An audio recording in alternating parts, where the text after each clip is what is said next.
Hello everyone. As you can see by the time length of this video, there was a very good reason why there was so much radio silence on my end. And I think to just make the pacing of this video be as okay as I can manage, I'm just gonna shout out all the other things I've been working on right at the start. So, if you will allow me, give me some time to just promote myself. Shadows, which is my long-running web series over on Webtoon, has a few new chapters that have been released during the production of this video. I'm personally really happy with what I managed to create, so if you would like to see it, go give it a read with the link in the description. It would really mean a lot. Speaking of Shadows, I have now released a full light novel that covers the first 30 chapters of the comic in a format that some of you might greatly prefer. This book contains my best writing to date, and I think it is well worth the read. So if you don't like reading comics and still want to see if my critical skills have translated into creation, this is the perfect way to see me at my most dedicated. Again, a link to it will be provided in the description. And last but certainly not least, one of the most ambitious projects that I ever worked on is out for you to read for months now, that being a full adaptation of H.P. Lovecraft's famous short story, Dagon. This work contains some of my most out there and brutal art that I've ever drawn, and the adaptation takes the very passages from the book and adds imagery to the words, making this, and I might be pushing it when I say this, the most faithful adaptation of Dagon you will ever find. I am particularly extremely happy with this one, since Lovecraft has inspired me in so many different ways.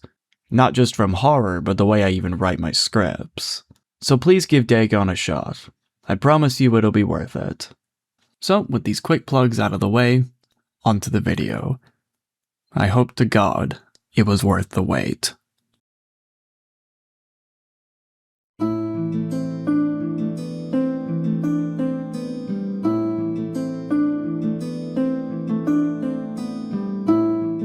Hello everybody and welcome back. My name is Manga Writer and today's video is part 5 to my full Death Note retrospective. This one returning to the 2006 timeline with the spin-off movie L Changed the World. A film that shifts its focus from Kira's familiar justice-hungry antics and towards the new victor of the plot, L himself, getting involved in bioterrorism and a virus that really was ahead of its time. The fact that there are some people watching this that would have no memories at all of how the world was in a state of total panic over the Ebola virus in 2014 makes a disc from my back shoot out like a gunshot. L Changed the World is an interesting chapter in this retrospective because it's a story that actually has two different adaptations, the first one being the film, and the other is a novel, and both iterations have their own interesting bit of history.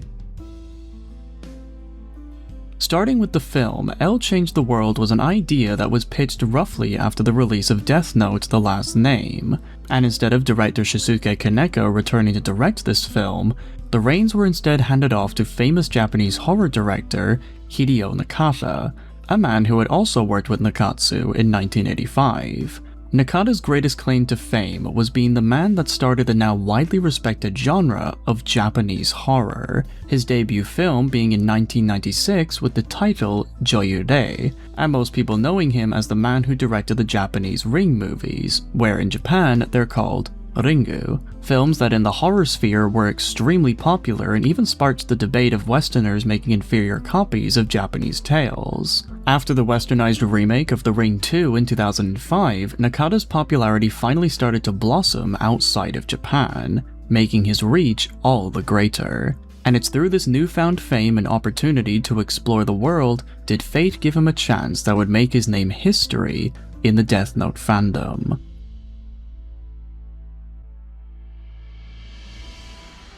While he was in LA, Nakata discovered the original Death Note manga and had read it 3 years before L Changed the World was conceptualized. But even though the idea wasn't there just yet, it's clear that from reading Nakata talking about his thoughts surrounding Death Note, that it's very clear that the series left a very lasting impression on the horror director. To quote the man himself, "Though a manga, I was flabbergasted that the life and death motif was carried out to such extremes. My values were shaken. I became interested in the fact that it dealt with the dark side of present-day people. You wish a person you know would disappear or die, and take action to realize that. After a few years and the Katsu and Warner Brothers returning to fund and produce the project, a story for this spin-off had to be decided, and Nakata, although likely respectful of the original 2 films, even taking the whole 23-day plotline that was established in the last movie as a baseline, made it very clear from the start that he wanted his movie to be its own unique story, a narrative that wouldn't rehash old plotlines, but develop and blossom new ones. To quote him again, "From my experience in making Ringu and Ringu 2, if you are unable to free yourself from the first movie, you will be lured to the world of that movie and end up making a similar thing. That's why I've decided to place L as the main protagonist and freely bring in new ideas. The first idea I came up with was to present the last 23 days of L. I made the obstacle awaiting him something big enough to bring about global destruction. As a vehicle to unfold the story, I came up with the new death, which is the killer virus. L takes action to save mankind from this lethal virus, endangering the whole planet. In fact, at a time when mankind can be exterminated by Ebola or AIDS, a deadly virus is the most familiar and realistic threat to us. By seeing the endangerment of species in the Arctic and the Antarctic, we can easily understand that mankind will become extinct if nothing is done about the current situation. That's what I think. So it's safe to say that just from these few interviews that Nakata at least showed a lot of promise in adding to Death Note's franchise. And to have a guy very famous for horror make a non-horror movie and more of a thriller was already a pretty interesting choice. I can only imagine what the Japanese audience thought about that when the film was announced to be made under him, which nicely transitions to the history of this movie's production. Announcement for the film's production was made in 2007, May 29th, and after a read-through of the script a few days before shooting, filming had finally begun on the 1st of August, and then wrapped up on the 5th of October 2007, meaning that everything you see in the film was shot in just over 2 months. After a few more months of editing and post-production, the final release of the movie was on the 9th of February 2008, where it was showcased in 398 screens all across Japan. Alongside Japan, the film was also released in Korea, Taiwan, Thailand, and Hong Kong. After a successful opening in all of these Asian countries, the film was then showcased all across the world, releasing in Singapore on the 21st of February, and then showcased in the United Kingdom on December 29th, 2008, a whole 10 months after the original Japanese release. But although that sounds like a massive gap between different countries, the last country the film released in was in the United States of America thanks to Viz Media, where they finally got the film on the 29th of April 2009, over a whole year later. And what was even more insane was that the film had only a 2-day screening all across the US, with the 29th of April showcasing the original Japanese version, and the 30th of April releasing an English dubbed version where they brought back many of the voice actors from the anime to voice their respective characters, like Alessandro Giuliani as L. What were you thinking? Who in their right mind would travel with someone in her condition? The film was only available for 48 hours, and it was only when DVD copies of the movie came out on the 18th of August 2009 did the US finally get the film properly.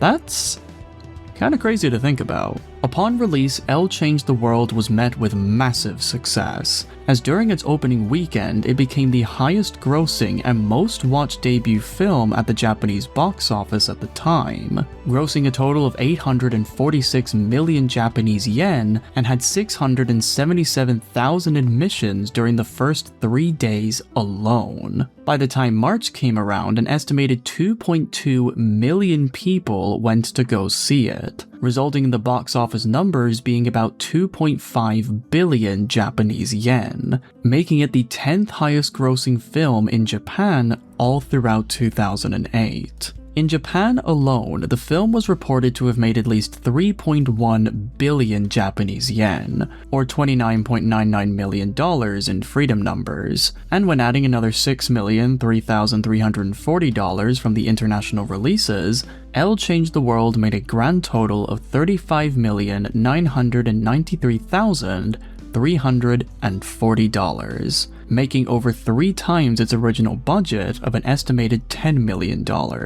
which meant that the film, by the end of its run, was a financial success.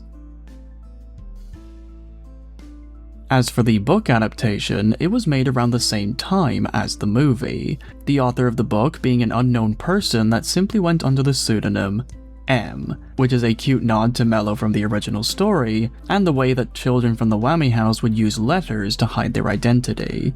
You gotta love some lore accuracy.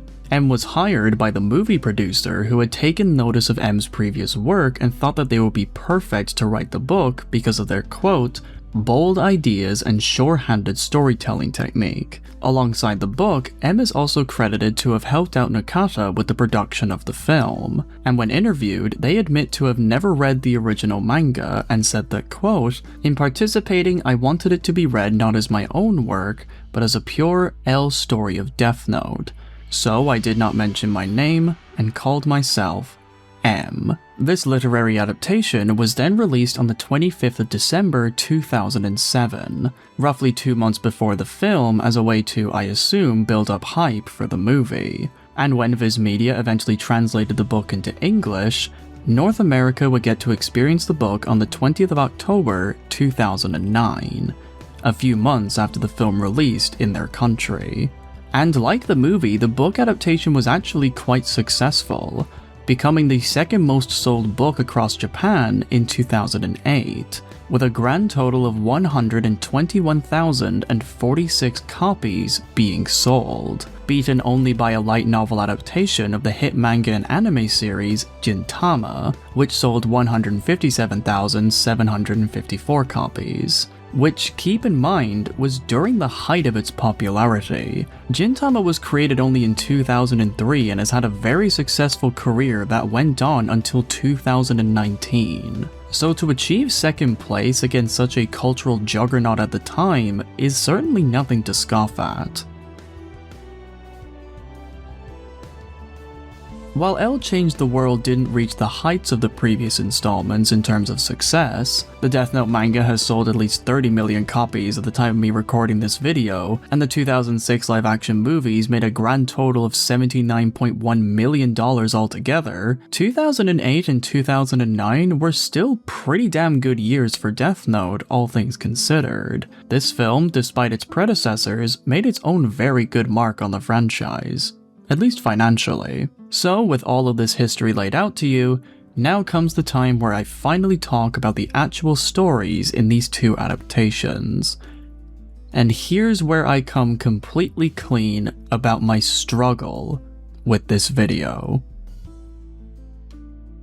To be completely honest, I had quite a rough time trying to decide on how I was going to actually tackle this installment due to the story having two very different formats.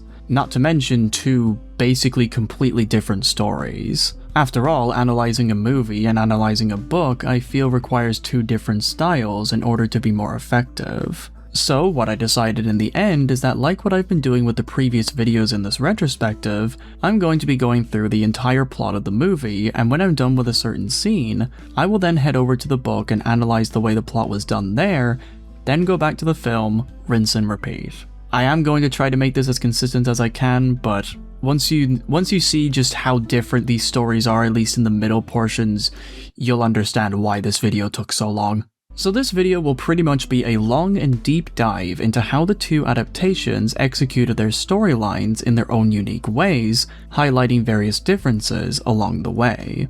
And of course, as I go through, I will give you some fun facts and behind-the-scenes trivia about the production of these stories, since during my research, I found out about a lot of small and big things that I think you might enjoy learning about. Honestly, these fun facts is like why I love doing this retrospective. It's always fun to learn behind-the-scenes stuff.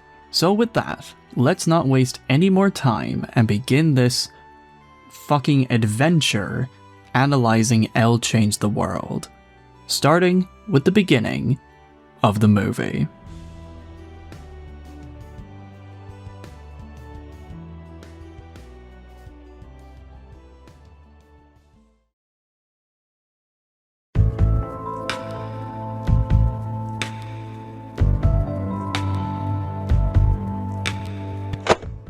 The movie begins right in the middle of a mission inside Thailand, where Rei and Naomi, played once again by Asaka Seto and Shigeki Hosokawa, begin the capture of a serial killer believed to be Kira, all while being watched over by L, who is seeing all of this thanks to body cams and security cameras that were placed just outside the location, L being inside what I can only assume to be the Whammy house.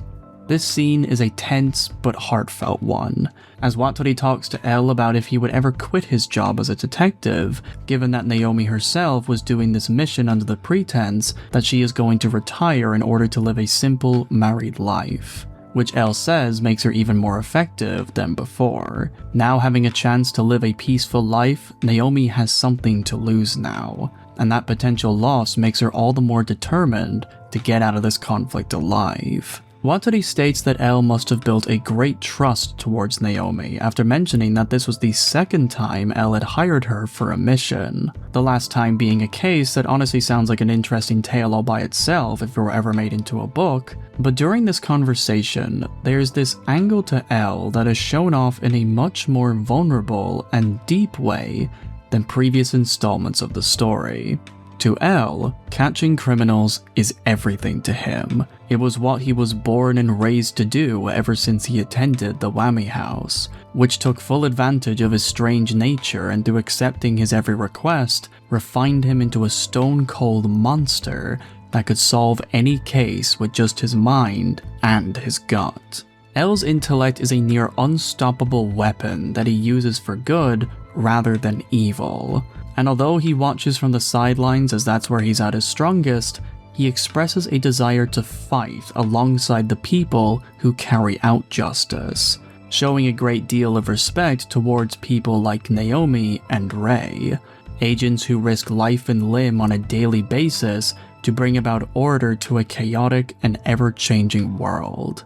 And for L, this raises an uncomfortable realization.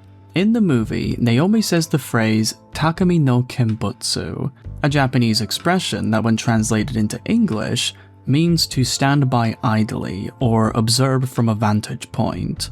The film's iteration of this phrase is, quote, "watch an event unfold as a spectator." To quote a blog that talks about this phrase, it means you are watching the situation, usually from a distance, without being directly involved in it, and making decisions based on what you see. You may decide to act, or may just decide not to act. There seems to be a similar proverb in English: to see it rain is better than to be in it, although I have never heard anyone using it. This blog, I think, brings up a very interesting observation, and the phrase "takami no kenbutsu" is one that I think perfectly describes L's whole job, as well as one of his greatest flaws. That flaw being his disconnect to the human world. L watches society grow and evolve through a screen. He carries out his orders under a false name and sees justice be achieved from afar, like a person playing a video game rather than being an active member of the team. From his time in the Whammy house and from his own strange nature never being beaten out of him, he's disconnected from the outside world in a way that leaves him with fundamental gaps in his development. He has no friends, no parents, no hobbies, anything that would paint him as anything resembling a normal human being.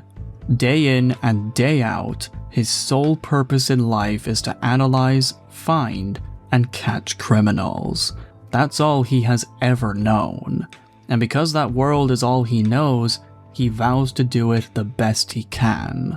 L's personality is more akin to an alien that struggles to understand social norms or aspects to society that go beyond the simple logical and factual deductions of a criminal case. And from this lack of on-the-ground action and just this general lack of life experience, L expresses to Watori an insecurity.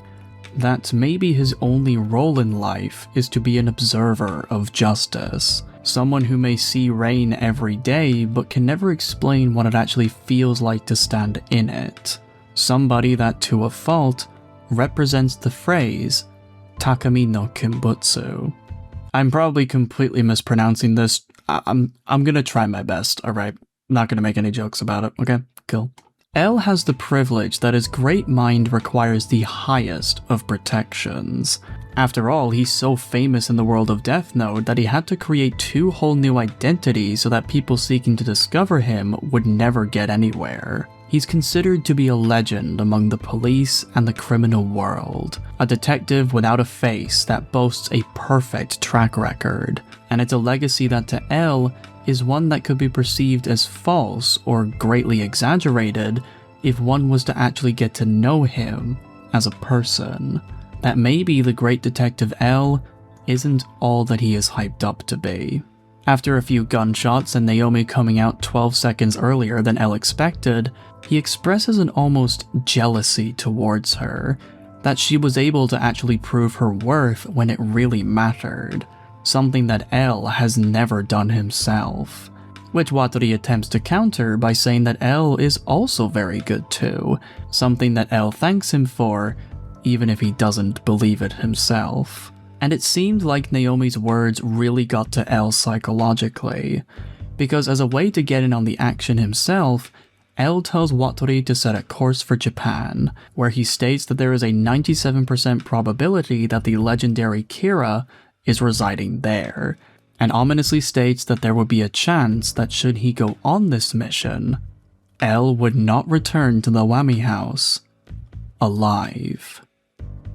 In just its first opening few minutes, L Changed the World is already showing off its own style of interesting writing and character breakdowns. For the first time, you actually get to sit down, hear, and understand L on what exactly it is that makes him tick, what keeps him up at night, and what makes him vow to catch Kira on his own, taking the original manga's story and adding this whole other layer of complexity to it.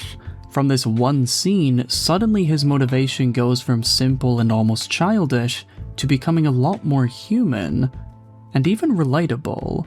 The Kira case is no longer just a glorified pissing contest between 2 strong-willed minds. It's now a fight that from L's perspective showcases whether or not he can break his shackles of being just an observer to the world, a being that personifies Takami no Kimbutsu. L, through catching Kira himself, can show that he is more than just a scary letter on a computer screen. To L, this case and the conflict has become deeply personal. And when I think back to the original 2 films with this new knowledge in mind, I can sort of see this aspect to L's character across the narratives, mainly in the moments where he attempts to be more social and grounded in his own weird ways, or when he does something that logically would get him into serious danger. Something that the original films probably didn't intend to do at all, and it was just a lucky coincidence combined with Nakata's genius that this side of L can now blossom onto the screen. That or these scenes just showcased L's complete recklessness, but just in a very different context. That I think is also true. To say that I believe Nakata succeeded in his goal in evolving L's character by doing his own thing would be a serious understatement. This opening alone did a masterful job at taking what fans already know about L and adding in another layer that takes this character to a whole other level. And what's even more impressive is that this addition was added in just the opening few minutes. A few minutes that for 90% of the screen time, you never even saw L's face. I just really love that. I can always appreciate great writing whenever I see it. And it seems like Kenichi Matsuyama, who as you may know was the actor of L from the original 2006 movies, agrees with this view. Which leads to my first few fun facts. During the pitching stage of L Changed the World, Matsuyama was actually quite surprised at the idea of L's story continuing on, and was originally hesitant on the idea before he was won over by the script he was given. As for the acting part, Matsuyama stated multiple times across many different interviews that he and Nakata would nearly always have conversations and debates about what they should do when it came to showing off L's character while on set. To quote Matsuyama directly, "From my experience playing L in the Death Note films, I, in my own way, have reached an understanding of the character. Though keeping with L's traits, the director, the producer, and I had repeated talks on how to present the new aspect of L." Matsuyama has even claimed that it had been so long since he acted as L from the last movie that during the production of L Changed the World, there was a brief moment in time where he felt like he had to sort of rediscover the character, which I think is just fascinating. For the longest time, it seemed that the two had different goals when it came to tackling L's personality, and while Nakata did allow him some creative freedom with the character, Matsuyama did say that Nakata was usually quite stubborn with his goals, something that other members of the cast completely agree on. Now, this isn't to say that Nakata was completely unreasonable while on set, he certainly wasn't. It was more just something that everyone had noticed and found mildly interesting. It wasn't something that ever caused any fights on set, at least none that anyone is allowed to talk about. The hopeful part of me is wishing that that never happened. But alas, I'll never know. As for Naomi's scene, this moment was actually one of the last shots that the crew recorded for the movie. It was shot in a district inside of Bangkok, Thailand, and Asaka Seto was only on set for a single day. But even despite being there for only about 24 hours, Seto still showed her gratitude towards the crew when she was asked about her time on set. 1年半ですよね。もうなんか本当にこのお話を聞いた時にはイエーイって思ったんですけれども、また参加できるっていう本当になんかこういうのってね、一日でしたけれども、かっこよく演じました。 Don't you just love it when actors are respectful? It's so nice. But overall, the opening was a really great scene. A more subdued, but still extremely effective way to begin a Death Note story. Full marks all around. As we get our first glimpse into the novel, the story is already in a very different place than how the movie started. In the first chapter titled LA, which the book gives a creative spin on the location by titling this case L's Affair, the book tells the story of L and Watari managing to subdue and arrest a spy inside the FBI. The book having a great start with a character named Sugita being played like a fiddle by the criminal, which the book calls Fairman. Before the insanity ensues, the two men are in a car together, with Sugita being the one driving, and in Fairman's lap lies an attached case that has confidential files that cover an event that had taken place 20 years ago, something that confuses Sugita greatly. In this version of the story, Fairman was hired to perform the future tasks of Naomi Misura, who in this timeline had already left the FBI to get married to Rei. And because she was the agent who had earned L's trust, to quote the book, the FBI had nicknamed her Misura Massacre, in reference to a previous case that she alone had worked on with L, which I think is just a really cool way to add just a little bit more bite towards her character, especially given all the shit that she did in the 2006 timeline. Naomi Misura was just absolute queen. I know I've said it before, but I wonder if that case Naomi and L worked together on will ever get its own book. I mean, we do have this one, so the possibility isn't zero, but I'm getting sidetracked already.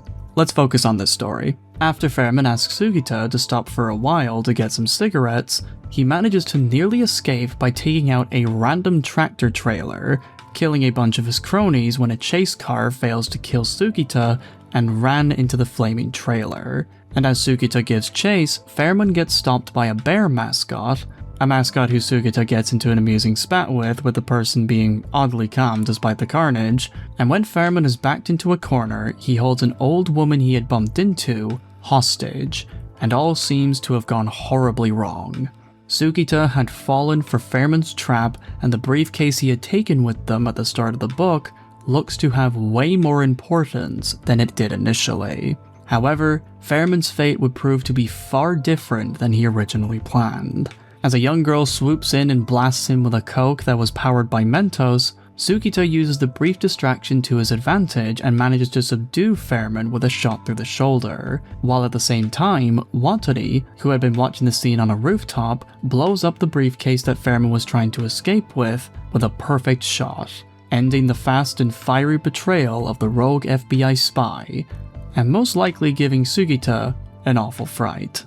With Fairman arrested and taken away by the American police, Sugita is left dazed and confused, and after getting a well-timed call from both Rei and Naomi back to back, he humbly accepts that he will be the next person in charge with Naomi's future cases, saying to Naomi, and I quote, "I'll take care of everything.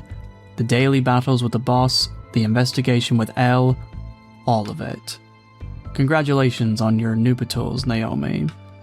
In the book's first 3 pages, it manages to already tell a wonderfully dense and action-packed story that embellishes all of the greatest aspects of a Death Note story, with all of the comedy, the intensity, and the mystery that made the manga such a good read before.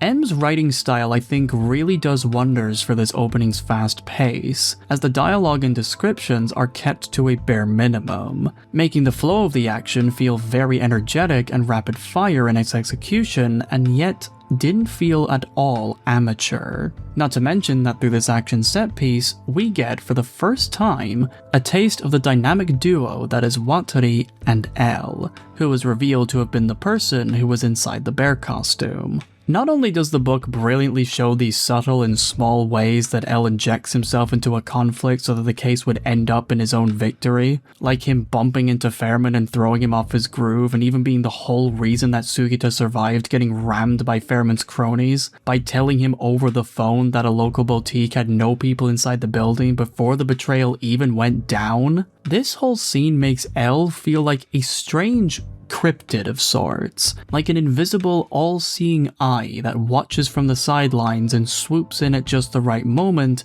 to ensure a win. This opening chapter was to show L at the height of his game, and in a way calls back to the Takumi no Kenbutsu phrase that the movie had, where L, playing the side character, doesn't really get his own hands dirty, at least not in a way that puts him in any real danger.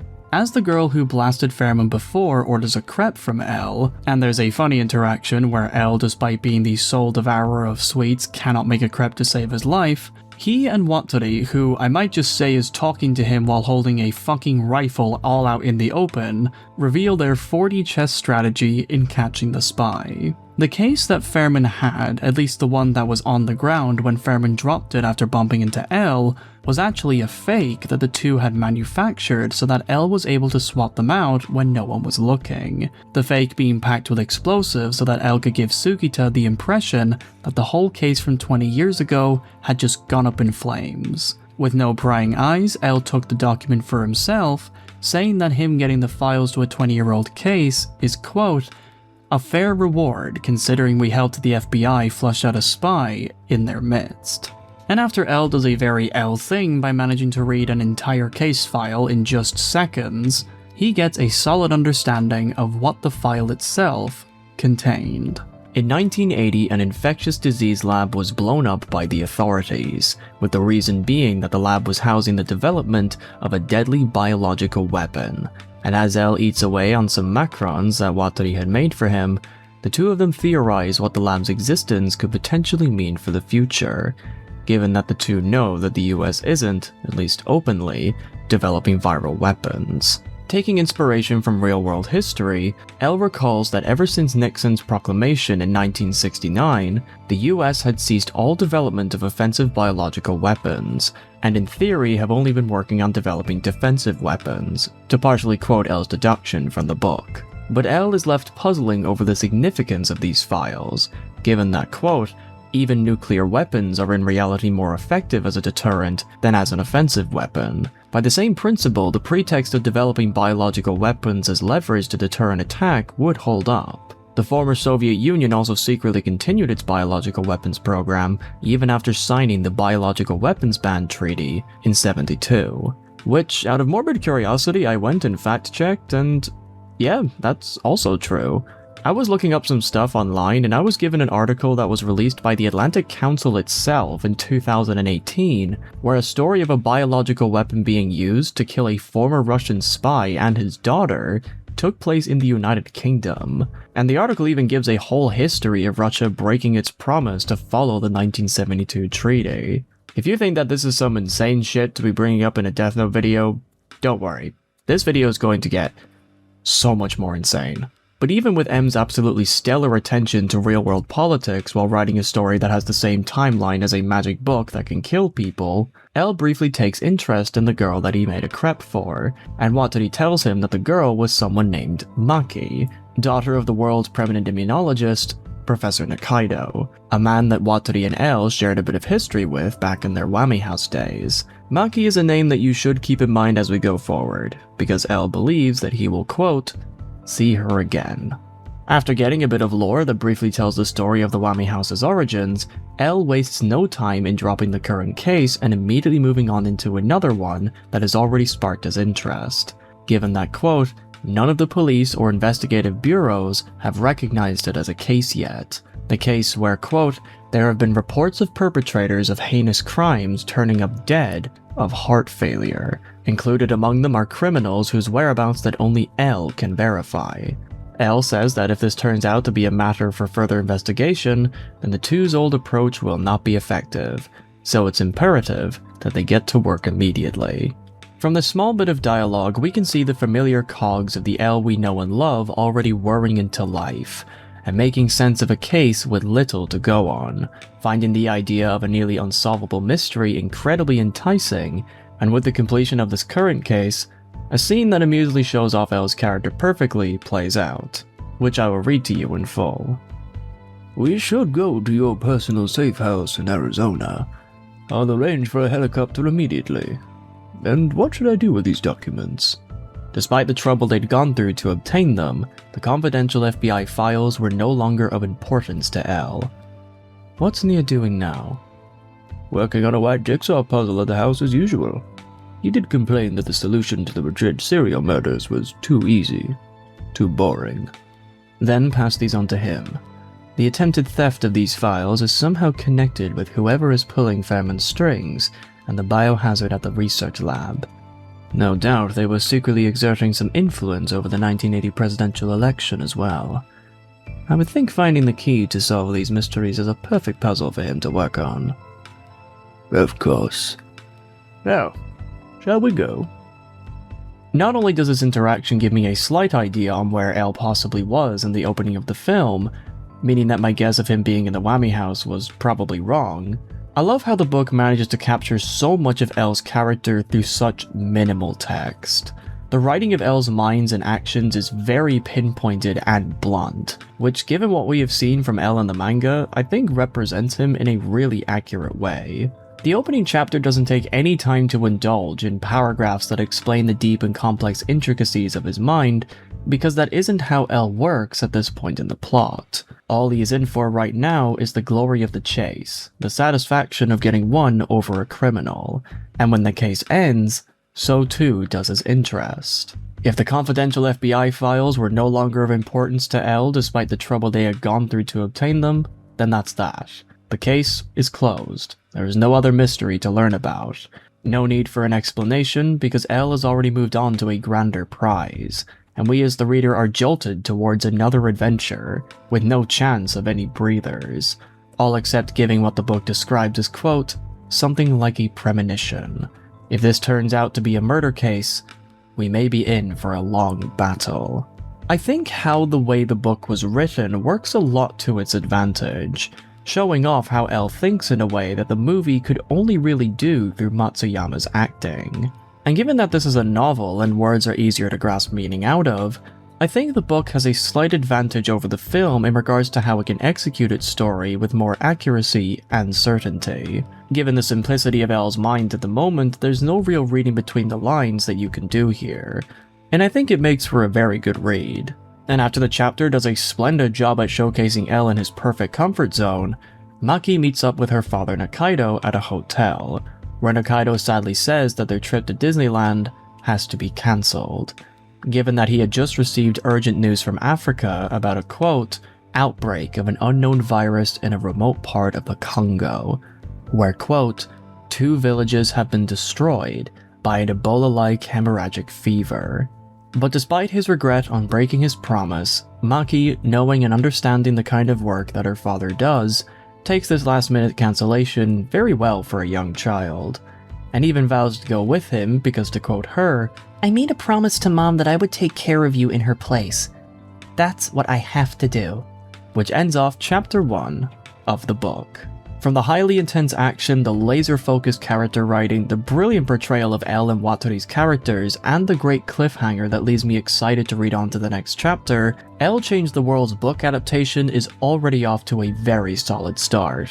Unlike the film, which paints Elle in the opening as a more tragic figure who was having an inner crisis within himself, the book decides to give us the Elle that was at the height of his efficiency, diving headfirst into a case that showed off all of his best traits as a detective, along with a bunch of his worst traits when it comes to everything else. The book's opening is a powerful punch to the reader, like you're just tuning into an episode of a show that had been going on for years before you knew it existed. And I found that it gives the book an identity that really complements the film, in a weird way. With these two adaptations side by side, although they share vastly different timelines, which I will get to further in this video, I felt like I was getting the start of Elle's journey, but it's just at the beginning of his arc begun at 2 separate points, which I think is great. It allows both the book and the film to stand on their own 2 feet, which I think a good adaptation should be able to do. But with all that said, banger chapter. The book is off to a really interesting start. Getting back to the film, after a cut to black and the title card showcasing some scenes from the last 2 films, the film then transitions to a bunch of trucks hurtling across Thailand towards a place called Bangnam Village, where special forces covered in hazmat suits take samples and analyze the damage of a village that was overridden by the deadly virus Ebola, resulting in the village being littered with infected corpses, and those who are still alive act like zombies as the deadly virus destroys their bodies inside and out, allowing this scene to have that expected, uncomfortable, and sickening feeling when I watched it. As the scene goes on, you can really feel the despair that is plaguing the air, and the way the special forces treat the residents with such stone-cold apathy and even forceful indifference certainly paints the whole scene in a very dark light. This village, one that although more primitive was probably doing fine at some point in time, is now being corroded by disease, and is at the point where it's beyond saving. So all that can be done now is just take whatever can be salvaged, with the hope that their blood samples can at least do something to help the world going forward. In terms of the makeup, I think they did a really good job at accurately representing the symptoms of Ebola, which if you want to check yourself, by all means do. Just be careful, since this disease was widely feared back in the day for a good reason. Proceed if you have a strong stomach. And while I can probably assume that a lot of the acting was exaggerated given that this is, of course, a movie, I still felt really unnerved watching all of these people slowly die and lose themselves to despair from this very harsh disease. There was also another thing that made all the actors look like they were dying, but I'll mention that later in the video. Also, throughout this scene, the special forces conducting this mission speak in English, which is something that, like Elle Taylor from the manga, I thought was a really neat touch to make the world of Death Note feel just that little bit bigger, even if the actual performances are a bit forced and stilted. You, over there. Yes, sir. This mission's accomplished. Look, sir, they're here. Wrap it up. Come on.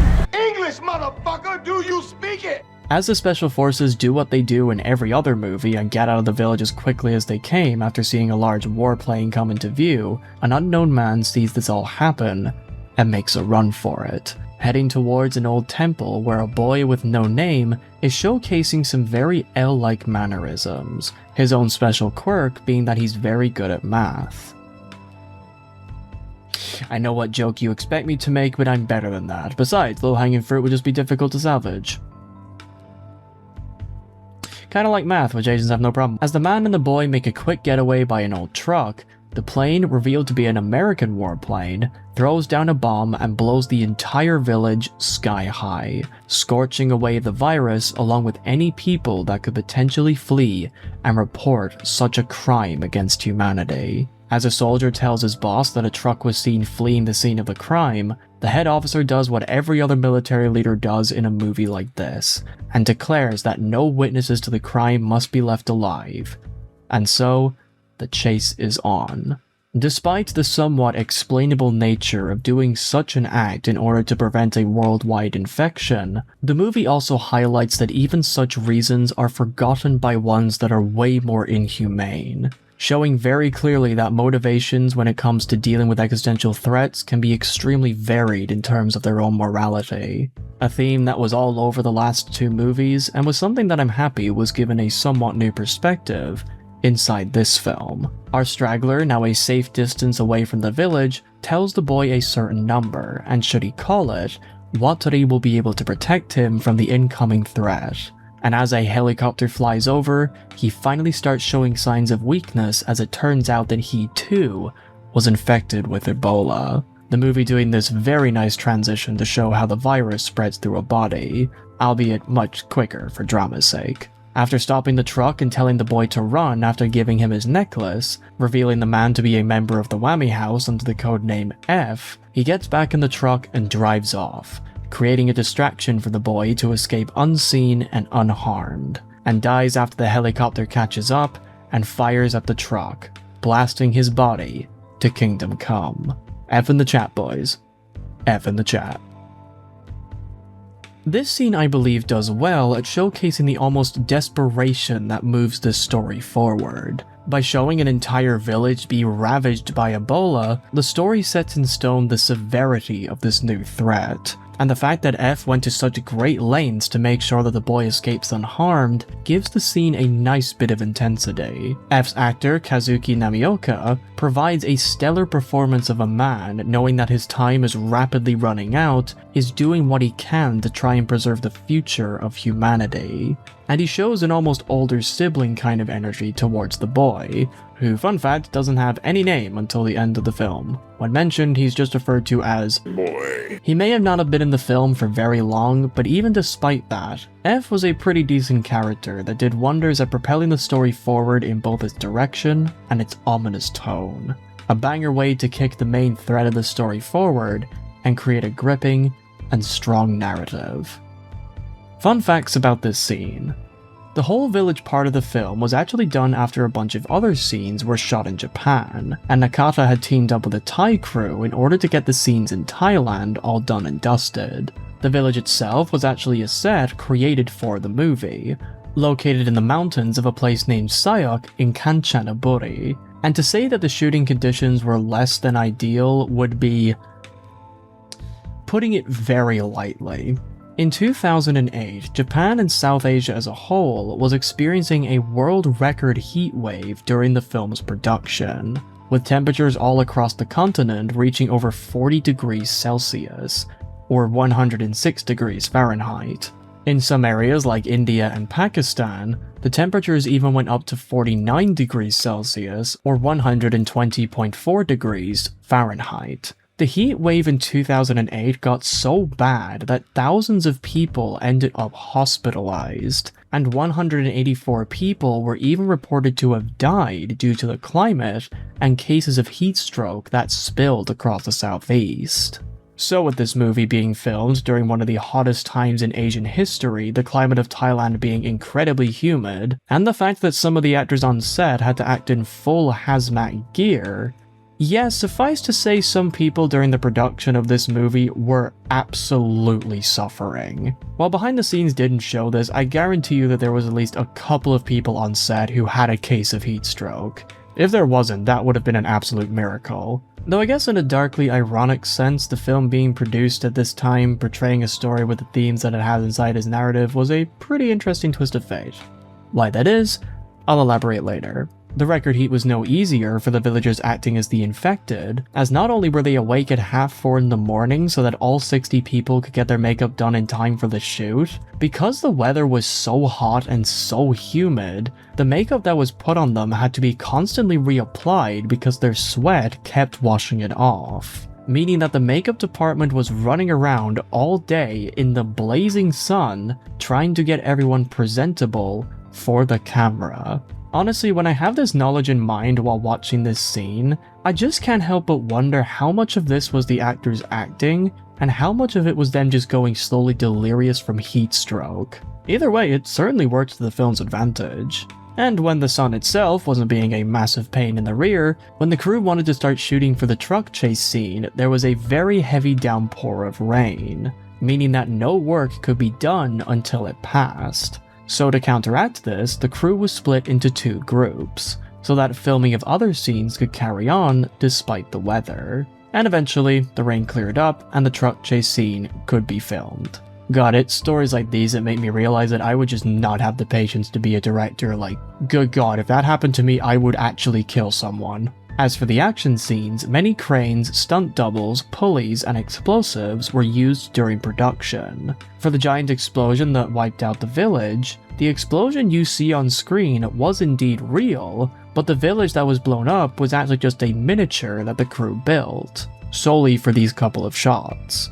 Which, to be completely honest, I barely even noticed considering how close they got to replicating the actual building site. It's really impressive. Also, before shooting, the crew ended up going to an elephant park, where they apparently had a great time.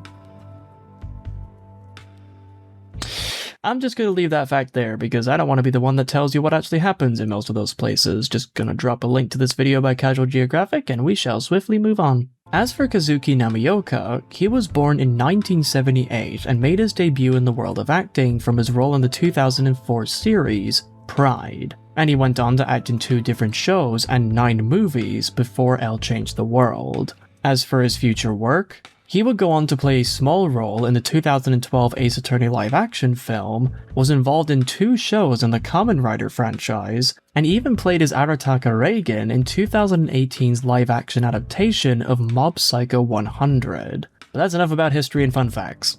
Back to the film. With F dead and the boy's fate still up in the air, Wataru gets the message from F about what had happened, meaning that while this case came to L's attention, he was still deep in the trenches with Kira, which I'm sure didn't definitely cause L a bunch of annoyance and some unneeded stress. After Wataru says an ominous line about how F dying couldn't be helped since F was on the line of duty, which really does wonders at painting a very dark image of the Whammy house and its entire philosophy when it comes to how they raise the kids, this dark upbringing is given even more evidence as a few seconds after L hears the fate of F, he grabs Misa's stolen death note, and without hesitation, writes down his own name in the notebook, where it states that he will die in 23 days, to the shock and horror of Wataru. L writing down his own name was a move that was already quite insane in the last movie, and gave him this edge of being a man that will go to any lengths necessary in order to win, and that made him great. But with this movie supplying you all this new context, it suddenly has this horrible air of sadness, desperation, and even a bit of naturalism to it. What L showed in this moment of quick thinking was how much he actually valued his own life. A life that even after doing so much good for the world, he sees as just another piece on a chessboard. As he logically states that Light would attempt to kill him with the Death Note, he says that in order to win against such an evil, he has to, quote, determine his own fate. It's the one and only way to outwit death. To stop an enormous evil called Kira, it's a small sacrifice.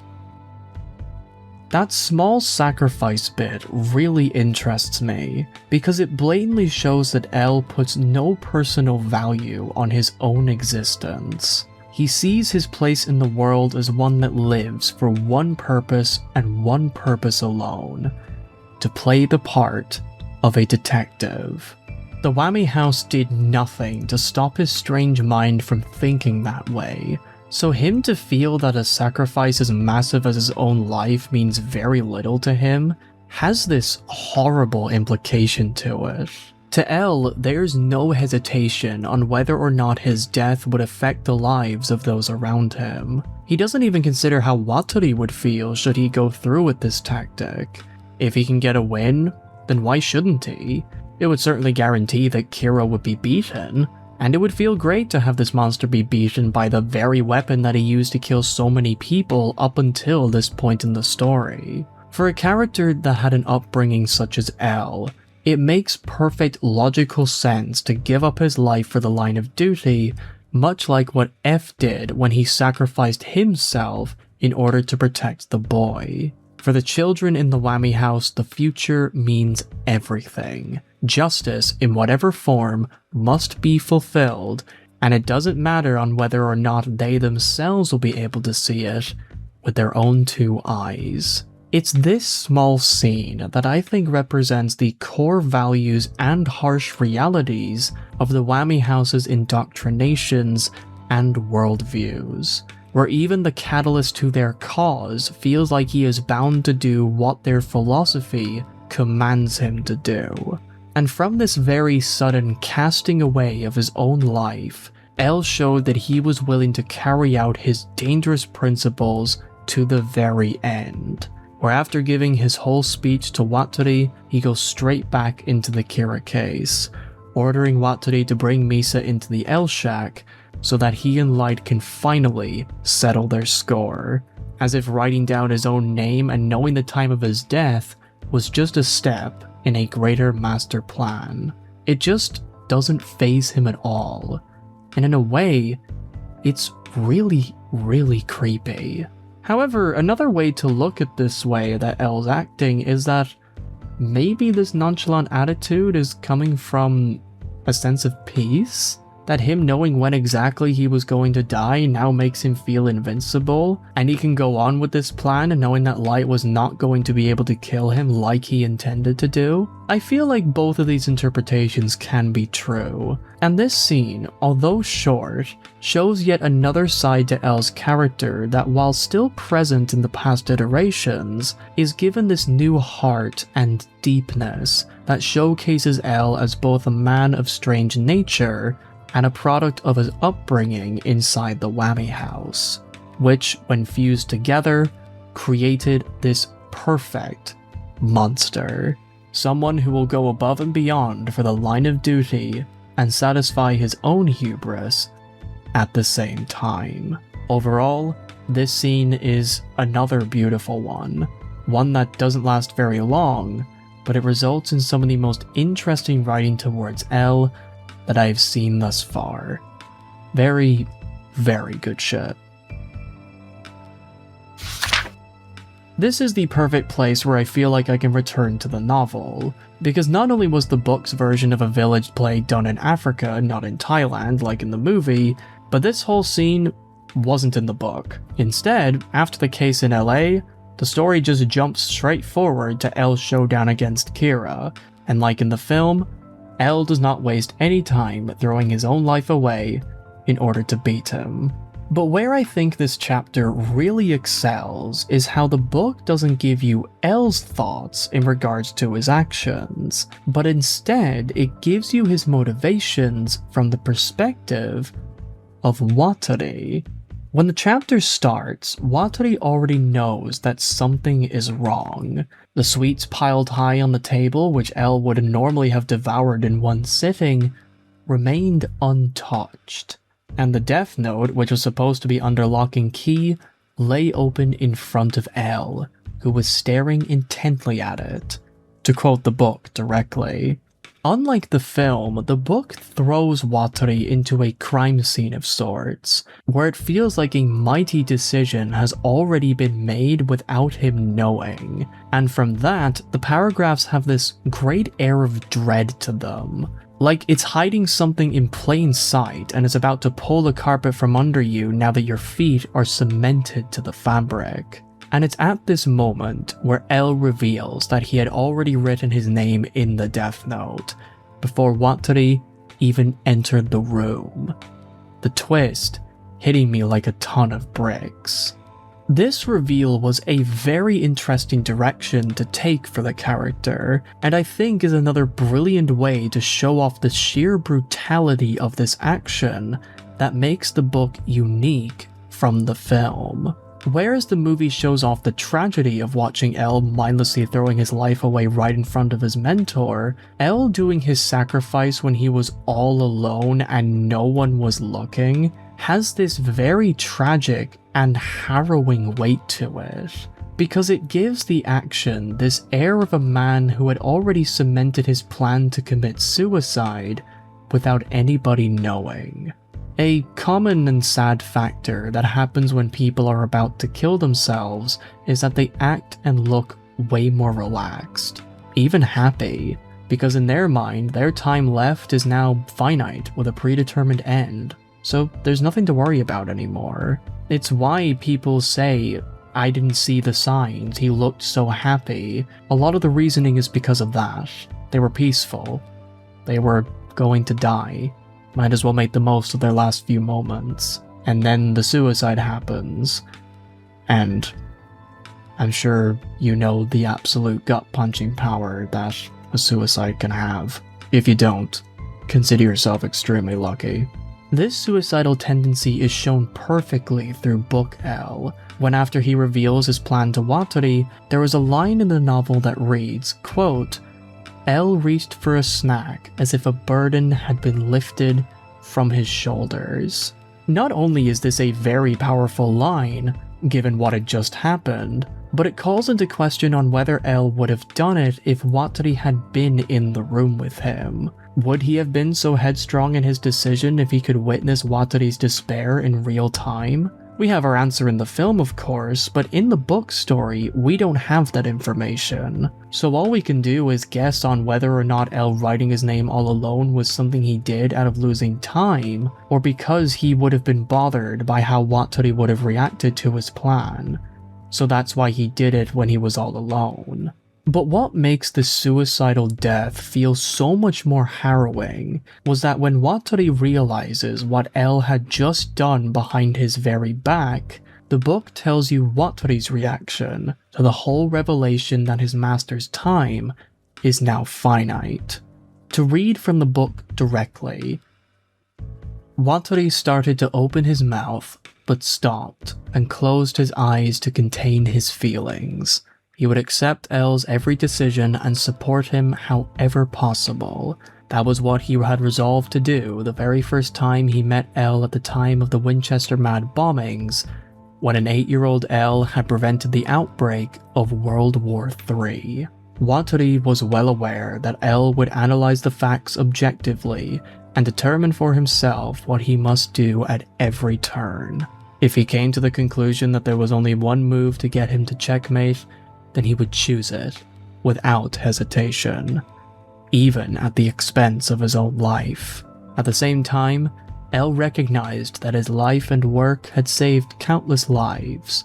If that sounds melodramatic, then perhaps countless people were spared from early deaths. And yet, this was the choice L had made. How could Watari object? And besides, the fate inscribed in the Death Note could not be reversed no matter what anyone said or did. Suppressing all emotion, Watari uttered quietly, "So it's 23 days later."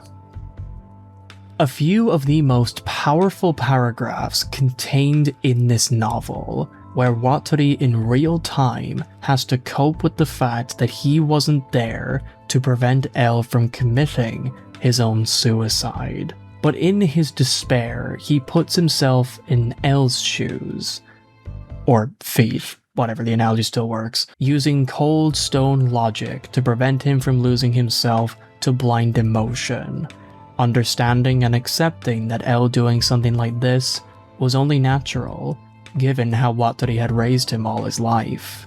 In a way, I feel that Watari knew that something like this was eventually going to happen. Somebody who always follows logic will one day eventually follow logic to its bitter conclusion.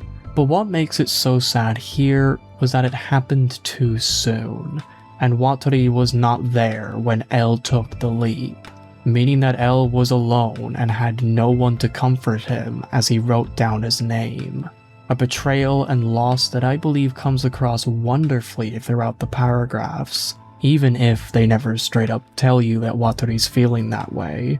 So with L's time on Earth being cut drastically short, a conversation about the future of the Whammy House commences between the two founding fathers, where M writes this exchange.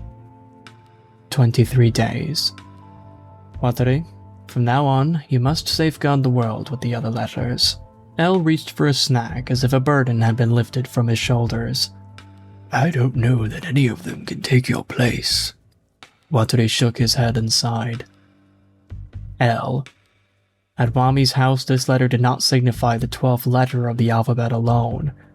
It stood for last one, the one who stood alone, without a successor.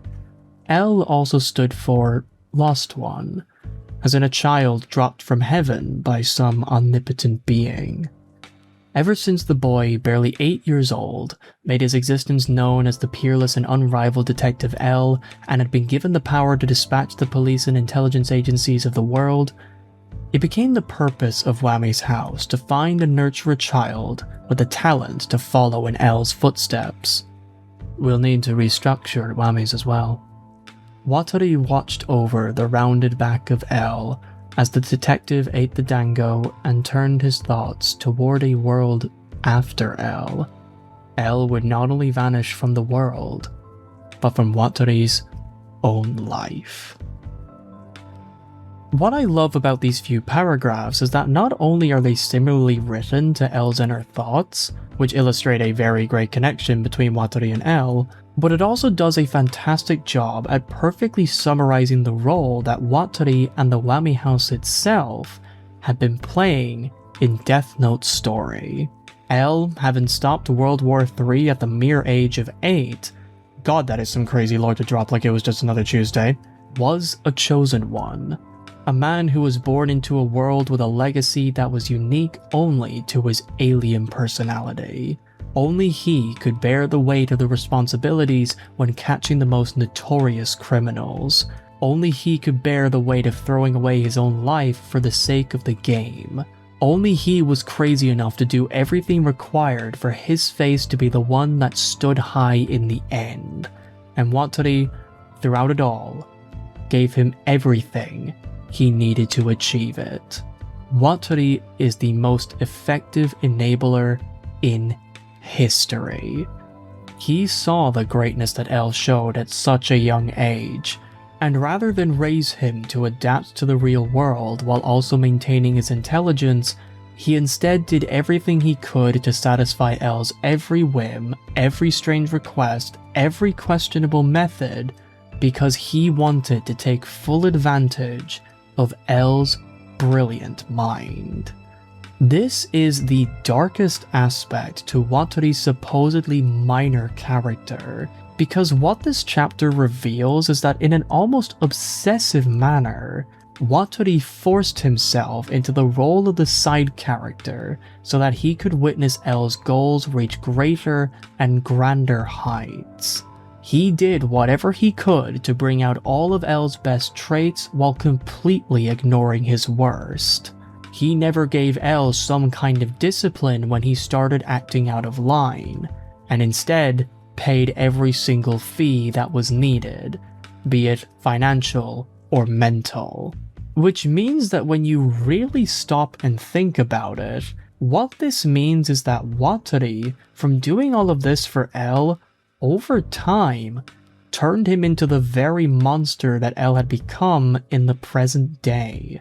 And in a very twisted and sad and depressing way, L writing his own name in the Death Note was all Wataru's fault. This is such a dark, horrible, but fascinating revelation to have about Wataru's whole character, as it reveals this once kind old man to have something dark and sinister lying underneath, where I now see him performing every single wish L gives him and feel a sense of discomfort, even disgust. This man was heavily responsible for L turning into the monster that he was during the Kira case. The monster that values others and himself as nothing at all.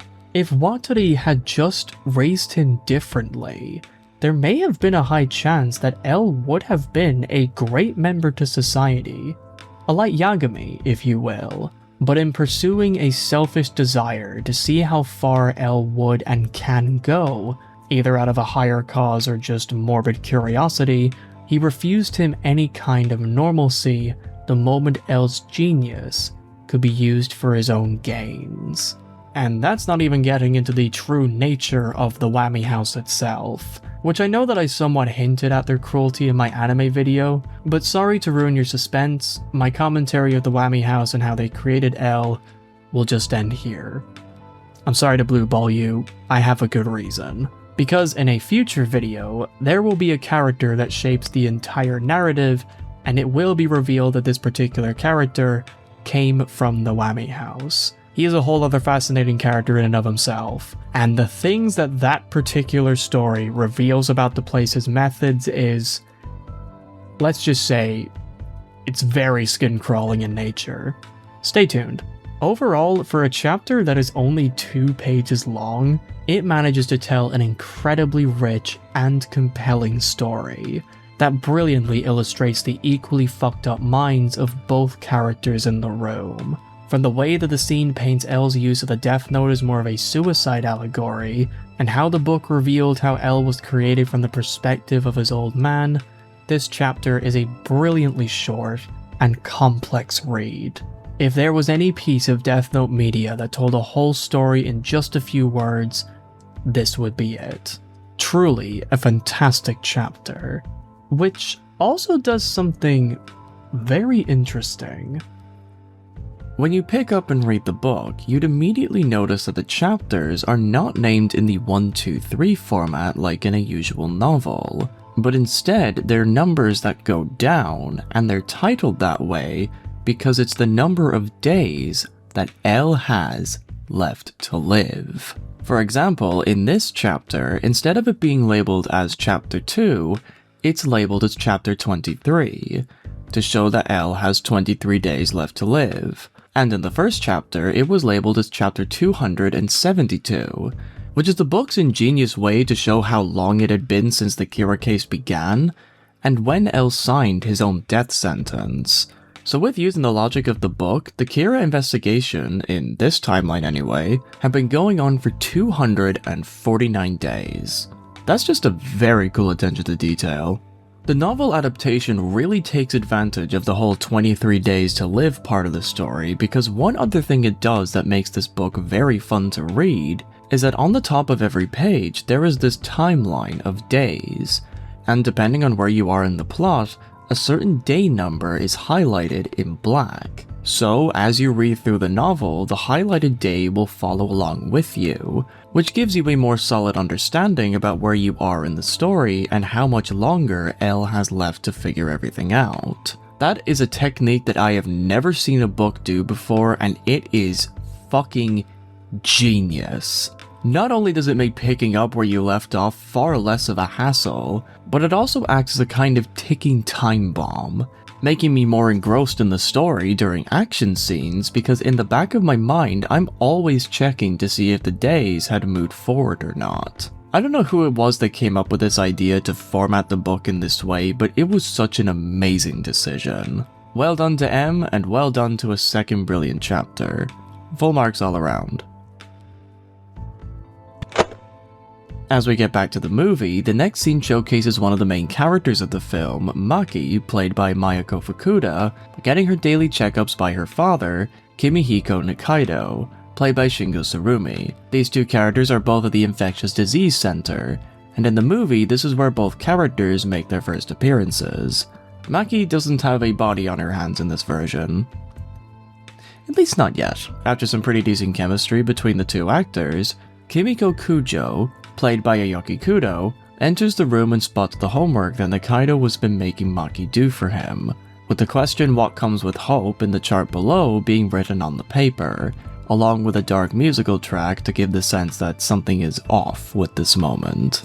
While much doesn't happen in this scene besides to establish certain plot points that will be important later on with more context, it's afterwards when Nikaido and Kujo head up to the bioinfection disease ward does the start really begin to kick up again. When the two separate temporarily, they suit up in extreme safety gear in order to do an examination of a bioweapon sent from Thailand for the American government. A weapon that carries a combination of not just Ebola, but influenza. A virus that, when added, makes this weapon 100 times more infectious than the original Ebola virus. Which, if some of you remember the widespread panic that Ebola alone gave to the world back then, yeah, the idea of this virus being even more infectious is certainly terrifying. It's still insane that this movie almost predicted it. After watching footage of the village that we as the audience have seen before, after Nikaido watches on in horror at who could have possibly created such a foul virus, Kujo tells him that it's not just Thailand, but multiple countries across the world that have been secretly developing viral weapons to use in warfare. A tactic that scarily shares some real-world inspiration, given that back when this movie was made, viruses and bioterrorism were actually somewhat of a worldwide concern, with the National Library of Medicine, an American government organization, doing all kinds of research into the history of bioterrorism, along with using funds to try and form methods of bio-counterterrorism, preventing people from getting their hands on viral strands, as well as making it far more difficult for people to carry out experiments without government oversight and permission. All of this being a way to carry on the legacy of President Nixon's proclamation from long, long ago. If you want to learn more about this, I'll provide a link to the article I found from the National Library of Medicine's official website in the description.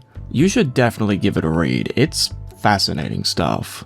I'm not sure if Nakata knew this and wanted to provide his own commentary on what this kind of evil can do if it was taken to its logical extreme, or this was all just a lucky coincidence. But either way, the realism that this movie is succeeding in giving off despite its fictitious story is really damn impressive.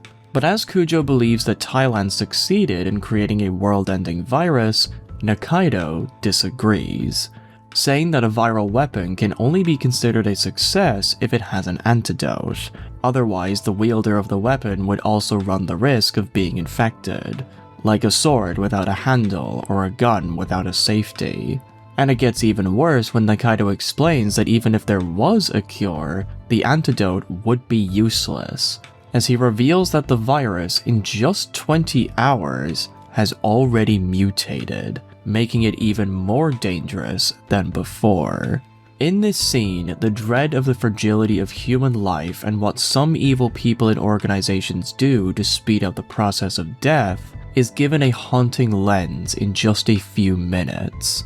This new death being far more dangerous than Kira ever was, solely because of the virus's sheer indifference to who or what it infects. This virus, after not even being a few days old, has already become a weapon too strong to contain. Mankind's endless pursuit of technological progress and desire to conquer the world has resulted in them creating a monster without a face or a brain.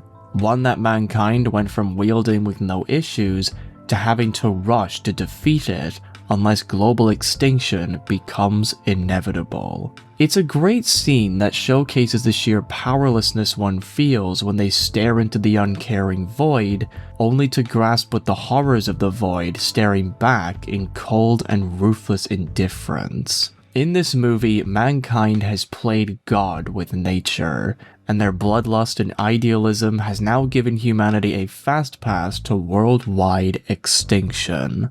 Something that never would have happened if they just let nature be.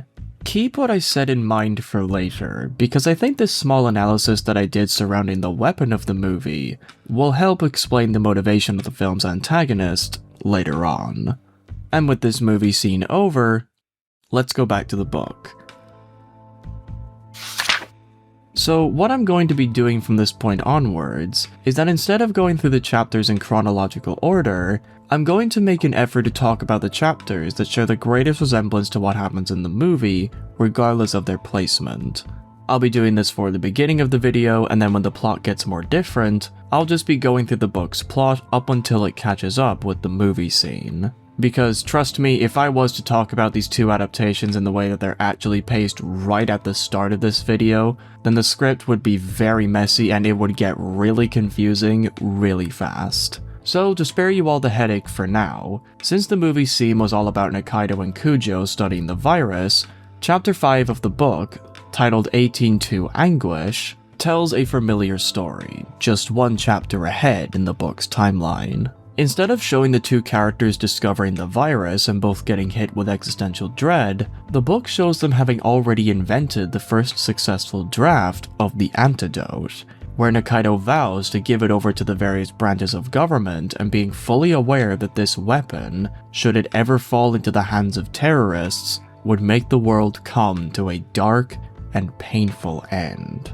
What I found interesting about the beginning was that the book writes Nikaido's reaction to having made a miracle cure. He isn't fully satisfied at seeing his work come to fruition. In fact, he feels an immense guilt because of what he had to do in order to make it, saying, quote, "I understand this work will save lives. Nevertheless, I have smuggled a level 4 virus into this lab. I can imagine the protests by the residents in the area, to say nothing of the denouncement from the Ministry of Health, Labor and Welfare. Of course, I'm prepared for the fallout." The book showcases this miracle drug in a more politically realistic and grounded way, making sure to keep in mind on how the outside world would react to this antidote if they ever fully understood the circumstances of its creation. I think it was a really neat touch, since it adds some pretty nice world building on top of revealing the more morally grey undertones in heroes fighting the good fight. And this moral conundrum that Nikaido finds himself in is given even more gravitas when Kujo tries to reassure him by saying that it wasn't as if he conducted this research for fame or for personal gain, to partially quote the book. However, Nikaido reveals the true complications of his miracle, and I think the best way to explain this moral debate is to just read you some paragraphs from the book itself, because I believe it explains nearly everything perfectly. Quote, "For a private research facility, Nikaido Research Lab was equipped with cutting-edge equipment. It was one of only a few infectious disease labs in Japan outfitted to handle level 4 viruses, those categorized as having the highest biohazard risk. Level 4 viruses, such as the Ebola virus and Marburg virus, had extremely high fatality rates, while the Level 4 lab was a facility with the safety equipment to handle such high-risk viruses. There was, however, one precondition that made the handling of such viruses possible. The surrounding public had to agree to take on the risk of infection. Certainly other biosafety Level 4 labs existed in Japan, but none had been used as a Level 4 facility due to the protests of residents living in the surrounding area. For the residents, it was an obvious and natural reaction to the threat of a virus as deadly as Ebola being brought into their neighborhood. Nikaido Research Lab was no exception. It was restricted from bringing in anything higher than a level 3 risk as spelled out in an agreement reached with the surrounding residents when the lab was built. Nikaido goes on to say, after Kujo's reassurance, "You're right. People are suffering as we speak, and yet the development of the antidote was stalled simply because there isn't enough of a market for it. Only developing countries are being affected by the virus. I merely wanted that to change. But I don't have to tell you that the current strategy for the most part has been to treat the symptoms. There's never been an antidote as foolproof as this one. This virus is like a ticking time bomb that has a 2-week incubation period, during which the virus cells multiply inside the host without them knowing that they've been infected. Depending on how the virus is used, it could very well become the ultimate weapon." Apparently, Kira, who caused quite an uproar, was capable of killing anyone of his choosing. On the other hand, whoever comes in possession of this virus and the antidote would be capable of killing everyone but the people of his choosing. In that regard, the virus could turn out to be nastier than Kira if it were used in service to a dangerous ideology. This virus will not be the property of Japan alone. The Ministry of Health will likely decide to send it to the CDC. In the end, all I've done is lead the world toward developing a virus weapon. What would my wife say if she were alive? Not only do I believe that these paragraphs were meticulously written with how they show off the political problems in a way that everyone can understand it, but I love how it reveals all the ways that Nikaido had bent the law in order to finance and conduct his research.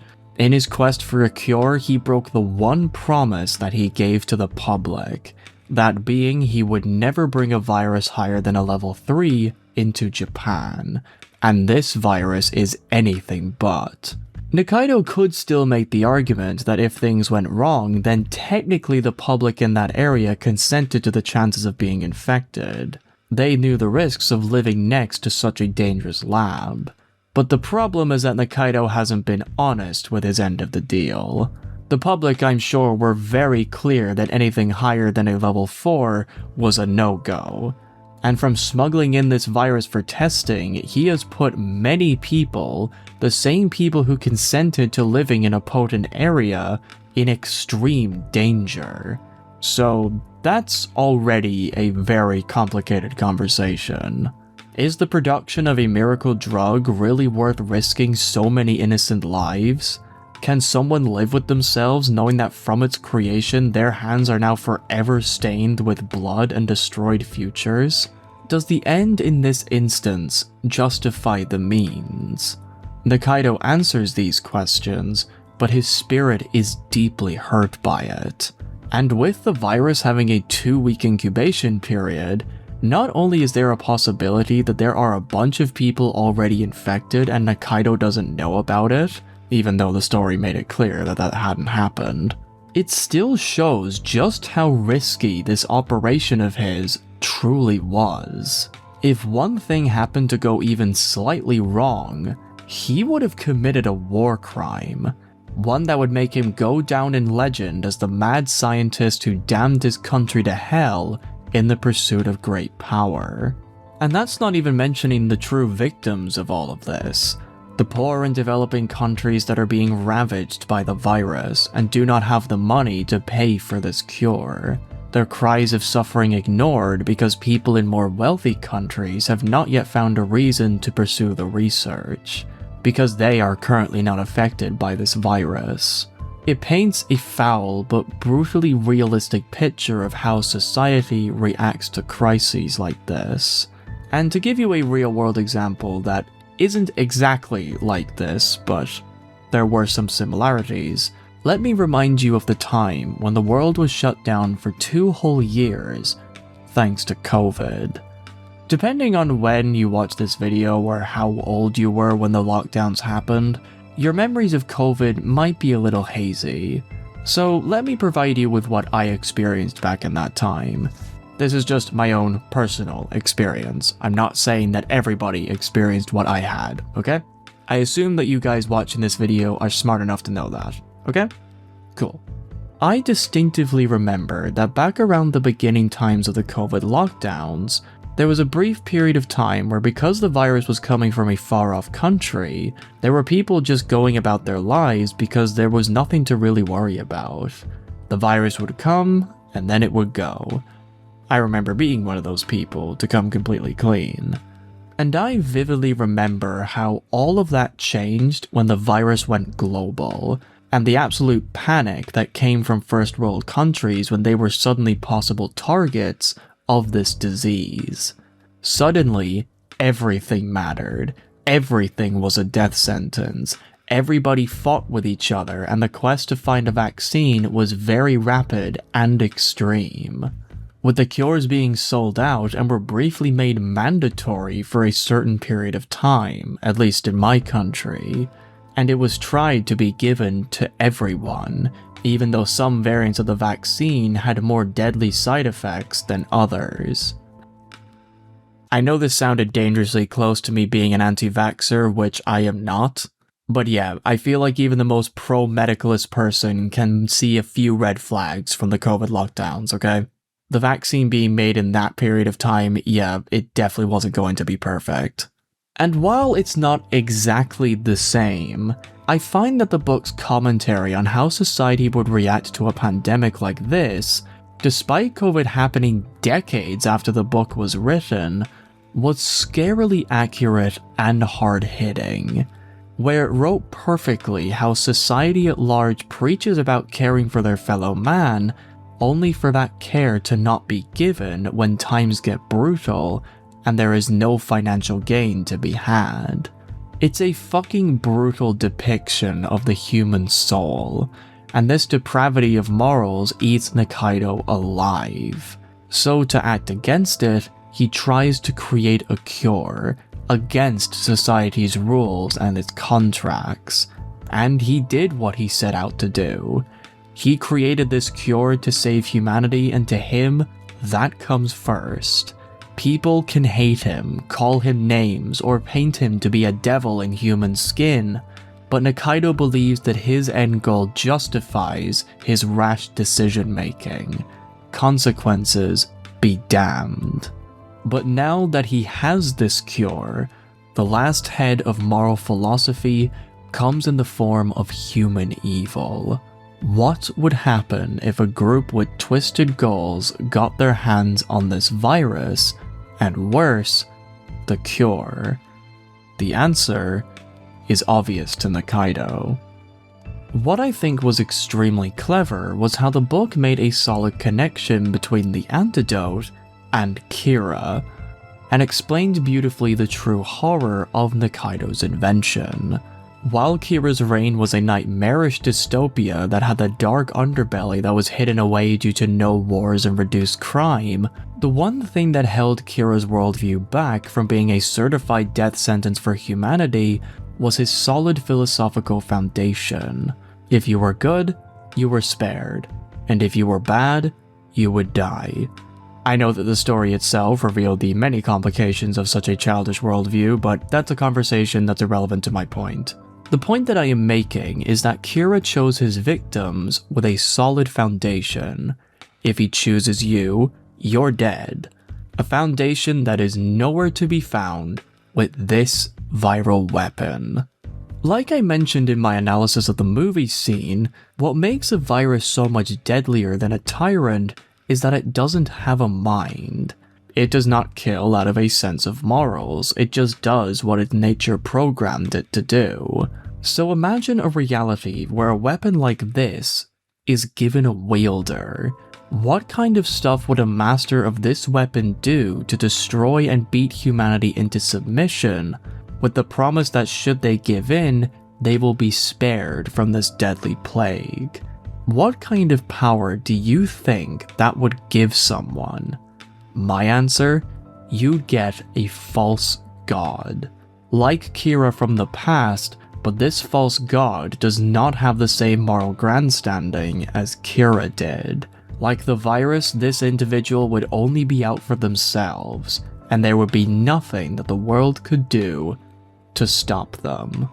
This cure would be the perfect tool to give a tyrannical and crazy individual, where they would be capable of killing everyone but the people of his choosing, to quote the book again.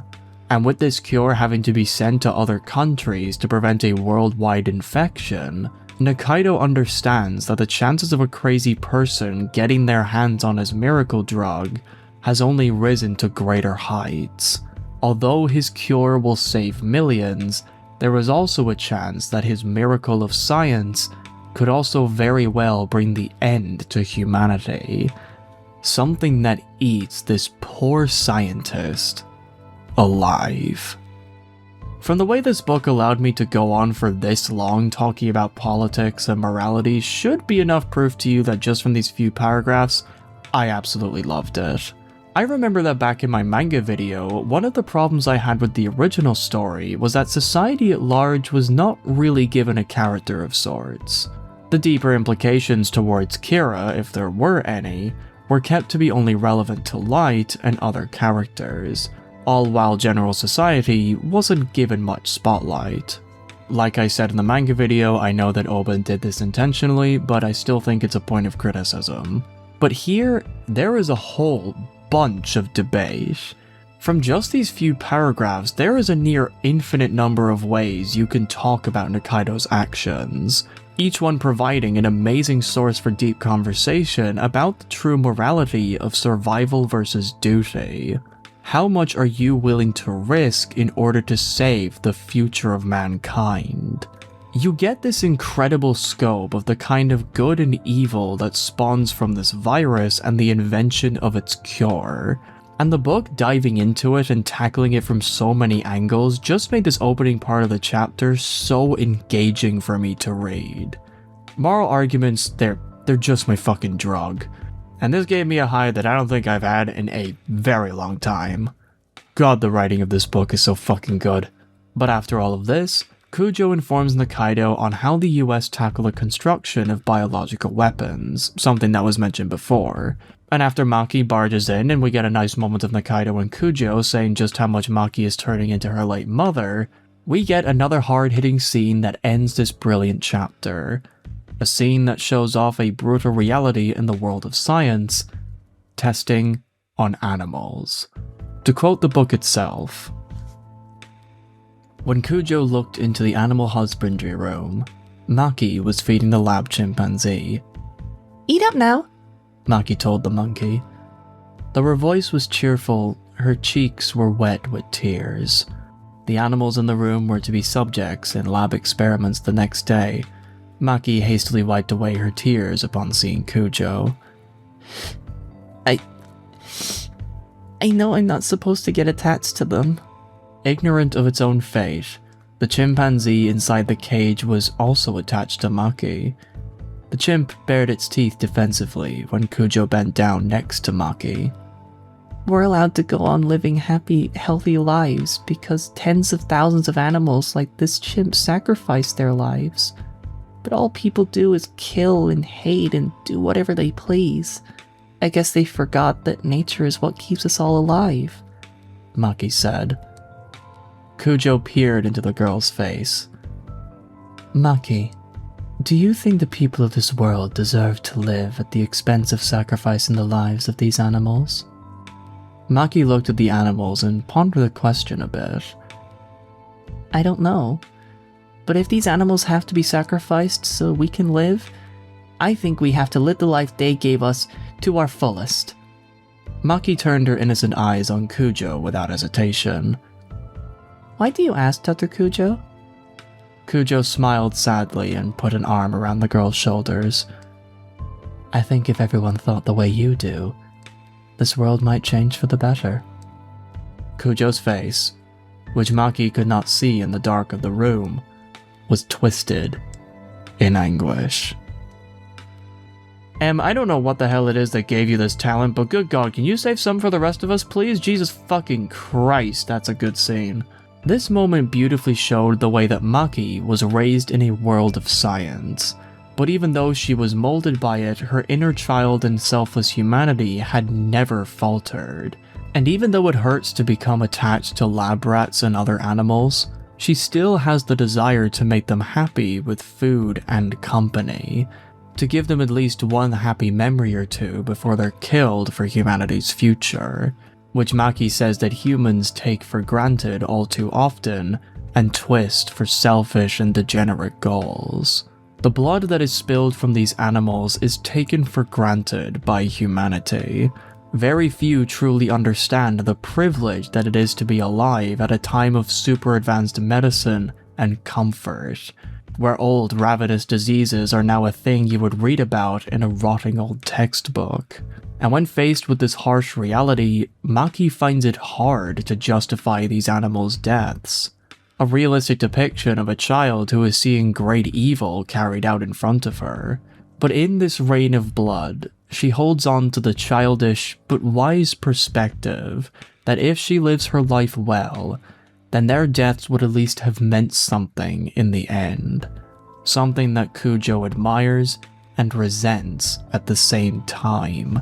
Maki's philosophy does not come from childish ignorance.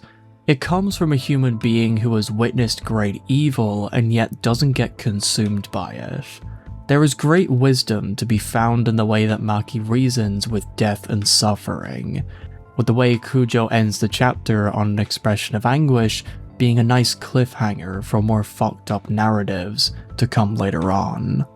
In terms of which scene I believe was better, I think that comparing these two scenes would be a bit unfair, given that they take place during very different parts in the story, and I feel like the true strength comes from combining these two moments together. The film was a great starting point by showing the urgency of the virus by having to kind of witness it over video footage, and that left the scene with the characters realizing just what they were dealing with. Then the book picks up with the aftermath of the cure and all the deep and moral debate that comes after its completion. But I will be honest and say that this kind of connecting I'm doing is only going to last for a little while longer, because like I said enough times at this point, the stories are going to start diverging very heavily, especially around the middle section of the narratives. But I find this kind of piecing together these adaptations and creating a collage of a full story to be quite fun. Let me know how you feel about this. I'm interested to hear your feedback on this style of commentary. But all in all, fantastic chapter. Let's venture back to the movie. After the film redoes the whole scene of Watari and Misa in the elevator, which of course was the time when Watari was killed by Rem, and fun fact, the crew actually took a whole day to get all the actors back for not even this 1 minute scene, L pulls a blanket over the closest thing he's ever gotten to a father figure, and Matsuyama's acting in this scene is just... it's absolute perfection. The way that you can just tell that L is suffering in having to do this, but his brain and body were raised to be so inhumanely logical that sadness is a completely foreign concept to him, to a point where it looks and feels like it causes him great discomfort if anything else. Matsuyama really does an amazing job at showing off the physical and emotional turmoil that L is going through in having to deal with the loss of Watari, a man who had basically created him, no longer serving as a rock in the great stormy sea that is the remainder of his life. Although his presence wasn't great in the films, and I'd argue it wasn't even that great in the manga, Watari's role in L's life is still an important aspect to understand L's character, and having L bury him feels almost like if Frankenstein's monster buried his own creator. What is the monster to do now that his reference for living is gone? What is L to do now that his one connection to the outside world has been forcefully cut out? In this scene, I see an L that has genuinely no idea on what it is he should do with himself, now that he only has barely over 2 weeks to live. But rather than wallow in despair, L processes Watari's death in the only way he knows how. Cold, calculated, and ever hungry. Justice. In the next scene, L does what he told Soichiro in the last movie, and burns away both of the death notes he got from the Kira case, all to the bratty yearning of Ryuk, who almost pleads L to keep them so that he could have more fun in the human world, even asking L if the idea of godhood interests him at all. But although he shared quite a lot of Light's qualities, L isn't convinced of godhood. He remembers the way that Light, a man who was on top of the world as Kira, wriggled and squirmed in his last few moments of life, spazzing around like a drug addict who was having severe withdrawals, and the memory of this revolts him. Despite everything that Light did and all that he accomplished around the world, there was nothing godly about his death, nothing that would spark any grand emotion besides disgust or sickness. L saw Light not only as a potential friend, but as a failure, a man who got checkmated and suffered a crushing defeat, and so as a way to close his heart from the battle that they fought, he burns away the last pieces of the Kira case, where the books engulf in blue flames like how it did in the last movie, and has this new haunting detail of thousands of tortured screams coming out of the flames, as if the gates of hell had just opened, revealing all the souls that the notebooks took across Kira's reign, maybe even longer.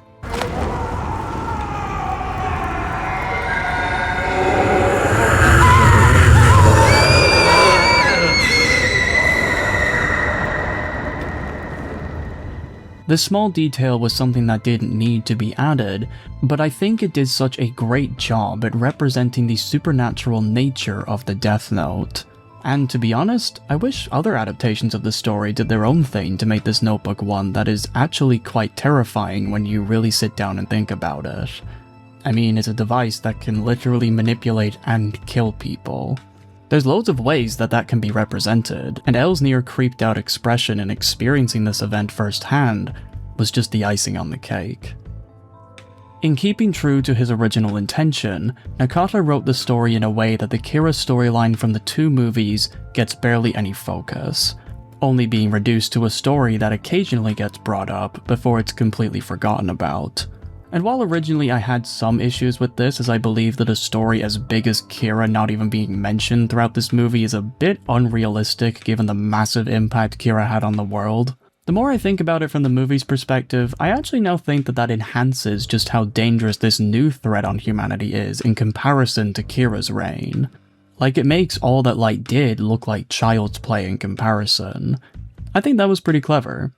But as L burns up the death notes and sends out an email to everyone else in the Whammy house, hesitating slightly when he sees the letter K, showing that the two have some history, he doesn't even get a minute to mourn before K sends a reply back to him, saying that they will also mourn the loss of their teacher, which leaves L with a feeling of worry and discomfort, like he has a vague idea on what K is going to do with the knowledge of Watori's passing. In short, I thought this scene was a really nice bridge towards the new plot of this movie, as it resolves the Kira storyline and all of the baggage that case contained, and shows that even though it's over, L isn't done just yet.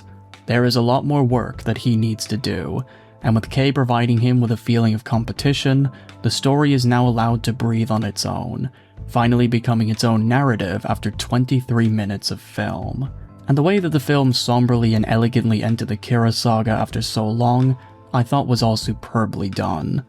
Very good stuff, all around.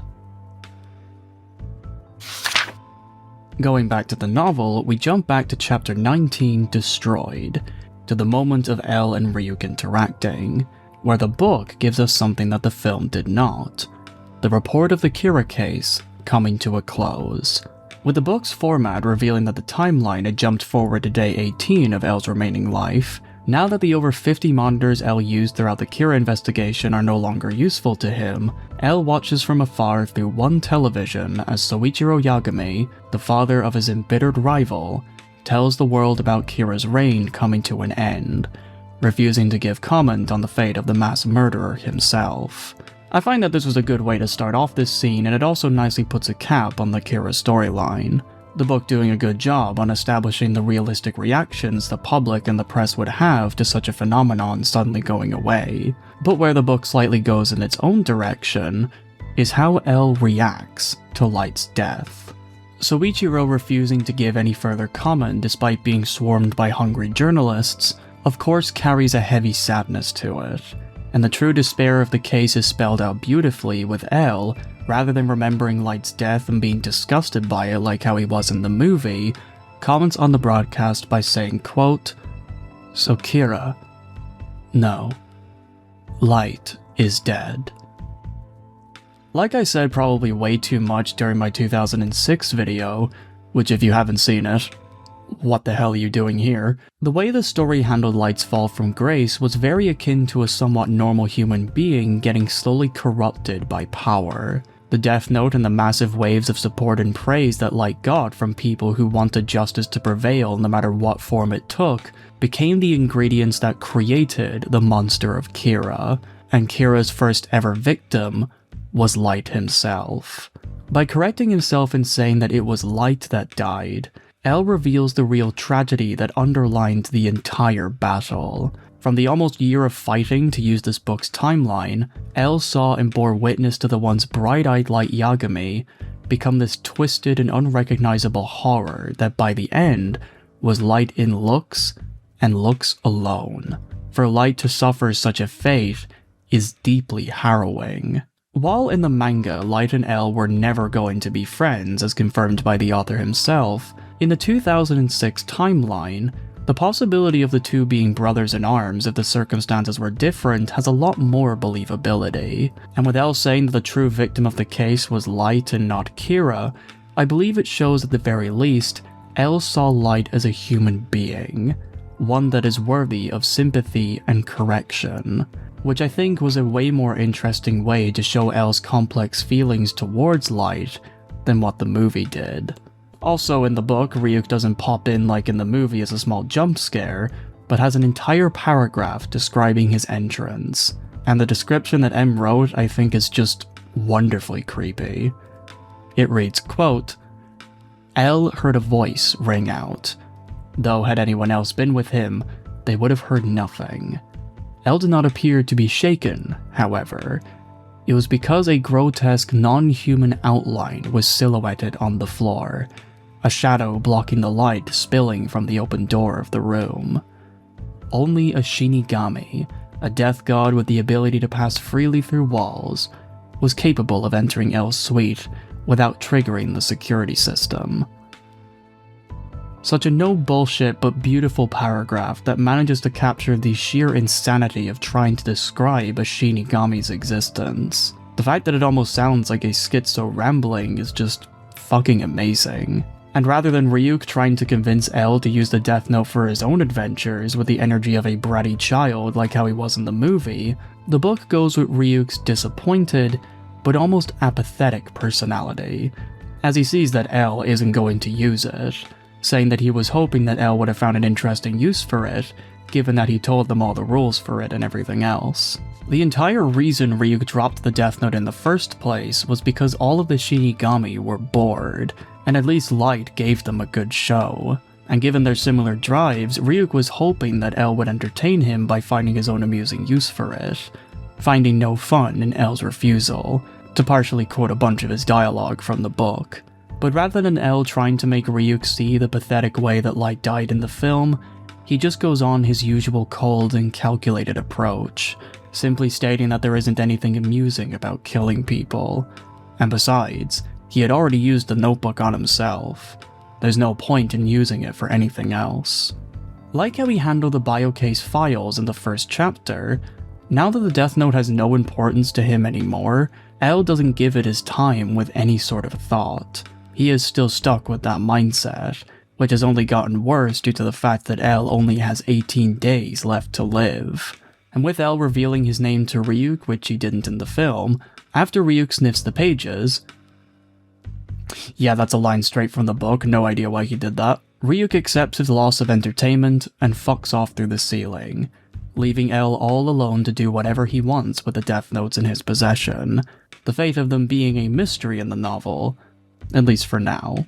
The execution of this scene between these two adaptations are very different, but while that is indeed the case, I don't think that makes either one better than the other. The way I view these two approaches is that I see both Nakata and M having a very solid understanding of the characters, and decided to go about their own way of portraying their moments, focusing on different core parts of the characters' personalities and just telling a tale that would make perfect sense from their own specific lens. In a way, I feel like it makes this scene into one that provides you with two perfectly opposing viewpoints that, when you put them together, create a full package of a scene, portraying the characters that were written in the two previous films perfectly. And that's what made watching the film and reading the book such a fun time for me. In the beginning, it felt like I was getting a whole case study that explains various parts of this narrative, and with all the different information that was provided to me, I was able to paint a picture that made everything feel so much more nuanced and hard-hitting. It's really cool stuff. With that chapter analyzed and put to bed, the movie cuts forward to a man named Daisuke Matoba, played by Masanobu Takashima, meeting up with the head of the environmental group, Blue Ship, in a large dark building that houses a small artificial garden comprising of all kinds of strange plants. The leader of the group, Professor Kagami, played by Renji Ishibashi, reveals that it was in fact he that created the deadly virus, and his reasons for such an atrocious act is laid bare for the audience to completely understand. Kagami, to put it simply, is an apocalyptic environmentalist, someone who believes in the idea that the world has a great sickness, which is mankind. The garden, as it turns out, is to represent that even despite the leaps and bounds humans have made in the world of science and technology, they still cannot replicate even the basics of nature. No amount of money or technological progress can replicate what is already perfect, and humanity's idealism has blinded them to what is really important, which is not to evolve the world, but to preserve and maintain the resources that the planet already has. Kagami's motivation in creating the virus is to reduce the human population greatly, so that the Earth can rebuild anew without the worry of mankind interrupting and ruining the process. He views humans as selfish and indulgent, like a parasite that clings to the planet and sucks everything dry, leaving destruction and chaos in its stead. His environmentalism is a viewpoint that, although extreme and makes for an interesting story, is not all that unrealistic, given that his views is shared by fringe communities in environmentalist circles, such as the Animal Liberation Front, Earth First, the Earth Liberation Front, and the Sea Shepherd Conservation Society, all of which are groups that commit various acts of violence and terrorism to further their causes. But what I believe is the closest real-world comparison to Kagami's ideology is the Voluntary Human Extinction Movement, a group that was founded in 1991 by a Western Oregon University graduate named Les Unite.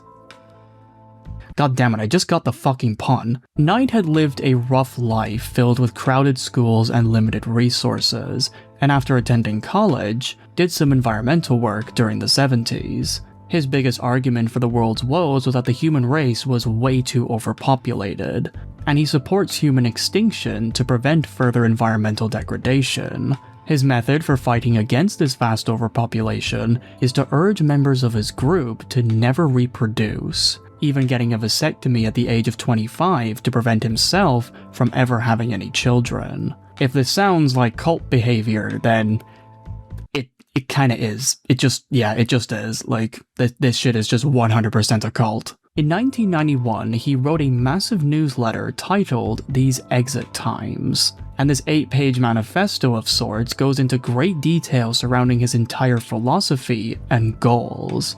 And while I highly recommend that you give this newsletter a read for yourself because the shit this man spews is fucking wild, I also found it interesting that Kagami is almost an inverse to this group's core philosophy, where instead of seeing human extinction as an act of mercy and kindness, he sees it as a revenge towards the world, embodying a phrase that I found inside Les Unite's newsletter, which reads, quote, "A quick annihilation is too good for humans. A horrible, fatal illness from outer space is only fair."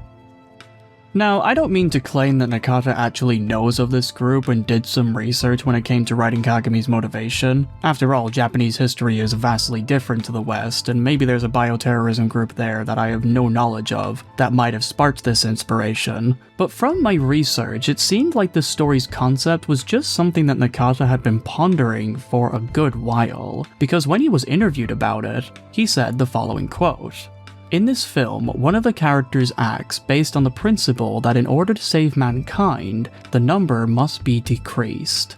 In truth, we cannot overcome this crisis solely by the intelligence of culture, which mankind has fostered. Mankind is a part of nature. Facing such circumstances, what are we to do?"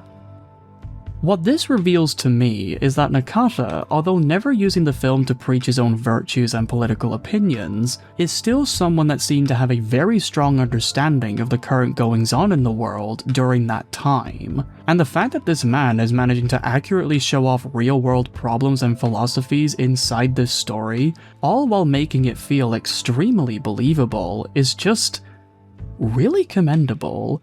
Very few directors have that kind of bragging right. And Kagami's genocidal complex, which when I think about it is actually a nice variation to Kira's whole philosophy, albeit to a more extreme and neutral degree, shows the audience that he believes that what he is doing can be deemed as almost, like Kira before him, holy, and berates Matuba for taking his creation and selling it to various nations, waiting for the highest bidder, some of the buyers consisting of America, the European Union, and Russia, to churn up a price.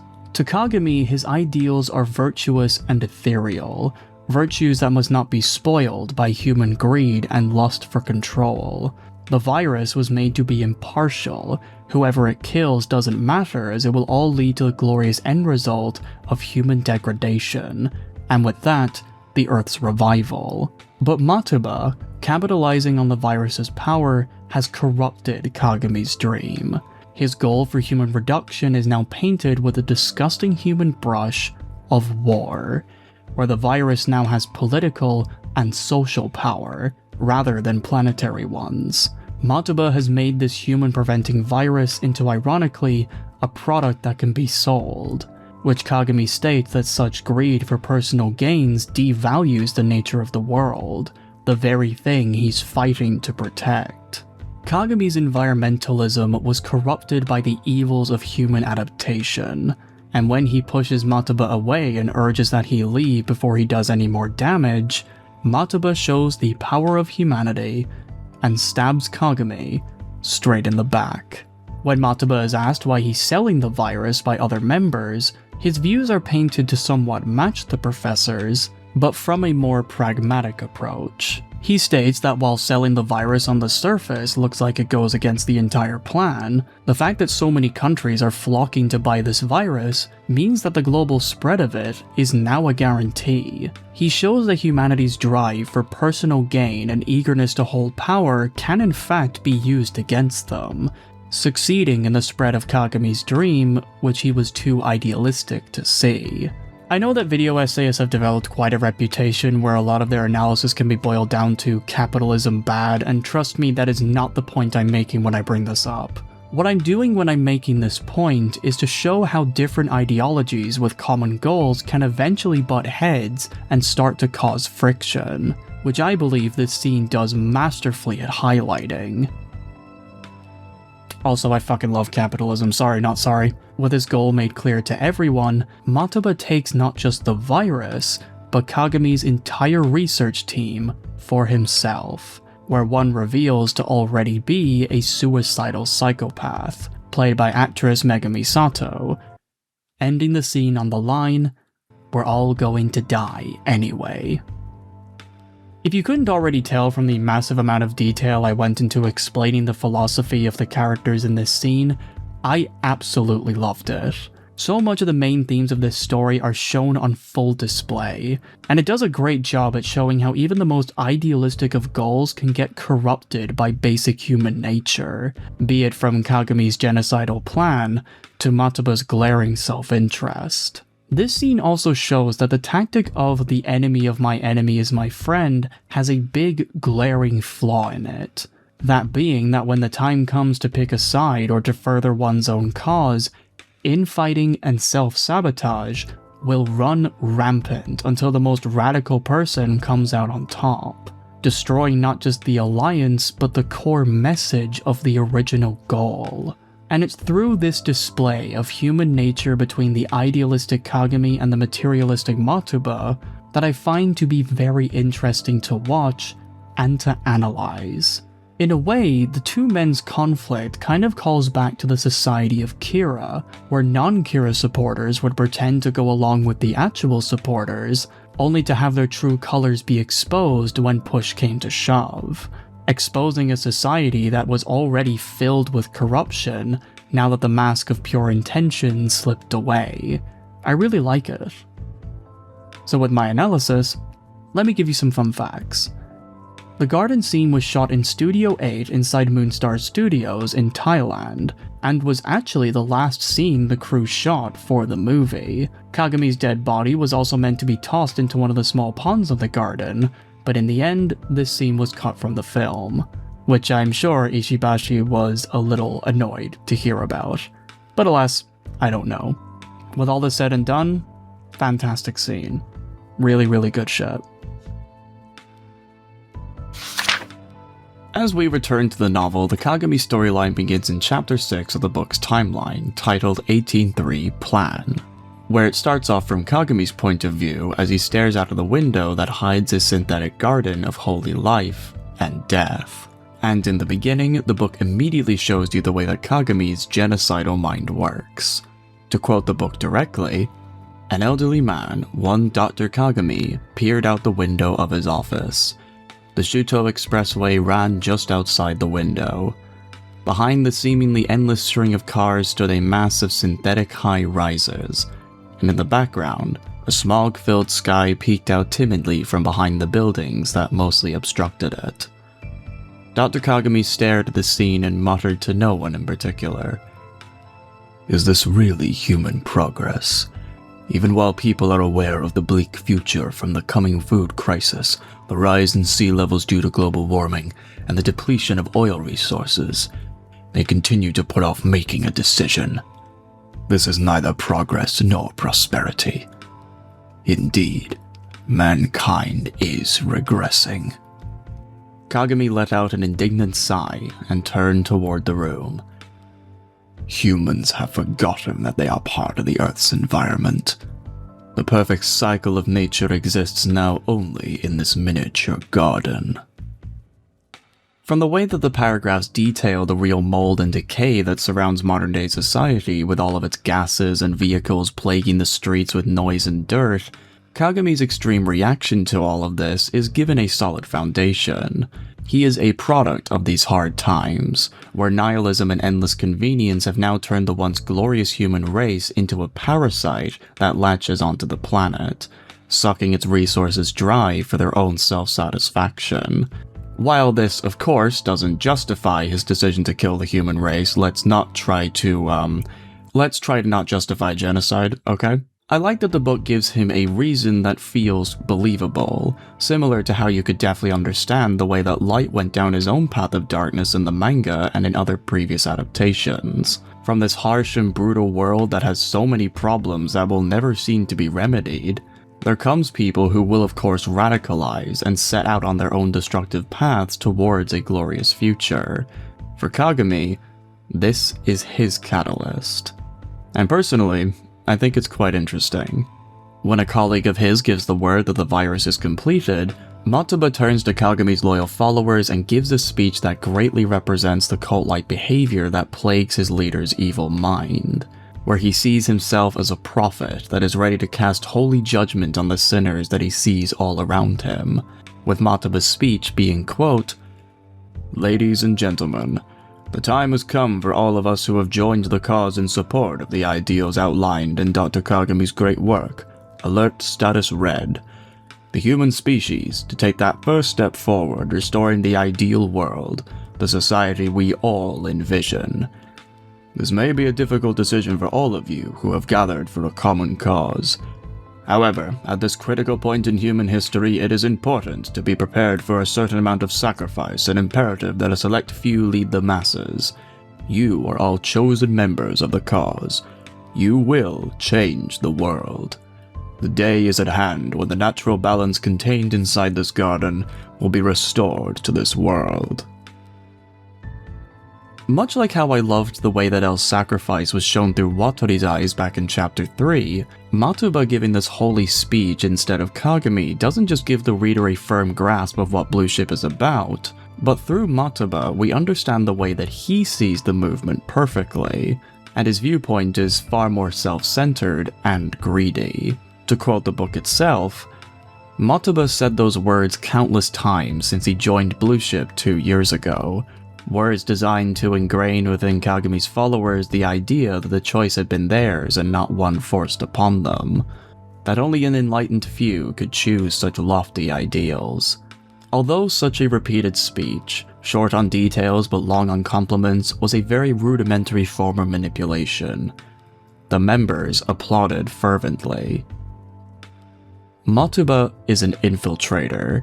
He sees the fools that fell for Kagami's propaganda and takes full advantage of their ignorance and idealism, seeing great fame and fortune in this cult of revolution.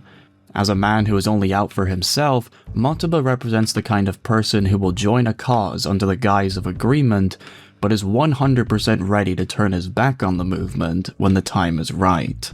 And while Kagami stares at his small garden and takes pride in everything that is contained inside it, Motaba is already corrupting his movement from under his nose, as he goes out of sight to make a call with the military that demands a sample of the virus, although they want to see evidence of it working before they make their decision, ending the chapter with a sinister dread, as the book hints towards the virus causing great suffering and pain on innocent people, with Motaba not having a single care in the world for what he's about to do.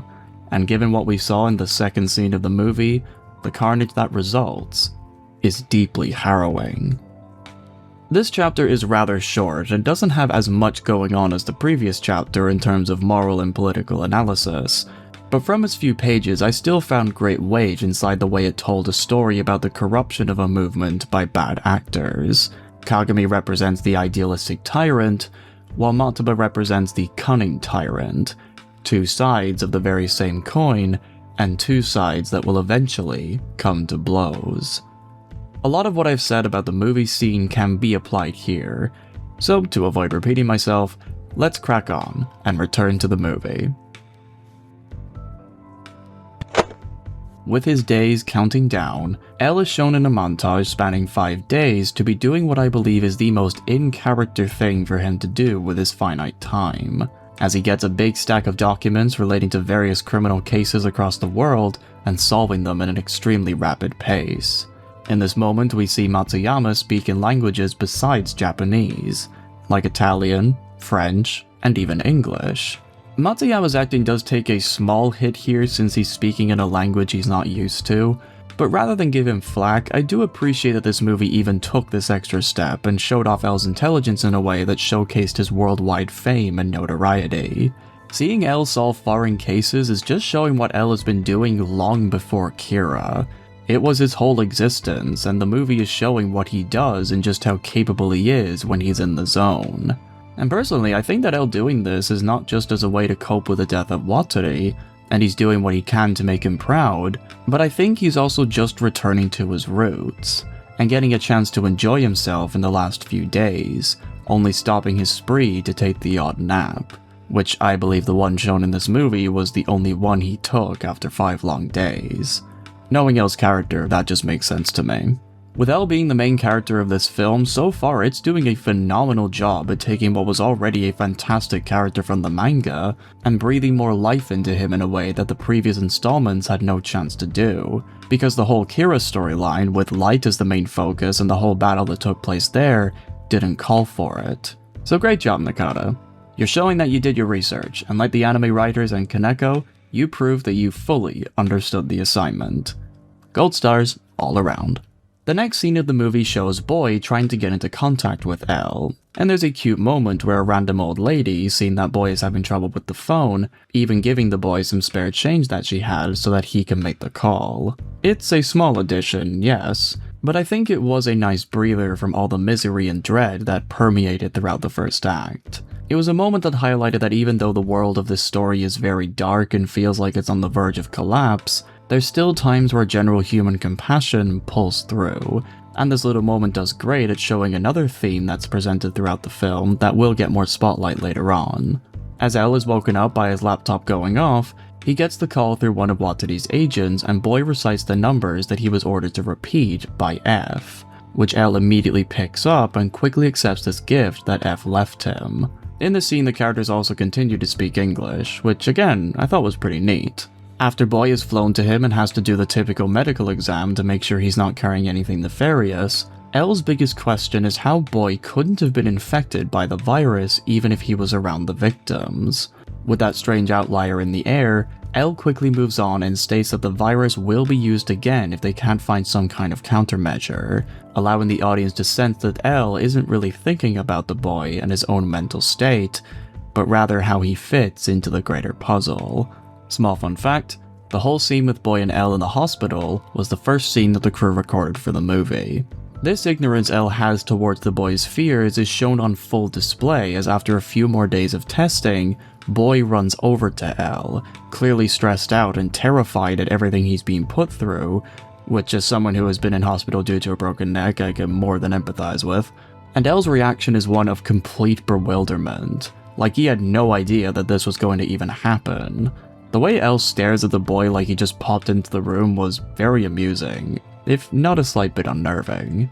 With 8 days now remaining of his life, Elle takes Boy to his base, and for the next few minutes, he shows that he has no idea on how to take care of a child, much less a traumatized one, as Elle, although doing what he thinks would help calm the boy down, still reveals that he has no idea what he's doing. Elle is still in the mindset that he needs to get the necklace wrapped around Boy's neck in order to get to the bottom of this case, without really considering that the boy is currently dealing with a lot of stress. He's in a new country with a language he doesn't understand. He's still getting over the violent death of his mentor figure, and is trying to see what part he plays in a conflict that he's simply too young to fully understand. After everything the kid went through, Elle doesn't take into account that what the kid needs right now isn't cooperation, but comfort. Something that his history never trained him to show or learn. Elle isn't portrayed in this scene to be malicious with his uncaringness of the boy, not at all. He's just simply too ignorant to what actually needs to be done. And I think that adds a lot of weight to his character. But there is some hope for Elle's ignorance, as he sort of picks up on when the boy shows great interest in a packet of chips. Chips that are the same consomme flavor that Light had showed a great liking to from the previous film.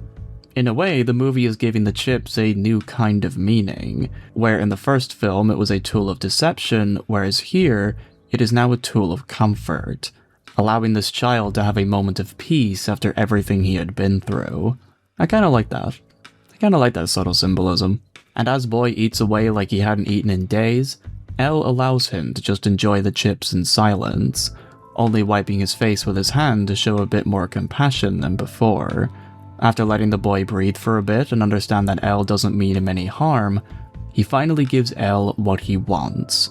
And inside F's necklace is a small SD card that hopefully will give Elle everything he needs to resolve this case. One of Elle Change the World's biggest strengths, at least to me, is how the film manages to convey a lot of humanity towards its characters inside the smaller and more uneventful moments. And this one with Elle and Boy I think is a great example. By having Elle take care of this child, his character is given this new side that is highlighted in this scene, and that side is his ignorance towards human emotion and turmoil. Like I said earlier in this analysis, Elle has a very limited understanding when it comes to human beings. His logic is great for solving crimes, but doesn't do much in regards to comfort and reassurance, something that humanity has been doing and succeeding in for thousands of years. As I watched this scene, I wondered if Elle was doing what he did out of a sense of trying to understand the boy's struggle, or that maybe he was just copying what Watori must have done to him when he was the boy's age, not really getting why Watori did it in the first place. Maybe he's doing to the boy what he does to himself in order to ease his mind. After all, sweets and treats have always been a signifier for whenever Elle feels in control, has a clear head, or is trying to cope with a lot of stress. I don't exactly know what the answer is, but whatever the case may be, I found this scene to be one of great exploration towards Elle as a character, and it does brilliant at signifying the beginning of his arc in this movie, one that paints him as way more human than previous installments. When this scene is over, Maki is shown to be playing with a teddy bear that has a small speaker that welcomes her home, and asks if she had a good day, the voice being what I can only assume is her dead mother, already giving me reason to care for this girl's loneliness throughout the film. However, she doesn't get much time to really grieve this loss in her life as her father, looking very agitated and anxious, asks for her to send a message to an address along with a box containing a needle and a capsule of blood. The father cryptically saying that this person is the answer to the homework Maki had been doing in her last scene of the two together. Nikaido then gives his daughter a new assignment, but Maki says that she's already done it, understanding that the answer is, quote, "If it's difficult, it's worth the challenge." Something that when Nikaido hears, he bears an expression of pride, but extreme sadness or dread. To prevent Maki from asking any further questions, Nikaido quickly sends her on her way, showing that this father-daughter relationship, although relatively healthy, has some sense of mystery, unhealed wounds, and lack of honesty. Something that isn't evil, but just human. Nikaido then calls up Dr. Kujo to meet him in the lab they did their last experiment in, and Dr. Kujo then immediately calls upon none other than Matuba, revealing that she may not be the most trustworthy person after all, bringing this whole new layer of unease and intensity towards the future of the story. L takes the SD card he got from F's necklace and analyzes the contents, where L watches a video diary of F explaining to Watsuri the goings-on while on the scene, revealing brand new footage of the village that wasn't in the previous scenes, which I think does great at showing just how long these people were actually suffering for before the Americans came in and blew them up. To think that all of these people were suffering from this deadly virus for possible weeks on end, it's just really fucking terrifying.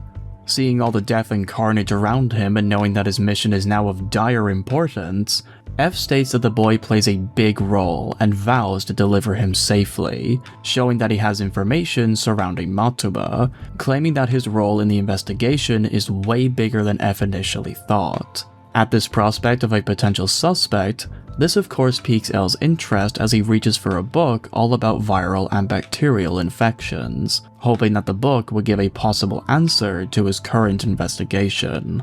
What that answer is, the film doesn't reveal, as the movie hard cuts to outside the Asia Infectious Disease Center where Matuba and his cronies park outside, and a security guard is quickly murdered by Mizawa, the person that Megumi Sato plays as, where she does a brilliant job at showcasing how cold and bloodthirsty she really is now that she's free from Kagumi's holy clutches. Great way to show how Matuba's new leadership is quickly corrupting everyone else underneath him. The demonic circus just got a brand new ringleader. Have fun.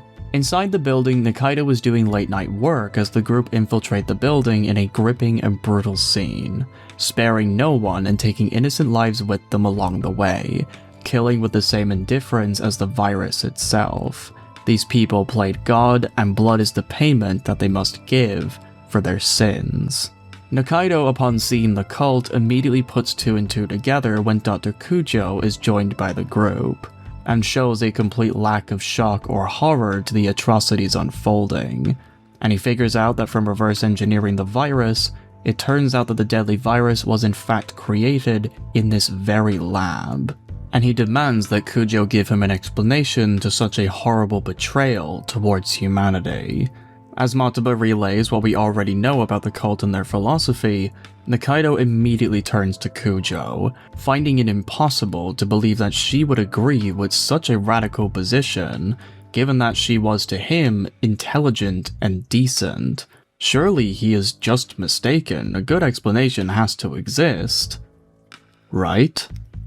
But the image that he had for her is shattered into a million pieces, as not only does Kujo agree with these mad ravings, but she was actually the originator of this genocidal plan, vowing to create a world with good people and a better ecosystem, using this new deadly weapon to wipe out any humans she deems useless to the future of the planet. A person with a strong desire for justice and wants to create a world without useless and destructive people? Now where have we heard that before? Kujo tells Nikaido that she didn't want to tell him so soon, as she wanted him to put all his efforts into creating an effective antidote, and her face lights up in joy as she realizes that he had already succeeded in exactly what he set out to do. In his possession, Nikaido has created the very antidote the group need in order to survive their plan. Their ticket out of their own demise is officially in their grasps.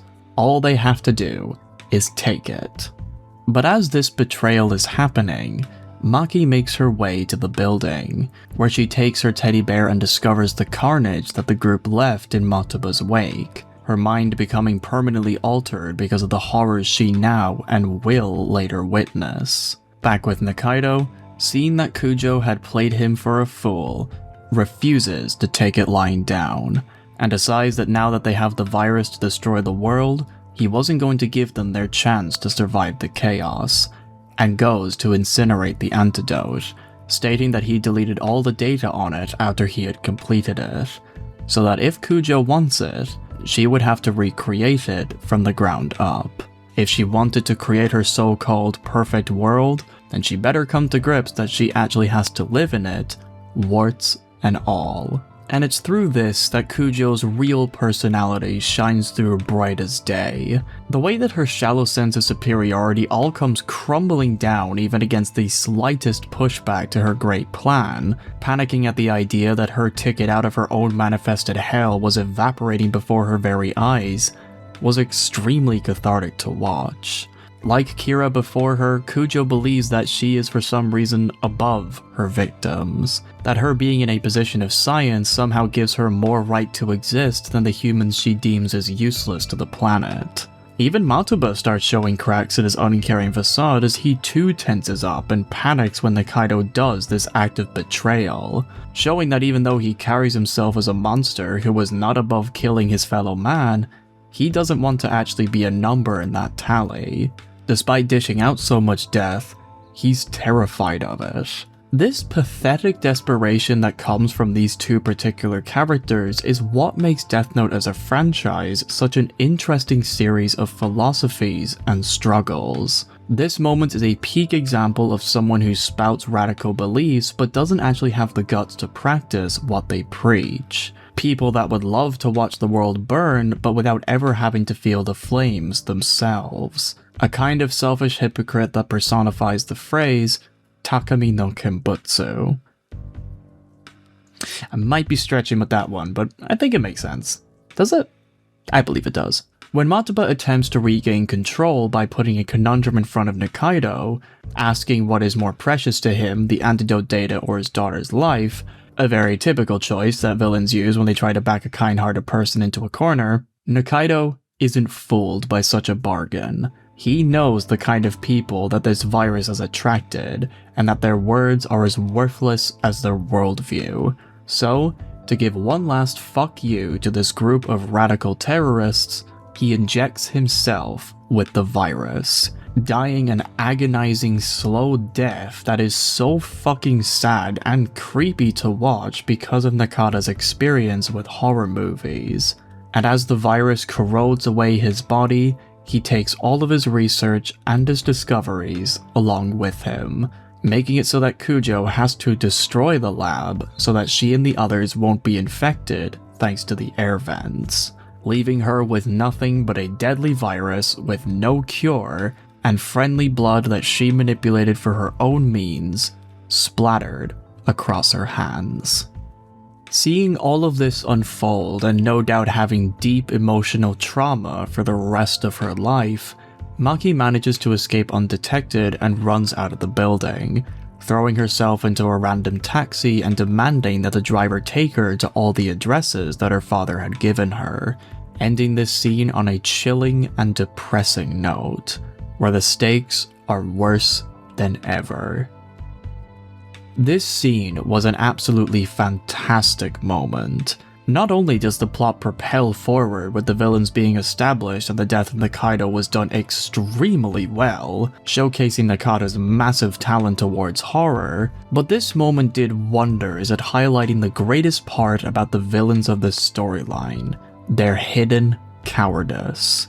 Like a bunch of people who wish for things without actually considering the ramifications of such things, despite wishing death on the world, this group of villains don't actually want to be a part of the death count. They believe that for whatever reason, their existence is more justified and an exemption to their ideology, even though their virtues paint everyone with an equal and indifferent brush.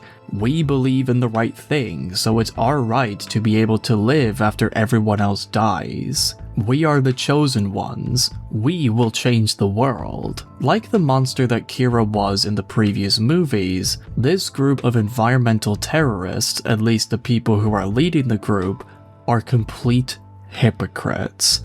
Human life is not as valueless as they claim it to be. Because if it truly means nothing, why not just go through with the plan to wipe out humanity? Why even bother getting an antidote when your weapon is right here, ready to use? And you can go and spread it as much as you want. Everyone's gonna die, right? Why do you care if you live or not?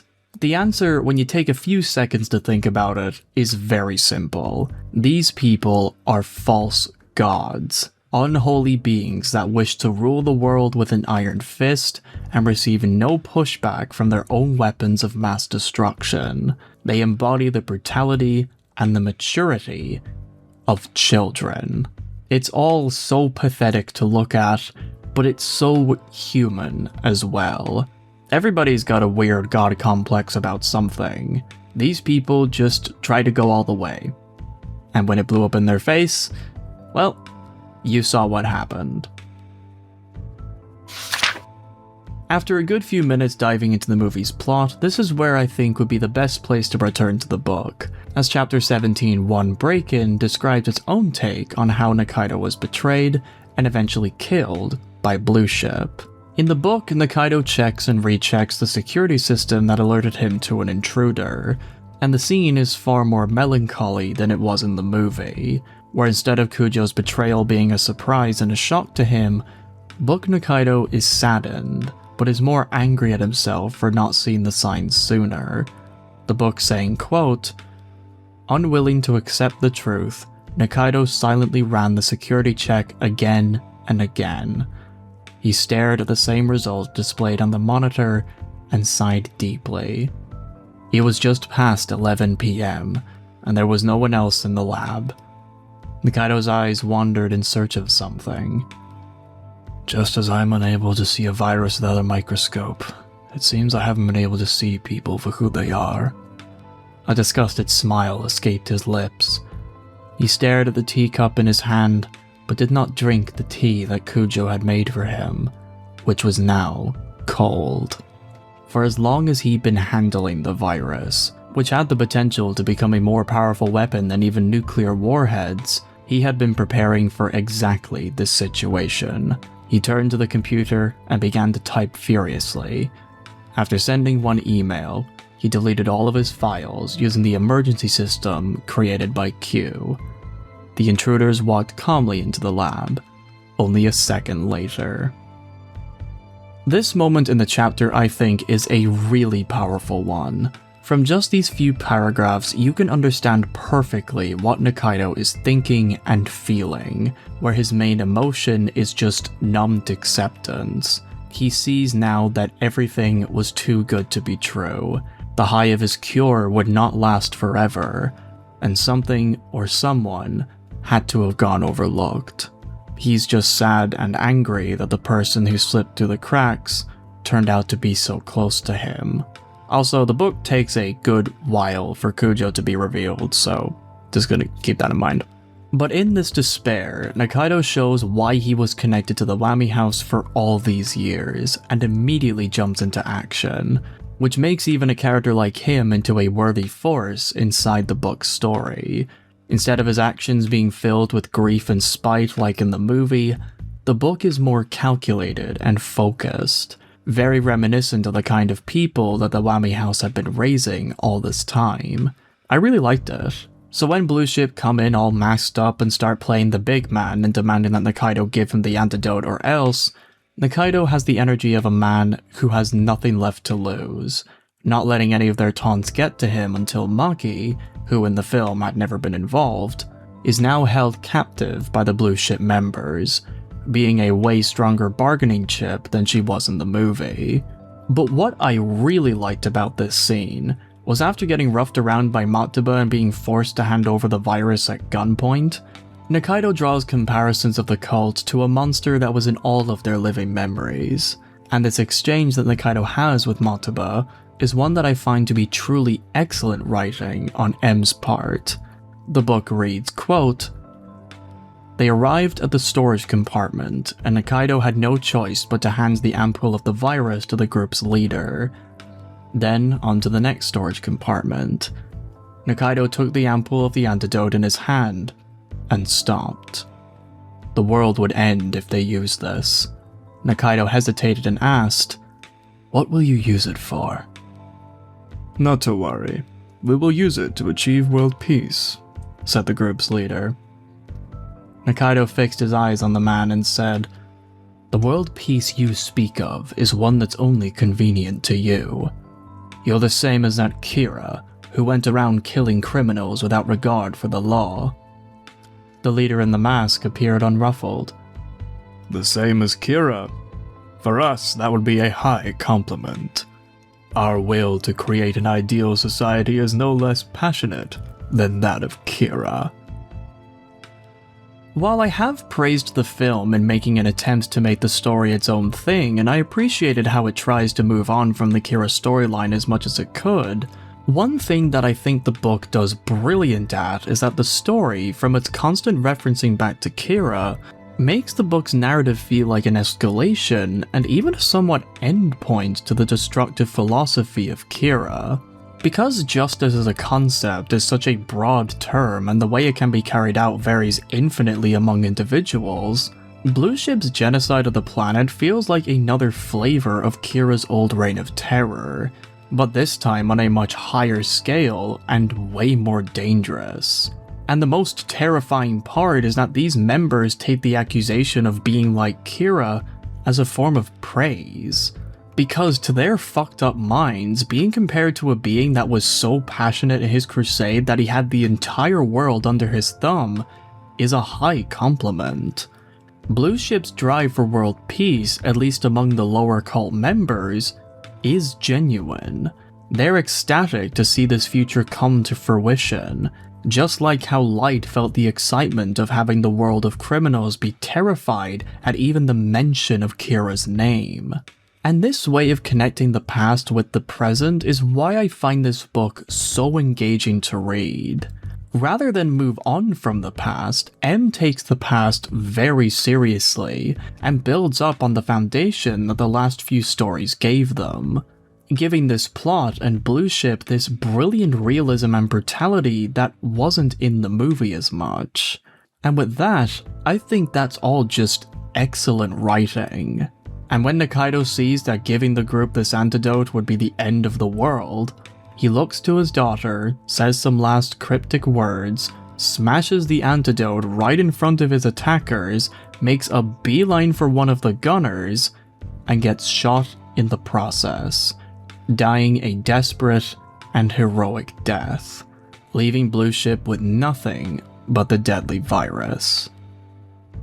But was that a better end for him? When I think about how Nikaido died in both adaptations, while I see the individual strengths towards both deaths, if I was to choose the more impactful one, I would go for the movie, hand over fist. And here's why.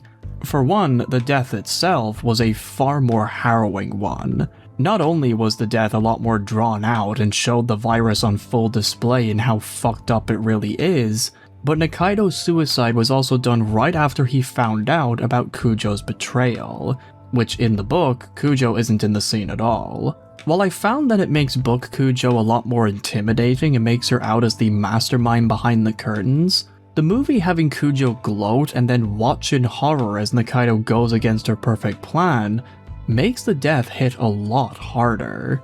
This fact, along with Blue Ship threatening to capture his daughter and do unspeakable things to her, makes it so that the death felt a lot more desperate. Nikaido was trapped in a corner, he has no ways to get out besides his own death, and it makes his choice of taking his own life have that air of tragedy to it that the book's death has only a small part of. But what I think makes the death way more impactful in the film was that through his actions, Blue Ship had gotten a glimpse to what their grand future truly looks like. The virus is fucking deadly. The virus is not a quick death. It is disgustingly slow. It corrodes you from the inside out, leaving you as a mangled corpse. And without that cure, Blue Ship has no safety net. There's no way to turn back if the virus was to infect any of them instead of their targets. From his death, the wool that had been pulled over all the members' eyes has been violently ripped off, leaving them to look on in horror at what their weapon of justice is capable of doing to them if they go through with their plan without the cure. In short, Nikaido basically told them, without using words, if you want to go through with this, here's what's gonna happen to you. Watch closely, and never forget it.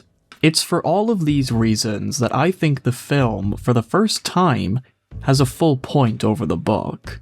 The emotions and the pacing of Nikaido's suicide just hit way harder than it did in the novel.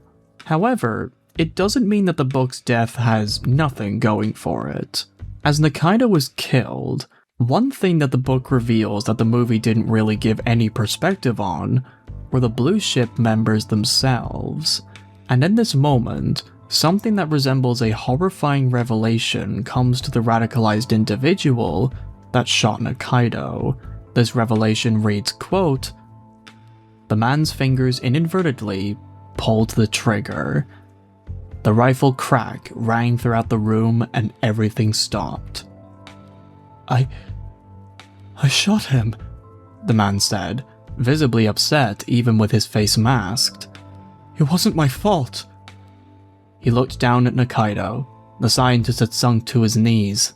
The bullet had opened up his chest.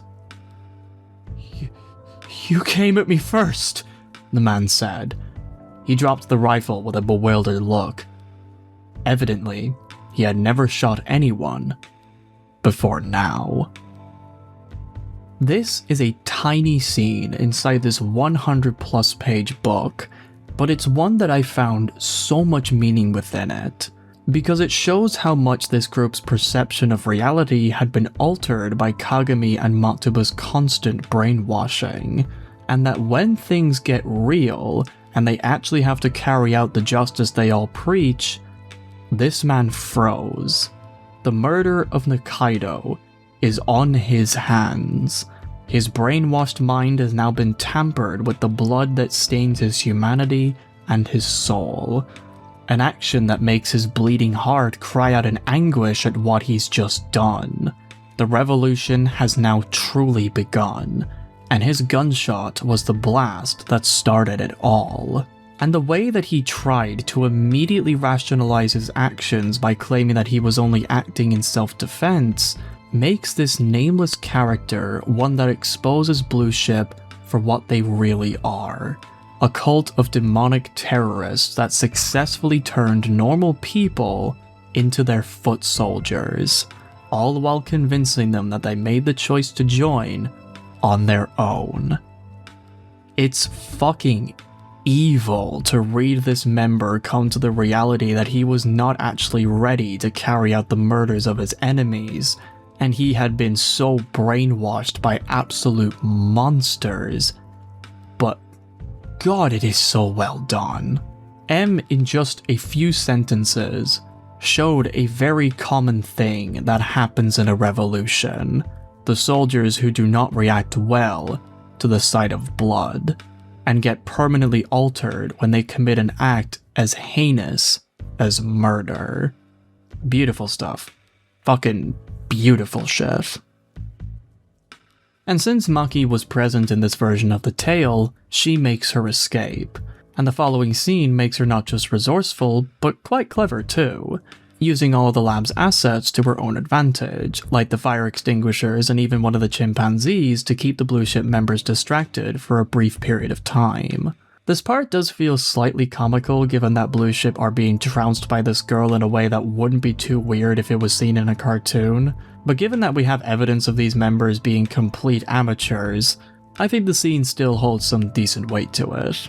But as Maki makes it to her father's lab, she follows the last bit of instructions he gave her and grabs a teddy bear, the teddy bear that in the movie we saw her already have, which gives its addition a different sort of meaning than the film. And with her brother in arms in hand, She successfully escapes her pursuers by a trapdoor inside a safe, which bought her time when she locked it up and the Blue Ship members spend a few minutes trying to unlock. With Matoba being frustrated and angry at the situation that had just unfolded, he makes his first crucial mistake of letting Maki go, reasoning that because Nikaido did so much to protect her, she must be useful in the grand scheme of things.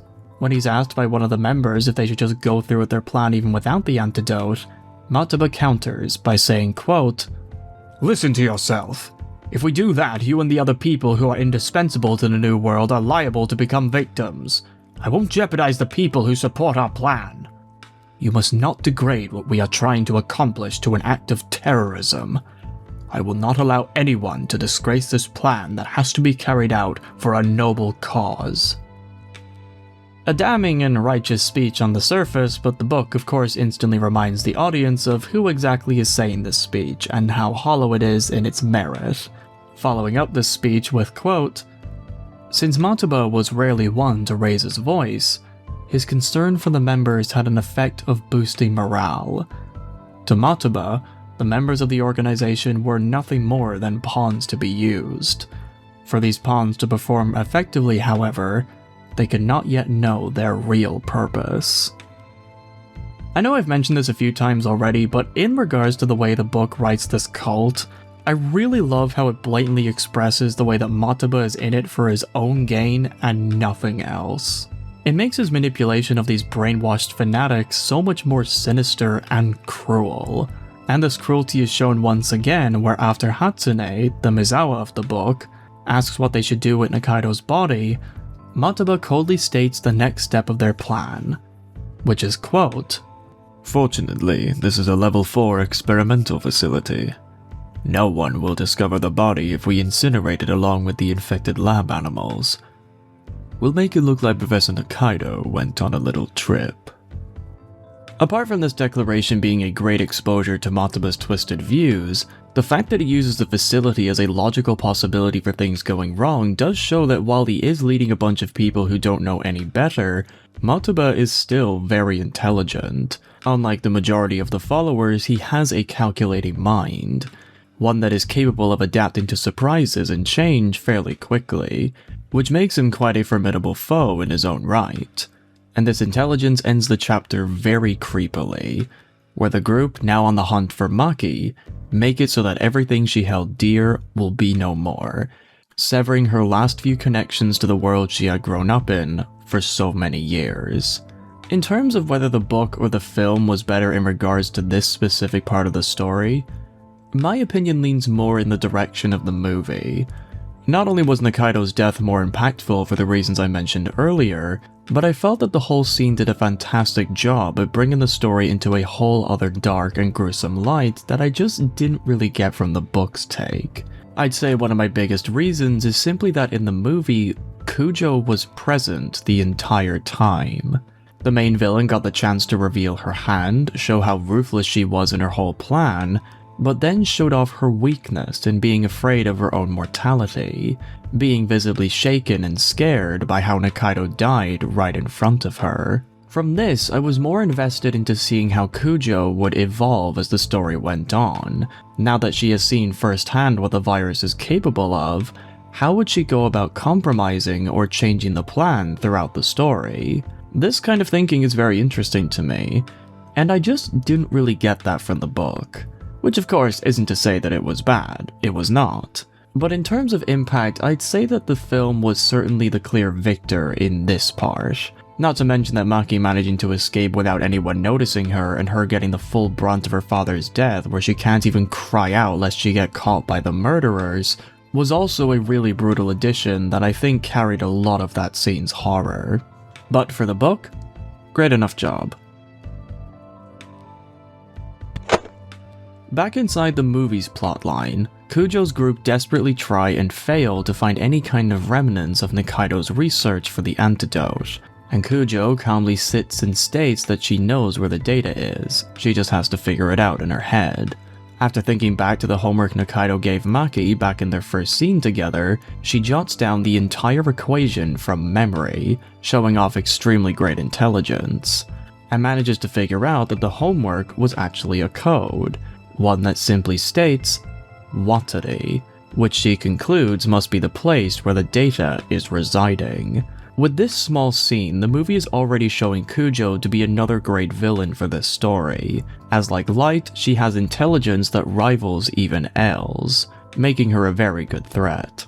And her evil presence is further exemplified when, while this is happening, Maki is being driven all across the city, and of course, she is in mental and physical anguish, clinging to her teddy bear and her mother's words to try and bring some kind of relief. A very heartbreaking portrayal of a child still coming to terms with what has happened to her parents.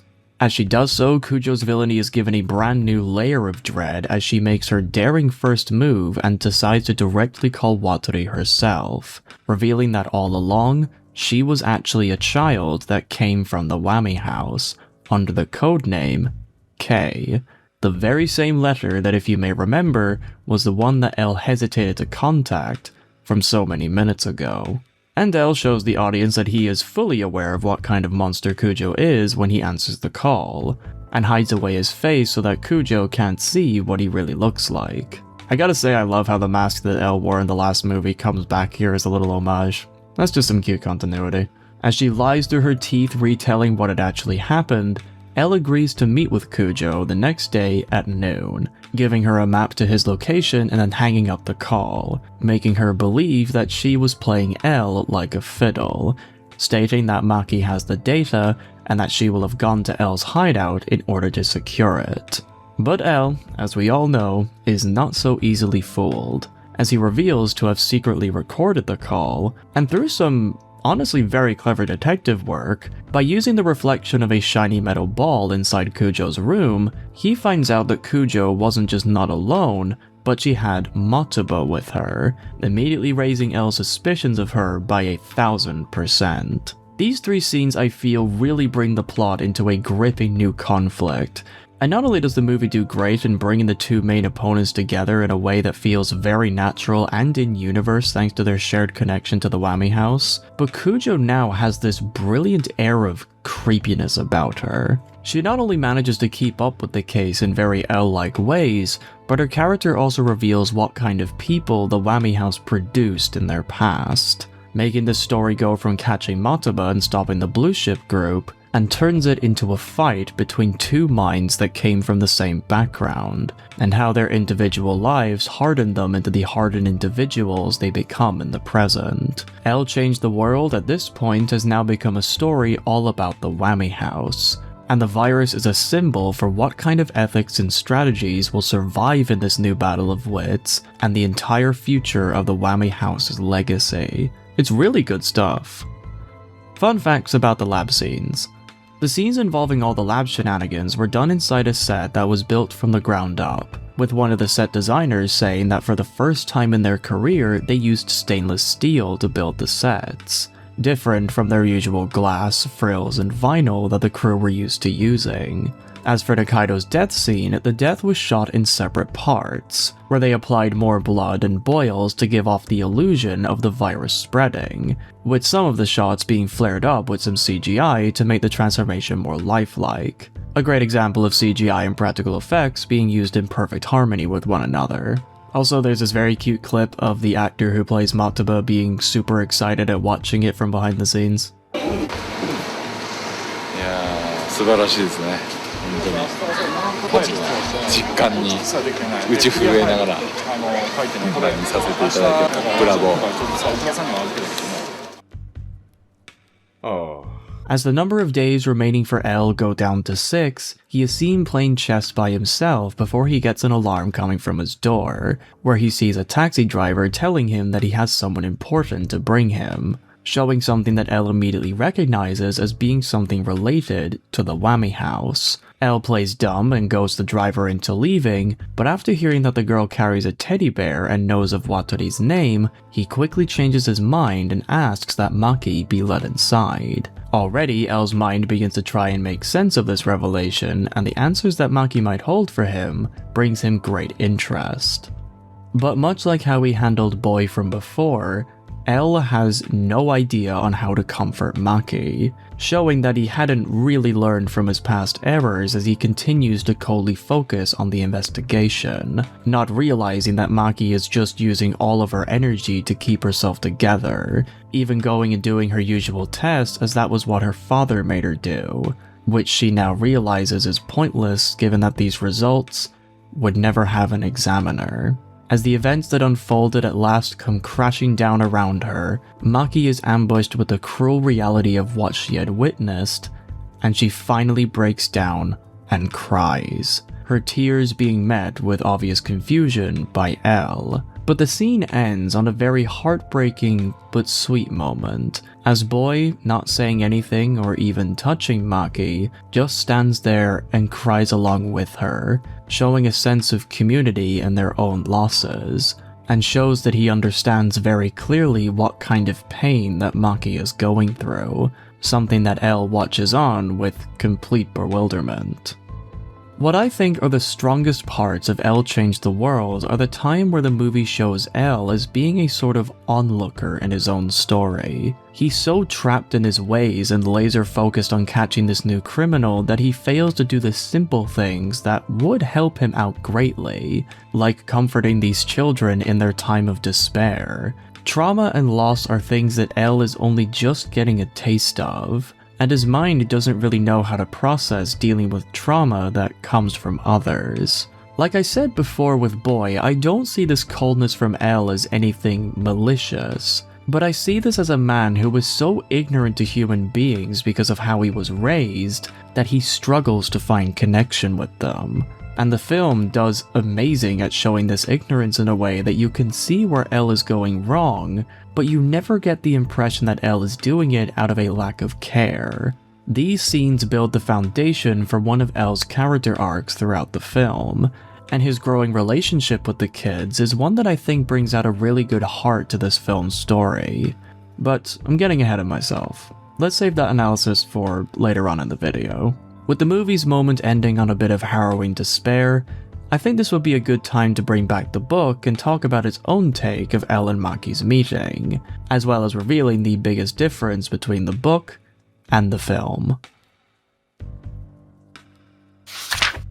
Chapter 17-2 Job begins like the movie scene, with L working tirelessly on all the unresolved cases that were left behind by Watari, surrounded by the usual towers of suites and case files. However, unlike movie L, who used his laptop to contact all of the different agencies and leaders, book L has a pile of different cell phones, which scrawled on the backs of each were the names of heads of state, directors of intelligence agencies, as well as the names of religious leaders, CEOs of global corporations, and mob bosses, all of whom essentially had a hand in running the world, to quote a passage directly from the book. A line that I thought was fairly amusing and did wonders at painting the almost supernatural element to L's character was that all of these contacts L had around the world, to him, were just, to quote the book, personal hotlines. The world and its political and social woes are just L's mental playground. He just has everyone he could ever want to talk to on speed dial, no matter how high up they are in society. And he has so much wealth from Watari that he can just afford to do all of this without any problems, even going as far as to throw the case file along with the phone into a bin like it's mere junk. Imagine being the leader of a country and finding out that L had an entire cell phone dedicated to you, only for him to toss you into the trash when he was done with you. I swear the fucking wild shit that L does in his investigations never fail to make me baffled. He's such a fun character. But as all the cases get solved in rapid succession and L is left with only the American president as a source of entertainment, L has a moment of post-case clarity, his face looking lost and unfocused, seemingly put at a loss by the first free moment he'd had since the world had recognized him as a peerless and unrivaled detective, to partially quote the book itself.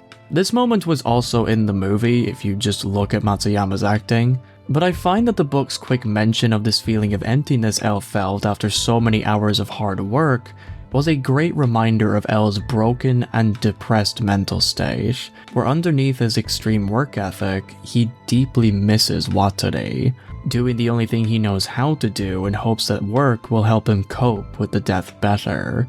It's just too bad that L was too good at it. With no more cases and having 17 days left to live, which is way more than the film by the way, what is there for him to do now? Well, his answer was quick to come, because after a minute or two, L gets an email from none other than Nikaido himself on his computer. His message simply reading, "Watari, take care of my daughter." After L cutely thinks that this message was somehow a last ethereal message from his late teacher, L immediately gets to work on cracking the case. And the way the book describes this sudden motivation was just... Guys, I won't be able to do it justice. Here's what it says in full, and I quote. "Like a zombie out of an old horror movie, he thrust out both arms and left his fingers dangling. He walked across the room to another table with another pile, this one of open and idle laptop computers. Moving just his fingers, L operated several computers simultaneously. Professor Nikaido's past achievements, recent activities, conference papers. A torrent of words rained down each of the screens, which L took in all at once. Then he got to work accessing the internal networks of the world's intelligence agencies. Using multiple servers as springboards, he exploited a vulnerability to enter each system, used a dummy password, counteracted a hacker trap with a mirror trap, and masked the source while eliminating any trace of unauthorized activity. Biting his fingernails, L read every file marked top secret or confidential. From the information culled from multiple sources, L was able to determine Nikaido's current situation, the power of the enemy forces, and the likelihood that Nikaido was in trouble, and calculated the overall rate of danger. His nail biting grew louder, actually echoing across the room. With his pale face tinted red by the blinking lights on the screen, L continued to bite his nails as if the vibration sent to his head helped him to think. Like, my god, this absolute fucking gremlin of a character. He's just so strange in the way he operates, and M's just meticulous way of making L out to be as weird as possible was just a joy to read. It's moments like these where the tight and quick writing works really well, because like a gag that takes a second or two to process, L just does so much weird stuff back to back that by the time your brain has a moment to cop onto what he's doing, he's already off doing a completely separate thing, leaving me with the sensation that I was being pulled around on a wild goose chase, but in a good way. With the way that L is so quick in his intelligence and is always doing something, the writing itself feels like it's in character. Does that make any sense? Which is a really, really good attention to detail. It just makes these scenes so funny to read. And it's that kind of strange magic that made L fun in the previous installments, and M just managed to adapt it flawlessly, even though they claim to have never read the original manga, and that's just really impressive. But after that masterful bit of comedy mixed with drama, Maki finally makes it to L's headquarters, and when he saw that Watari had remembered her from the LA case and noted her down just so that he would have no trouble figuring out who she was, which shows that goddamn Watari's really good at fucking keeping notes, L lets her inside and immediately shows his lack of ability to read the room, bluntly saying to the traumatized child, "Watari isn't here. Has something happened to your father?" To which Maki, to no one's surprise, cries and takes a few minutes to calm down, even after L gave her a dango because, to quote him, "Sweets can help calm the nerves." Well done, L, you're really showing your humanity here, my guy. A+ for effort, I guess. But what follows afterward is a much more reserved conversation between the two, a vastly different tone than how the movie handled its first introduction of L to Maki. The conversation is as follows. "I suppose no one would suspect the safe to lead to a secret passage, so Professor Nikaido instructed you to take what was inside and run if anything happened to him. What is it that you took from the safe?" L asked. Maki warily hid the teddy bear, her only possession, behind her back. "My father said to ask for a Mr. Watari's help. If you're not him, I can't trust you 100% just yet." Far from getting angry at the girl who glared at him, Elle nodded in approval and said, "A correct response. If you have something to protect, you should only give it to someone you trust, the way your father entrusted it to you." So where is Mr. Watari? Watari isn't here. When will he be back? He isn't coming back. Maki, Watari suffered the same fate as your father. He was killed by some bad people. What? Maki couldn't help but stare at Elle, who jumped onto the sofa and turned his back, biting his nails. I'm the one who killed Watari. If I hadn't failed, he would still. Elle's slouch grew rounder as he sat on the sofa with his knees tucked tightly against his chest. He looked like a child who didn't know what to do with arms and legs that had grown too long. To Maki, he seemed to be burdened by the weight of something very heavy that she could not see. The way that this conversation ends the chapter on this note was a very powerful decision, as not only does it finally stop the comedy that this chapter did really good in portraying, but it managed to reveal Elle as someone who is barely clinging onto sanity himself, his alien nature being merely a great mask to hide what he's feeling to other people. Maki, having just suffered a loss herself, senses this strange connection to Elle, immediately clocking that he might be hiding something from her. And this kind of bond that remains silent but still present is, in my opinion, a very interesting way to bring these two characters together. The way the book describes his pain as it being like he was burdened by a weight of something very heavy is just... God, that's so good. But the most obvious thing you might have clocked onto long before I ended this chapter is that Boy isn't here. And that's the biggest difference between the book and the movie. Boy is not in the novel. He's only a character in the film, which as we go on will fundamentally change a lot of the book's plot, given how much importance he has in the movie later on. But how Boy's absence will affect the novel, I will of course reveal in due time. I'm probably only about a third into this video, aren't I? In terms of which scene I found to be more hard-hitting, once again, I would definitely give it to the movie. Because Elle is the only person in the room and therefore is the sole person responsible for taking care of Maki and Boy, seeing him have no idea of how to actually help them made the scenes feel a lot more powerful to me. Why did I say because Elle is the only person in the room at the start of that sentence? Don't worry, I'll tell you later. Plus, Maki's acting in the movie's version was in my opinion a lot more realistic and tragic than in the book, which made her break down at everything that just happened to her as well as Boy joining in her sorrow feel way more heartbreaking to me. I appreciate the book revealing very plainly that Elle feels solely responsible for the death of Watari, and that definitely does mean a lot to his development, but I found that the film managed to do that just as well without even having to highlight it too much. It was just the writing and Matsuyama's acting being so good that I was able to get that impression instinctively. But overall, this chapter was a very good balance of comedy and tragedy, a fine example of a Death Note story being effective. With that, back to the movie. Kujo's group managed to hack into the security system of Elle's Fortress of Solitude, which immediately triggers the alarm, and Maki, fueled with rage and desire for revenge, goes and confronts Kujo head-on, staring her certain death in the eyes without even flinching, and repeating her father's actions. She reveals to have taken the virus with her, and injects it into herself, planning to take Kujo with her. Elle manages to intervene and save her, albeit in a very, very honestly silly way, making everyone so stunned that he manages to get away, even despite Maki's protests and constant fighting to go back and kill Kujo with the virus. But as she falls unconscious, her body is prevented from having a nice reunion with the floor as she is caught by a man named Hideki Tsuruga, played by Kiyotaka Nambara, an FBI agent who is sent in to allegedly help and protect Elle from any threats, something that Elle only finds encouraging. Immediately asserting his dominance over the slave to America, Elle takes the initiative on the escape, revealing that his method of blending in and out of sight is a small crepe truck. something that he immediately makes Tsuruga drive. Okay, yeah, of course he does. Why not?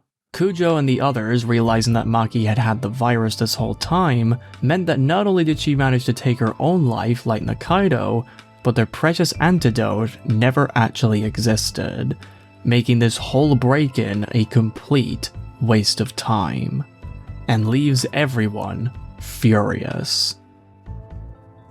This series of events was all an extremely good watch. Seeing Maki's despair turn into bloodlust to a point where she is willing to use her own body in order to make Kujo suffer does great at representing the illogical and drastic nature of revenge. And Kujo, having a bit more humanity than L, tries to play this apathetic big bad and attempts to manipulate Maki for her own gain, but when she sees what she has created with full clarity, the sight of this child doing this completely reckless act shakes her up quite a bit.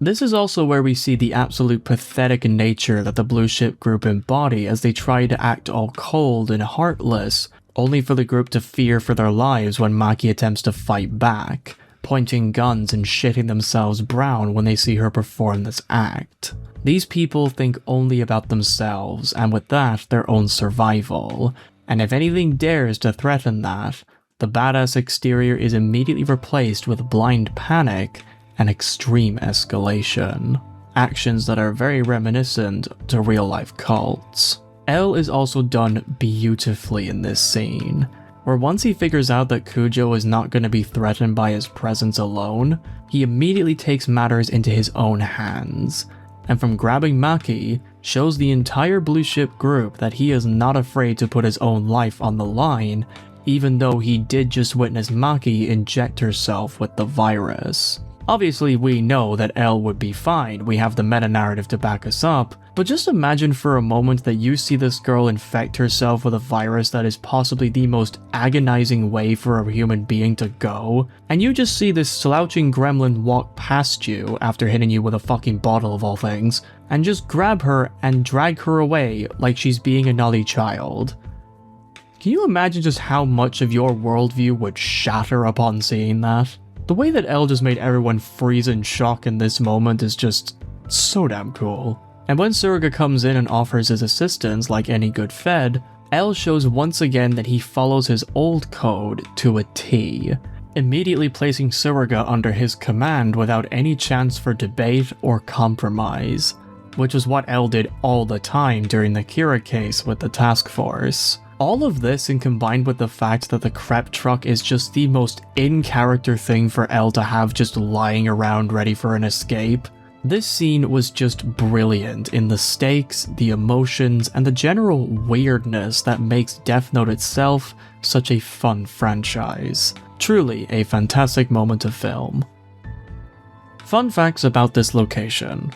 L's headquarters was shot inside sets that were built specifically for this film, and the time it took to shoot every part, which included L and Watori's moments, his investigation scenes, the Blue Ship break-in, etc., was only 2 weeks.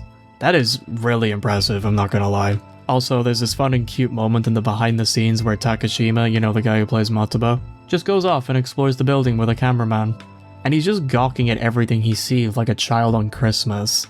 It's really sweet to watch. So let's talk about the Fed for a second, shall we? In regards to him, you'd think that given how late he was introduced into the film, the book would have the same general beats, right? Well, that's where you're wrong, because Tsuruga, in the book adaptation of L Changed the World, was introduced in Chapter 4. I'm probably well over an hour into this video, and it's only now do I get the chance to bring up something in the book that happened almost from the beginning. So, here's that little story. This chapter, titled 18-1 Tsuruga, revealing a meeting that L had with him a bit before the virus case. And while the chapter itself isn't really that eventful, what I liked about it was that it handled a Death Note tradition that will always lead to amusement and some good comedy. Normal people reacting to the absolute goblin, that is L. After passing lax security that didn't even make him show his badge, Tsuruga makes his way into the nerve center of the Kira investigation building, the operations room, and just when he thinks he's all alone, L materializes seemingly out of nowhere from behind him. And while he coldly acts like Tsuruga is nothing to be concerned about, Tsuruga just can't make heads or tails of the man he sees before him, with the book having this really good passage that describes perfectly the discomfort and bafflement he's feeling at this moment. Some of the paragraphs that show this read, quote, L stood stooped forward, staring at Tsuruga. A tangled mop of hair, a plain white long-sleeved shirt, and faded blue jeans. He appeared to have a severely curved posture, and was not poised for an attack as Tsuruga first feared. The most prominent feature among the various odd parts, cobbled together to form his face, were the black-rimmed eyes of a chronic insomniac. Tsuruga had been told that L went by the name Ryuzaki while working inside the Kira investigation headquarters. Despite the irritation he felt at the lack of interest the man showed towards his arrival, Tsuruga studied the back of his rounded shoulders as if to appraise him. That L never revealed his real name or face was common knowledge. L had never even shown his face to Naomi Misura, who had worked with him to solve the Los Angeles BB murder cases. Thus, Tsuruga had no choice but to take him at his word.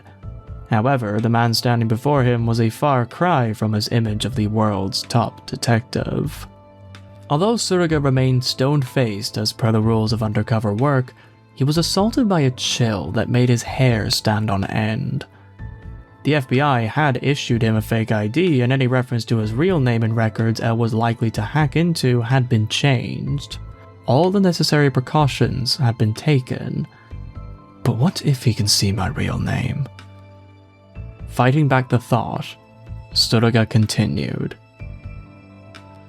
L is such a strange man that Tsuruga thinks about him not like another human being, but like an alien that has been draped in rumors and legends all throughout his FBI career, much like how everyone else in the past had viewed L when they first met him as well. From his past accomplishments and his hard-fought battle against Kira, you really feel this sense of fear that consumes Tsuruga, as during his visit and having his vision of L be completely turned on its head, he now stares at this man that he would likely do something magical or demonic out of nowhere, finding out his true identity despite all the government work done to keep Tsuruga hidden.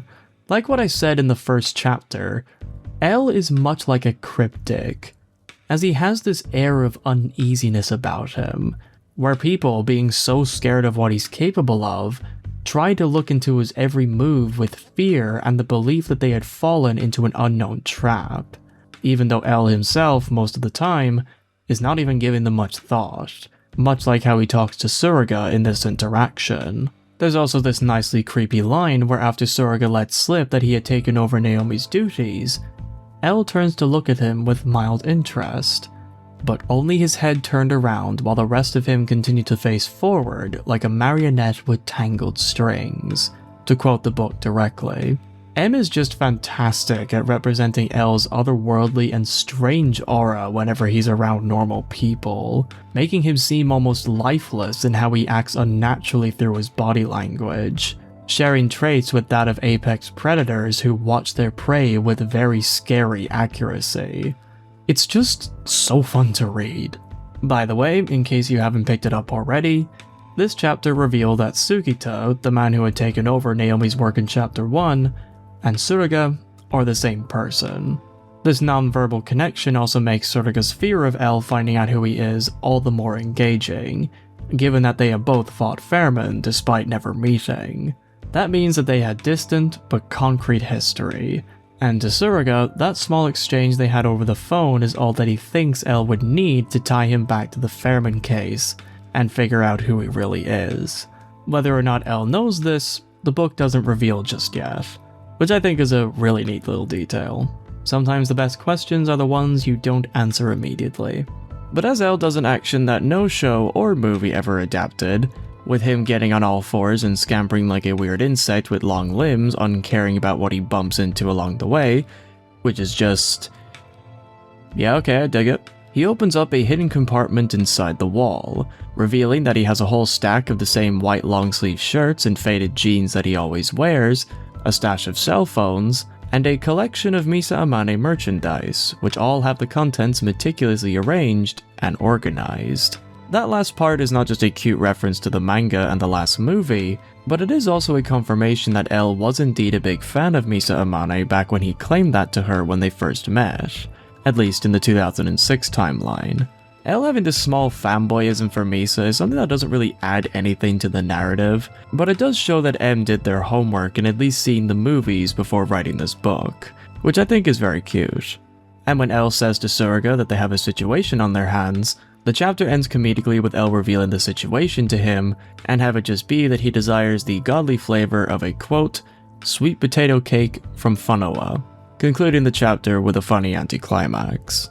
For the way Tsuruga acts so tense around L and L's just complete lack of self-awareness in regards to his strange behaviors, I found this chapter to just be a joy to read.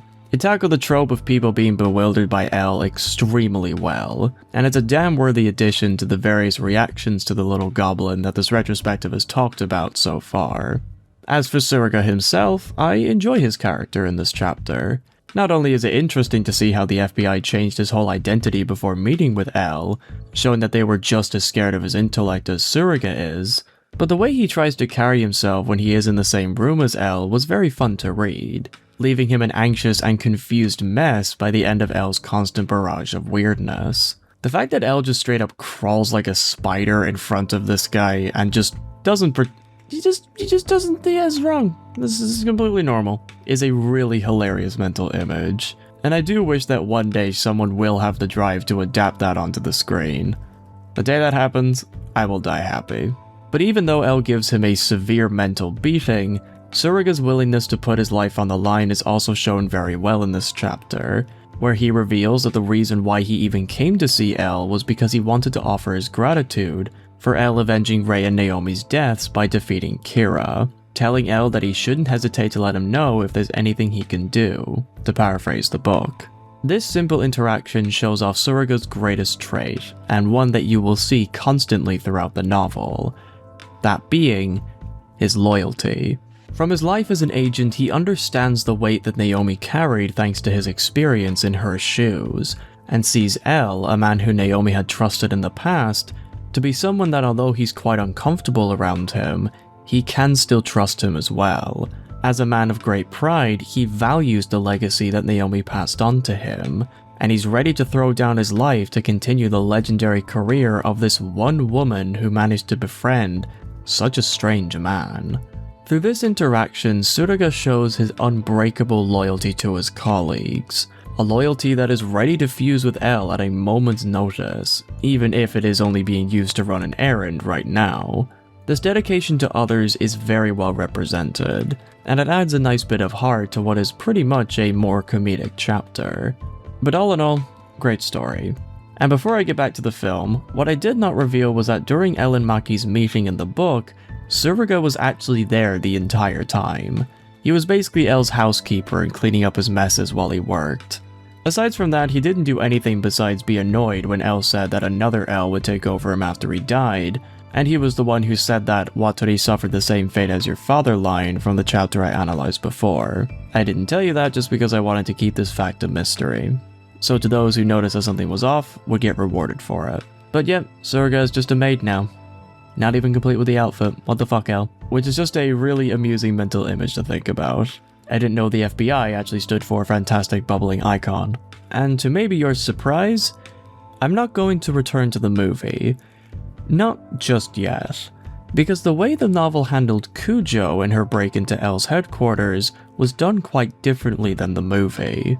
And this is where the book starts really dispersing away and becomes its own storyline really damn strongly. So how well did it handle itself? Well, allow me to tell you.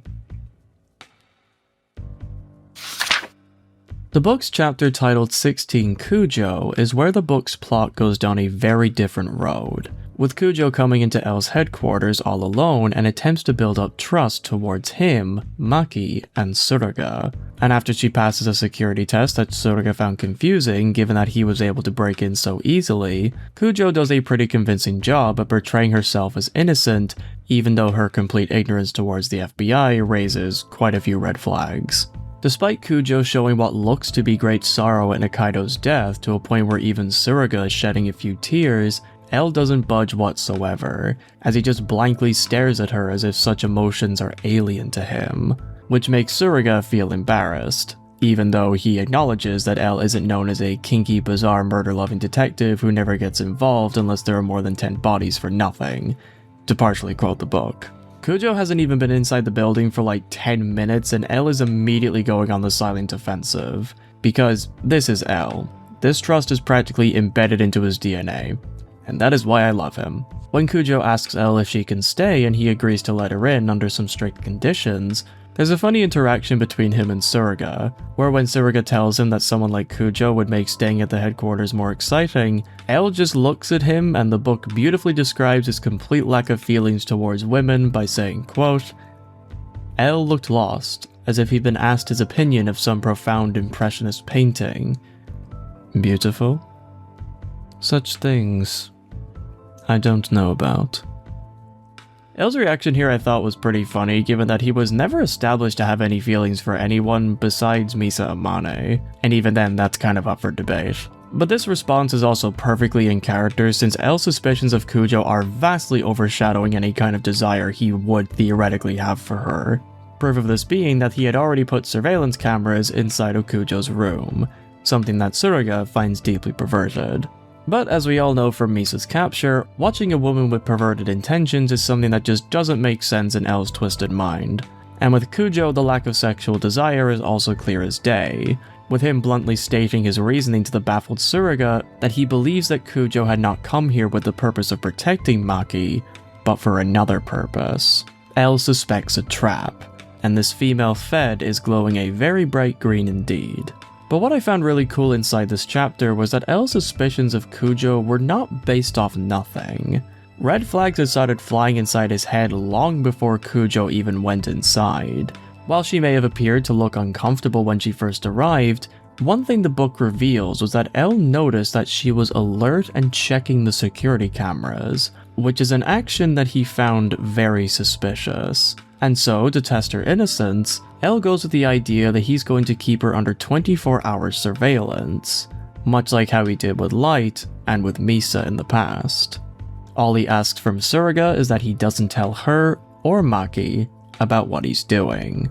This interaction I found was not only just a great way to show off L's detective skills on full display, but through L's suspicions, the book calls into question the kind of person Kujo really is, where because L had been so close with exposing Light when he suspected him as Kira, there is this automatic trust that I felt when L started eyeing suspicion in Kujo's direction. And what's even better is that Tsuruga, through his constant rebelling against L's strange ways, acts as not just a character who believes differently and gets caught in a trap, but as an FBI agent, he does have this gravitas to him that made it so that while I was still Team L, I didn't completely write him off because given that L is terrible with people, there could have been a slight chance that he was just overreacting with Kujo, creating some nice mystery and tension throughout the chapter. And L's paranoia turns out to not be completely unfounded, because after this moment and later into the night, Tsuruga shows off his own very impressive skills in the following passage,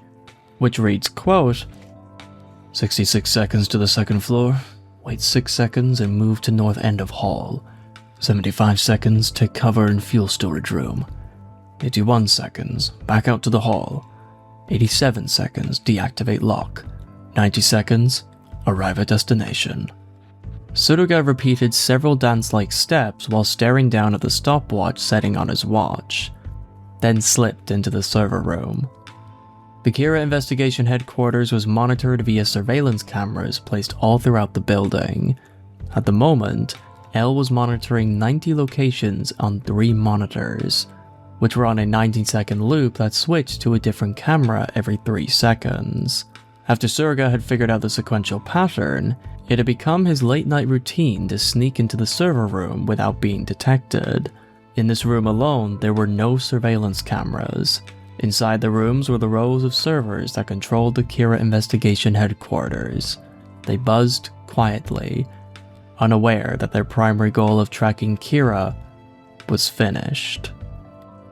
From this small scene, the reader is given a sudden but really effective reminder that Tsuruga, despite being reduced to L's housemaid, at least at this point in the story, is still a very talented and capable FBI agent.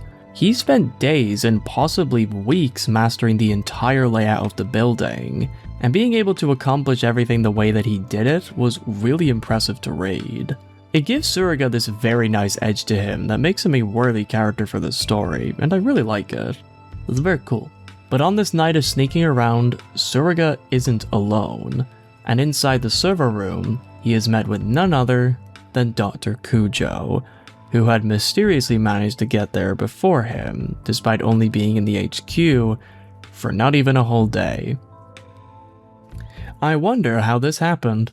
When Tsuruga rightfully asks what she's doing, Kujo simply responds that she was trying to break into the system from the inside, which when Tsuruga confronts her with her true intentions and she fires back by asking for his reasons for hiding behind L's back, typical woman behavior, Tsuruga completely violates the bro code and tells Kujo what L is up to, which to his surprise, doesn't really faze her all that much.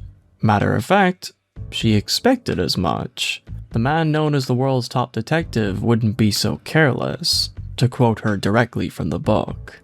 With that strange reaction to being watched, Tsuruga straight up asks if Kujo is part of the group who was trying to come after Maki, and Kujo responds by saying that she is actually an undercover agent with the Tokyo Police Department, mainly the 3rd Foreign Affairs Division, a division that Tsuruga knows is the one that specifically tackles counter-terrorism affairs. Tsuruga has a funny moment of introspection where he calls women scary after seeing Kujo act a bit seductive, and is not just reminded of Naomi Misura for some reason, given that maybe all intelligent women just feel the same to this man, but he's funnily peeved that L, who was clearly inexperienced with women, had been way better at him at reading Kujo, to paraphrase a line or two from the book. The book's funny way of digging into Tsuruga's own faults in a way that, while a bit pathetic, doesn't make him into a complete clown, I think paints this scene in a very authentic way. I love it.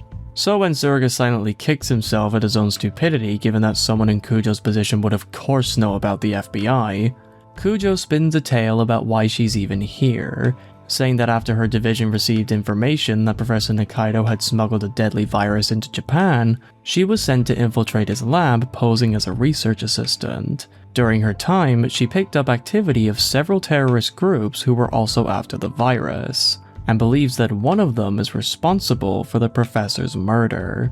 Since all of the data on the virus and its antidote is missing, all while considering the solid connection Nikaido had with his daughter while he was still alive, Kujo rightfully figures that the professor might have given the data to Maki, which is why she came to L to look for her. In regards to the whole genocide plan, Kujo shows off a very, very clear understanding about the inner workings of their strategy, explaining to Tsuruga, quote, As you know, a virus can be mass-produced relatively cheaply and can be carried around in a pocket. A perfect weapon for terrorist organizations. But if there's one flaw in using a virus weapon, it would have it be the boomerang effect.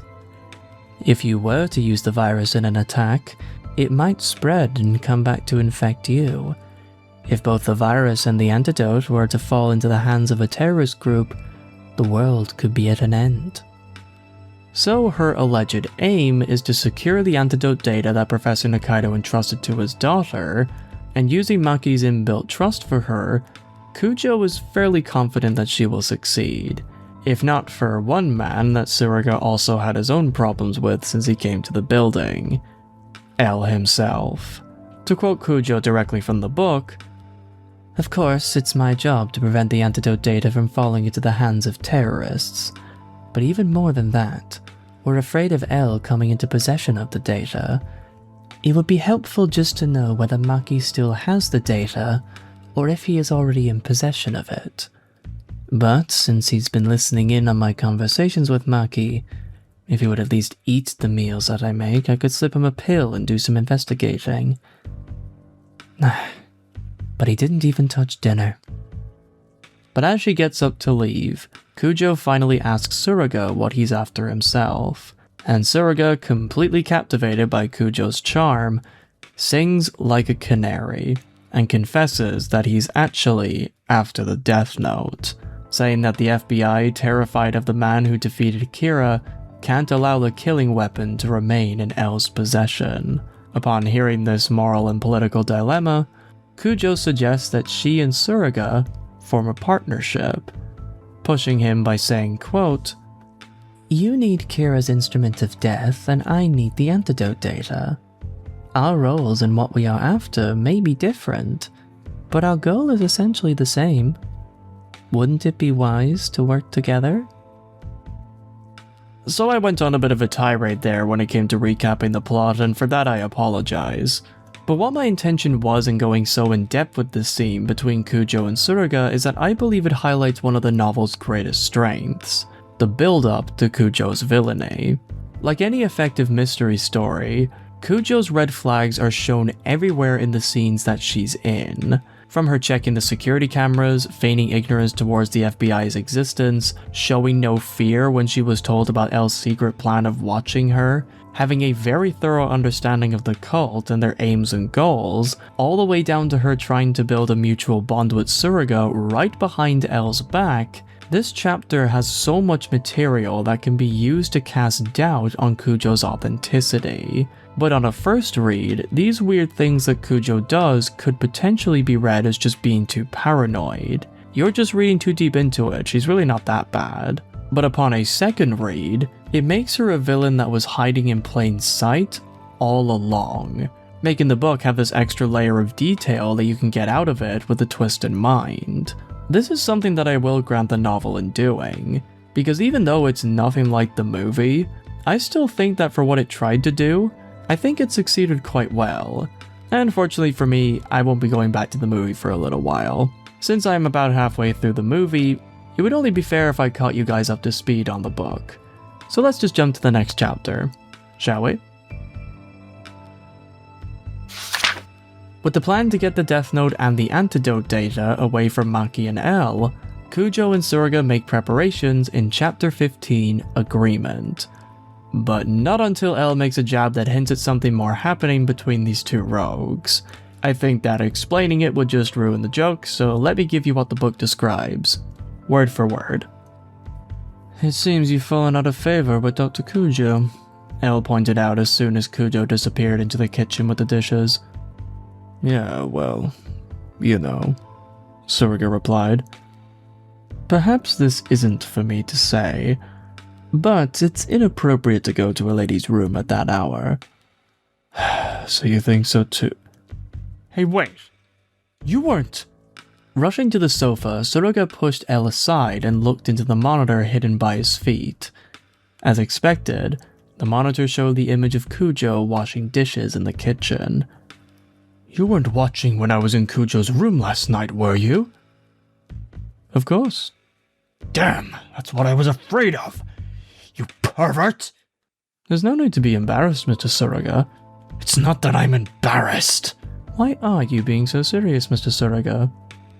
Not only is this moment doing well at building up some sort of chemistry between Kujo and Tsuruga that I think does well at making the plot more interesting, but the complete and utter bluntness in L's admission to having just invaded these two's privacy is just so much more evidence to add to this goblin just having no chill whatsoever.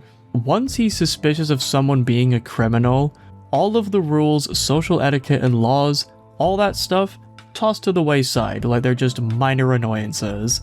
All so that L can be 100% sure that his intuitions were right.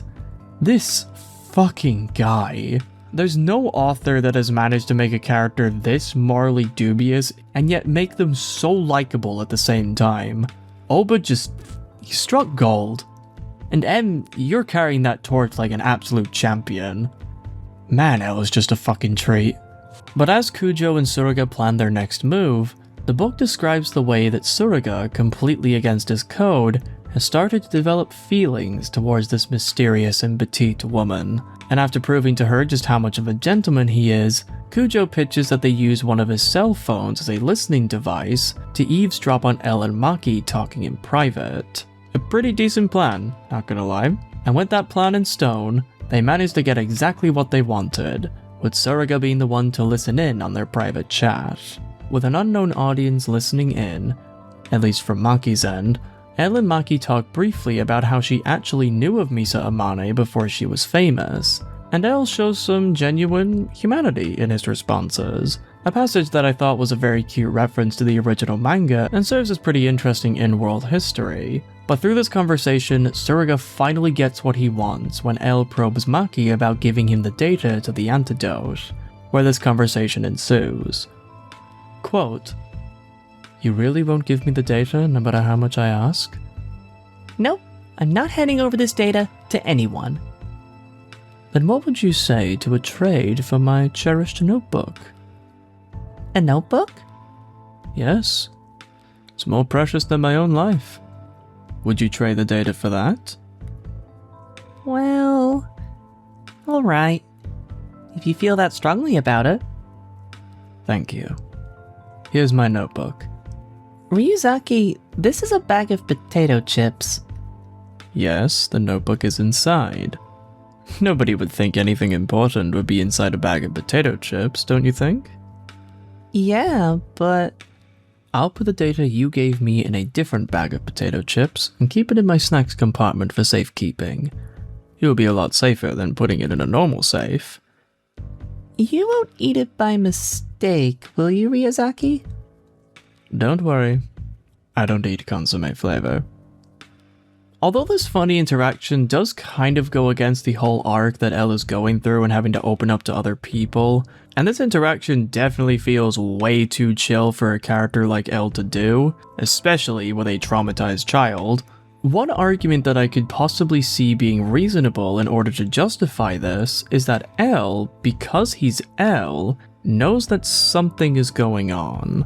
What that something is exactly, Elle might not know right now, but given the way that Tsuruga and Kujo have been acting in private all of a sudden, it would make sense that a person like him would think that something is going on, and then do something that could possibly set them up for a trap. Plus, given how he talked quite casually to Misa about joining the Kira investigation during the Yotsuba arc, way back in the manga storyline, Elle casually talking to Maki so that he can get some information out of her isn't entirely out of character. I just think this chapter's main problem is the conflicting interest between stories, that's all. But is that all true? Anyways, apart from that, along with the very, very, very nice reference to the consommé dilemma from the last movie, this one was pretty good, if not a bit of a bridge towards greater stuff. Let's carry on. So remember when I said that Elle might have known about Tsuruga and Kujo overhearing him before? Well, Chapter 14's strategy is basically a massive rug pull for both of them, along with myself. As not only did the bag of chips containing the alleged antidote data was actually just a microchip that was a compilation of family photos that were taken during Maki's holiday with Misa, something she talked about in the last chapter, which were of supreme importance to Elle, quoting the book, but in the Death Note bag, a black notebook is indeed inside, but all of its contents are simply different sweet brands across Tokyo that Elle had sampled since coming to Japan, with each of the items ranked in Elle's own discriminating, opinionated style, to partially quote the novel. And like the book states, while it might have been more precious to Elle than his own life, to Tsuruga and Kujo, the notebook was worthless. God, this was such a good joke. What makes this comedic twist work so well is that when you read back to the previous chapter, the actual contents of this trade was staring you in the face the entire time. Keep in mind, before Elle and Maki made the trade, they were talking about Misa. Elle, who in this adaptation has a much greater admiration for the blonde model, was completely invested in this talk. So much that he and Maki had been talking about her for 30 minutes straight. And when the topic of the data came up, Elle never said anything about the data being related to the antidote.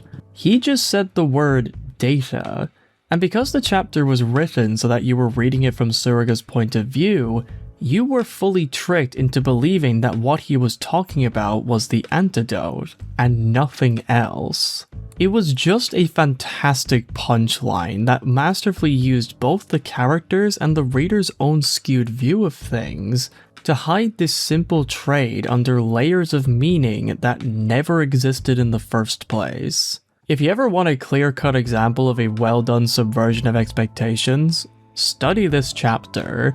This is how you do it without betraying your story. So yeah, L duped them. He absolutely fucking duped them.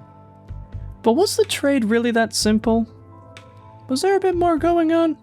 So with the dynamic duo now getting desperate for their items, Kujo, after doing a strange L-like mannerism by saying that the probability of L producing the real things was only about 3% anyway, where have we seen that before? Kujo decides to use the trust she has with Maki and use that trust to set up a trap, creating a scenario where L, if he wants to win against her, must go through with writing her name in the Death Note, ending a rather comedic chapter with a very sinister tone.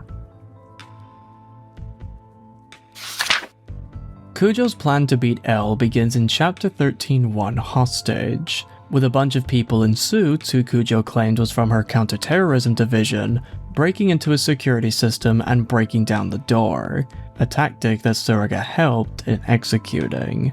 The plan was, since L would have to abandon the building and only take the important things with him, he would of course take the antidote data along with the Death Note out of the building, leaving him a sitting duck to the other parties involved. L does everything according to plan by fleeing with a briefcase, and having a small crisis of having to leave behind a bag of sweets, which probably truly broke his sweet-loving heart. And he, Maki, and Tsuruga leave the building inside of a green crepe truck, which in the film was red. After almost crashing multiple times and L trusting the vehicle's security system would work wonders, also in the book he does occasionally drive the van and he sometimes drives it with his feet, which is just like, okay, fucking Christ L, you goblin. Maki shows concern for Kujo's safety and, as if right on cue, the group get a call from her cell phone, where Kujo on the other line says that she's been captured. It's at this point where Matsuba, who the chapter describes as a middle-aged man who spoke politely, but has a note of arrogance in his voice, gives L the ultimatum: give up his possessions, or Kujo dies. And the book has this morbidly funny moment where L, knowing that something is up, just straight up considers not doing the deal, stating, and I quote, "No, it's simply a matter of the potential scale of the damage. If one person's sacrifice can prevent the devastation that a killer virus might cause." I like to imagine that had Tsuruga and Maki not interrupted and twisted L's arm, this whole fiasco would not have happened. L is just way too paranoid and stubborn to fall for such an obvious trap. But like all the other stories before it, all the engaging drama comes from other characters having to practically force him to do the moral thing, and L's sigh of defeat and asking for the conditions flat out was a nice bit of character writing on M's part. Great stuff. With the deal being made under the conditions that L must not get the police involved, and L manages to get one last scolding at Kujo to the rest of the party's disgust, the three musketeers head to the place of the conflict. But before blood or blows can be exchanged, there's a small moment between L and Tsuruga sharing a cup of coffee, L insisting that Tsuruga have some sugar since a tired body needs sugar, to quote him, filling the poor agent's cup with so many cubes that it reminds the helpless Tsuruga of a coffee frappe he had while he was undercover in Greece. He remembers that, to quote the book, "the sweetness hits you right in the back of the head."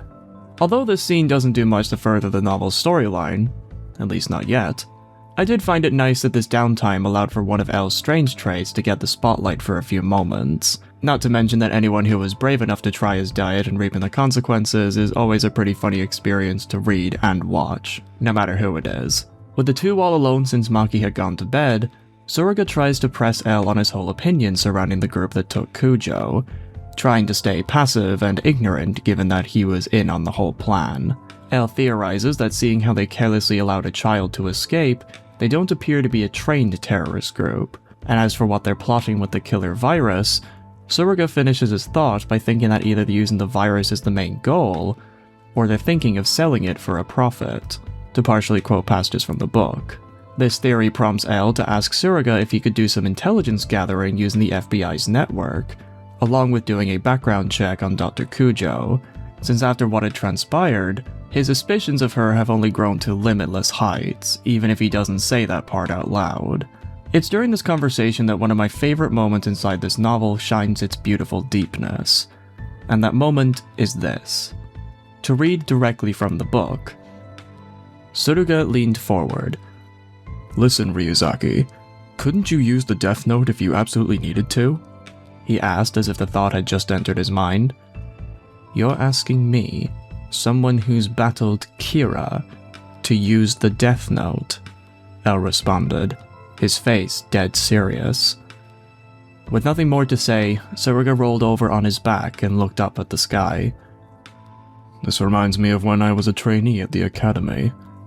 Naomi, Rei, and I, we used to lie on our backs exhausted after a day of training and gaze at the stars just like this. They wouldn't have had to die if I had been able to identify Kira sooner." "Stop it. You risked your life to battle Kira." The way that M manages to flawlessly write the blunt but painful guilt that L feels at the death of Rei and Naomi, along with feeling a great offense that someone would dare ask if he should become like his greatest enemy in order to get a win over the group that has Kujo, was such a beautiful piece of writing genius. Although L has this hardened exterior and has questionable morals a good chunk of the time, one thing that he would never consider is doing something that could result in him becoming like his enemies. The fight against Kira was a battle of pride, among many other things. To L, Kira's reign was something that should never be repeated.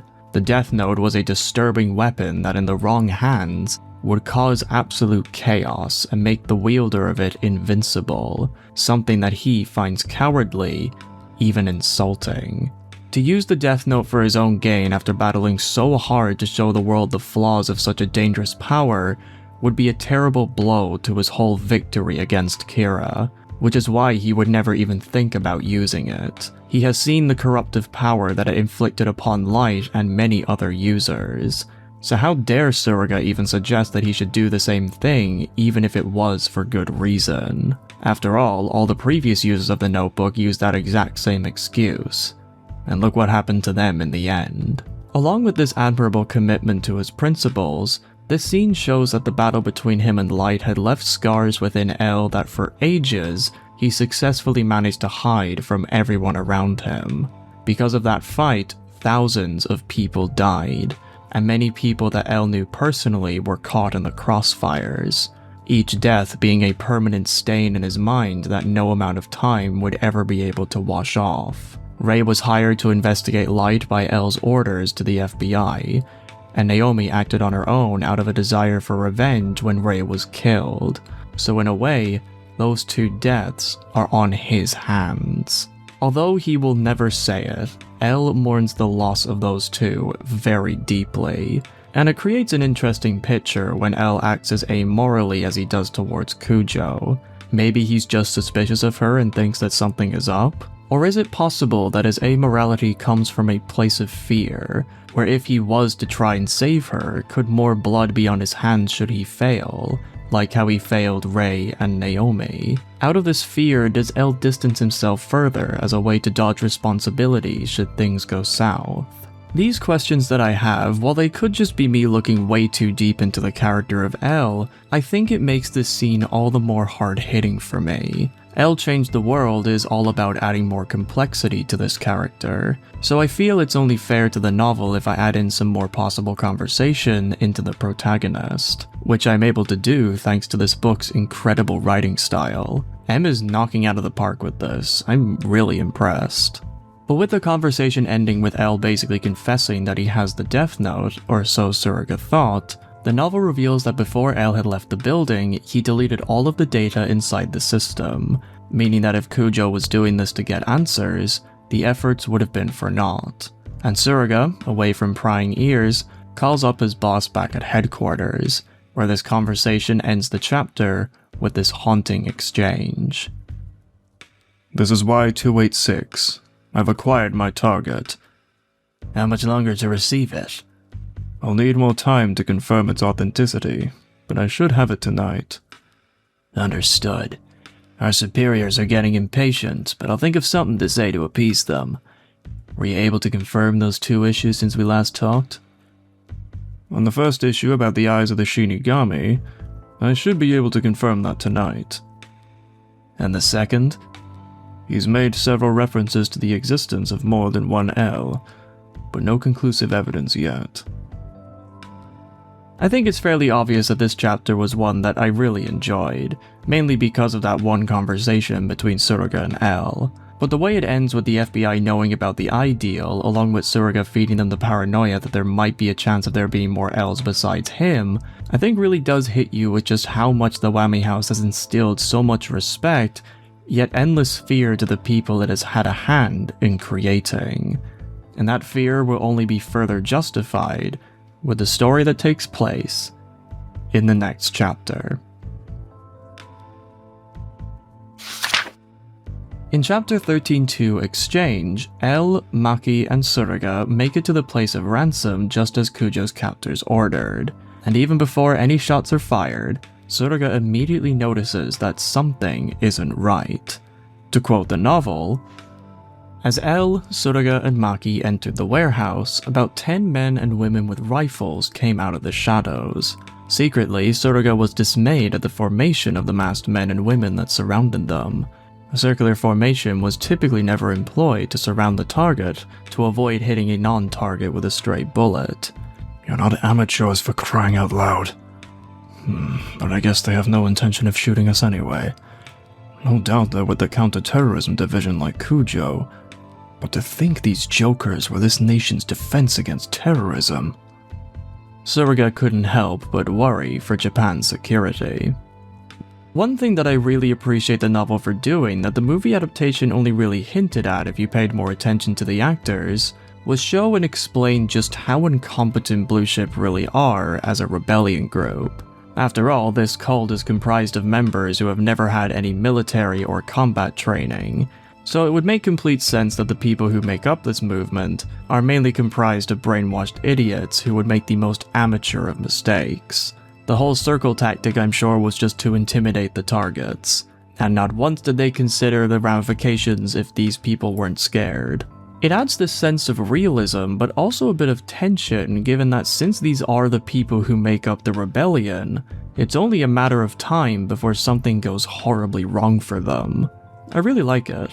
But when Matsuba pulls out a defeated and tied up Dr. Kujo, Maki sings like a canary by confessing that the antidote data is inside of her teddy bear, and when Kujo is released, Maki's reward for the exchange is Kujo taking a rifle from one of the cult members and pointing it straight at Maki's head.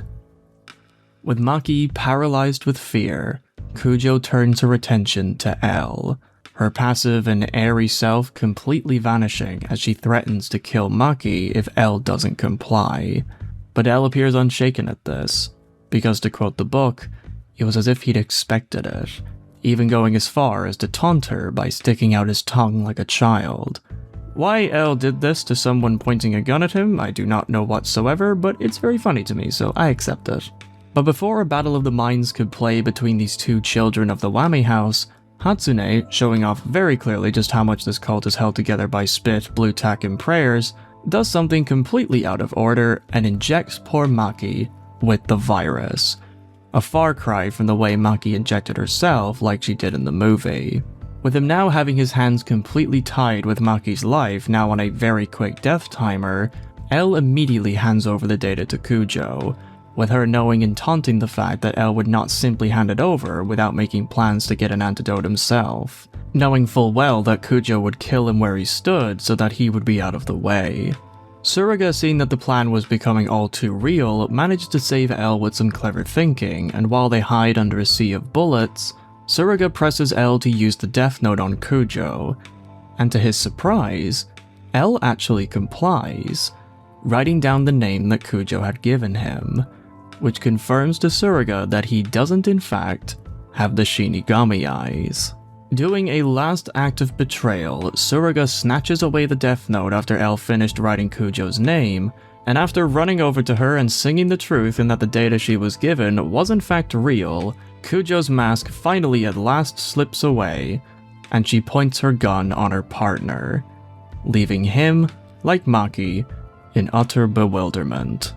Kujo is finally revealed as the villain she was all along, as not only were the members inside the warehouse actually Blue Ship members and not the counterterrorism division like Tsuruga believed, but Kujo reveals without words that she was the one who was behind the murder of Maki's father, with Hatsune saying that while she may look shy, she doesn't give a damn about people's lives.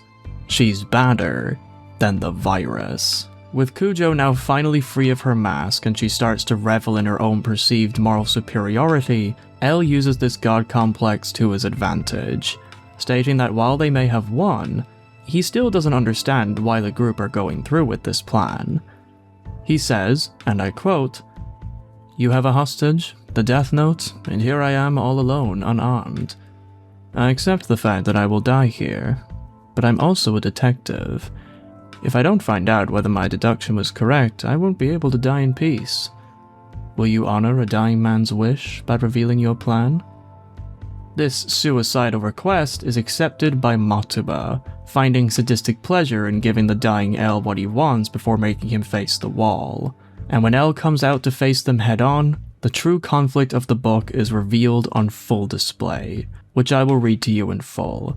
Please stay with me because this is going to be a bit long.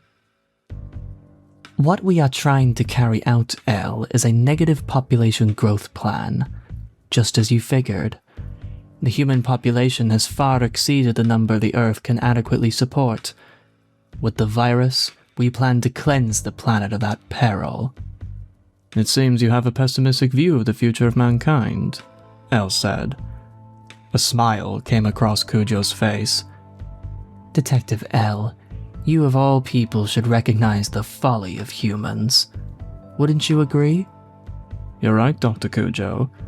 But I haven't lost hope in the future of mankind, and I have faith that people can change. Kujo looked directly into L's black-rimmed panda-like eyes as if she were searching for the truth. When she realized that what L had said was not bravado but spoken from the heart, she shook her head wearily. Such an optimist. Perhaps even a renowned detective such as yourself can't figure out the future that confronts mankind. What do you mean, Dr. Kujo? Mankind has no future. Despite the ratification of the Kyoto Protocol to reduce CO2 emissions, the US, the highest producer of carbon, abandoned the plan, while developing countries are exempt from emission restrictions altogether. On top of which, even the ratifying countries engage in this utter farce called emissions training, while no serious effort has been made to reduce emissions. If the CO2 levels continue to rise, the world's major cities concentrated in coastal areas will be submerged under the sea. While people blather on about recycling and energy conservation, the time when recovery was still possible has come and gone. Kujo's voice was filled with bitterness, as if she were in the presence of a criminal trying to finish off the very life force of the Earth. The people of this world must change the way they live in a fundamental way. We have known about these problems since they were first brought to light in the 70s, but have only put off confronting them. And now there's no turning back the clock. I appreciate the lecture, Dr. Kujo. Even so, you have no right to decide who gets to live and who gets to die. Do you really believe you'll be allowed to go through with this? Allowed has nothing to do with it. If the population can't be controlled by natural means, then someone has to do it. Someone has to make the decision. If no one else will do it, it's up to us to maintain the balance of the natural world. That's all. You betrayed my father? I believed you would take over my father's mission and use the virus to bring peace to this world.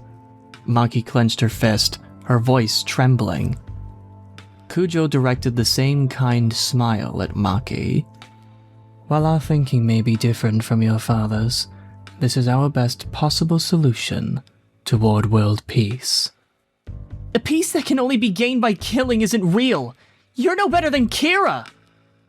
Maki's heart-rending cry was enough to wipe the sneering smiles off the masked faces of the gang. She's right, Elle said. People have the right to forge their own destinies no matter what future awaits them. Your solution to decrease the population by terrorist means is an act of pure evil. I wish you wouldn't confuse our plan with something so foolish and irresponsible as terrorism. We merely seek to control the number of necessary deaths and necessary lives. That's why we need the antidote. The next generation will judge whether our actions were for good or evil. Of course, you won't be alive to see that happen. Both Elle and Kujo were smiling peacefully, contrary to the exchange of words between them. With Elle promising to bring out the real data and manages to get away with a strobe bomb, or flash grenade to use a more general term, Maki injects Kujo with the virus in an act of revenge, and Elle manages to knock her out and escape by using, you guessed it, another flash grenade. And the cult reminisce on everything that had transpired, Mataba even giving Elle his dues on being a grade-worthy adversary to their cause.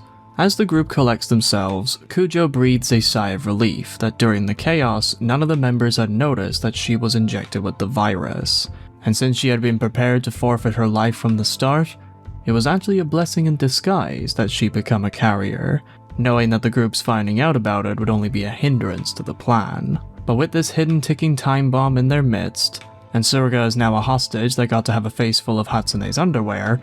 Yes, this was a scene in the book, and Hatsune being a whore is hinted at, which I think is just really disturbing and showing her complete apathy towards morals, and shows really disturbing connotations of what could possibly be happening inside this cult. The cult leave the scene of the battle, with Kujo demanding Hatsune to explain why she injected Maki with the virus, where this conversation ensues.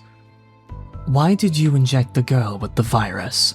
I told you to inject Elle if it became necessary, she said, an edge in her voice. Hatsune ran her fingers across the sharp edge of a knife as she answered indifferently. It's all the same result. What, did you develop feelings for her while you were at the lab? Pointing the stiletto knife at Kujo, she sneered, Everyone in this country is going to die anyway.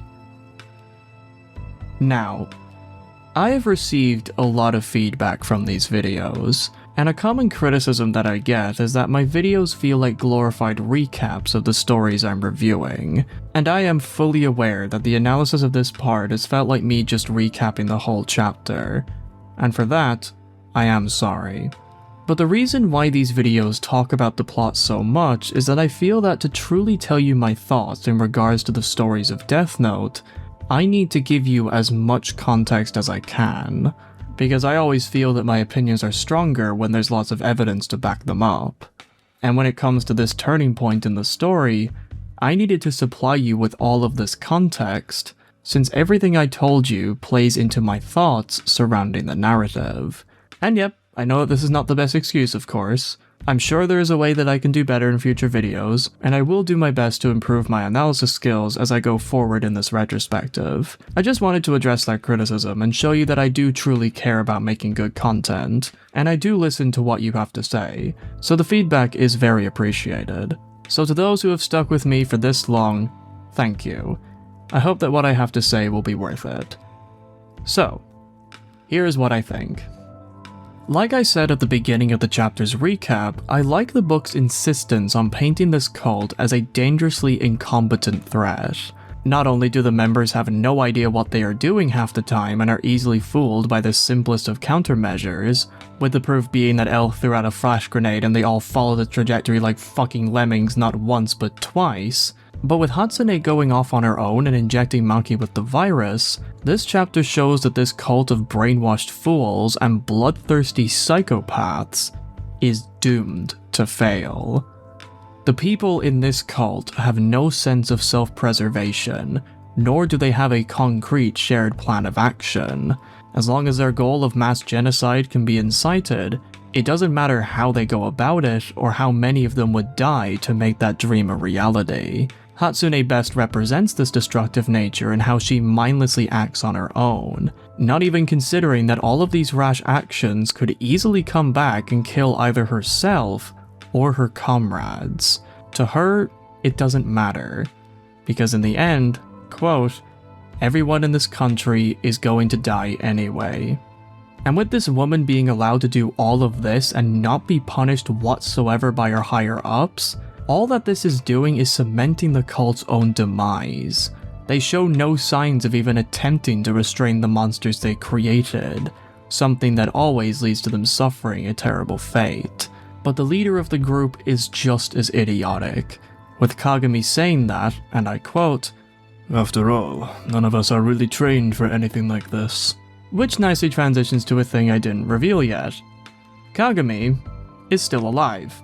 And while I understand that it would make sense that the old geezer would have a bit more screen time because, you know, it is a book, I feel like the movie just killing him off entirely in the first few minutes was a better call to make, since through his death, the corruption of his movement is much quicker and more hard-hitting, his death representing that the founders of such dangerous ideologies are usually the last, or in his case, first victims of their cause. Similar to how Light was the first and last person to die when Kira's reign began. Kagami's role in the book, I feel, was already served, so keeping him around as a foot soldier just kind of feels pointless since the chapter shows Matuba having basically all the power when it comes to managing the cult. He's pretty much already succeeded in infiltrating it, and the old man is just reduced to another, like I said, foot soldier. What's the point in keeping him around? But like how a real cult would get more radicalized and start killing off their own members as a way to ensure its purity, Blue Ship is already showing off these cracks in the form of not just Hatsune, but Kujo. Kujo having the virus in her system doesn't give her much discomfort. In fact, she's more than okay with it. Her complete acceptance of this fate further cements the fact that to her, Blue Ship is a means to an end. A stepping stone towards her own path of destruction. The cult has this holy cause and now they have another infiltrator coming in and just doing whatever they want. But unlike Matuba, Kujo is a lot more subtle with it. And it shows that Blue Ship's complete lack of proper background checking is really coming back to bite them in the ass. This is why cults don't work, people. This is why they never work. And with the book stating that Kujo was always ready to forfeit her own life for the sake of that goal, it paints a very striking resemblance towards L himself, who had also thrown his own life away in order to beat Kira so many days ago. From this reveal, it shows not only how similar L and Kujo are in regards to their drives, but it shows off the very dangerous and cruel way that the Whammy House had indoctrinated the kids. Where, like I said before, Kujo and L put everything they have at stake to make sure that justice is achieved in the end, even if that means the sacrifice of their very existence. Both characters believe that what they are doing is justice for humanity, with the Whammy House never really making it clear on what kind of justice that the kids should strive towards, hence explaining why Kujo went down such a drastically different route to L.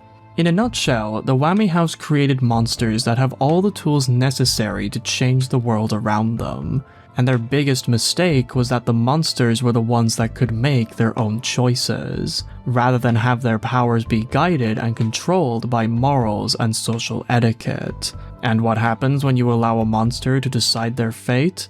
You get Kujo, a powerful adversary and a victim to the house's horrific ways. In regards to the twist of Kujo being the big bad, and which one I believe was done better, what I will say is that the way I viewed Kujo's reveal in the book was through the very distracting lens of hindsight. Because I had seen the film beforehand, I was spoiled with Kujo being the mastermind very early on.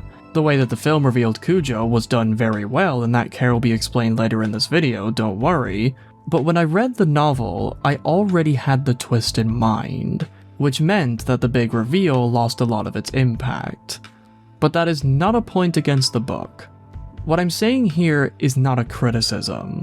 It's just a confession. Like how my friend argued that judging the anime's adaptation of the Nier saga was unfair given that I had read the manga after watching the anime and then went back to it with more plot in mind, I think that to criticize the Kujo twist in the book by saying that I already knew it was coming because of the movie would also be completely unfair. After all, the book was released first. It wouldn't make sense to make an argument against it simply because I experienced these stories out of order by complete accident. So with all of that said, if I was to be as objective as possible and analyze how Kujo was revealed to be the big bad, I would say that between the two stories, the book's reveal has a better build-up and conclusion. With the way the book wrote Kujo, the red flags were subtle but striking enough to make you think twice about her character. In my opinion, Elle Changed the World did a great job at building up to Kujo's betrayal, where her stabbing Surrogate in the back was the final confirmation needed to let the audience know that Kujo was not to be trusted all along. Through subtle forms of manipulation, she had managed to play Surrogate like a fiddle, making a constant effort to not reveal her hand too early and only show it when she fully believed she had everything she needed. It is textbook villain hides in the shadows and reveals themselves kind of plotline. And the way M managed to do it was quite impressive. It also worked wonders that the book gave Kujo more time to shine as opposed to the movie, which made the build-up of the novel all the more effective. So in regards to the twist, I think that the book was much better. In regards to establishing her true intentions, I give another point to the book. As I showed off in the recap, this chapter showcases a debate between Elle and Kujo, and the way that she meticulously explains her goals and all of the reasoning behind her radical decision to genocide humanity, I believe was handled really well in the novel. There is no room for error in her speech, no reading between the lines that can be done when she criticizes the state of the world so bluntly and so bitterly. And this radical speech, one that has the Whammy House coding written all over it, does a wonderful job at establishing just how far she's willing to go so that her dream can come to fruition, even if it means she might not be able to see the results for herself. The line of her saying, "The next generation will judge whether our actions were for good or evil," I believe paints her philosophy perfectly. All she cares about is getting to the end result. It doesn't matter whether she will be praised or chastised as a monster, because the future she envisioned will have come to fruition. A mindset that Elle had in spades when battling Kira. The strong will survive and the weak will perish. The ideas of good and evil are completely subjective concepts. A mindset that even nicely calls back to the famous philosopher Friedrich Nietzsche, who, if you remember, was referenced in the 2006 movies, and was a pillar towards how Kaneko went about writing his adaptation when he was in charge. Kujo's evolution and radical conclusion of that kind of philosophy I thought was really damn impressive, and a very nice subtle detail that M managed to add into the novel. And above all this, Kujo's evil is shown to have a layer of humanity lying underneath, with how she scolds Hatsune for making Maki a carrier, something that wasn't part of the plan. Even though she is ready to end the world, she still had favorites, with Maki being one of her select few. Back in the animal lab, she respected Maki's mindset and saw great value in her, which made her dad's execution so much more complicated for her. Maki was someone who understood the power of loss. More people like her at the end of the genocide, to Kujo's twisted mind, would most certainly advance humanity forward by hundreds of years. But with Maki now dying to the virus, that death is now one that weighs heavily on her consciousness, exposing her to the reality of her radical goal, which is all the more interesting to read because Kujo had so much more build-up in the book than she did in the film. In short, I believe that at this point in the story, Kujo was a much better developed character, and because of that, she comes off as way more complex and threatening inside the novel. With how Maki got the virus, however, I think that this is the only place where the movie's portrayal was a lot better than the book. Maki's revenge had a lot more impact in the film's timeline. and the way that the story developed her desire for revenge to be much more primal and irrational made her own willingness to carry the virus in an attempt to take Kujo down with her, I think was a much more compelling angle to take. In the book, while you can clearly read the heartbreak and betrayal happening in Maki's mind, and she does do her own brutal act of revenge by injecting her father's true killer with the virus as well, Book Maki feels a lot more like a victim that was caught in the crossfires, rather than being her own role in regards to taking on the cult. Now, this isn't to say that the book's take was badly written. It's certainly not. Later on in the book, Kujo and Maki's relationship is just going to be so fucking complex. But for my own personal taste and how the themes were executed between both stories, I found that in the movie I was way more invested in the fate of Maki, given that she had sacrificed herself so willingly because of her own revenge consuming her so greatly. It just made the plot a lot more interesting to me. But all in all, I believe that this chapter was a beautiful end result that rewarded so much build-up and created a turning point that really propelled the story forward, where every block that M put down at the beginning created a solid foundation that allows the story to now have all the room it needs to explore not just the further conflicts, but allow itself to dive deeper into the themes and philosophies of all of the characters contained inside its narrative. Overall, one of the best chapters in the book. Truly, it's an excellent work of literature. And with that, let's finally get back to the movie. Jesus, that took a little while, didn't it? As L shows that the crepe truck is dripped up to fuck, L gives one last screw you to Kujo as he deletes all the data that he gathered from his time in his base. Very similar to how Watori deleted all the data on Kira when he was killed in the manga. I just gotta quickly interject here, but I find it just hilarious how this movie does everything it can to just batter these terrorists in the teeth. The film just revels in showing how shallow and ignorant this band of war criminals are, and seeing L managing to get away from them and leave almost no trails behind was very good shit. Kujo's suffering brings me joy. But as Maki, now finally calmed down from the high of revenge and is now coming to terms with her own mortality, she realizes that now that she has the virus, she can kill whoever she wants, and this fact leaves her with a feeling of control, which she accepts numbingly after being so powerless ever since her father's demise. But this childish declaration is something that L has witnessed before, and he retorts by asking her if that's what her father wanted when he sent her to Watori, forcing Maki to come to terms with the foolishness of her act of defiance against Kujo, to which Maki tells L that he's already dead. And L, for the first time in the film, does something that is arguably human, and holds Maki's neck in a way that someone would try to comfort someone during a time of grief. Maki's reaction to this act, I think, really sells it. Her complete shock and her expression that makes it seem like L had just popped in from out of nowhere was really good at showing how strange it is for L to be acting this way, and she just has no idea on how to take it. But from her body language and opening up a little by asking L about his connection to Watori, I think that, at least for a moment, Maki was happy with L finally showing her some compassion. At least that's what Maki thought he was doing. He was actually doing something else, but I'll tell you what he was actually doing later. Gotta keep you guys in suspense after all. It's also in this scene that L tells Maki his real identity, and yeah, her reaction is pretty realistic, I won't lie. When L comes to the front in the most L way possible. God, I love this character. Tsuruga informs him about the group that Motaba leads, which was an environmental group known as Blue Ship. And Tsuruga states that Motaba has been using that group in order to push for his own extremism. Extremists using established organizations to push their own agenda. Tale as old as time. I like it. However, L points out that Kujo isn't a member herself, which raises some confusion as to where she exactly fits into all of this.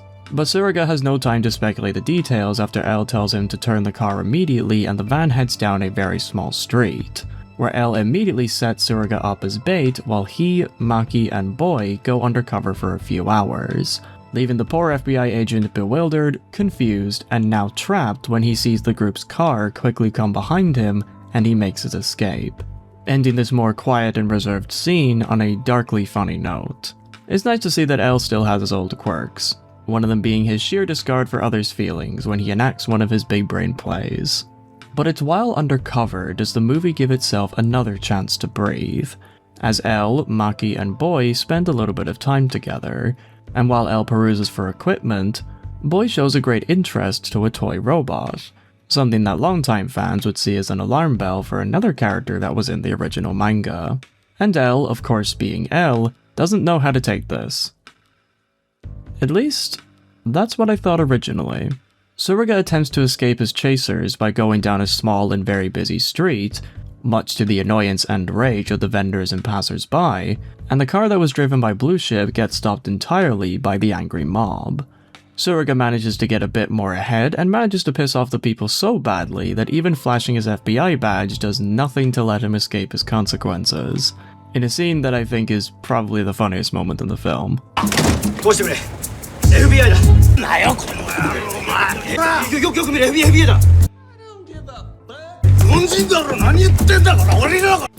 Based. L Changed the World is a film that, while I wouldn't consider it to be particularly funny, I still think that, like the original manga and the 2006 movies, there are times when the story does something so weird or out of nowhere that it adds this nice comedic edge that takes just a little bit off of all the intense action that is constantly throughout these stories. And L Changed the World, I'm happy to say, has its own few moments like these, with this scene being one that I always found quite amusing. I just find the way that Tsuruga was so confident that showing his badge would work and seeing it immediately blow up in his face was just really funny to me. This whole bit of the movie has this decent blend of intensity and comedy. I like it a lot. As Elle and the kids stop for some food inside a maid cafe, with Elle getting something that is comically in character, he gets another chance to hang around with the kids. And in this scene does the movie begin to show up signs of Elle developing into a different person. Maki calls Boy strange given the way he was arranging sugar cubes, to which Elle shuts down her prejudice by immediately seeing a connection between himself and the boy, so much so that he even reaches over the table and entertains him for a second, showing that he gets exactly what Boy is doing. While it's subtle and probably doesn't look like much, this scene is only a few seconds long, I know, I think this scene was a way to show Elle making efforts into trying to connect with the kids, at least to Boy, in a way that he finds more in line to how he operates. Now that he saw Boy acting in a way that is equally as strange as something Elle would do, in this moment, he can see that there actually isn't a complete disconnect between them, like he originally thought. After all, Boy had originally come from F, who was a person who came from the same background as Elle, and it's in this moment that I think he is actually catching on to that being the case. Before, Boy was a means to an end, but now, he is performing an action that maybe feels nostalgic and relatable to Elle. Either way, I believe that moment shows that Elle, despite being someone that struggles to establish human connection, at least is now showing signs of wanting to share some kind of kindred with his fellow man. But as of right now, they just need to be as weird as he is. Baby steps.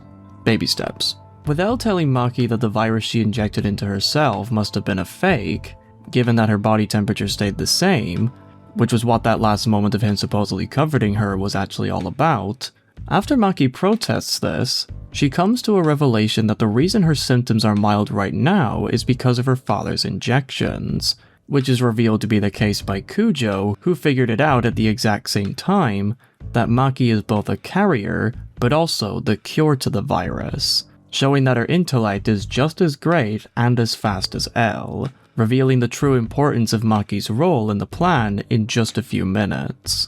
She's not only the result of Nakaido's hard work, but her blood can now be used to create a possible antidote. As Elle tells Maki to not worry herself about the current problem, he contemplates his next move, with Tsuruga, having escaped the Blue Ship group, making it clear that while Maki isn't a threat right now, the antibodies inside her will only hold back the virus for so long, and with every passing minute, it is getting stronger. And that means that they will all be in danger very soon if nothing is done to fight it. And this dangerous conclusion makes Elle contemplate on whether or not his death would be as peaceful as he wrote in the Death Note, wondering if his peaceful death will just be the result of his body finally giving up from fighting the deadly virus. I just want to say that I do really like how this whole case is slowly changing L's whole worldview surrounding his eventual demise. Reality just has this funny way of playing with your expectations, and L, with this virus becoming an ever-growing problem, both metaphorically and literally, is dealing with that fact in real time.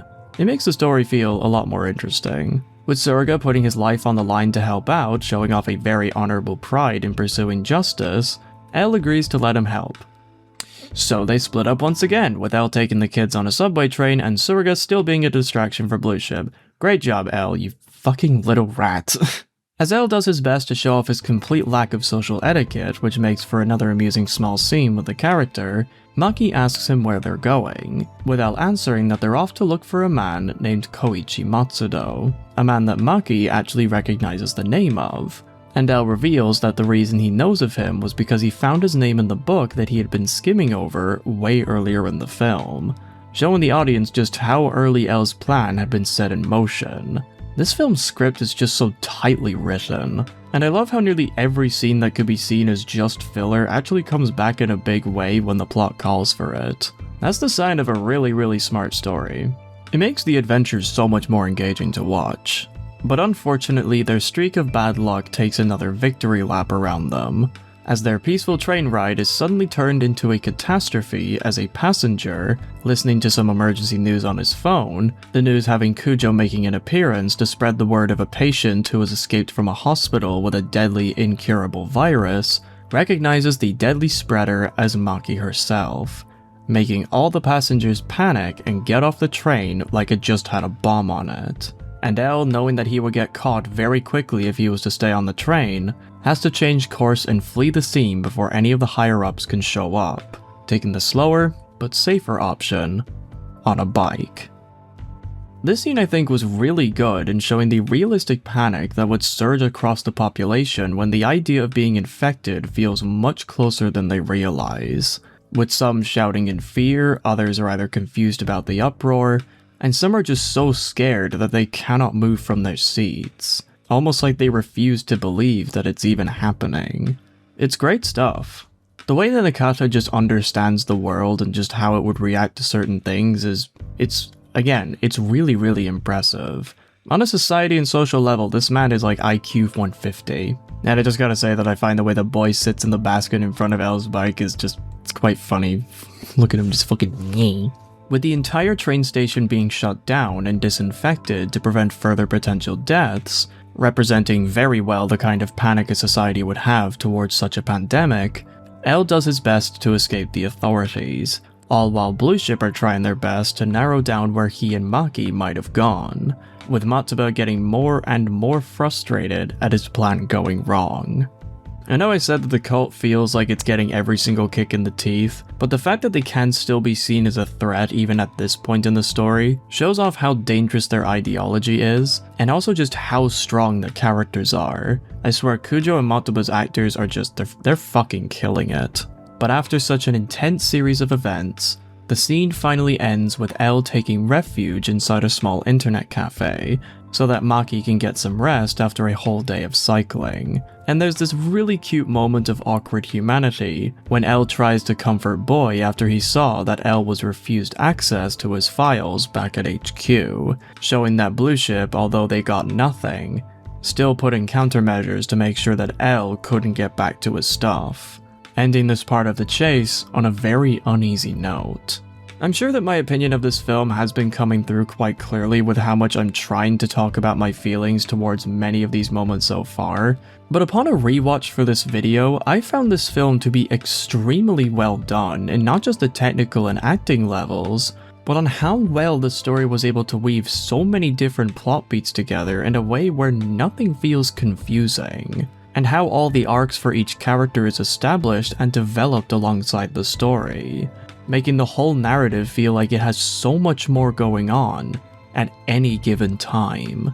Even when the film takes a minute to just breathe, something always feels like it's happening on screen, be it in the spotlight or somewhere hidden in the background. And I just found this movie to be a masterclass of storytelling for that very reason.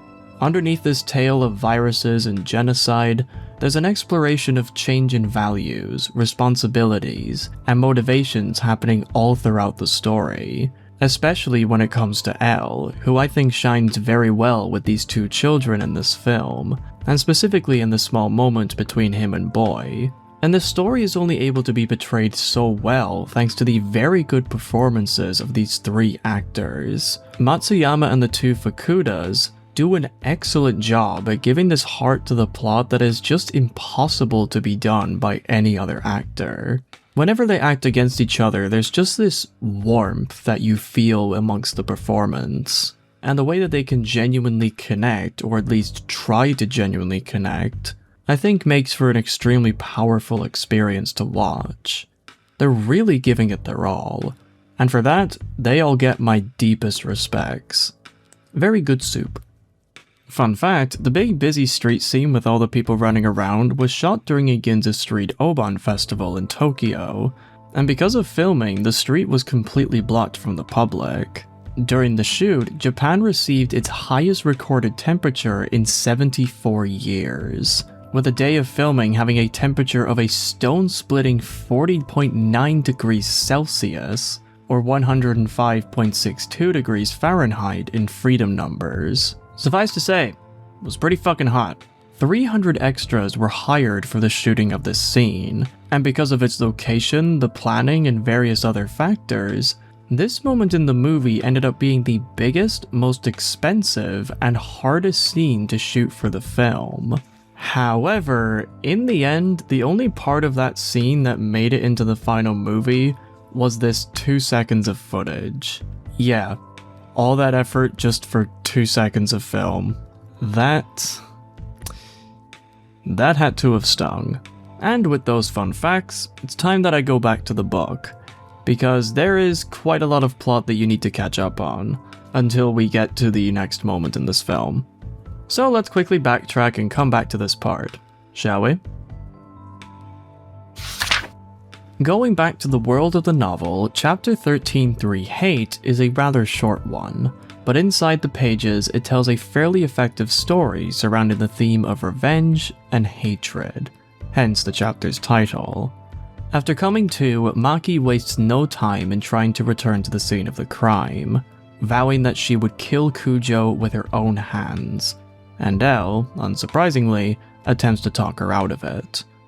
To quote the book, Maki looked up and suddenly bolted for the door, but Elle immediately intercepted her. "Where are you going?" Let go of me! I'm going to kill her!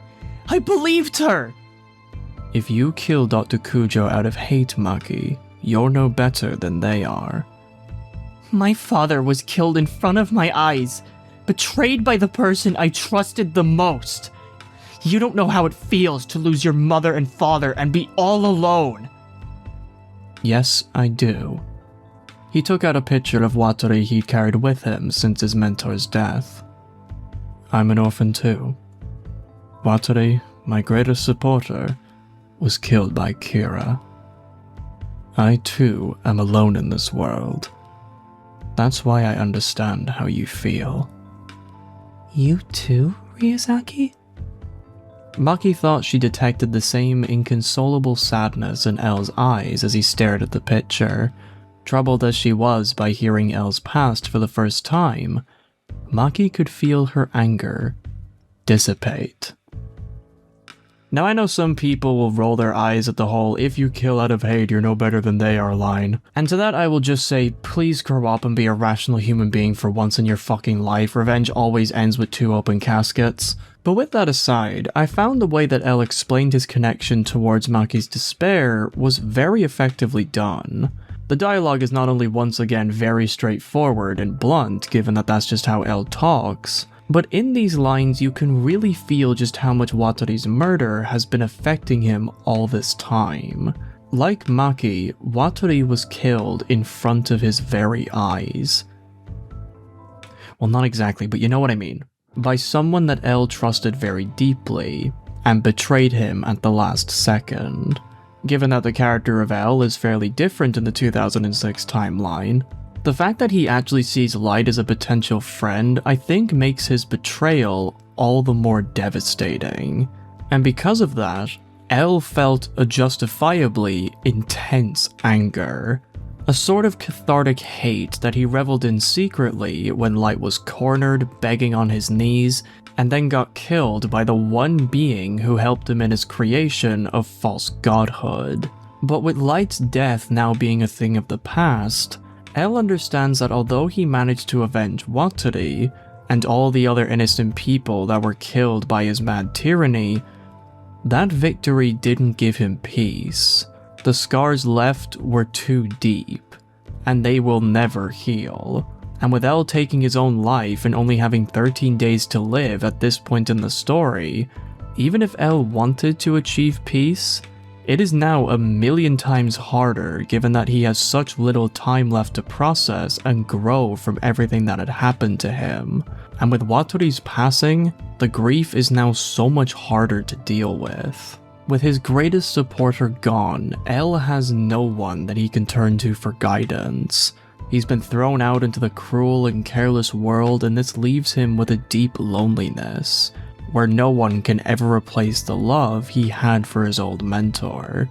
So to hold on to revenge, it's not doing anything. L avenged Wataru. So what now? What can he do? His purpose is now fulfilled.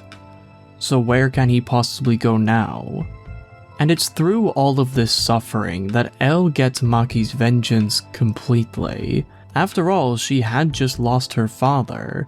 Who would ever chastise a poor child in wanting to avenge the man who raised them? It's completely justified anger. But it's through this desire for revenge that he fully understands that if she was to go through with it, she would become someone like him. A lost and depressed person with no desire to carry on once the deed is complete. In this scene, L uses all of his failures as an example to show Maki what she would turn into, should she go through with her revenge. And what she sees is a man with an inconsolable sadness that no amount of justice will ever be able to cure. Although short, this chapter was a really nice one, and with L now having his work cut out for him thanks to Maki having the virus, the two immediately get to work in getting Tsuruga back from the cult, and L reveals that he had put a tracker on him all this time. Clever as ever, L. Clever as ever. Chapter 13-4 Spoils begins with the cult, now with their hands on the infamous Death Note, debating and panicking about what they should do with it. With the weapon of death being way less ominous than what they were expecting, there is this great tension inside the room, with Kujo viewing it with both wonder and harrowing fear. Quite different to how L saw it when he discovered its existence many months ago. Hatsune shows a bit of annoyance after believing the fake burning rule, and when one of the members tries to convince another to write down a name of someone they don't like despite reading out the other fake 13-day rule, seeing that killing people he deemed useless with the notebook would now be impossible given that they now all know about the rules, Mataba directs the group back to their main objective, stating that they will only use the Death Note as a form of insurance. If it's absolutely necessary, then they can make that fool Tsuruga write in it, to quote a line or two from the book.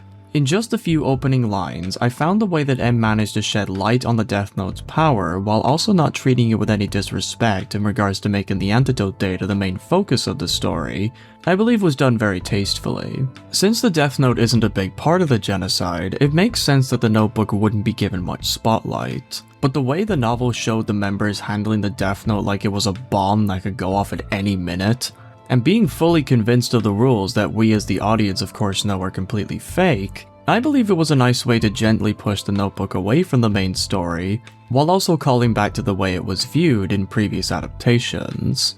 This whole scene feels almost like an identical retread of the manga and movie scene with the Kira squad getting the Death Note from the third Kira. Even all the way down to how one character was convinced their life was on the line after being told of the burning rule, after they had curiously picked up the notebook. I really liked it. After Kujo recites phase 2 of the cult's plan to the members and enjoys the confidence that they all have in her sadistic resolve, Once she gets a member to analyze the microchip Elle gave her in a way that their location can't be tracked down, their attention briefly shifts to Surga, where a member states that they found a tracking chip in one of his shoes, leaving Kujo impressed at Elle's two-step ahead thinking. I won't reveal what happened yet, but it's crazy. But it's not all sunshine and rainbows for the cult, because when they reach a roadblock with the data that places the whole thing being deleted at risk if they get the password wrong, Kujo switches up by stating that their next play is to find out where Elle would go about developing the antidote for the virus, because she knows that even despite his nature, Elle would never let Maki get killed. And while this is all happening, none of the members notice that hanging from the window, there is a small listening device present, hearing every plan and strategy that the cult are crafting under their very noses. This chapter was rather short and serves as the starting point for the next act of the story, thematic given that phase 2 of Kujo's plan is just beginning as well, but despite the shorter length, I found that the chapter still kept up the stakes and great thinking that made the book so far a really enjoyable read. Not only was the referencing of the Death Note, like I said before, done respectfully and with a good attention to past details, but I found how Kujo went from being happy with the cult's confidence to then getting irritated when they started acting too big against Elle by the end of the chapter to be quite an interesting turn of events. Because yes, this happened in this chapter as well. The group's overconfidence, when you keep in mind how they have been acting so far throughout this narrative, of course would leave a tactical mind like Kujo's quite annoyed. So far these people have been nothing but ideological morons with no sense of actual skill to back them up, only managing to get out of bad corners due to either sheer numbers or the leaders managing to guide them in the right direction at the last minute. But despite that, there is a power to the overconfidence of these members. Because of the brainwashing, Elle isn't seen as a massive threat to their cause like he should be, but is more like a simple obstacle that can be outsmarted or overpowered with ease, leaving the members as a disjointed but still sinister presence in the narrative of the story. For the members all the way down to see the world's top detective and feel no fear or excitement at the prospect of battling him, just goes to show how invincible they all feel thanks to Kagami's teachings. I think it's quite well done. But with that, let's move on to the next chapter, where the story takes a quick but quite amusing breather from all the big brain plays. Like the scene from the movie, Chapter 12's joke involves Elle and Maki eating at a maid cafe after Elle did some perusing of some equipment to use in his battle against Kujo, something that Maki says makes him fit with the other shady people. And after she squirms at Elle's wonderfully delicate skill in eating some whipped cream, Elle decides to ease the tension between the two by talking about something a lot more mundane, just something to keep Maki's mind off of the dangerous mission that lies ahead of them. And the interaction that they had was pretty funny. To quote the book, "Don't you go to elementary school, Maki?" No, I was always traveling the world with my father, but I've already completed my studies up to the 8th grade, she said proudly, but then her face clouded with doubt. Do you think I should be going to school, Ryuzaki? After he pondered the question, moving his closed mouth up and down, he smiled and stuck out his tongue in an effort to reassure her. Based on top of his tongue was a cherry stem tied in a knot. "It's alright," he said. "I didn't go to school either." Maki stared at him and let out a loud sigh. Now I'm worried. "It seems you have a knack for getting me down." I'm joking. She playfully thrust the back of her hand at him like the Osakan she was, but Elle kept a straight face. "I'm not good with jokes." This interaction, I feel, is one of the most down-to-earth and humanizing conversations Elle has had throughout the entire 2006 timeline. From the way he responds to Maki's concern about her going to school, I got the sense that Elle, trying to break out of his old habits, is doing his best to try and open up to her, making an attempt to make him seem less alien and thus be someone that she can trust on their journey. It's a nice scene that helps in showing Elle trying to get out of his comfort zone, but when Maki makes a comment about being concerned that she'd turn into Elle should she abandon her studies, I could read Elle almost recoil a bit and return to a more comfortable state of coldness, seeing that his efforts didn't give him the result he wanted. Of course, Maki is only a child, she wasn't being cruel when she said that to him, but in her childishness, there is an honesty there that does sting quite a bit for L, which is that he was raised so differently and became such a radically different person that any efforts to try and relate to people is very difficult to achieve. And what I also like is that Maki almost seemed to realize what she had said to him, even if she didn't mean any harm, and tries to reassure L that she was only teasing, which L only brutally shuts down with him saying that he isn't good with jokes, a part of him that we have more than enough evidence for being true throughout the timeline. The little goblin was just trying to connect. How sad. How sad. Also, the line of him having tied a knot with a cherry stem using only his tongue means that in a world where if he was a passionate lover, L would give someone so much joy that he could cure depression. Where he learned this from, I don't want to know, nor do I want to theorize why, because I feel like that would take me down yet another very interesting rabbit hole that just wouldn't be worth it for this video. I'm already well over an hour in as is, so let's just say L be a little bit fruity. So with L and Maki using his handmade gadgets and sticking them onto various random cars stopped at a traffic light, that's where this chapter ends. Like the last one, it was rather short and not too eventful, but like the previous one, I think it was still a nice addition to the novel, solely because of how well it managed to represent L's new arc of becoming a more understanding and relatable human being. Like L's cherry trick, it was short, but very sweet. Let's carry on. In Chapter 12-2, Rescue, with Tsuruga now in their hands, Kujo, knowing that the lad works for the FBI, wastes no time in twisting poor Tsuruga's wrist by making him tell his agency that he was only running into some issues with the mission, threatening him with death by Death Note should he not comply. After dealing with Tsuruga's excuses for so long, his agency at last put their foot down and tell him that they will take matters into their own hands, leaving Tsuruga in a worse state than ever. The way that Kujo just sits by and watches this guy try and fail to not get the FBI involved, knowing full well that it would just complicate things even further, and reading Kujo just revel in Tsuruga's suffering, just did such a good job at making her a fantastically deceitful villain. With the whole innocent bravado up, she is now free to do as she pleases. And like L before her, she takes every chance to gloat very seriously. But the high of victory over the FBI doesn't last for very long, as when Kujo returns to her comrades, the hacker, a man named Konishi, is puzzled at the computer malfunctioning. But after a quick flash of white, the dreaded letter L appears for all of the members to see. And the way L manages to make this cult of revolutionaries cower before him with just his words and threats is just... Ooh, I love L so fucking much. Here's how this power play went down, word for word.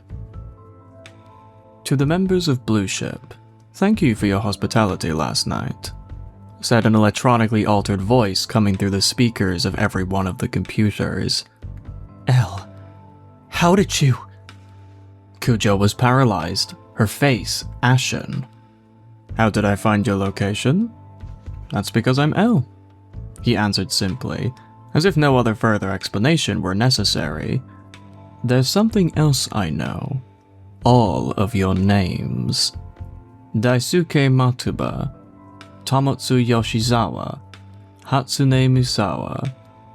It seems you've made quite a name for yourselves overseas as well. So what if you know our names? We have the Death Note, Yoshizawa said to the closest computer screen. I have in my possession another Death Note. The Blue Shippers froze. Another Death Note? You're all familiar with the second Kira from the Sakura TV incident? There were 2 Kiras and thus also 2 Death Notes in existence. I have in my possession the second Death Note. What do you want, Ryuzaki? No. L, asked Matuba, who'd been listening quietly. Release Tsuruga. Matuba shook his head as though it were out of the question. Do you really think we would give up our valuable hostage? Mr. Matsuba, I rather appreciate a person who is quick to understand. I know your names and faces. You, however, do not know my name. There is only one choice. Am I right? Matsuba grimaced at having his own words from the other night thrown back at him. But L, Mr. Tsuruga betrayed you. Why do you want to save him? I plan to do no such thing. Now you're contradicting yourself. If you have no intention of saving him, then what do you mean by demanding his release? I want him so I can exact retribution with my own hands. If I can't confirm his release in the next 10 minutes, Mr. Matsuba, you will die first. One thing that L does on many occasions that just makes him such a great character is that when he isn't being a gremlin with no ideas of social etiquette or a man dealing with great amounts of self-hatred and depression, when the time calls for him to put on the L identity, he is someone that can make entire groups freeze in terror with just a letter and an altered voice. His wit and forward thinking so precise and exposing that everyone who falls victim to it is left gagged and backed suddenly into a wall that was never there before. The way he carries himself with so much confidence behind a screen that is very different to how he acts behind it provides this amazing contrast between L's personality and his legacy, having all the skill that's required to use his name to strike terror into the hearts of his enemies. The way he just bluntly states what he did and answers their many questions by just saying that he's L was so fucking good. A detective with his kind of legacy doesn't have to explain the nitty-gritty details of his plans to his enemies. He just needs to remind them who exactly they're dealing with. A man with no face and was responsible for defeating many notorious criminals, even the legendary Kira, reminding the cult that underestimating him was their greatest and most damning mistake. The way the book just immediately transitions to Tsuruga apologizing to L right after this confrontation was such a genius way to show how much L scared the entire cult shitless. In just that one attack, he managed to take a hopeless situation and turn it all in his favor, all without having to raise a single fist or shed a drop of blood. The way this scene was reminded me a lot of how L exposed Light's location from way back in the Kira story, with Light, like Kujo, being left completely speechless during the whole exposure. Only this time, the cult don't have the same craziness as Light did. They don't see L as a worthy opponent, at least everyone except Kujo, and even she was shocked into silence by his power play. To them, he's a monster, an all-knowing and all-seeing monster that they wouldn't dare try anger if they didn't obey him. This is easily one of L's best moments in the story, and it was a great way to combine both how he was in the past and the way he uses his legacy to save others and better himself in the long run, using traditional methods to show off progress. Fantastic shit all around. Well done, M. Well fucking done. But the big brain plays aren't over, because when Tsuruga asks him how he had managed to find him despite the cult taking away his one tracking device in his shoe, L tells him that the transmitter he put in his shoe was just a decoy, and that the real one was actually contained in a non-dissolving capsule that L had made him take after having stomach problems in regards to the coffee he had drank before the warehouse attack. In regards to getting the names of the Blue Ship members, L had used Tsuruga's ID to pass FBI security and track them down off their criminal records, and the way he got their faces was by watching them from a nearby hotel room, this plan revealing that L knew of Tsuruga's actual name, Hideaki Sugita, all along. Even when it came to the strobe bombs he had used to escape the cult the first time, Tsuruga is forced to try and figure that out himself, which I think was a great way to show off how he is also intelligent enough to pick up on L's clues. To which he comes to the brutal realization that L had heard everything he and Kujo were talking about during their coup against him, all thanks to him conveniently forgetting one of his cell phones in the server room, the same room that had no cameras to spy on anyone inside it.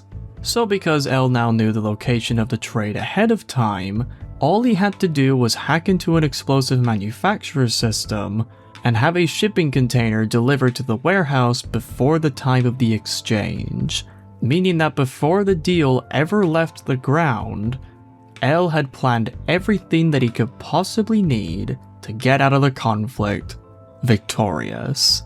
When Tsuruga is left understandably speechless and completely defeated by L's power play, the little goblin manages to get one last gut punch in by telling the shocked FBI agent that he also knew of Tsuruga's actual goal of getting the Death Note all along, using the knowledge that when he submitted his report to the FBI, Tsuruga just magically appeared, and of course would use an alias given that L had told the FBI nearly everything that happened during the Kira saga. For L, all he had to do was put 2 and 2 together, and it all made sense. And Sugita has been played. This whole 4D chess play that L achieved in this part of the story is once again another fantastic scene that showcases how L is such a formidable character. Even when it looks like there is no way out, thanks to having so many safety nets and always thinking one step ahead, L manages to nearly get the last laugh right at the last second, which results in his plays being such a satisfying plan to read on the pages or watch on the screen. And what makes his character so much better is that despite all of these victories, the story never once gives him an entirely perfect win, because to do so would have started to give him more Gary Stu connotations, which I don't believe L is at all. The stories that L are involved in respect the character's intelligence, but there's always something that happens that reminds L that while he can plan out everything and have the plan go without a hitch, there is always something that will happen that's out of his control, which in this case is Maki being infected with the virus. With her now infected, the cult members are still a threat to him. Even though he danced around them with such authority and intensity, he now not only has to make sure they're defeated, but he has to manage to get his hands on an antidote before Maki, Tsuruga, and himself become victims to the deadly virus, resulting in the story still having this great tension that made me want to keep reading. I think it's because of L not getting a 100% win in these situations is a giant part of what makes Death Note such a fantastic series. Even the smartest of men are not immune to randomness or strokes of bad luck. So when they get hit with these sudden gut punches, it's up to their vast intelligence to try and get out of this new problem that has blindsided them without warning, which is really L's whole life in a nutshell. L's greatest enemy is the randomness and unpredictability of human nature, and this foe that L is foreign to given how he was raised makes him into such an endearing character to me, and it makes this whole scene very fun to read.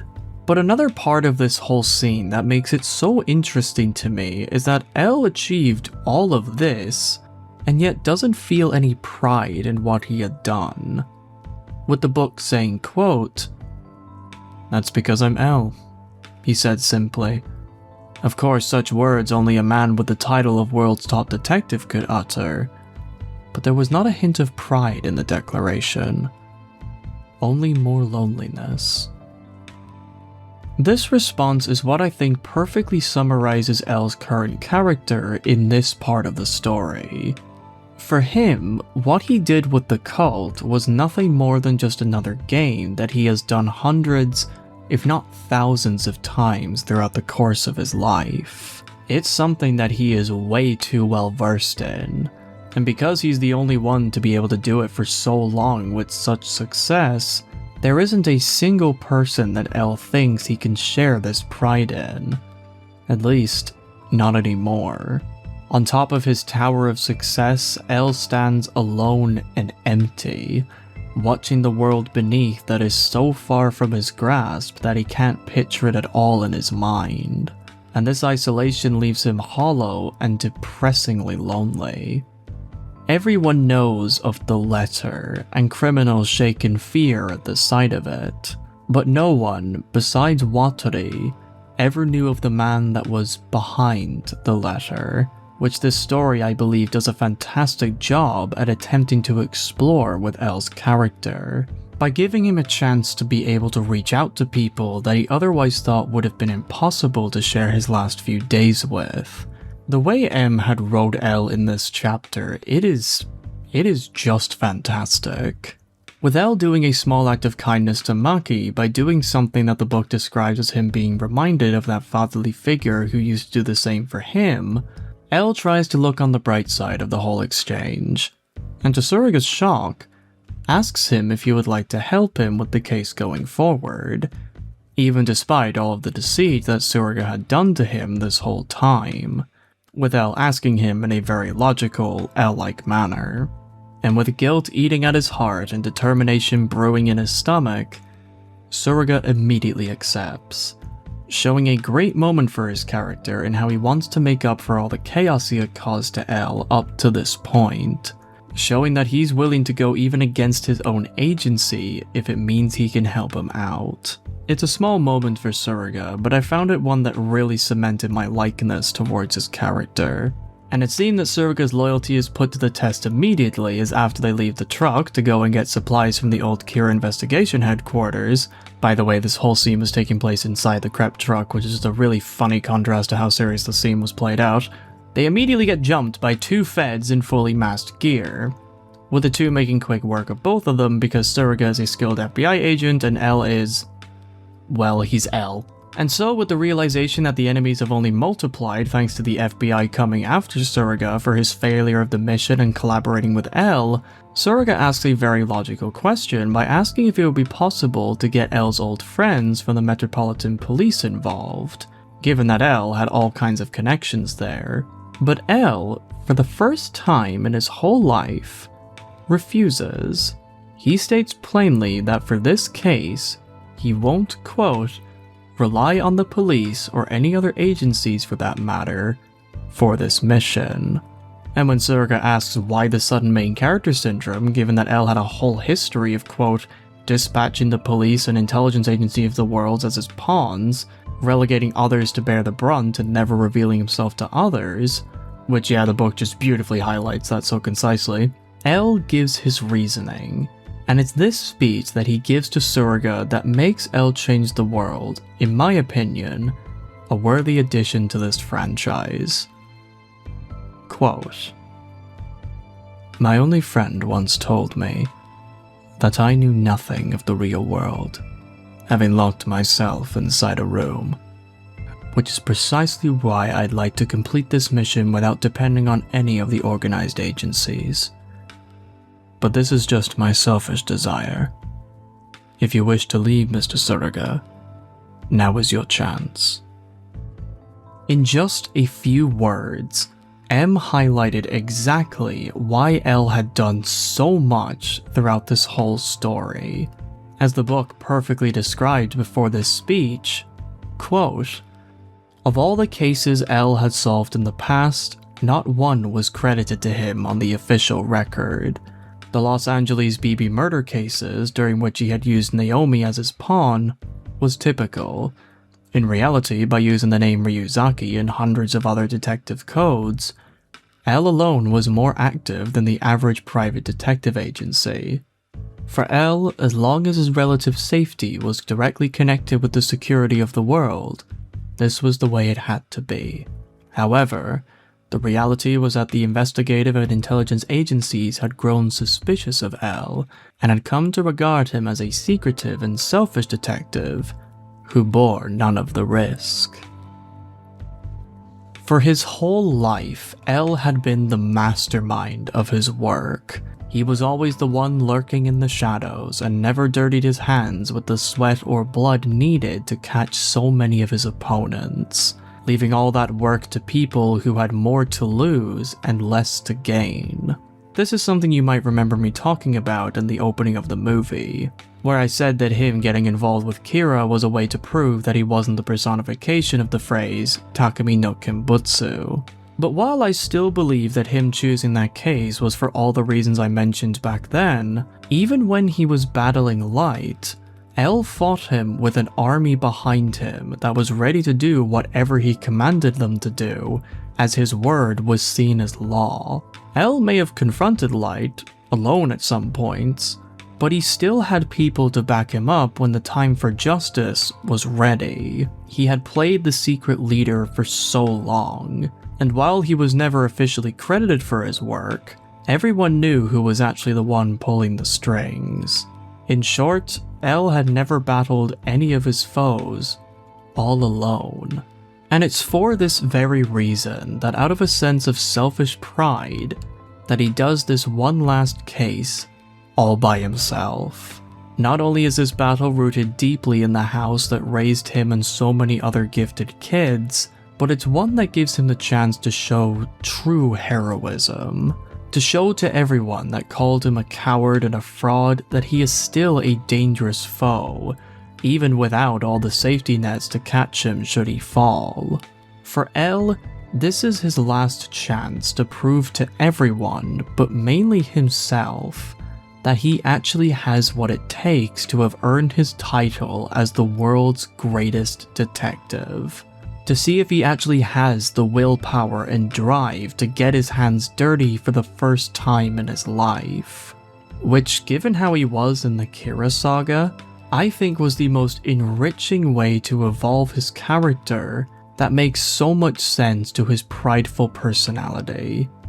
I just love it. The book is so fucking good at explaining his whole arc in a way that everyone can understand perfectly and with such simple clarity. M's talent is just truly one of a kind. Once Surrogate responds to L's goal by stating that he's dedicating this mission to Rei and Naomi, which is just such a fucking good line, the two make their escape from the chasing FBI, where this funny interaction between them ensues. Quote, "By the way, what was that kicking technique you used before?" "Oh, that? It's called capoeira. A guy from South America gave me a few pointers. It's a practical martial art." "Interesting moves. Will you teach them to me later?" It doesn't add too much, but reading L pay respects and express a desire to learn from the man who had been trying to dupe him for so much of this tale so far is just... this is great. Good soup. Good fucking soup. Love to see my boy forgive and learn. But while the boys are running from the literal feds, the cult, completely losing all of their grandeur after L had played them all for fools so easily, are in a very bad place of morale. The ammunition they had against L had now been smacked out of their hands, and if they go through releasing the virus, all of the higher-ups would immediately die, alongside many more should L find out about all of their names as well. The way that the cult went from being smug and morally righteous to now suddenly developing a sense of logic and seeing how fucked they were thanks to their blindness is just a very cathartic thing to read. Showing that cults who speak with the most air of superiority are always the ones to crash and burn the instant they get dealt a massive blow to their movement, with their humanitarian everybody is equal views being instantly corrupted by a drive to survive the storm brewing all around them, thinking only for themselves. Reading these fuckers squirm in their boots is just so gratifying, like, yeah, fucking damn you guys, you scum are getting what's fucking coming to you. But with Kujo kicking herself for not anticipating the possibility that two notebooks might exist, to quote partially from the book, she tries to salvage any kind of ground by thinking that given they still had Nikaido's cell phone, it would be possible that they could track down Maki and through that, get to L, only for that genius idea to be completely destroyed because, and I'm just going to read what it says in the book, quote, "Dr. Kujo, about the GPS in the girl's cell phone. Konishi said in a troubled voice as he stared at the computer screen. What is it? Take a look at this. Displayed on the GPS on-screen were over 50 red blinking dots indicating the frequency of Maki's cell phone, all moving in different directions on the map. What is this? Kujo asked quizzically. Are the settings right? The other members peered at the screen. Konishi replied, It's likely L stuck transmitters set to the same frequency as the girl's cell phone onto random cars. Everyone fell silent when they realized that L had been steps ahead of them yet again. They were struck dumb by the hard reality of matching wits against the world's top detective. So yeah, not only did the book effectively bring up a plot point that happened 2 chapters ago, but L had managed to walk all over the cult's gravestone, rub his ass in the dirt, and leave behind a steaming turd that corrodes the fucking coffin from underneath it, making this one last cheeky flick to the balls such a satisfying moment for me. It just seems like this cult cannot catch a fucking break, and why would they? They had foolishly decided that L, the man who had managed to catch and detain Kira, would be a worthy opponent. Someone who, because they had Kujo, believed that they could match him in terms of brain power, only to get reminder after reminder after reminder after reminder that the man they chose was the world's greatest detective for a fucking reason. The way that L just completely humiliates this cult of genocidal psychopaths, his play making this originally scary organization into one that looks like a colony of clowns, is just fucking amazing. The way the book handles the Blue Ship cult is so well done. But in this moment of despair, Kujo, having had enough of trying to track down L herself, resorts to Plan B, saying that by using the fact that L is on the run with a virus carrier, which would make him a prime target for society at large, when one of the members fears for their lives on if L would use the Death Note on them, Kujo just calmly states that all they need to do now is drive him into a situation where L won't have the time to remember their names, ending the chapter with the fact that although this cult had been completely trounced on, they're still in the game, with Kujo being their ace in the hole. So much happened in this one chapter alone, and it made this whole analysis feel extremely satisfying to me, as through these 3 very big scenes, the book's story has reached its midway point, where the plot is only going to get crazier, more thought-provoking, and more engaging. Overall, great stuff.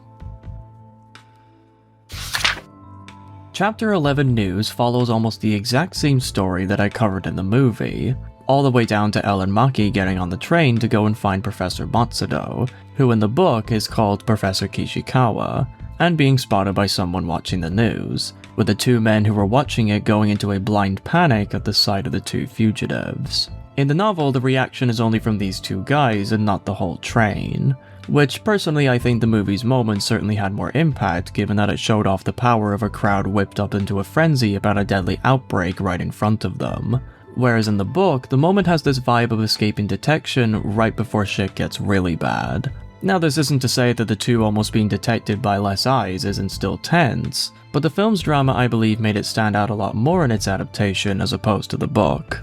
What we also get in this chapter is a moment that never actually happens in the film, at least never on screen. And it's something that I believe only helps to deepen the bond between L and Maki a lot more. L telling Maki all about his limited time left to live. To quote the novel itself, and it's going to be a little bit of a long one, so I do apologize in advance. Then let's head for our destination. Just the 2 of us, without anyone else's assistance. L held up the Chupa Chups as if it were the destination to which they were headed. Maki stared at him as though she had laid eyes on a strange animal. Why are you doing all this for me? It's because this will be my last job. Last? What do you mean? He looked at Maki with the lollipop bulging in his right cheek. He seemed to smile behind the black-rimmed, insomniac eyes. I wrote my own name in the Death Note in order to end my battle with Kira. L said in his usual monotone, I have 11 more days to live. It's the very same length of time you have.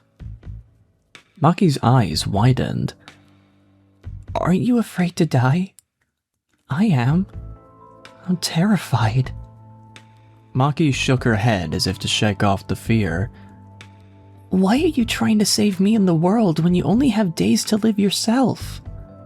I will continue to do what I must until the very last moment. That's all. Those are the same words. Maki thought she saw her father in Elle's profile. It's what my father used to say all the time. He used to say never to lose sight of what you have to do, no matter what troubles come your way. He used to worry if what he was doing was really helping people. But as long as there were people suffering and dying, he told me that somebody had to do the job. He sounds like an extraordinary man. Maki nodded shyly. Elle looked out the window as if to recall feelings he himself didn't know he had. I never knew my parents, but recently I've come to know someone who I've grown to respect as a father. Your father must have been that kind of man. I would have liked to meet him. The figure that came into Elle's mind might have been that of Soichiro Yagami, who had believed in his son's innocence, yet stuck to his principles and protected the law in dealing to arrest his son as a serial killer. What I have to do? Maki murmured, as if to convince herself of something. Now, I can understand why Film Elle didn't tell Maki about his demise, given that not only would it be something that logically wouldn't really matter to him, because the case is all about stopping Blue Ship, but from his development so far, I feel that Elle understands that relaying that sort of information on Maki and Boy would only add more stress to an already overwhelming situation. The kids are relying on him to get to the professor safely, and it would only make them fear the worst if they knew that their only guardian was also hanging on by a thread as well, with his personality being so hollow towards himself that it would lead the kids to potentially experience great discomfort at their new protector. In a way, Elle hiding his own pain from the kids is very much like how a parent would act around their own children, which I think adds quite a bit to Elle's development in the movie. In this moment, Elle understands that showing weakness is not what the kids need right now. He has to be strong, confident, and look invincible in the storm of this great battle against the cult, so that the kids can feel at ease while they're around him. However, with the book actually taking the plunge and having Elle confess his fate to Maki, I feel that it shows a moment of intense vulnerability for Elle, showing that he's no longer shameful about what he is, and accepting that his future, or lack thereof, is something that happened from his own pride and ego, with all that he can do now is do as much good as he can before he keels over. With his eventual death coming ever closer, the job he must do is very clear to him. No longer is he scared of dying or having a misstep, but is now clear on the steps he has to take in order to make his last few days mean something. Where in his eventual demise, the goal is so simple that all other complications in life seem to just completely go away. What this scene also shows, in my opinion, is that Elle tries to comfort Maki in that he shows her that she isn't alone when it comes to her time being potentially finite. She's not the only one that the dreaded Grim Reaper is after, and that at least for her, if they were to get an antidote, she can escape death altogether, unlike Elle. So what Elle tries to do here is show Maki that there is no point in being scared of death. If it happens, then it happens. If you spend so much time worrying about it, then you start to lose sight of what's really important. The only thing you can do when your life is on the line is see the mission through with your head held high, accepting every challenge with certainty and determination. Of course, it's difficult when you have a killer virus that is known to make you bleed out of every orifice before you die, with the book literally describing it as, quote, a picture of hell. But Elle's attempt at bonding with Maki in this moment is coming from a genuine place of care. He deeply cares about her, and he wants to make sure that fear doesn't consume her the same way that so many others became victims to throughout his entire life. Also, I love the way that the book calls back to the absolute legend that was Soichiro Yagami, by showing how he was a man of great pride, but also someone willing to stick to his principles and the truth, even when it came with a great cost to himself. Just like how Nikaido fought up to his bitter end, which exposed his very profound virtues and drives. That's just some good soup. Any moment that highlights Soichiro being the great man is shit that I will always accept, no matter its form. Once again, a lovely callback that M made with the original story. And the way the chapter ends with L making a scathing critique of the Japanese government, kicking himself for having underestimated Kujo's ties and determination, the chapter ends with Maki feeling the virus inside her begin to get stronger, and with her fate becoming more concrete, she asks L if she's going to die, and L, handing her a Chupa Chups in an attempt to comfort her, just simply says, quote, "Don't worry, I'll protect you." Signifying that L's character arc of becoming a more present and caring human being is in full swing. In short, another banger chapter. However, we can't go back to the film just yet. There's one more chapter that follows this one that explains just how Kujo was able to do all of this with so much efficiency. So, let's see what happened.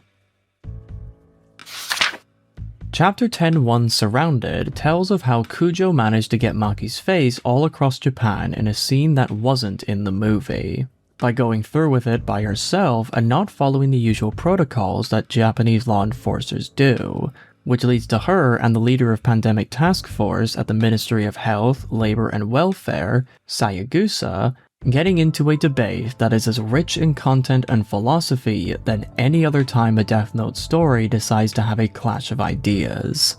Sayagusa's view of her actions is one of great tradition and abiding of the law. By sending out such a serious news story without any warning to the public or any public officials, Kujo's actions have already begun to cause extreme panic among the people by how she worded out the initial warning, which makes the safety precautions that the task force has to make one massive headache. With Maki in hiding, only now does the Japanese public become aware of a carrier of an extremely deadly virus that they have no idea about, only that it's brand new. And when people are met with a new threat that they don't fully understand, of course, this leads to widespread irrational and crazy behavior, which makes them all the more difficult to control. But Kujo's view, one that hides away her true intentions in a way that makes her come off as truly evil and twisted, is packed to the brim with survival over duty language. To quote a few things contained in this ethics-heavy debate from the book itself, "Just what were you thinking, Dr. Kujo? Thanks to your grandstanding, the place is in absolute chaos. How dare you issue a warning about an escaped viral patient over the airwaves without consulting the Infectious Disease Countermeasures Network first? And not by Professor Nakaido himself, but by you, a representative.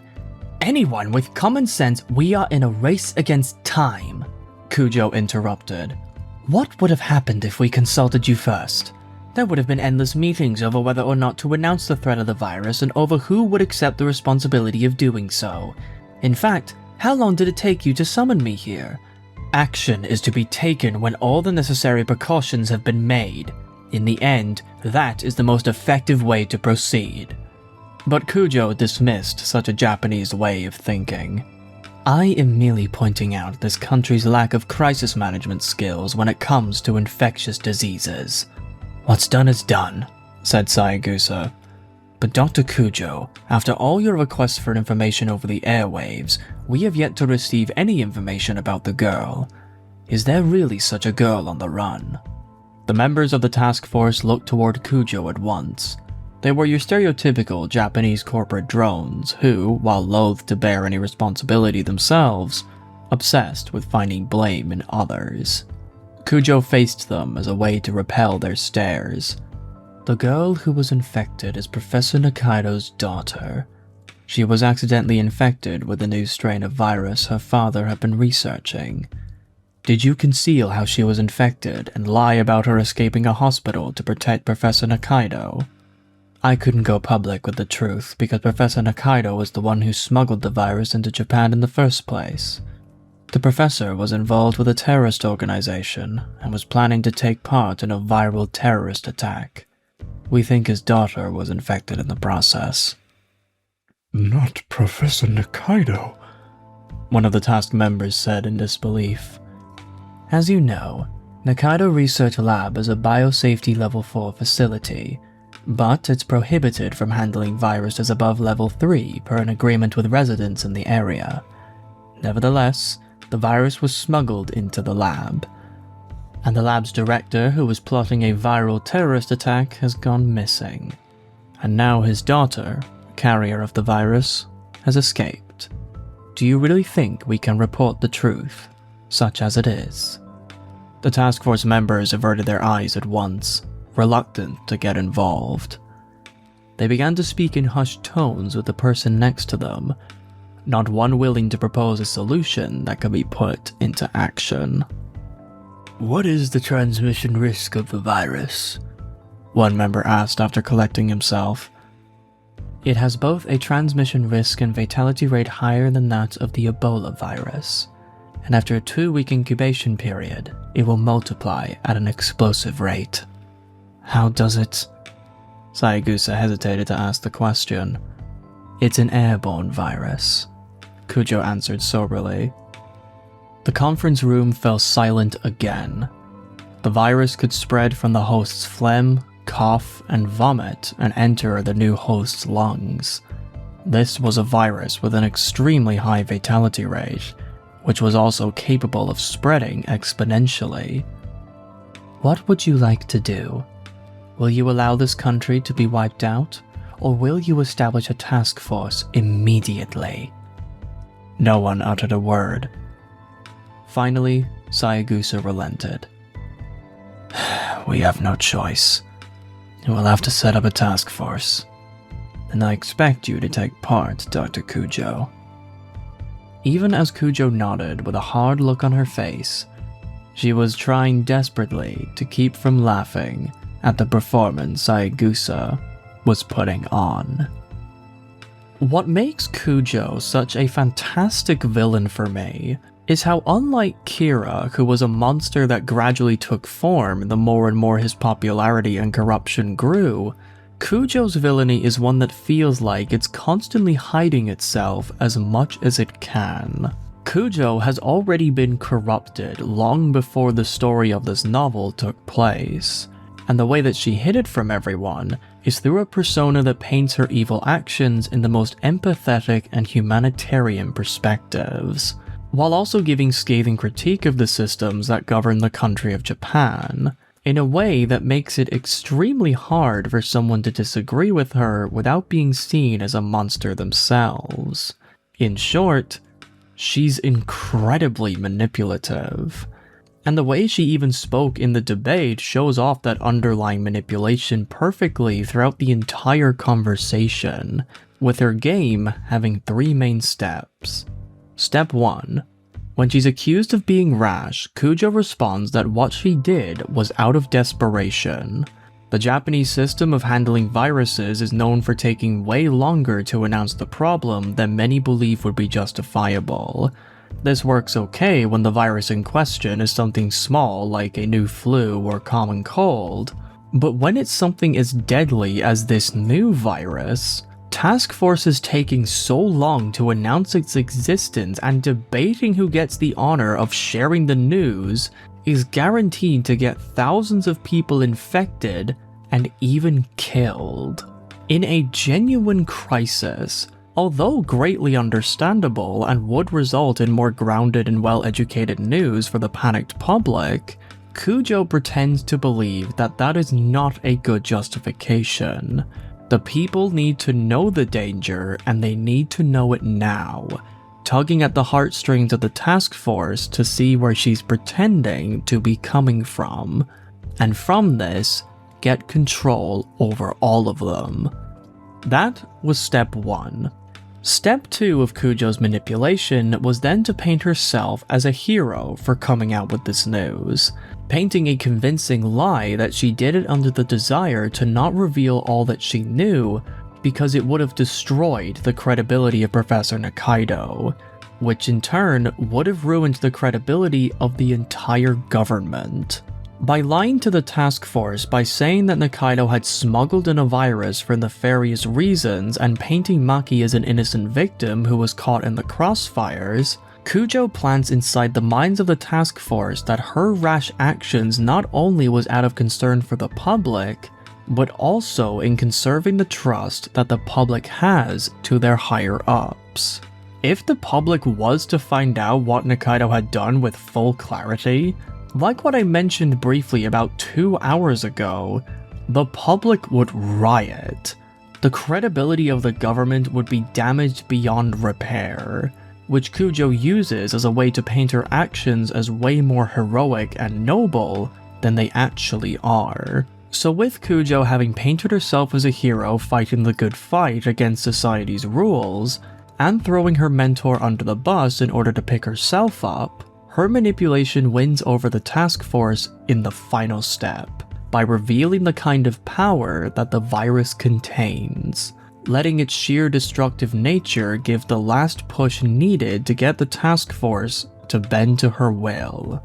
How could the task force be so stupid as to wait to announce a virus that has the potential to wipe out humanity in the span of just a few weeks?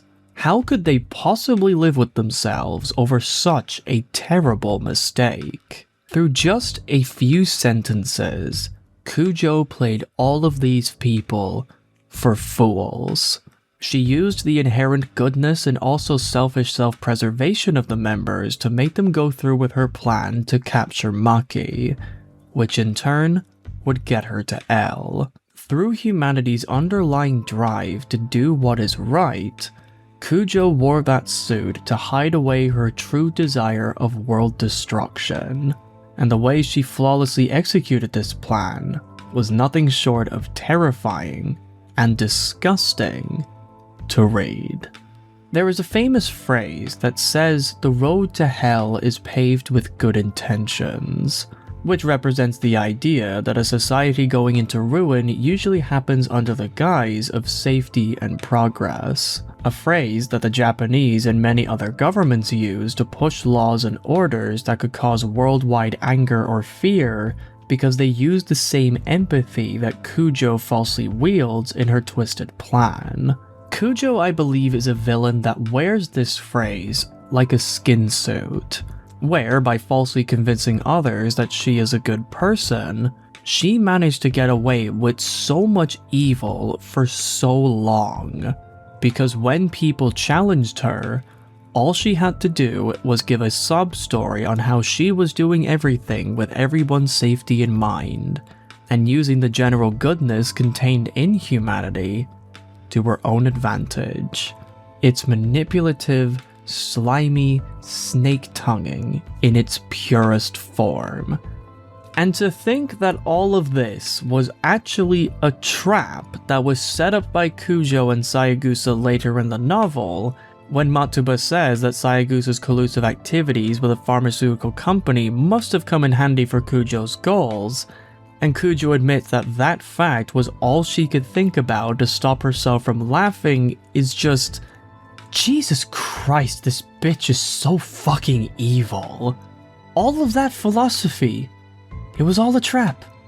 They were just playing pretend, and the task force were none the wiser. Kujo is actually such an amazing addition to the world of this franchise. Holy shit. With her having succeeded in getting into the task force that is set up to find Maki, Kujo still tells the members to try and track her themselves, saying that while they now have the task force behind them, to quote a passage from the book, "We still want to get to the girl first. Any witness reports we receive go directly to the task force. I'll leak the vital information to you here so you can use it to pinpoint Maki's GPS. What happens if the police get to her first? Once she's found, she will have to be quarantined. Since the hospital won't know how to treat this new strain of virus, they will defer treatment to the task force. In either case, the girl will end up in our hands," Matsuba murmured. And with Matsuba believing that everything is coming together and believes that the cult's ideal world is coming to fruition sooner than they all thought, Kujo ends the chapter with an ominous presence, staring at Mataba's distorted reflection, and repeats an ideal world, with no one in the cult noticing the cynical smile that was etched across her lips, signifying that no one is safe from this completely destructive and heartless monster. This chapter was a fucking amazing addition because of how it uses the way society works to the advantages of villainy. The debate that Kojo and Saigusa have, while deeply insightful and has a lot of legroom for a solid debate about ethics and duty that could be had in a time of crisis, it's all just a veneer that hides away Kujo as the monster she truly was all along. Like Kira from the past, the debate of this monster's actions are what prevent people from just staring at reality and seeing that the person causing all of this conflict of ethics is someone who couldn't care less about the opinions of others. Kujo and Kira before her were and are in this game solely for selfish benefits. They just want to see the world burn. And the more you try and justify and rationalize their bad actions, the harder it is to have these monsters face the justice that they rightfully deserve. Death Note at its best creates characters that spark fascinating conversation about justice, end goals, villainy, and heroism as a way to trap people into trying to sympathize and even support monsters who couldn't care less about what they have to say. These demons in human skin use our way of life as a way to hide themselves among us. And just like how Kira consumed Light and made him an excellent character to analyze, I believe that L Changed the World made Kujo into an equally fascinating and terrifying villain. Good fucking shit all around. M is proving time and time again that they absolutely earned the job of writing this book. So with that praise, let's go back to the movie for a bit. With Tsuruga finding a new talent for crepe making during his separation from L, with the film revealing at last that he was actually on a mission by the FBI to get the Death Note, which is one of the only times that the last story is referenced inside this one, L and the kids take a break near a small river, where Maki, still tired from all the traveling, rests her head on L's shoulder, which makes him freeze up as he has no idea what's happening. What I like about the story and how it wrote L interacting with the kids is that his connection to them happens at two different paces. Because Boy is a weirdly silent kid with advanced intelligence, it makes perfect sense that L would be quicker in building a bridge between himself and the boy, because L is also a very strange person. Like I mentioned earlier, the two already have a kindred connection between them, and he just took a while to see that for himself. But when it comes to Maki, L doesn't have that leverage. For all intents and purposes, Maki is just an ordinary girl. She lives completely differently to the Whammy House lifestyle, and this difference makes it harder for L to connect with her, having no idea on how to actually show comfort towards this alien of a person, at least in his eyes. When a weird person comes face to face with normalcy, it makes very real sense that their first reaction would be confusion, even slight fear, like they had just encountered a sudden problem that needs fixing, but they don't know how to. And the way that L's connections to the kids are written to be forced at different points in the story is something that I think greatly enhances the personality of L. Because in a typical story like this, L would have been written to have made a connection between his two colleagues at the same time, because that would just be easier to write.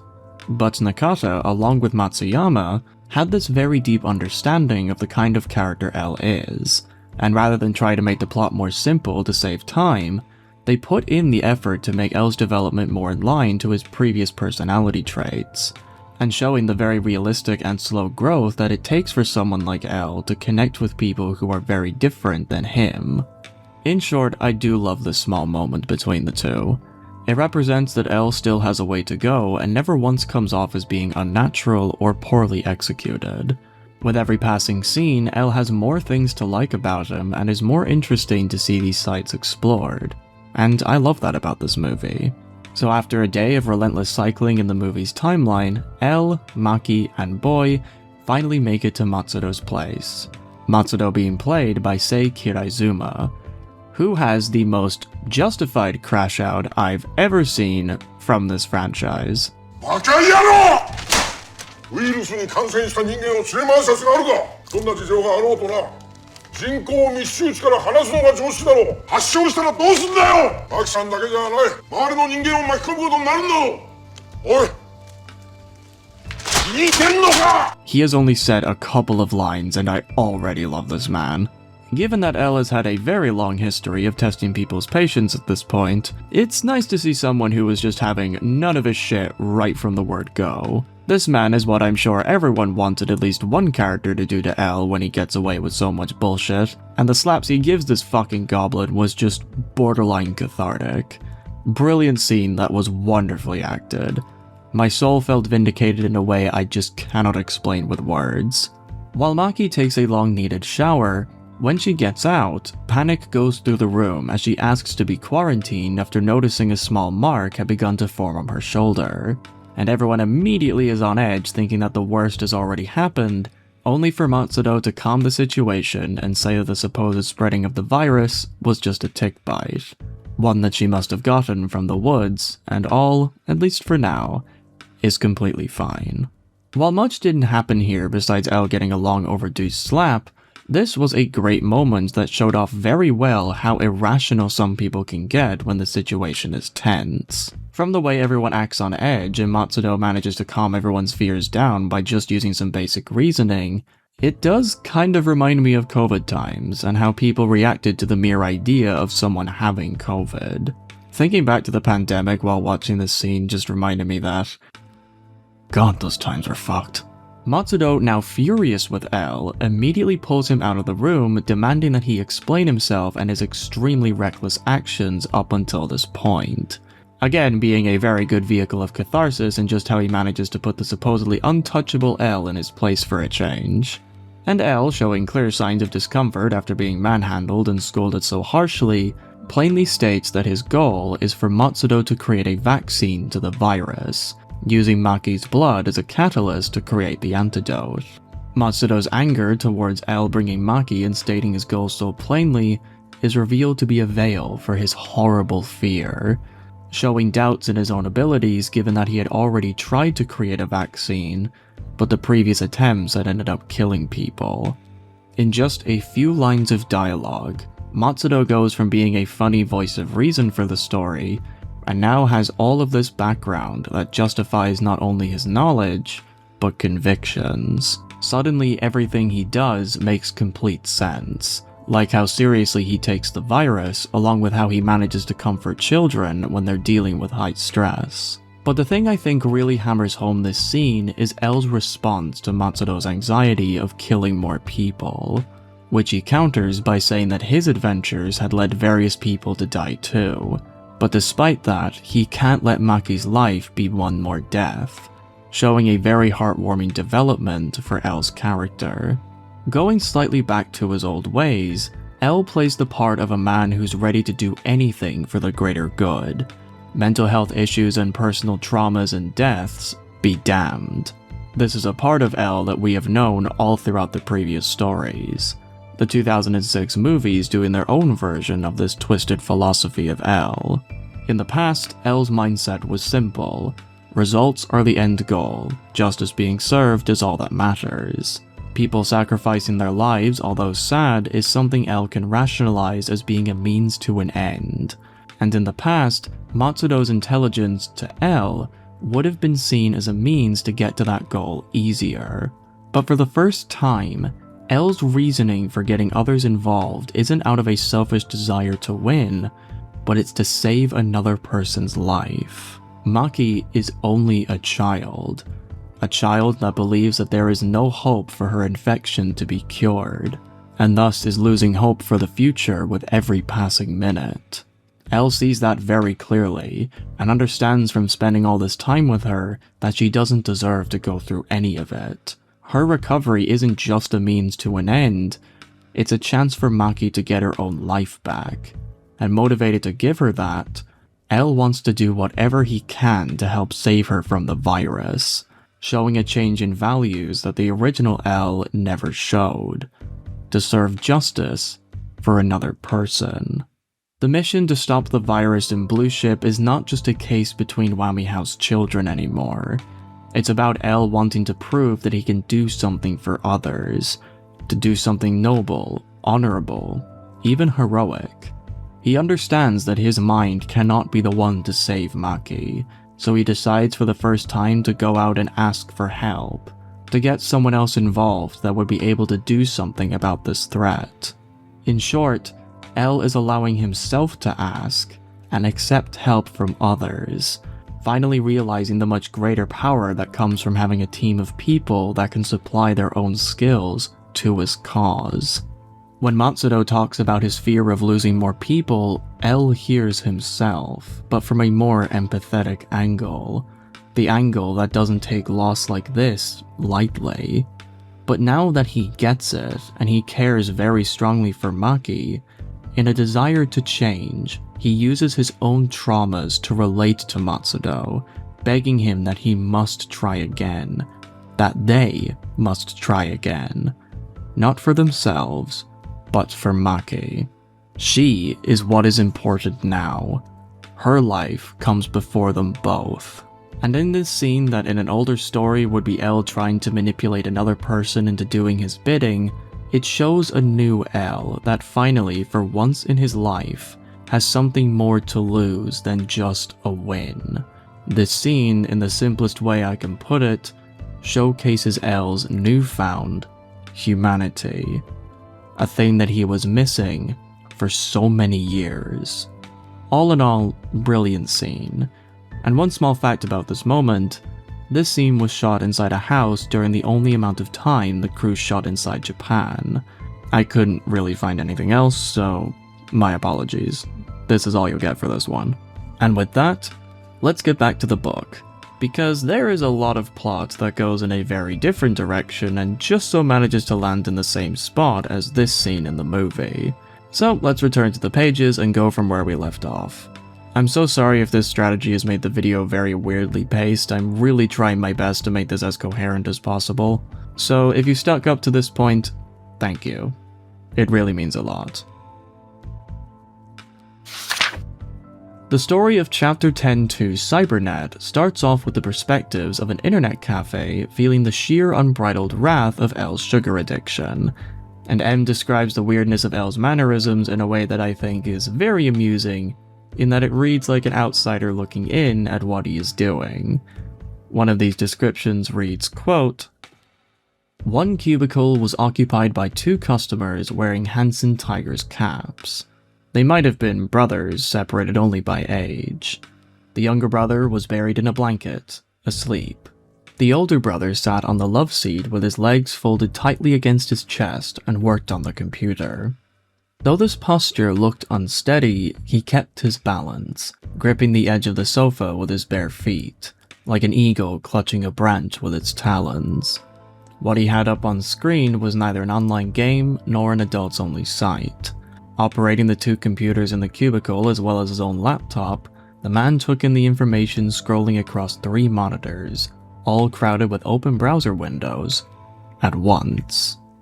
The Metropolitan Police Department, Ministry of Health, Labor and Welfare, each of the regional police departments. All of the information being accessed was from internal confidential files closed to the general public. One after the next, the man typed away on each of the screens.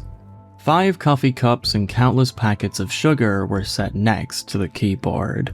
The man's eyes did not once stray from the computer screen as he poured packet after packet of sugar into the cup. The man should have just ordered a cup of sugar with a splash of coffee. The man gulped down the tan sludge and smacked his lips. "Delicious," he said to nobody but himself. The way that the book continues the story by having such a different approach to this chapter's opening is something I think was a really neat touch. Not only because it serves as a reminder of what we all know about L up until this point, But it also makes this chapter feels like it stands out from the others, even though the events that are happening are just things that have been going on since the novel's beginning.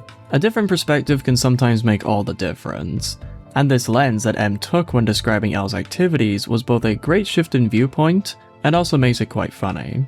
The lines "he kept his balance gripping the edge of the sofa with his bare feet like an eagle clutching a branch with its talons," and "the man should have just ordered a cup of sugar with a splash of coffee," really stood out to me. Gotta love the way M manages to funnily and accurately describe the traumatized complex goblin in so many unique ways. While M rots the very enamels of his teeth with sugar that realistically should have made him wear dentures at this point, he's looking at all the goings-on happening between him and the cult, with a newspaper article talking about adventurers blogging their journeys across Japan, and a website dedicated to Misa Amane, who in this timeline had returned to her modeling career. After L gives a quick reminder of Misa's fate from Death Note: The Last Name, he shakes Maki awake due to him noticing that she was having yet another nightmare that had been messing with her sleeping for the past few days, which M has a sweet moment of feeling powerless to be able to do anything to calm her down from such a terrible anxiety. This poor man, he's trying his best. But before L could hatch up an idea in that very wrinkly brain of his, he and Maki escaped the cafe due to overhearing that a police officer, who had come at a time that didn't feel like a routine stop, says that he's searching for someone, which L knows could only mean them. After the two barely manage to escape by L performing Suraga's martial arts technique on an officer outside the building, the two flee from the scene of the crime on a public electric bike that L had modified to go faster because, well, he's L. Do I have to explain that he made these devices a few chapters ago? This is a Death Note story. L doing this is just on brand for him. Still, it was cute, and also a nice little payoff to the readers who've been paying attention. But it's during this modification that L and Maki have a very down-to-earth conversation, and this exchange shows yet another example of L's complete alienation from society in a way that is both sad, but very amusing. The exchange reads as follows. Quote, "By the way, what does the mark on our caps mean?" L asked. What do you mean? It's the Hanshin's Tiger logo. The baseball team in Osaka? And the cap with the G on it was no good? When he was shopping for caps, he had picked out a cap with a G on it bearing the logo of the rival Yamori Giants, which Maki had swatted out of his hand. You have to root for Hanshin if you're born in Osaka. Do you know someone on the team? What do you mean? I've never rooted for someone I don't know just because the team represents my hometown. It's an odd custom. Maki gave L an exasperated look. Ryuzaki, you might be real smart, but you really should study up on people's feelings. I get that a lot, L said with a frown as he continued to work on the bicycle. What I found great about this conversation is that while it's yet another time that Maki is surprised at just how isolated L was for his entire life, I also think that from L initiating the talk, it shows that he's taking a much greater interest in trying to connect with Maki, now that they have been through so much together. In a way, you can kind of see this talk as L attempting to take her mind off of her harrowing situation, and the way she just fell for it hook, line, and sinker shows that it did kind of work, even if Maki says something that, like their last talk, hurt L a bit more than she probably intended. I think the relationship that grows between L and Maki throughout the book's storyline is one of the highlights for me, since M does such a good job at making their chemistry feel like it's gradually growing into a deeper friendship, something that L claimed to have had with Light, but this time actually feels genuine and without any malice or second guessing. L experiencing, for probably the first time in his life, a healthy connection. I think it's really nice. And the way that Maki is written throughout this whole story just makes the friendship so much stronger. She may technically be a plot device, but she certainly doesn't feel like one. And I think that's really good. But with L and Maki using their modified bike to escape, let's move on to the next chapter. After some paragraphs that show off the sheer panic that the public would have in regards to thinking they have the new deadly virus, which is something I'm sure many of you have experienced for yourselves in one way or another, Chapter 9-1 Attack follows Kujo using the information given to her by the task force to try and track down Elle and Maki, by going after every single GPS that Elle had planted a few chapters ago, falling for one that seemed the most likely, and Kujo, because she's also quite intelligent, immediately picks up a certain signal that showed, quote, 030, male, 20s, and male child fled internet cafe in Adachi Ward. Kicking herself silently for falling for Elle's trap, Kujo takes matters into her own hands and drives off back to the Blue Ship headquarters, where unbeknownst to her, Tsuruga is waiting in hiding, going on his own mission of dealing with the cult, now that he can no longer use the FBI for help.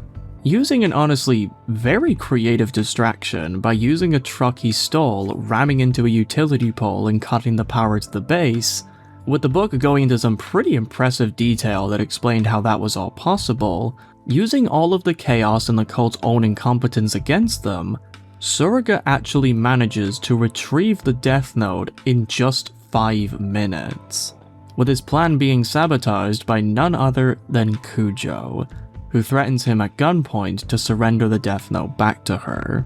Tsuruga's whole mission in regards to getting the Death Note was such a brilliant scene that I think really does help show that this man is someone that, while he was duped and humiliated a good few times, is still someone that shows plenty of wit and experience in his own right. What I believe the book did amazingly was that it made you nearly forget that Tsuruga is actually an incredibly capable agent.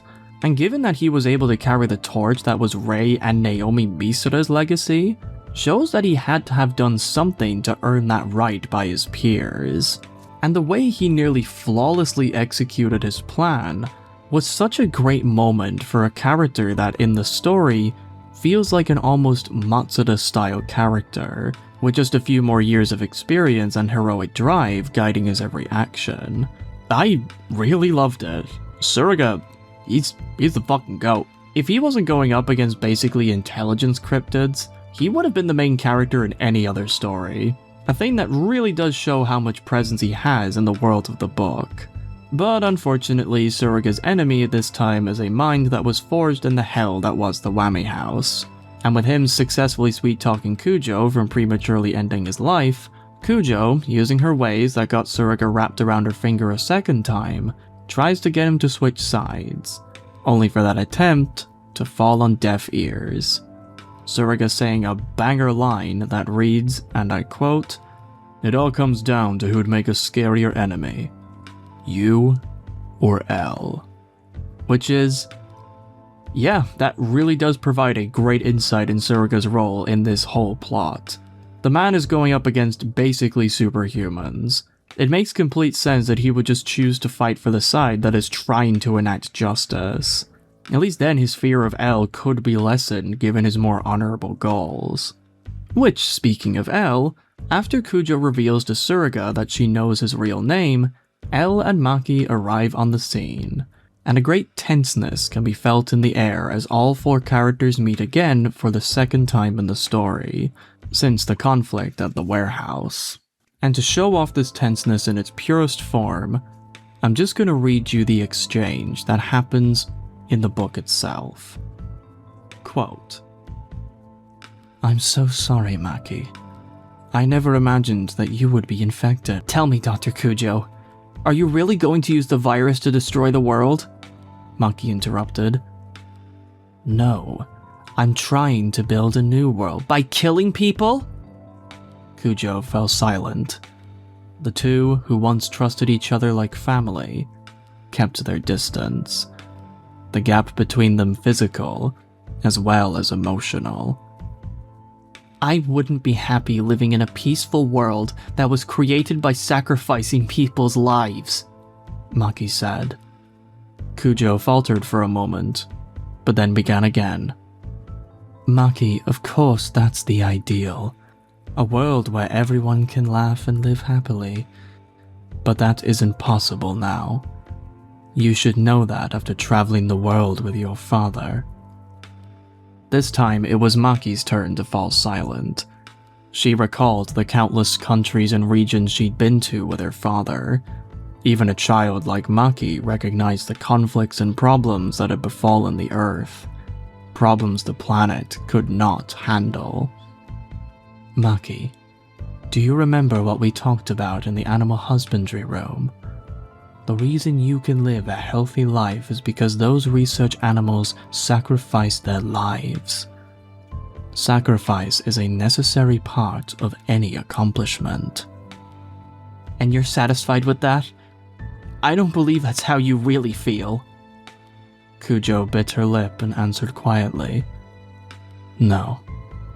This is how I feel. I only worked with Professor Nikaido to liberate the virus. For the good of the planet. Maki stared at Kujo as though she were trying to ascertain her true intentions. She let out a deep sigh. It looks like I had you all wrong, Dr. Kujo. Something between them ended with those words. Ryuzaki, Maki, the power will be back on soon. We should go, Tsuruga said. L, who had been watching this exchange between Maki and Kujo, finally said, Dr. Kujo, what you are attempting to do under the pretext of building an ideal society is nothing more than mass murder. If you carry out this plan, I will kill you. You will be, L took a step forward, executed. Then he handed the woman a lollipop. While this argument does come off as just another round of Kujo trying and failing to justify her entire plan to genocide humanity, what made this conversation stand out to me was the way that Maki carried herself throughout it. With the shock of betrayal being a memory of the past, she approaches Kujo from a place of just trying to see why she believes in her cause so strongly, that maybe if she explained herself, then there might be a chance that Maki, now more calm and mature, would be able to talk Kujo out of it. After all, how could someone as intelligent as Kujo ever fall for an ideology that is so simple and poorly thought out? It just makes no sense. But when Kujo hardens himself from her, possibly in a way to try and convince herself of feelings she doesn't want to address, Maki stops fighting her. In this moment, she finally understands and concedes to the fact that Kujo, at this point in the story, is too far gone. There is no point in trying to argue with her, and so she just backs away, feeling a betrayal that's much easier to stifle thanks to all of her lived experience throughout this entire narrative. Maki shows a lot of hidden growth here, and I think that really does add to her character in a very nice way. Plus, reading Elle show an almost friendly guardianship by stepping in when Maki is done talking and just straight up threatening Kujo with death before handing her a sweet is just... God, this new Elle is so fucking good. And it's only gonna be sweeter later, trust me. Oh boy, this shit's about to get good. With the boys now having a great win over the cult and taking their only bit of leverage away from them in such a swift fashion, Tsuruga, feeling both played and honored that his own mission had helped out Elle in a massive way, pulls a complete bro move by calling up his agency and after getting scolded for going against the FBI, admits to not completing his mission, as well as confessing that he can't go through with it, with his reasoning being that he, quote, can't betray the man who avenged Rei's and Naomi's deaths. And even if that might make him an enemy of the state, Tsuruga stands firm that fighting alongside Elle during this intense battle is worth fighting for. The amount of great moments that this chapter gives this battered and bruised FBI agent was such a fantastic thing to experience, as it not only makes all of his suffering feel like it was worth it and gives him a hell of a redemption for his past mistakes, but with his own good heart and strong sense of justice, Tsuruga proves himself as his own great force in this entire battle of the minds, with his Chadness even going further, where instead of gloating to L on what he had just done, he brings their focus instantly back to Maki, who I'm sure is having the inner turmoil of the century just a few paces behind them. My goodness, Suruga is done so fucking well in the book! But as the chapter closes on another sunset of a hard-fought battle, Kujo, frustrated and annoyed that the cult had all been played like an orchestra by the man she had so easily manipulated in the past, opens up the sweet that L had given her. It turns out that the lollipop had actually been modified to have a code punched into the candy, which was a password that opened up an audio file to one of Misa Amane's unreleased new songs. Kujo literally got her one trump card stolen under her nose, and her reward at the end of all this fighting was getting fucking rickrolled. My god, L, you are such a fucking troll. Oh, there are so many losses for this cult, but this one, oh, this one just hit different. Oh, it's so petty. And again, it called back to something from the last chapter. It's so fucking good. So desperate for any kind of retaliation, Kujo urges Konishi to hack into the Kira investigation building system, thinking that if he can hack into their outside line, then maybe, just maybe, there would be a chance to salvage all that they had lost, with the book ending on these banger series of paragraphs. Quote, Kujo dropped the Chupa Chups on the ground and crushed it with her foot. Konishi's face froze at the sight of this unusual display of anger. L, people may call you the world's top detective, but what can you do without the authorities to back you? Kujo has finally said the very thing that L is trying to prove to the world by battling her and the cult alone. No longer was he the L that hid behind a computer screen or behind an army of pawns and knights. This time, L is willing and ready to fight Kujo with his own two hands, willing to butt heads with the local police and even the FBI, all for the sake of proving his status as the world's greatest detective. But I won't go on this whole spiel again.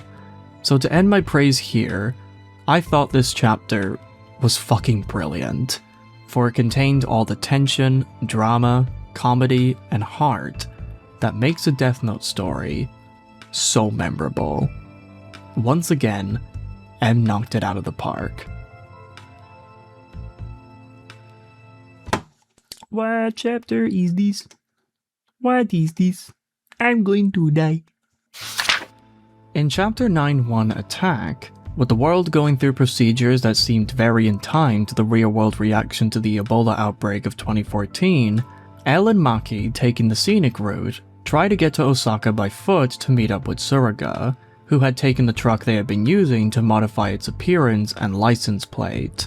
But things go from bad to worse as L tackles Maki to the ground after nearly being killed by a bullet that was fired from none other than the feds themselves, leaving L and Maki completely bewildered. As L flashes the attackers, yes, I know what I said, and I did that because them being blinded by a pale white boy makes this way funnier for me. He realizes that they came way more prepared than the Blue Ship cult, which makes him understand immediately that these attackers have to be someone else.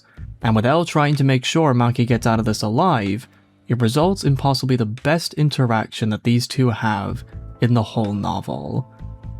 To quote it verbatim, Maki, these people are professionals. You need to run.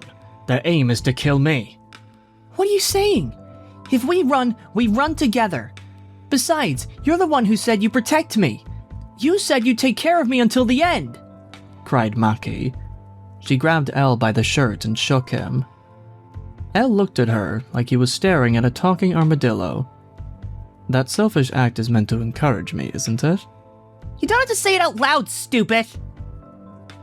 M's greatest talent is that they can take things that wouldn't be out of place in any other light novel, and just effortlessly merges L's goblin personality into the tropes that perfectly highlights all the development he's going through at any given time. It was such a great idea to make Maki far more of a character also in the novel, since through her and Elle constantly interacting, Elle's development feels way more subtle and well earned, resulting in sweetly scenes like this.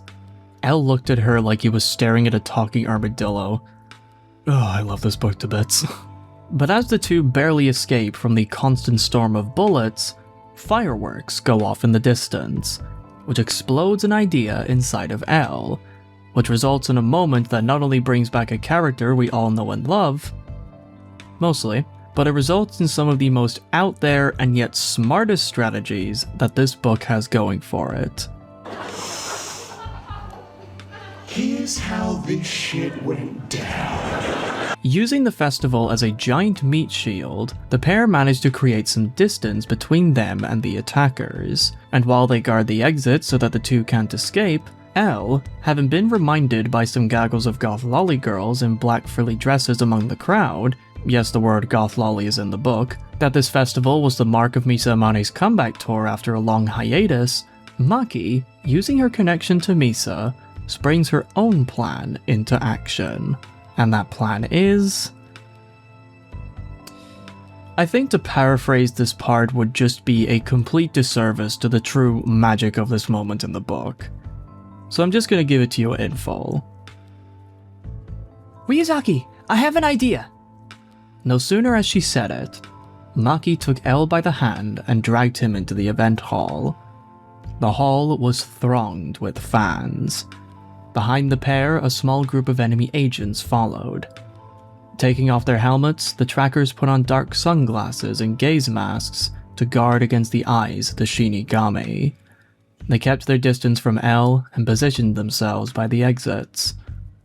They probably won't make a move on this crowd, but we won't be able to escape either. Leave that to me. Just wait here, Maki said and moved off toward the stage. When she returned moments later, Maki flashed the OK sign. Elle asked, "What did you do?" Maki only answered, just wait and see. Elle shot Maki a disappointed look, but soon he forgot everything when Misa Amane appeared on stage. Enraptured, he began to cheer along with the girls in black lace and frilly skirts. The mini-concert reached a fever pitch when Misa performed for the first time The Devil's Eye, the follow-up to her first hit single, Heaven's Door. After the performance, Misa remained on stage to hand out autographed posters, CDs, and t-shirts to the loudest screamers and cutest dressers. She looked out into the crowd with a mischievous smirk and shouted into the mic, I have to say, I have this thing for sunglasses lately. So for all the guys out there sporting sunglasses, I have a very special present for you. Come on up, guys. All eyes turned to the men wearing sunglasses in the crowd. Elle and Maki's pursuers were, of course, among them. They quickly started to remove their glasses, but stopped when they saw Elle take out a notebook and pencil from under his shirt. You there? I see you. Don't be shy. Come on up. Pressured by both Misa and the gaze of the crowd, a group of brawny men in sunglasses, their features covered in spirit gum and gaze, emerged from the crowd of 12-year-old girls and shyly took the stage. Ryuzaki, now's our chance. Maki could barely stifle her laughter as she urged Elle toward the exit. You talked to Misa, didn't you? Hopeful indeed. But... Elle looked back and bit the nail of his forefinger. But what? I wanted to win one of those autographed teddy bears. Elle pouted. No, we don't have time for that. Let's get out of here. Okay. Elle stopped to look at Misa one more time. Misa Amane, I hope you enjoy the remaining few years of your life. Then he took Maki by the hand and began to run. But soon Maki pulled even with him, and finally surged forward so she was the one pulling Elle by the hand. This moment is just so peak. This moment is perfect. It's art. It is peak. It's perfect. Literally, nothing is wrong with it. Like, ooh, fucking love this shit. If there was a golden example of a story calling back to a character from an older installment and having them be a natural extension of the plot, all while not hindering on the narrative's main beats and pacing, this Misa cameo would be exactly that. Not only was this scene a great conclusion to how Maki had known Misa way back when, and it shows off just how much L loved Misa, at least in the 2006 timeline, this moment was handled so respectfully that from only these few paragraphs, you can tell that M had not only watched the previous movies, but fucking studied them. Only an author like M could see what could have been just a throwaway gag in the last movie and create this kind of plot point in a future story that realistically would have been completely fine without it. But they didn't. M created a history, a timeline that made sense, called back to the movie's events with Misa's songs being titled The Devil's Eye and Heaven's Door, and even had L show sympathy for Misa's future. Something that only he would know about, and thanks to his development, he definitely means now. The fact that M put in this much effort to make this cameo work inside a story about a deadly virus and a battle with a deranged death cult is dedication that deserves nothing but respect and adoration. This was just great. A beautiful callback to the old story and not making any attempts to outshine or diminish its predecessor, something that you only see way too often in the coming years. Also, the fact that Misa was just so in character, like all that shit from the Kira saga, it didn't happen. Whatever traumas she had, she's likely overcame them and came back into the public eye. Well done, M. Well fucking done. So with that brilliant near escape from the feds, with Elle saying a very funny line about how he needs sweets to work his brain, the feds, who reappear with Misa's autographed merchandise in hand, which is just a very funny mental image, rain down hellfire on the two runaways. But before Elle and Maki can get opened up with bullets, Tsuruga, in the truck that's now designed to be a sweet potato truck, makes it just in time, and the three manage to escape mostly unharmed, with Tsuruga rattled on what had just happened. Elle, however, gets their answers very quickly, leaving off this chapter with this exchange. They seem to have changed their tactics. Before, they were after the Death Note, but this time they just started shooting. Pulling himself into the passenger seat, Elle began to type away on the laptop and hacked into the FBI system. It appears you and I have been identified as terrorists threatening the world with the Death Note. FBI agents have been authorized to shoot us on sight. Threatening the world? What's that supposed to mean? Apparently, the President of the United States received a threat in Elle's name. Someone must have hacked into the Kira Investigation Headquarters system and issued a threat as Elle. By someone? You mean... Tsuruga remembered Kujo's threat and felt a chill run down his spine. Elle did not answer. He continued to nibble on the nails of his fingers. From its brilliant callback to the fact that even America is getting involved in the Whammy House game, this chapter was an absolute banger to read. I don't know if M was a massive fan of Misa and because of that they decided to lock the fuck in for this one, or they just used this chapter to show off their sheer amazing talent, but whatever the reason, it paid off. Never did I think I would see the day where I would call a fan service chapter one of the greatest moments in Elle Changed the World story, but alas, this is Death Note. The greatest of moments always come from the strangest of places. And with the story being all about Elle, there's just something beautifully thematic to that. So, on to the next chapter.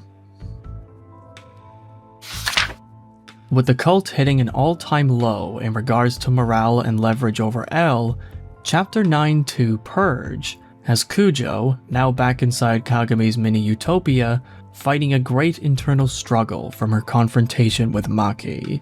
As she watches the creatures skittering inside the glass, Maki's words play back inside her head. I wouldn't be happy living in a peaceful world that was created by sacrificing people's lives. When thinking back on that declaration told to her so confidently by such a brutalized and broken child, she looks at the mini utopia in front of her with an ire of doubt for the first time. Are these creatures truly happy? Or are they better off living shorter lives, completely free in the outside world? To partially quote the book, although Maki's words seem to have reached her subconscious, Kujo's conscious mind continues to fight back against her underlying doubts, as she tries to focus on the reality that is currently right in front of her. This moment of brief introspection, I think, starts to paint a more complex picture of the monster that is Kujo. Like she had told Elle so many chapters ago, she's doing all of this for neither good or evil reasons. It's something that just needs to be done if Earth is to survive long into the future, where the strong survive and the weak will perish. Logically, her genocide plan is completely sound.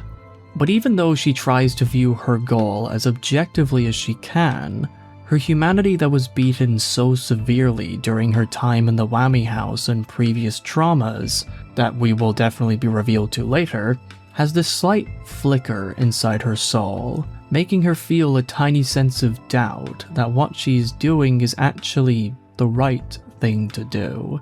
Would killing off so many people really bring the world salvation? Would these strong people living longer lives really bring them fulfillment? Or is it possible that this mass death, filling the survivors with otherworldly fear and despair, would just leave the Earth in a worse state than ever before? Now obviously the answer is the latter. Mass death has historically shown that it deals a massive mental, environmental, and political blow to any society that suffers from it. The mass death either from disease or a bloodthirsty genocide.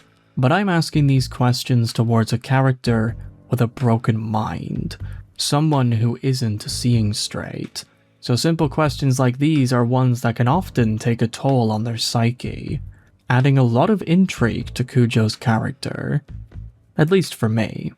But with her shaking off this cognitive dissonance for a while longer, Matuba, regaining his control over the cult through gentleness and not wrath, asks Kujo if she has any ideas on what their next move should be, to which Kujo, jumping at the opportunity to think about anything besides Maki's scathing words, replies with a plan that is very mellow-coded in nature, by having her use Konishi's hacking abilities to issue a false threat towards none other than the President of the United States, making him pay a ransom that's roughly the equivalent of the US national budget, and should he refuse, then Elle, quote-unquote, would write his name down in the Death Note, which would make him die, but only after he picks up the red phone and drops the world-ending bombs. Although the members seem scared at an action so drastic, Kujo dampens their fear by saying that the president, fearing for his own life, will merely pretend to go along with this fake Elle's demands, while doing whatever he can to eliminate Elle with all of the resources he has on hand. In short, Kujo's plan is to kill Elle, and his death would be seen as perfectly legal self-defense, making his murder a complete moral and logical victory, which Matuba is more than looking forward to seeing how it plays out. When Matuba shows his approval, Kujo has another moment of introspection when she looks at him a bit closer, noticing something that for the first time bothers her slightly. And the paragraph that M provides here is one that I believe perfectly encapsulates everything that is wrong with Matuba's role in this cult. To quote the book directly, Kujo looked at Matuba's hands. His manicured nails, befitting the man who valued order and unity above everything else, had a look of artificiality. Matuba looked to Kujo like a man of plastic, a bit less than human. Although the cult's goal is to genocide a majority of the human race so the strongest and most naturally tough people survive to create a nature-respecting, environmentally rich future, Matuba's very existence is a complete contradiction. From the way he looks and how he carries himself when he drones out another speech that riles the brainwashed members up into frenzies, Matuba goes against everything that the cult stands for, having no sense of connection to the nature Kagami worships, and embodies every single sin that modernity has gifted humanity. He is someone who values appearance over work, image over cause, power over equality. To put it plainly, Matuba is a disease to the cult. He is a man who corrupts their ideals within and turns them into unthinking monsters should the time come when he takes out Kagami for good. Speaking of which, after Kagami and Matuba have a brief standoff when it comes to how Matuba handled the distributing of the virus, with the book revealing that Kagami had in fact knew full well that Matuba was an untrustworthy piece of shit and only kept him around because he was so good at rallying his troops. That's a very damning representation of politics if I ever saw one. The book finally catches up with something the film had done in its first act, and Kagami is at long last murdered. This time by Hatsune, and his body is tossed into a watery grave where it is eaten by hungry eels. Kagami being consumed by the very thing he spent his whole life caring and maintaining. Poetic irony at its finest. So which adaptation did the death better? On the novel side, I do appreciate M adding in the part where Kagami is eaten by his own creation and the book coldly shows that Matuba had only killed him because his death could be used as a way to boost morale and his own status as the new leader, which just has so many layers of fucked up to it. Seriously, the speech that Matuba gives after such an obvious stealing of power is simply, and I quote, "Unavoidable, I'm afraid. I'm sure it was apparent to all of you that the old man was beginning to doubt our plan. One person's doubt will spread through the group like a virus, and eventually lead to its collapse." The man literally just murdered this old coot right in front of everyone and placed the blame on the man he had just killed. And the reason why no one was even shocked to see Kagami die was because Matuba had done this shit before. To quote the book directly, the Blue Ship members looked down at the dead body, stares vacant, faces numb. This was the third purge since Matuba had joined the group and radicalized their activities. That is just... Oh, Matuba is a slimy piece of shit. But even though those parts are very interesting and leaves this chapter having a pretty solid cliffhanger for more shit to come now that Matuba is in charge, I think the movie's death was just better. Kagami's death in the film, in my opinion, had way more gravitas to the story. By killing him off so early, it shows that the cult was always doomed to become corrupted. And besides, since Kagami is so old and useless in any other situation, as proven in the novel, killing him off quickly I feel makes sense in that from a narrative standpoint, he isn't just taking up space, which is the issue I have with book Kagami. Novel Kagami has about 3 scenes: his introduction, his involvement with the death of Nikaido, and his death. And because he was brought to the limelight so infrequently, I honestly forgot that he was even in the story for the majority of the time I was reading it, which made his death, although quite excellent, feel very sudden. Now, of course my forgetting of his existence could just be me remembering how he went out so quickly in the film, and then when I read the book I already knew that this man was going to die but didn't know when. Could it be possible that my viewing of the movie first has impacted the way I view Kagami in the novel? Yeah. Chances of that being true are quite high, so I will have to keep that in mind. But even if that was true, I feel that the way Kagami was handled in the book just wasn't as satisfying as it was in the film.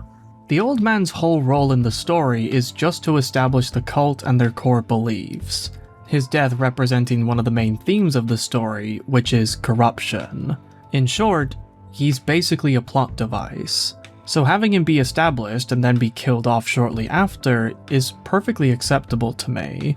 Dragging out the inevitable just leaves Kagami as a less interesting character who does nothing worth even describing, something the book, whether intentionally or not, proved in spades. So, yeah, point goes to the film for that part. But after the murder of their leader and Mataba quickly asserts himself before anyone can question him, Kujo returns to her own place and speaks to a mysterious caller in fluent English, with the caller being someone clearly wanted by the law, with Kujo having a sudden new and intimidating ally in her battle against the Great L. I know it's pointless, but I do want to give M credit for the way he wrote down this one-sided conversation, because it genuinely does read like a person on the phone. Great stuff. But as Kujo hangs up and goes about covering her digital tracks, she opens a hidden compartment in her desk, the compartment sharing very close similarities to Light's whole contraption way back in the manga, which makes me start questioning if M had actually read the manga in secret or just knows Death Note style inside and out. And she pulls out 2 photographs that represent 2 key moments in her past: the loss of her parents and the life she lived while under the watchful eye of Watanabe. To quote the book partially, Kujo sees the picture of her family and has one mental image flashing through her mind: her younger self, standing helplessly before a burning building. Kujo says that while it took some time, she is nearly there, and when she looks to the second picture that shows the great late Watanabe, the book gives this beautiful passage that, like L, makes Kujo's monstrous actions feel slightly more complex. Quote, "She stopped to look at the man in the other photograph. He had been an indispensable presence, who supported her and believed in her when she had lost the will to live after losing her parents. She recalled what he said to her in parting: 'Keep your way.' Though she tried to forget the words, they only echoed louder the more she tried to lock them away. The words conveyed the man's recognition of her ability to change the world, as well as the man's trust in her to use her abilities to change the world. Please understand, Watanabe. This is the only way I believe I can change the world," she said, as much to convince herself. Kujo, the monster of this story, is someone who has done many horrible things. She has backstabbed, manipulated, lied, cheated, and hid away her true intentions so that her plan of genocide could all come to fruition. And underneath all of this monstrous power is a scared, vulnerable, traumatized, and spiritually lost soul. One that craved the adoration and approval of the one man who had seen the best in her. Through her life of loss and not fully understanding what Watanabe had meant, Kujo had transformed herself into a monster that expressed all of the Whammy House's worst traits, but also their greatest power: the power to see justice through to the end, no matter the cost. It is just sad and scary that Kujo, in her misunderstanding, had taken such a brutal route when it came to delivering justice, making her a character that, while not justified, at last feels like one that I can at least make an attempt to understand. Very similar to Kira from the original story. The way the book manages to recontextualize so much of her personality in this one chapter alone is just... man, the effort of this story can be felt with every page. But as her despair is interrupted by her security going off, she is visited by none other than Konishi, her right-hand man, or as she describes, pawn, who replaces her despair with his very own, showing off a very realistic reaction to the ruthless murder of Kagami. To quote the book, detecting the effect the purge had on Konishi in his helpless face, Kujo led him inside. Sitting him down in a chair, Kujo tried to calm him down. She could not afford to lose such a useful pawn now. Am I really going to be safe? Konishi had his head down and appeared more nervous than usual. She reached across the table and took his hand. Konishi, do you think there's any future in being a lackey for Matuba and Yoshizawa? Neither values you as a person. They're only using you for your programming and hacking skills. You know that. I don't want to have to tell you this, but once this plan succeeds, I guarantee you Matuba will toss you out on the street. I know, but I'm terrified that I'll end up like Professor Kagami. Konishi was more traumatized than Kujo had imagined. Kujo stood up and went to his side. Konishi buried his face in her chest like a child. It's alright. Leave everything to me. You don't have a thing to worry about. She cradled him in her bosom and stroked his hair. There was not even a shadow of a smile on Kujo's face. What I think this chapter had really excelled in was that although it paints a more complex image of who Kujo is as a character, with the chapter ending on her basically grooming Konishi into submission, the book reminds the audience that she is still the monster that we have known her to be throughout this whole story. She may have a tragic past and she may question herself along the way, but with every evil action she commits, she is drowning deeper and deeper into corruption, making her no better than anyone else in the cult, or even Matuba himself. This whole moment felt slimy and dirty to read, and I say that as a form of praise. Kujo is an absolutely fantastic character, and with that phone call she had with the mysterious criminal fueling me on, let's get to the next chapter, which I'm sure will be just as intense and gripping. Chapter 7-1 Escape is all about L making Tsuruga incredibly uncomfortable by pretending to be a woman. Yes, that's how this chapter opened. Like, yeah, okay, the actual plot is that they're going towards a secret location via the sweet potato truck, in a way that they can escape the authorities without being detected, and there is a little moment where L and Maki do a very similar thing in the film before meeting Matsudo, but the beginning's absolute highlight is that apparently L can pass very well as a woman, and he takes every opportunity to make Tsuruga squirm in the driver's seat, which is just... yeah, the comedy writes itself.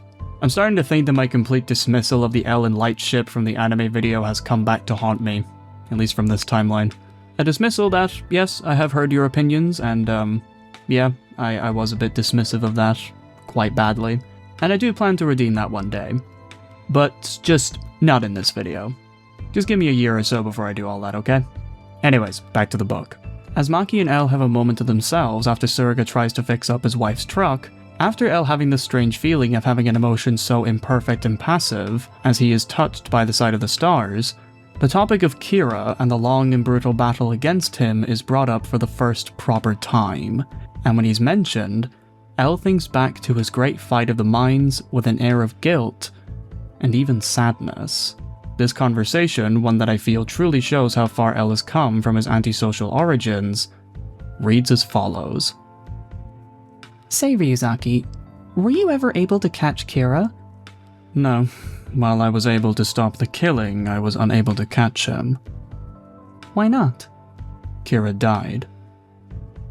Then I guess you lost. Why do you say that? Elle sat up abruptly at the mention of defeat, but when she stared back at him, he scratched his head. He died a bad man, right? Your job is to catch him so you can make him see that what he did was a bad thing. If you couldn't do either, that means you lost. You're right, Elle said after a long moment of thought. I lost. Not even close to winning. No, not even close, Elle said in a rare admission of defeat. He lay down again to contemplate the stars. He wrapped a hand protectively around the watch on his wrist. What are you thinking about, Ryuzaki? I was thinking about my only friend. Did that broken watch belong to him? Yes. Maki's hand reached out and rested on top of Elle's. For a moment, Elle remained awkwardly still. Then he asked, "Maki, should I hold your hand in this case?" Ryuzaki, in this case, you should shut up and hold it real tight. Alright. He gave a satisfied nod and squeezed Maki's hand. Maki's body shook from laughing. You really don't know anything, do you, Ryuzaki? That's the first time anyone has told me that. The two laughed like brother and sister. What feels like a proper, true moment for Elle's development throughout the whole story, he at last has just a natural conversation with the girl he took in, with Maki's teasing not causing him great anguish, but eased relief. Elle knows that while Maki may not fully understand the scope of what he had done or how much Kira had beaten him so severely, she is a very nice place of comfort that through their shared traumas can bond with him in a way that no one else really can. It's a really nice moment between the two, and seeing their dynamic be more of a sibling bond I believe was a really wise decision, allowing me to see a side of Elle that wouldn't be able to come out under any other circumstances. The way that you can just tell that he's so peaceful even when talking about the most traumatic part of his life, it's truly amazing to read. But with that moment of wholesomeness painting Elle in a much better light than ever before, the true initiation of Elle's plan begins by him ringing up the fucking President of the United States, saying that he had threatened him a while ago, and in order to make the President take him seriously, he takes out the Death Note and fucking kills an incarcerated mob boss by the name of Rob Ross, all before making his husband Surga brew up some coffee before resuming his threat of the President, saying that unless he pays the $10 billion demand, and he tries anything funny that makes Elle get attacked in any way, Elle will assume that he gave the order to end his life, and write his name down in the Death Note, where he will make him, quote, die after launching nuclear missiles at London, Moscow, and Beijing. The very same threat that Kujo had given just a chapter ago. Elle's tracking of Kujo's movements all this time is really starting to pay off, and once again shows that he's truly an incredibly smart character, taking things that seem to put him in the dirt, but makes him rise from the ground like an ethereal phoenix. So all in all, this chapter, from its gayness and its drama, was yet another great addition to this intensely rich story, and once again showing that they have a greater understanding of Death Note's story than many others. Great fucking soup. With Rob Ross being killed at the scheduled time, Chapter 7-2 Multiple has the President, along with his associates, absolutely fucking shitting themselves at what had just transpired. With Elle now being declared as being the new Kira by the President, given that he now has the Death Note, they come up with a plan to launch a small tactical nuke at Japan. Something that would just land really well and not blow up in their face like the Japanese from 1945. However, before America can do what they do best, the hotline rings and the voice that comes out is another digitally altered sound. A sound claiming to be another Elle, who warns the President not to be too rash. Before this new Elle says that they will attempt to track down this imposter Elle themselves for the sake of Elle's legacy, easing everyone's concerns that the traitor will be dealt with quickly and efficiently, M reveals a small bit of lore pertaining to the higher-ups' relationship with Elle, and how from this one action solidified for many that some of their suspicions may have been right after all. To quote the book directly, the amorphous Detective Elle. The rumors, speculation, and hypotheses about Elle's identity were endless. One rumor proposed that it was the alias of the great detective Lloyd F. Scope, who had purportedly disappeared back in the 70s and died, although were he alive today, he would be well over 100. Then there was another rumor that the world's top 3 detectives, Elle, Araldo Coyle, and Denuve, were one and the same. And the most credible rumor, which the intelligence agency sought to verify, was that Elle was not one person, but an investigative group comprised of multiple L's. Ever since the emergence of Elle's name in society, The difficult and mysterious cases that he, or she, had solved were countless and far exceeded the number of arrests made by any one investigative bureau. That one person could crack so many high-profile cases was inconceivable, but not once had L made any definitive statement about whether L was an individual or a group. Until now. Not only does this small lore dump reveal just how insanely efficient L was as a detective for so many years, but given that most of these rumors turned out to be right, at least from our meta point of view, I think does an actually decent job at showing that society at large, even if they didn't know, really weren't that far off when it came to L's true nature, showing that he isn't truly indescribable. However, they were wrong about L not being that guy when it came to solving so many cases because, well, as we know, he is truly just that guy. And while it makes sense that a bunch of the stuff just wouldn't add up if it was all just one L, and it is true that the Whammy House had been cooking up successors for him behind the scenes, America falling for the idea of there being multiple L's this whole time made for an amusing read, making them not dumb, but just lacking crucial information. And this, I believe, is a creative way to show that you can make a country look smart without making them be on the same field as L, while also not resulting in them just being incredibly stupid, and a society that L can just run laps around.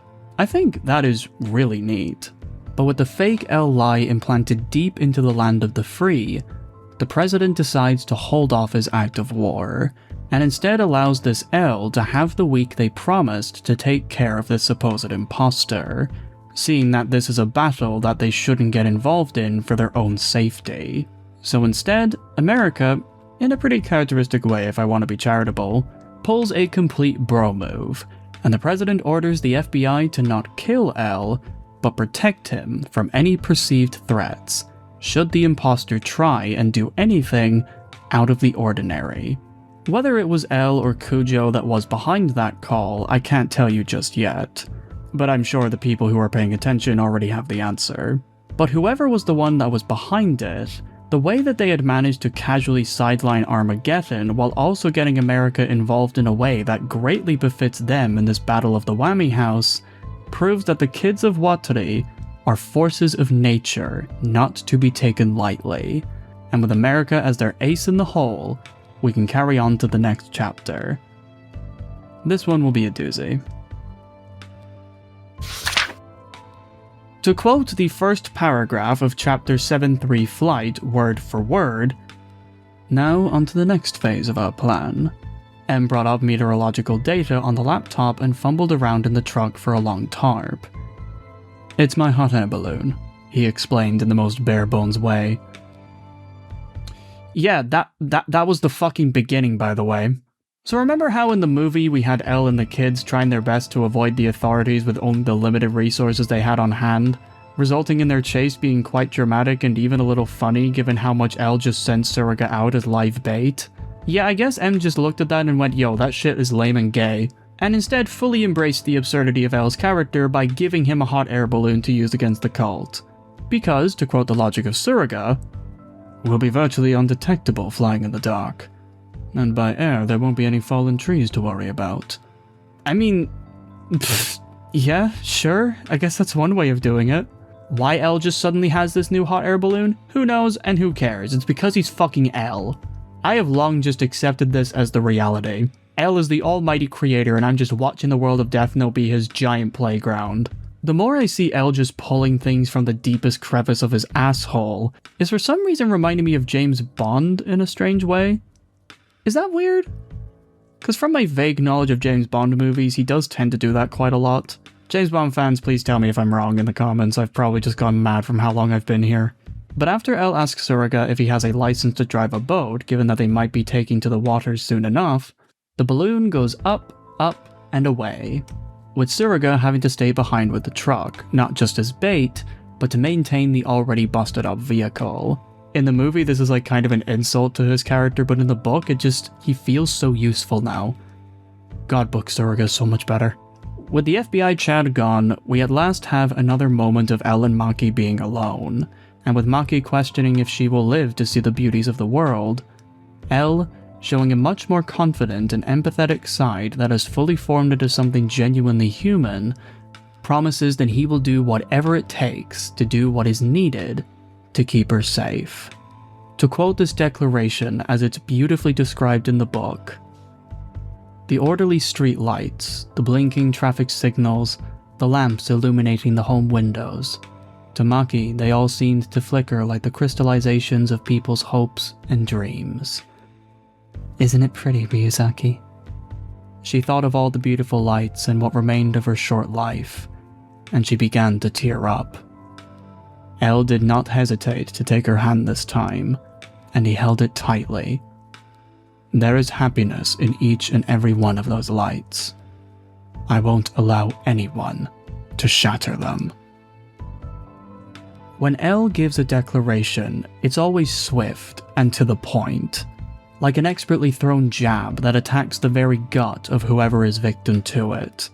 In the past, this made him intimidating, at points even a bit scary, but here, L's promise to Maki feels like a warm hug, a sudden, but well-needed one, that nearly smothers you with a sense of protection that only the greatest detective can supply.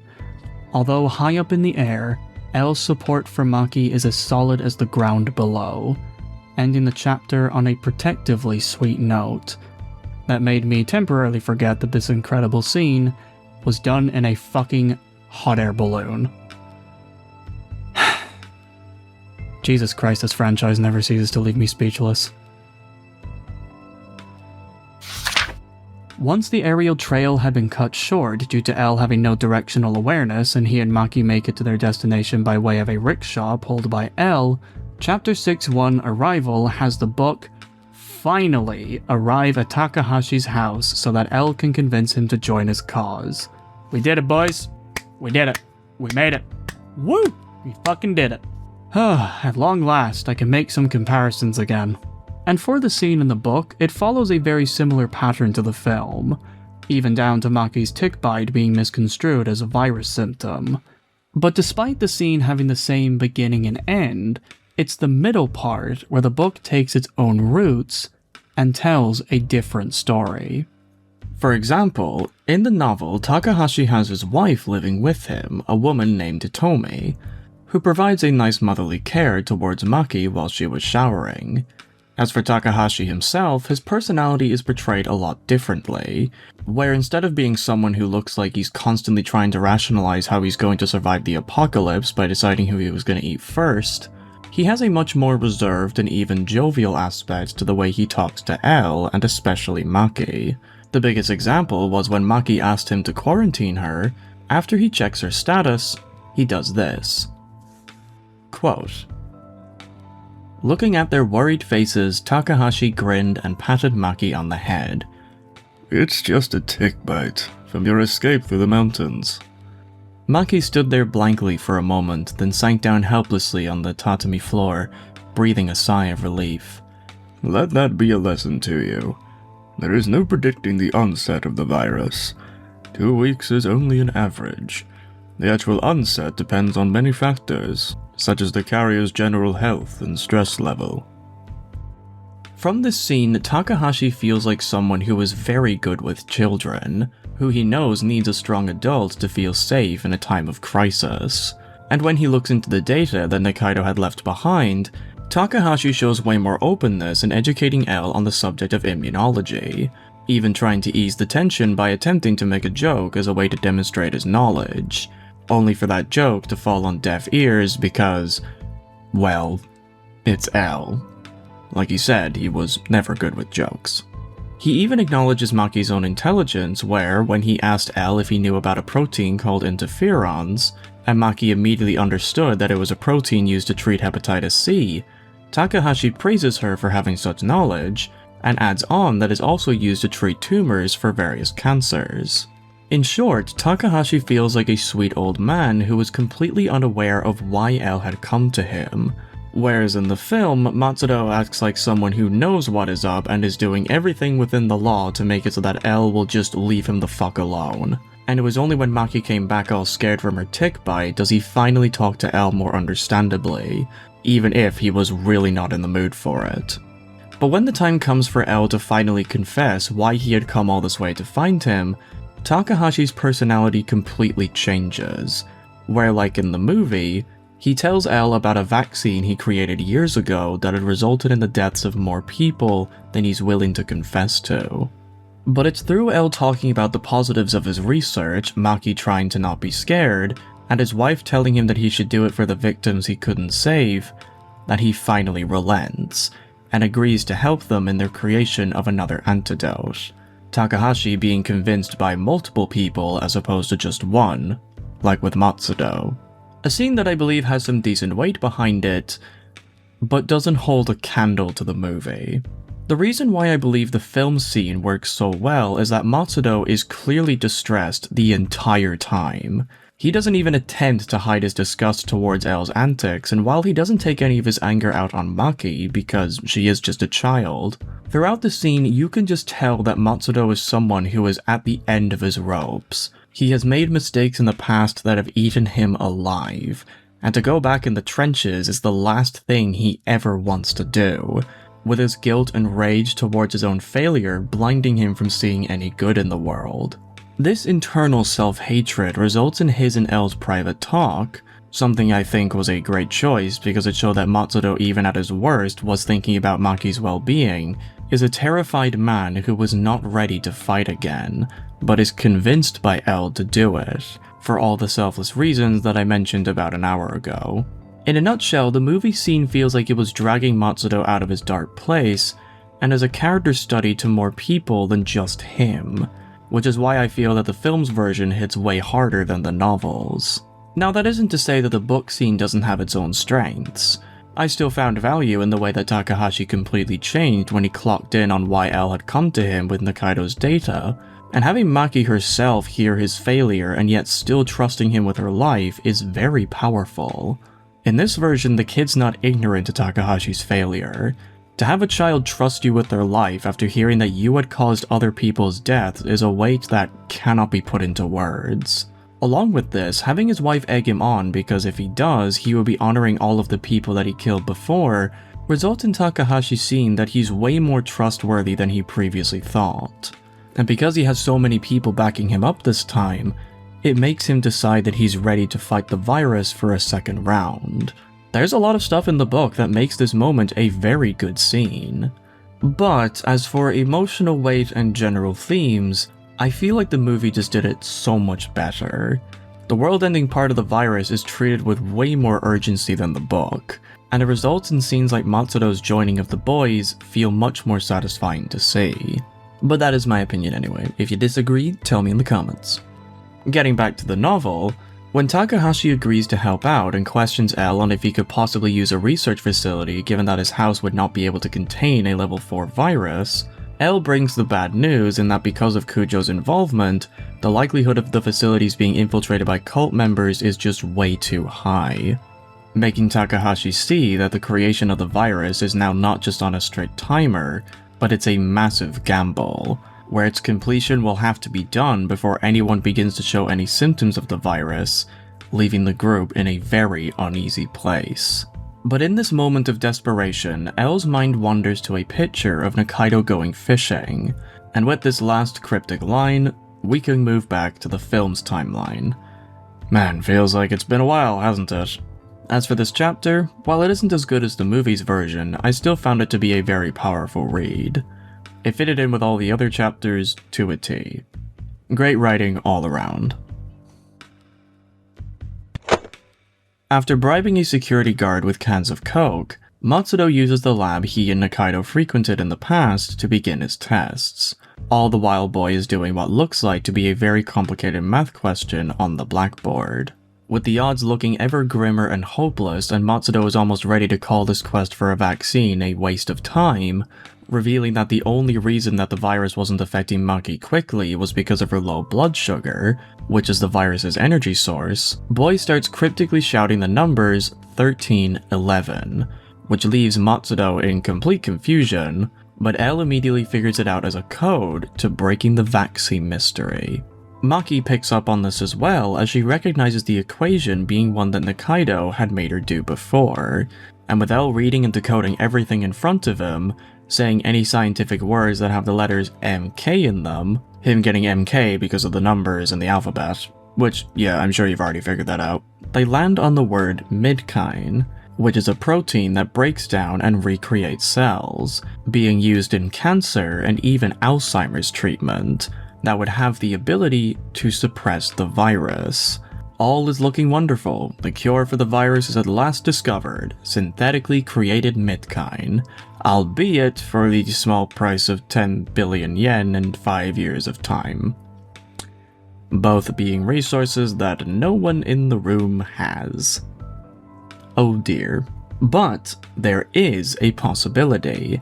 Matsudo states that if he were to get his hands on a fetus, God, that sentence is wild out of context, he could get all the MK proteins that he would need, to which L finally figures out why F gave him the boy as a gift. He is the key to creating the vaccine, given that he survived the village that was plagued by the virus.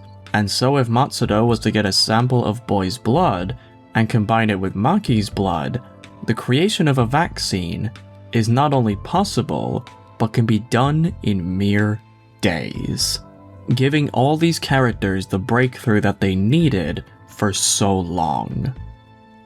Like so many great detective stories, this scene works to piece together and make sense of all the small things the movie was establishing and building up throughout the story, and everything from the roles each character plays and the methods that they must use to get the task done is achieved through this brilliant teamwork that makes the story come to a satisfying climax. Like that one scene from The Last Name, I love how this moment gets everyone in the room involved, not just L. But unlike Last Name, in this moment, it feels like L truly isn't the sole arbiter of all the knowledge, but is merely the discoverer and the mind that forges the conclusion with all the evidence he's being provided, making this moment monumental proof that if he was to try and tackle this quest in his old ways, he wouldn't have gotten anywhere.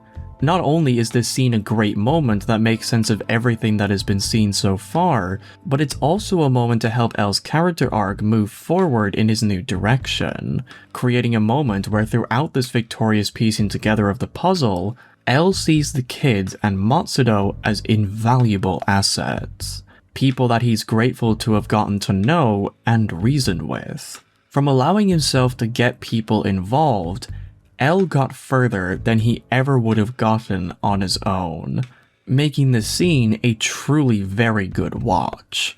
And the scene that plays afterwards just makes this part of L's character more charming, but also tragic. So that was the movie. What happened in the book?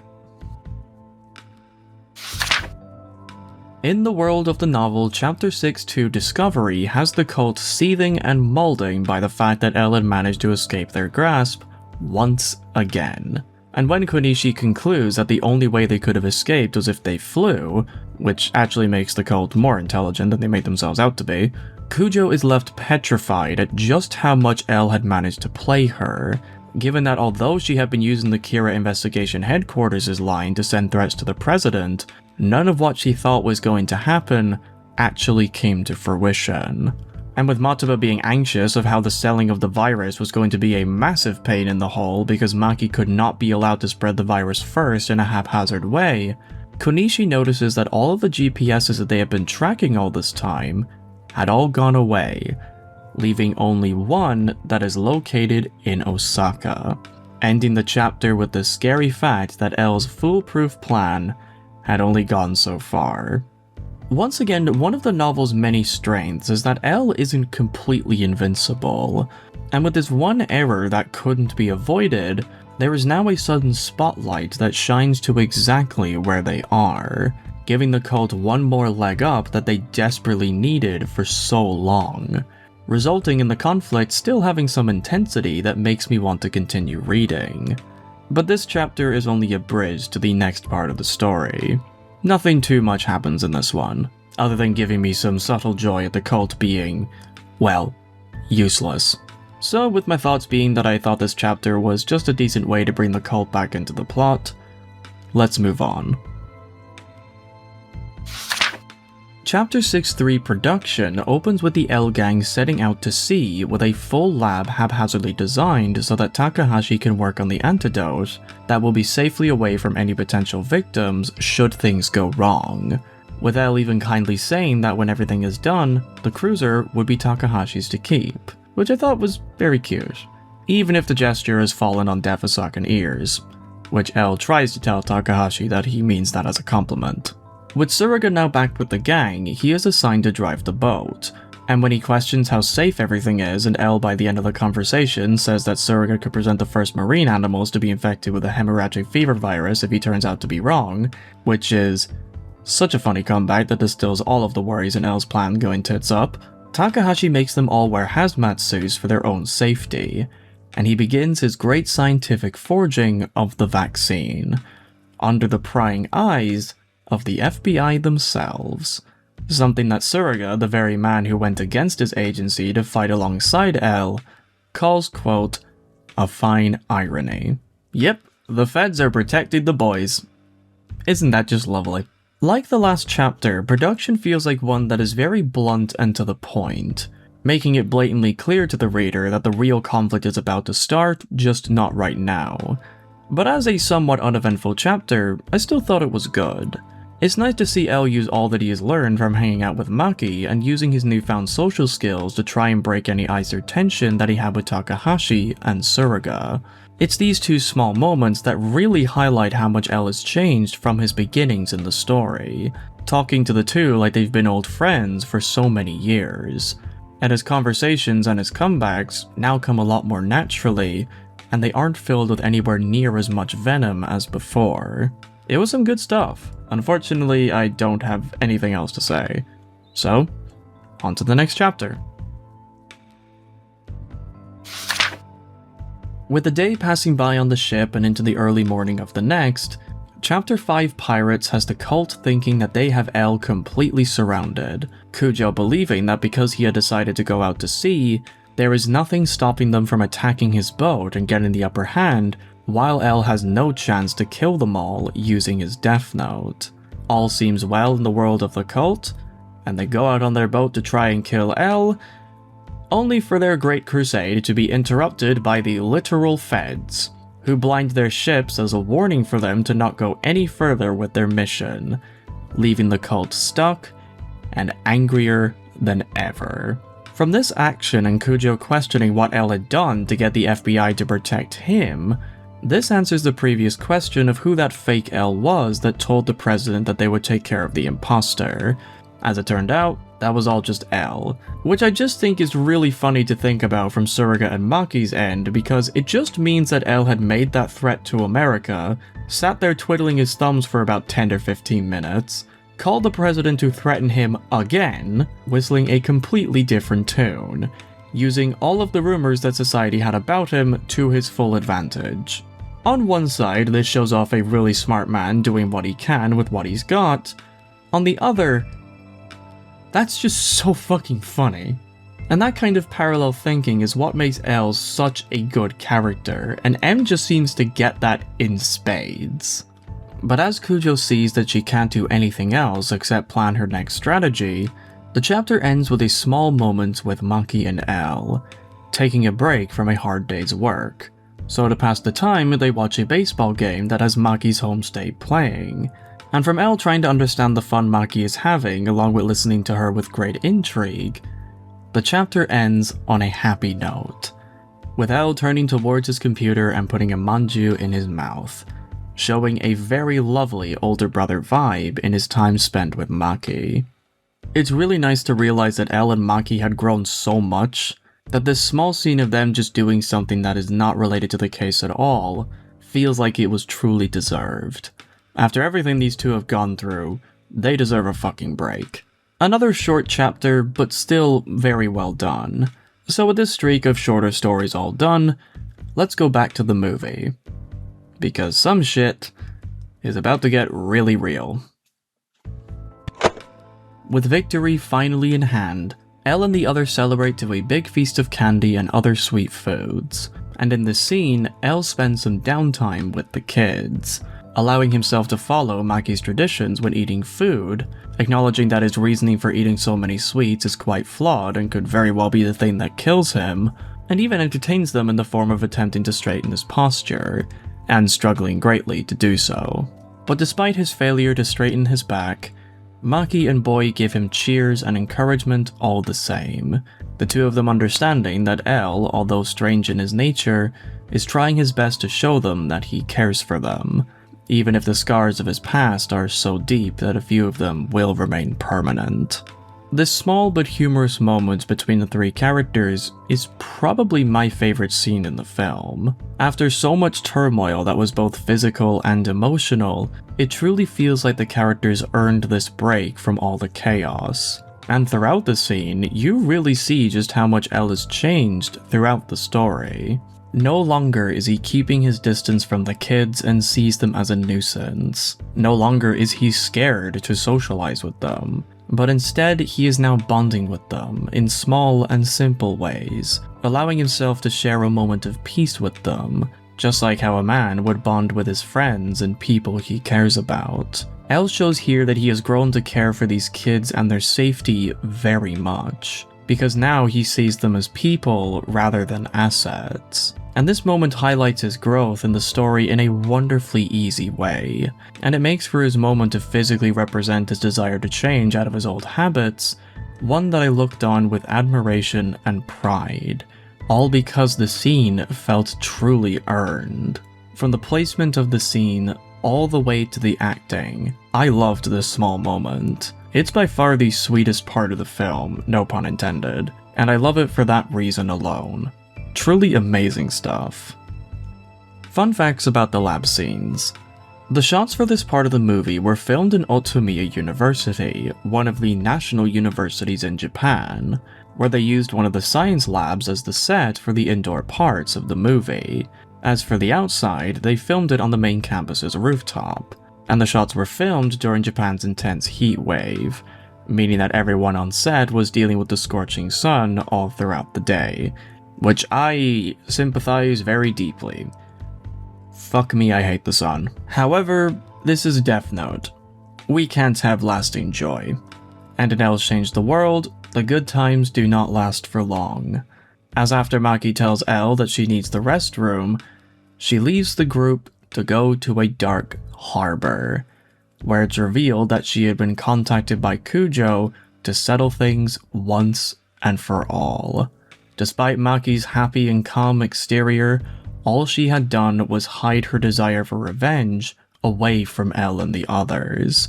She has not forgotten what Kujo had done to her father, and very much like a real child, she jumps at the chance to settle the score with her in a last hurrah, never even once considering that this chance to enact her revenge was too good to be true. And of course, the movie reveals it to indeed be too good to be true, as Kujo does what any smart person would, and prevents Maki from infecting her by having her restrained by the Blue Ship members, giving a hollow and worthless apology as she begins her plan to use Maki as the catalyst to her world-ending genocide of the human race. This victory leaves L in an awful place. For the first time, he experiences the ramification for his newfound care for the kids, a fatal flaw that his old self might have seen right through, but new L did not. He had trusted Maki that all was okay. What reason would she have to lie to him? And when she doesn't come back, he only just realizes what had happened a second too late. When he makes a beeline for the harbor, his panting showing that he'd been running for miles, he sees that he had not managed to get to the harbor in time, the only evidence being left of Maki's existence being the teddy bear that she kept so close to her all this time. And here we see a new side to L, emotional distress at a loss. When L had failed before, he always kept a calm mind, and sometimes coped and seethed his way into making the loss into a victory. This was something that fans of Death Note, including myself, loved him for back when he was fighting Kira, That side was one of the many things that made him a memorable character. But with this new trust and care that he has shown to the kids, his usual mental guard was momentarily put down. He believed Maki when she acted perfectly fine, and didn't see any signs that something was up. Which makes the loss and realization that he had played right into Kujo's hands have a brand new weight to it. L had not only lost in the game, but he despairs at Maki being in danger, all because he was too trusting to see that something was wrong with her. Something that makes the loss all the more infuriating to him. L is a detective. He's supposed to pick up on shit like this. How did he miss something that was so obvious to anybody else? In Matsuyama's performance, you can really feel the way L's humanity eats him alive. No longer is rationalization going to salvage what he had done. And for once, a moment of weakness can be seen in L, as he acts like a character who is reacting to loss in a properly human way. It is a truly great scene, and one that I think does wonders at not just shifting the tone back to its usual intensity, but it does wonders at making L into a very well-rounded and interesting character, showing a side that Kira never gave him the opportunity to show. Well done, Nakata. Well done. Fun facts about the harbor scene. The scene was shot inside a real-life harbor, and because of the weather being so hot and sunny, to get the wet and cold atmosphere of the final shot in the movie, the crew wet the ground themselves using garden hoses. Because the shoot was during the dead of night and the crew had to have at least some light on set, the crew planned to have massive lights during the day and at night, using them solely to light up the entire scene. And one small funny bit of behind-the-scenes banter between crew, Kudo actually showed Sato how to properly restrain Furuka during a moment where the cameras weren't rolling. Just one actor helping out another. Isn't that just adorable? So with L in complete despair at his first proper loss, what happened to him in the book? Well, without giving anything away just yet, I think that these few chapters of the book really showcases the true power that this novel has, and it's a power that I believe the film could just never reach. But I'm getting ahead of myself. Let's jump back to the novel's plot. With the boys separating from Tsuruga once again, and he parks his truck in a warehouse on the docks in order to give it a new takoyaki look, Chapter 4 Bug has him head off back to the ship, but stops as he notices a suspicious-looking car that was parked to look in the direction of the warehouse. And as if on cue, the man who he recognizes as a Blue Ship member gets out, completely clueless to the fact that he had just been caught red-handed. And it seemed like this action just activated the hidden MK Ultra gene inside him, as in this chapter, Tsuruga's fed instincts get kicked into overdrive and shows what he's truly capable of when it comes to getting what he wants to know. To quote the book itself, "Disgusted by the man's total lack of caution, Tsuruga idled the truck, casually walked out, and then snuck up to the man from behind and grabbed him in a full Nelson. An amateur like yourself shouldn't be entrusted to do surveillance work, especially against the FBI. Trying to plant a bug aboard the cruiser?" The man said nothing. He struggled to writhe free, but Tsuruga had locked in the hold and had begun to press down on the man's neck. "Now then, Sonny, tell me your name. Your full name." The man grunted and did not answer. "Nah, I guess you wouldn't tell me since we have the Death Note. But..." Tsuruga swung the man against the hood of the car, then released one of his arms, retaining a half Nelson and pinning the Blue Ship man against the car with his weight. Tsuruga pulled a penknife from his breast pocket and thrust it inside the man's mouth. The man went stiff. "Ever feel the kind of pain that makes you want to die?" Tsuruga jabbed the inside of the man's cheek with the point of the knife, stretching the soft flesh till it tented out, the blade's tip straining against the inside of the cheek. The man's eyes opened wide in terror. Tsuruga loosened his grip, sensing that his captive had been easily broken. Tatsuhiko Nakanishi. Nakanishi, is it? Tsuruga slid the bag on the passenger seat closer to him and dumped its contents on the hood of the car. The man's driver's license fell out. That's... Relishing the man's dismayed look, Tsuruga glanced down at the license. It says here Tatsuisha Onishi. Since when did we start reading that as Nakanishi in Japan? Tsuruga waved the license in front of him, and the man dropped his head in defeat. Alright, Onishi. I have a favor to ask. You do as I say, and you won't have to die. What do you want? Tsuruga replied, It's simple, really. Jesus fucking Christ.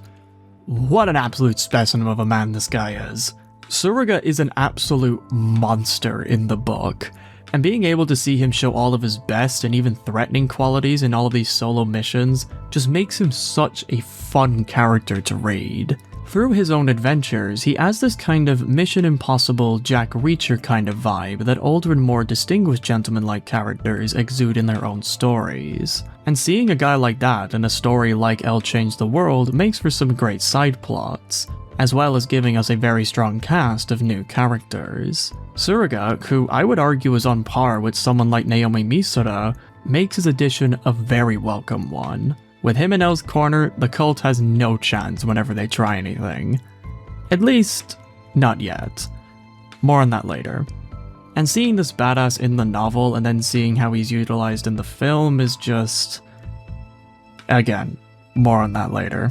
With Tsuruga managing to break a member into submission, L and the whole gang managed to get front row seats inside of the cult, as the man Tsuruga had beaten was given a bug to put on himself when he was returning from his mission. Again, Tsuruga. What an absolute lad. And with the cult's dirty laundry out for everyone to hear, Matoba scolds Kujo in a very slimy way, painting all of the cult's fuck-ups being all on her and her alone, demanding to know how she was going to take responsibility. As if Matoba's complete lack of action didn't play a massive part in the cult's incompetence either, but anyways. But Kujo, taking all of this on the chin, says that she will go through with the virus plan herself, telling Matoba that he must take refuge somewhere else if he wants to survive. Although crazy, wrong, and even suicidal, Kujo accepts responsibility for her own screw-ups, and that because she underestimated L so many times, she will battle him and begin this whole crusade alone, with the cult immediately painting her supposed death as just another sacrifice, reminding me once again that this cult is all of humanity's pitfalls morphed into one entity. After Tsuruga makes a jab at Matoba's complete lack of spine, L deducts that the plan they have for the virus is that target number 1 will be the country of Japan. However, none of the cult members, at least to him, have figured out that Kujo had been infected way back during the warehouse incident. During this, there's a small moment that I thought was really funny, where because L is eating a batamon, which is an Osakan variation of a pork bun, he adds maple syrup to add some sweetness, a very usual thing for L to do, and Tsuruga and Maki just look away instinctively, but Takahashi, never seen this side to anyone ever, quote, grabbed his chest as if struck with a sudden case of heartburn. I love that Maki and Tsuruga just knew what was coming, and they just accepted the inevitable, and this brand new person just sees it and stares on in horror. That shit is just very amusing to me. But with the sugar filling his mouth, L comes to the conclusion that the conversation seemed a little too perfect. Something about it was raising some alarm bells inside his mind, and concludes that there's a possibility that the gang were actually meant to hear this conversation, leaving everyone confused and befuddled. L theorizes, quote, I don't believe that Blue Ship would move ahead with the plan without the antidote in their hands. If that were the case, they would have released the virus soon after they attacked the research lab. I believe this conversation was designed to rattle us by announcing their impending plans. Which, yeah, that that does make sense. Good on you, El. Good on you for sensing out a possible conspiracy. But when Tsuruga calls into question about the guy he caught, seeing how it felt way too real for it all to be staged, Maki ends their talk with pointing out that because all of this was supposedly staged, Kujo must have been just a pawn in a greater and more insidious scheme. Even when Elle reminds her of the horrible shit Kujo had done to her, Maki is left with a seed of doubt that no amount of pork buns can shake off, with this chapter ending on a very ominous tone, and leaving me with a bit of dread as, from watching the film, I could guess what was coming. But alas, we'll just have to move on. This chapter, though, very damn good. Love to see the good man Tsuruga getting some spotlight. With the antidote being completed in a far less dramatic fashion than it was in the movie, Chapter 2-1 Kidnapped has the gang celebrate their victory with a small feast of kushikatsu, an Osakan specialty that was kindly made by Hitomi, and their plan is that the antidote will be tested on Maki, and once they get their results, they will go straight to the police, inform them of the Blue Ship cult and their antics, clear Nikaido's name, and go through the procedure of potentially saving Kujo's life, which Elle thinks could be done easier once she's in police custody. After Elle gets a scolding from Takahashi about double dipping his food into the sauce they all share, and Elle just pulls out a container of special chocolate sauce from what I can only assume was the black hole that is his asshole, Takahashi, seeing that Maki is now an orphan, pitches to Elle the idea that he and his wife would actually adopt Maki once all of this was over. A very sweet idea that never showed up in the film. So sweet that it makes Elle smile peacefully, knowing that once he's gone, Maki would finally have a place to call home, with people he can trust to take care of her. The way Takahashi's parental side just comes out way more in the book makes him... he's so nice. It's so cute. He and Hitomi are just... I just want to cuddle you and pinch your cheeks. You're thinking about poor Maki, it's just... Aw, so cute. But like in the movie, this brief moment of happiness and peace is rudely interrupted, with Hitomi rushing to them from the ship, panically stating that Maki had ran away, this time leaving a small note that is written to Elle. The note, next to a chocolate bar, reads, and I quote, "Dear Ryuzaki, thanks for everything. I thought about it, and I decided to do what I have to do after all." This note leaves Takahashi in confusion, but for Elle, a sense of dread that he's never felt before washes all over him, as when he sees that Maki had been looking up weather reports before she ran, he is the only one who fully understands what Maki is planning to do. Elle actually figuring out what Maki was trying to do is... Oh, that shit was not in the movie, and it's in the book. Oh boy. Oh boy, reading that was a fucking treat. Far away on a cliffside where Maki had once called home, she reminisces briefly about the time she and Misa had spent together so many years ago, and when she turns around, who was there but Kujo herself, who had agreed to see Maki alone and without any outside interference. And while in the film, this moment was one where Maki had been consumed by revenge and brought Kujo to her as a way to kill her without any prying eyes, to hopefully settle the score of killing her father, the book's version of this scene, I would argue, is way more hard-hitting, and one that shows a deep tragedy amongst the whole cast of Elle Changed the World, because the way that Maki is written here, it's really interesting. To quote this scene, word for word, "With a quiet determination, Maki confronted Kujo. The antidote should be done by tomorrow." Really? "Professor Takahashi is going to tell the police everything. About how you were planning a terrorist attack. About how you killed my father. But..." Maki took a step forward.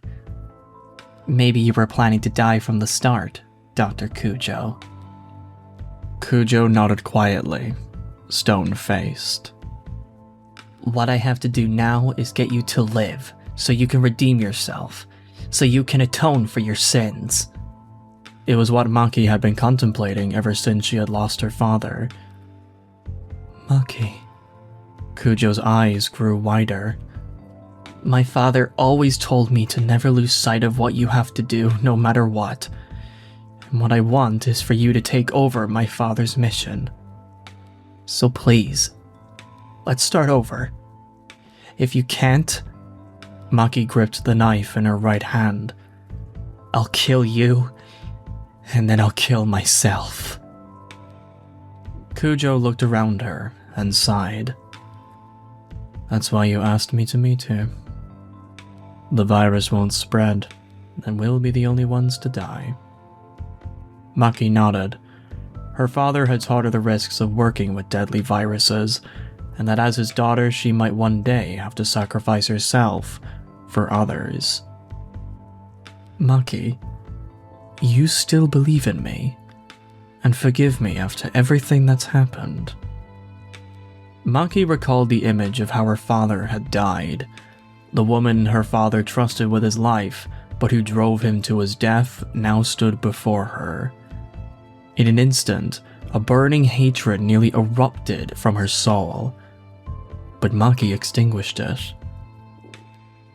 Maybe I can't forgive you yet, but I do believe in you.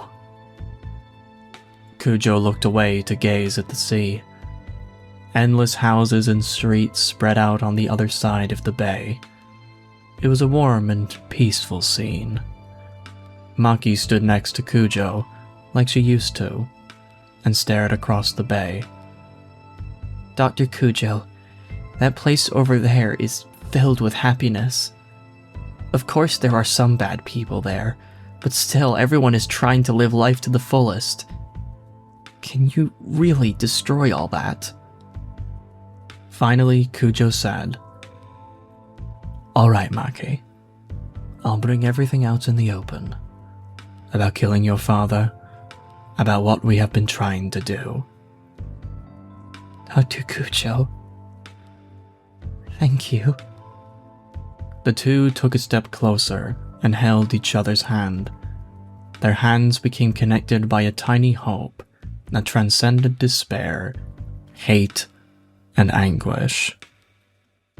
Maki, if we stay here... Kujo was interrupted by a car and a motorcycle speeding down the sandy path. They came to a halt, blocking Kujo and Maki's escape. Matsuba emerged from the back seat of the car, his face panic-stricken. "Dr. Kujo, it isn't safe to act alone," he said. "What would you have done if you had allowed the girl to escape? She is a valuable pawn. With her, we can counter L's death note." Mr. Matsuba, Kujo shielded Maki behind her back. When Kujo looked down at Maki's face, however, she knitted her brows and smiled as if she had cast off her emotions and put on another mask entirely. Then she thrust Maki out in front of Matsuba. Kujo also held what resembled an ampule in her hand. "Mr. Matsuba, we don't have just the girl. She brought the antidote with her. This should be more than enough to inoculate the whole of Blue Ship." Dr. Kujo! Maki's cry was stifled by Matsuba, who covered her mouth with a hand. "Looks like Kunishi's reverse eavesdropping plan paid off," Yoshizawa said. "Call me Omnishi," Kunishi said. As Maki was forced into the car, a shadowy figure came into her field of vision. Ryuzaki! I know that was a pretty long read, and for that I am sorry, but I think that reading this scene in full to you allows me to truly explain why I believe this scene was so much better than it was in the film. While the movie's betrayal paints a very realistic picture of Maki showing no signs of sparing Kujo, and her actions while rash comes from the most justified of places, The book instead goes down the route of Maki's childhood innocence, trying and failing to reach out to the monster that destroyed her life. Being fueled by the justice system that believes that accountability is more efficient than straight-up execution, Maki believes that Kujo, after all the bad things she has done, deserves to live on, just so that she can pay for every sin she had committed during her time at Blue Ship. To kill her would be an act of mercy, one that she doesn't deserve. Her vast intelligence should be used as a force for good, rather than mindless destruction. In Maki's eyes, and from her experience with Kujo inside the lab, she believes, ignorantly, but genuinely believes, that there is still some good in Kujo, that somewhere deep inside, there is a part of her soul that hasn't been tainted with evil. And as Kujo sees that Maki believes every word she is saying to her, for a brief moment, it works. Kujo's cold and ruthless personality changes. If the conditions were different, maybe there could have been a chance that Kujo would have turned herself and the rest of the cult in right at this scene, so that they could be imprisoned and serve their due justice. When I read this scene, that possibility definitely existed to me. But like the virus surging secretly inside her body, when Matuba arrives, that hope of her change vanishes like a candle flame, with the book beautifully describing this transformation as her knitting her brows and smiling like she had cast off her emotions and put on another mask entirely. Could it be possible that Kujo's talk with Maki was real? Could she, from seeing just how hopeful Maki was in her, even despite everything she had done, changed her ways? Was it all a trap? If it was everything she said a lie? Or was it partially a lie? Did she try to, for just a single second, save Maki from what was about to happen? These questions that swirl around and around inside my head are ones that paint Book Kujo as a fascinating character, where in her monstrosity, there is something about her that just feels off. Not in a manipulative or cruel way, but one that hints towards a humanity that life experience and radicalism had almost completely ripped out. A humanity that, despite deserving no remorse or a second chance, comes to light when a child, desperate for things to return to normal, gives them this completely childish hope. Hope that feels so undeserving, and yet so comforting, which makes Kujo's last-minute betrayal sting so much more than it did in the film. Now, we can debate the philosophy of monsters like Kujo getting imprisoned or executed until the cows come home. I understand that society is in a very dark place right now, and the idea of just straight up killing evil feels more tempting than ever before. I don't think you're stupid for believing this. Trust me, I get it. I completely sympathize with you.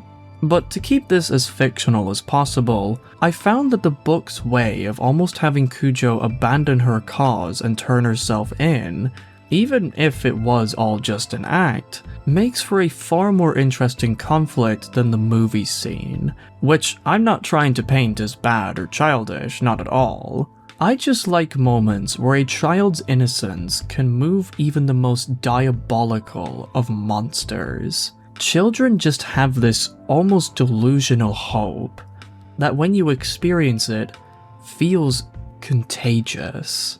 Like you genuinely want that hope to feel real, and feel like it's earned, even if you yourself feel like you're beyond it. It's that pure and helpless hope that just radiates the cold and dead heart that is beating inside of me.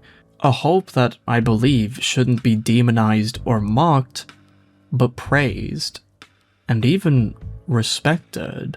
However, do tell me what you think in the comments. I feel like this video is going to be responsible for some of the most insightful conversations of the series so far.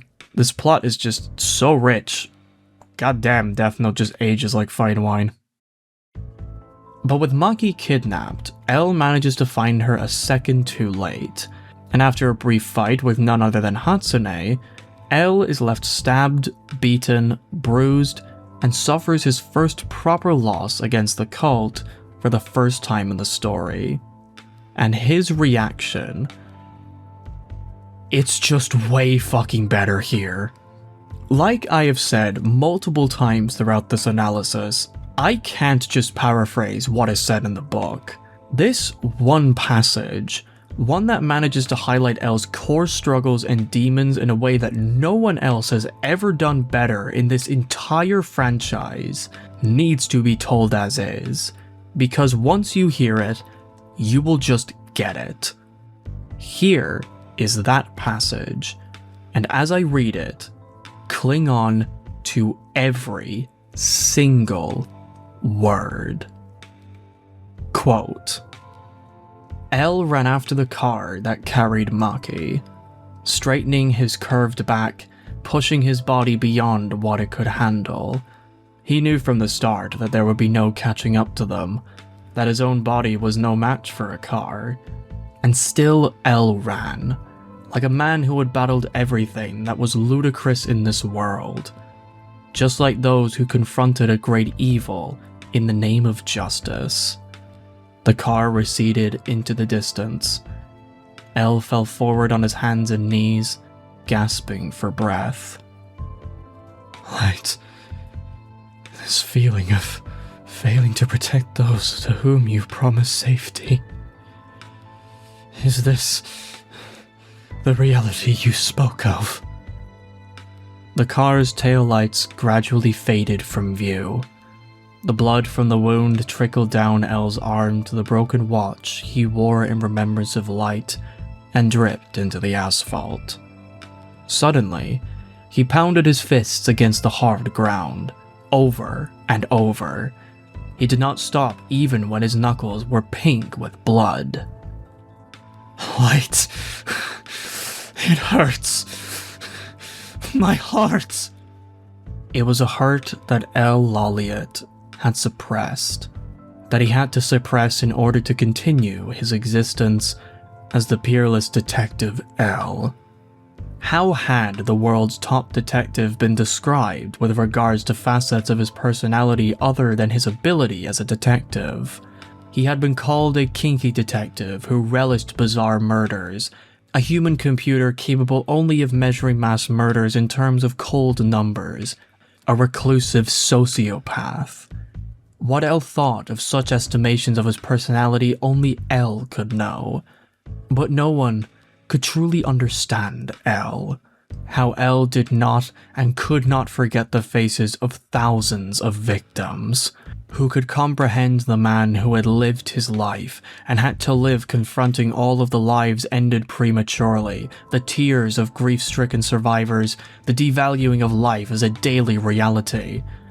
How is it possible to measure the pain of such a man?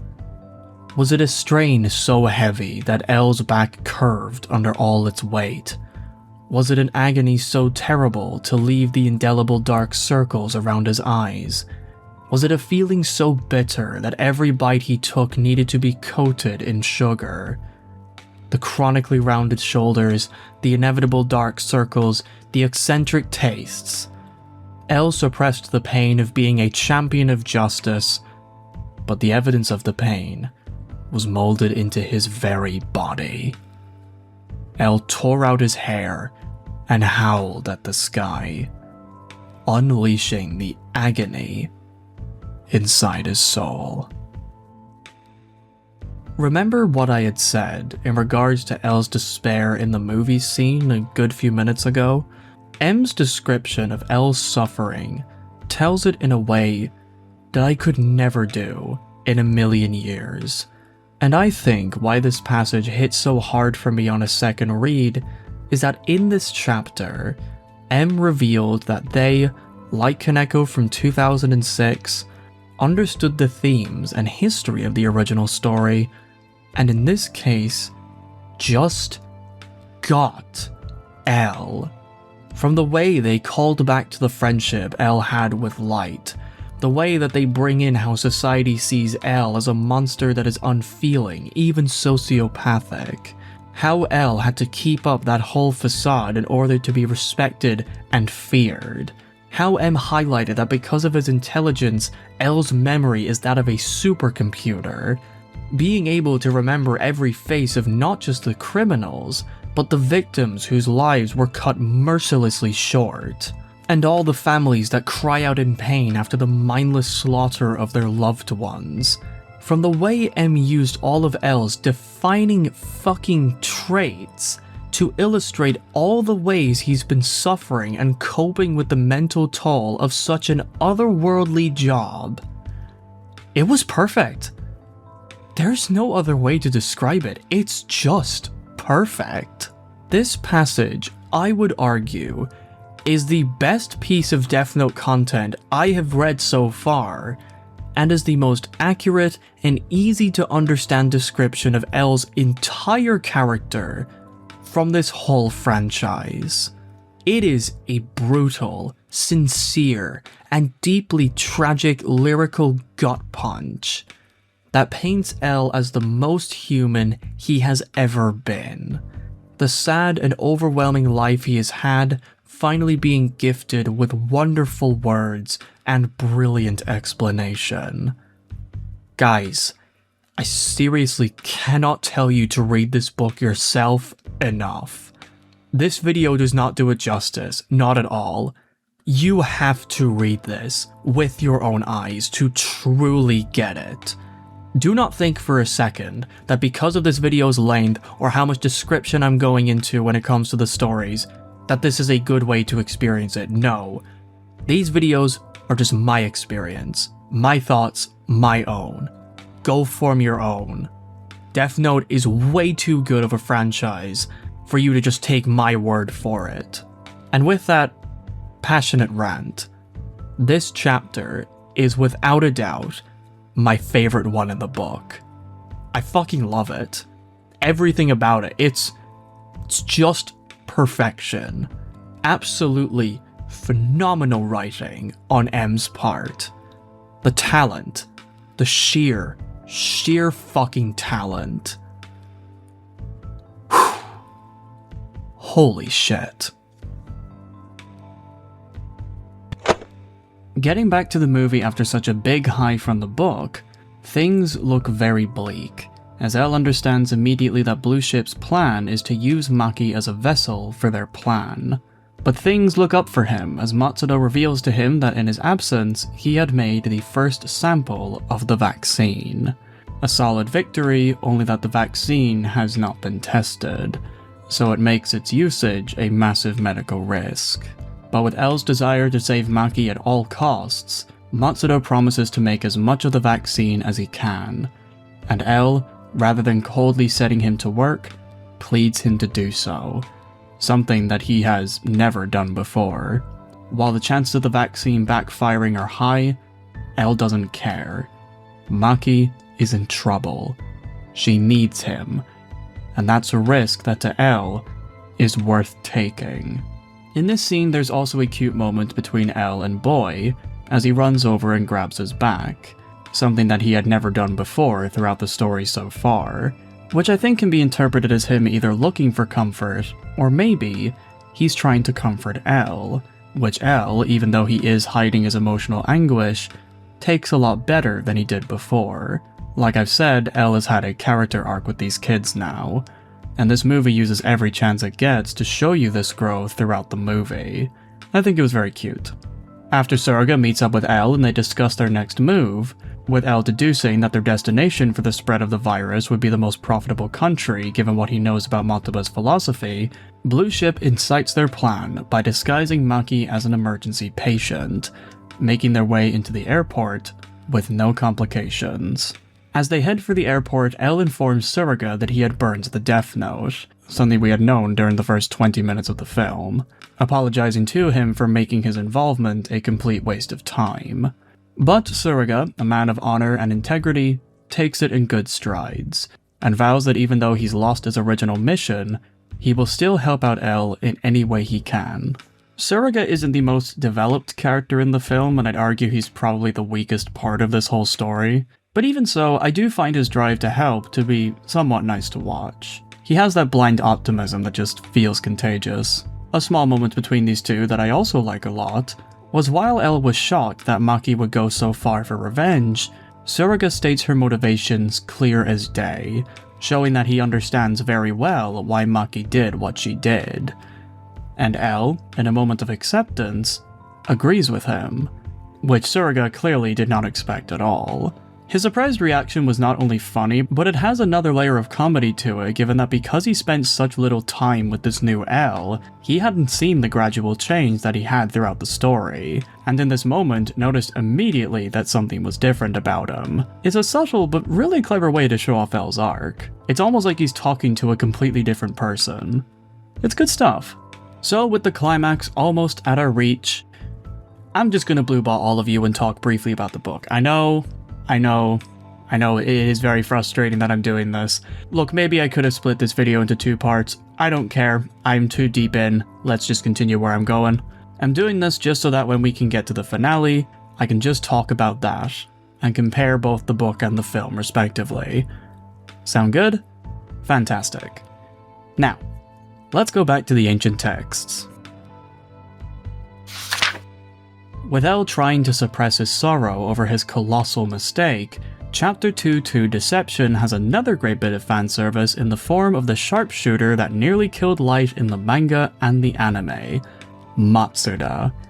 Yep, Matsuda is in this version.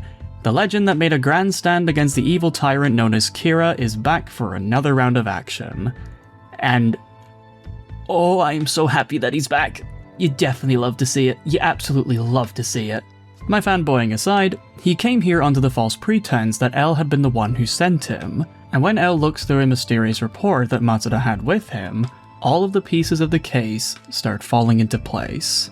With Tsuruga telling L that Yoshizawa from Blue Ship was holding Maki ransom in exchange for the Death Note, without the feds prying eyes, L immediately takes inspiration from his manga counterpart by having Matsuda act as bait to do the exchange, with him telling Tsuruga that he will need an FBI agent to stand by if things go south. Although against the original deal, L simply states that the agent just has to not show themselves, even morbidly saying that Tsuruga could scare them a little if he'd like. I think L said this line only because he knows what kind of monster Tsuruga can be when push comes to shove, and the idea of fed-on-fed action is just too amusing to pass up.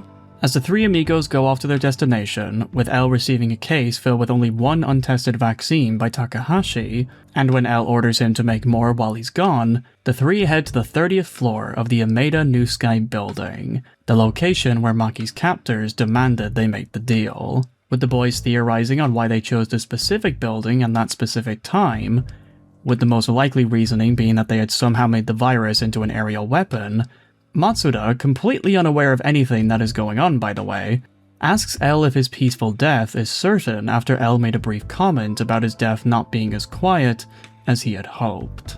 L simply states that the conditions of his death simply means that what was written in the Death Note cannot be overturned by another entry. If someone were to shoot him right now, he would probably die. Which is something I really didn't think about before, so in a way, I guess L isn't as immortal after all. Which I guess makes a bit of sense. Again, like in the movie, it was interesting that the story does kind of highlight the more in-depth ramifications of L's own sacrifice, and it is interesting to see how he rationalizes on how exactly he's going to die.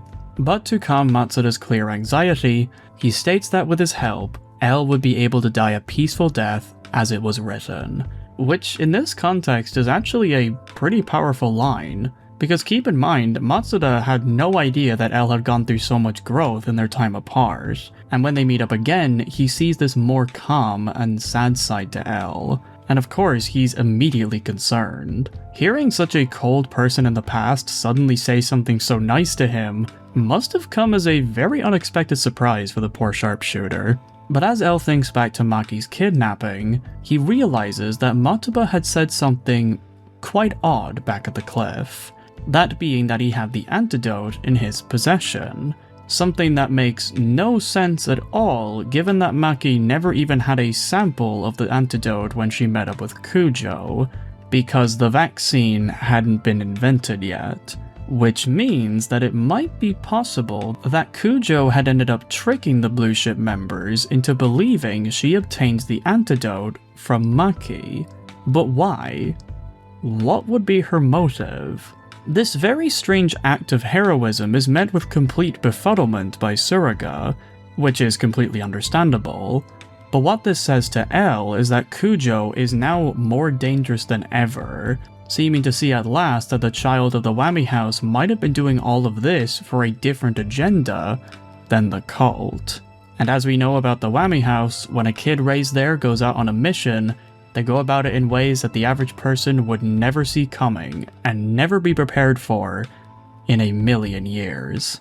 Speaking of never seeing things coming, the report that Matsuda had given L before they set off was actually all about the Fairman case from way back when Tsuruga went by his actual name, and when L amusingly says that he was also at the scene and Tsuruga very cleverly figures out where he was all along, L continues with his theory.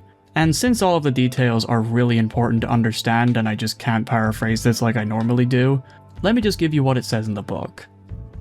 Quote, "The confidential files that Fairman attempted to steal pertain to a mysterious explosion in an infectious disease lab in 1980. The files contained evidence to prove that the research lab was destroyed to conceal its development of virus weapons." L continued, "It would have caused quite a scandal for the United States, which has openly declared that they would not develop virus weapons." What does that have to do with what's going on now?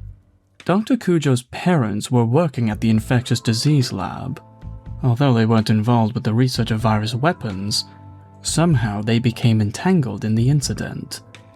Which means Kujo has a vendetta against the United States, is that it?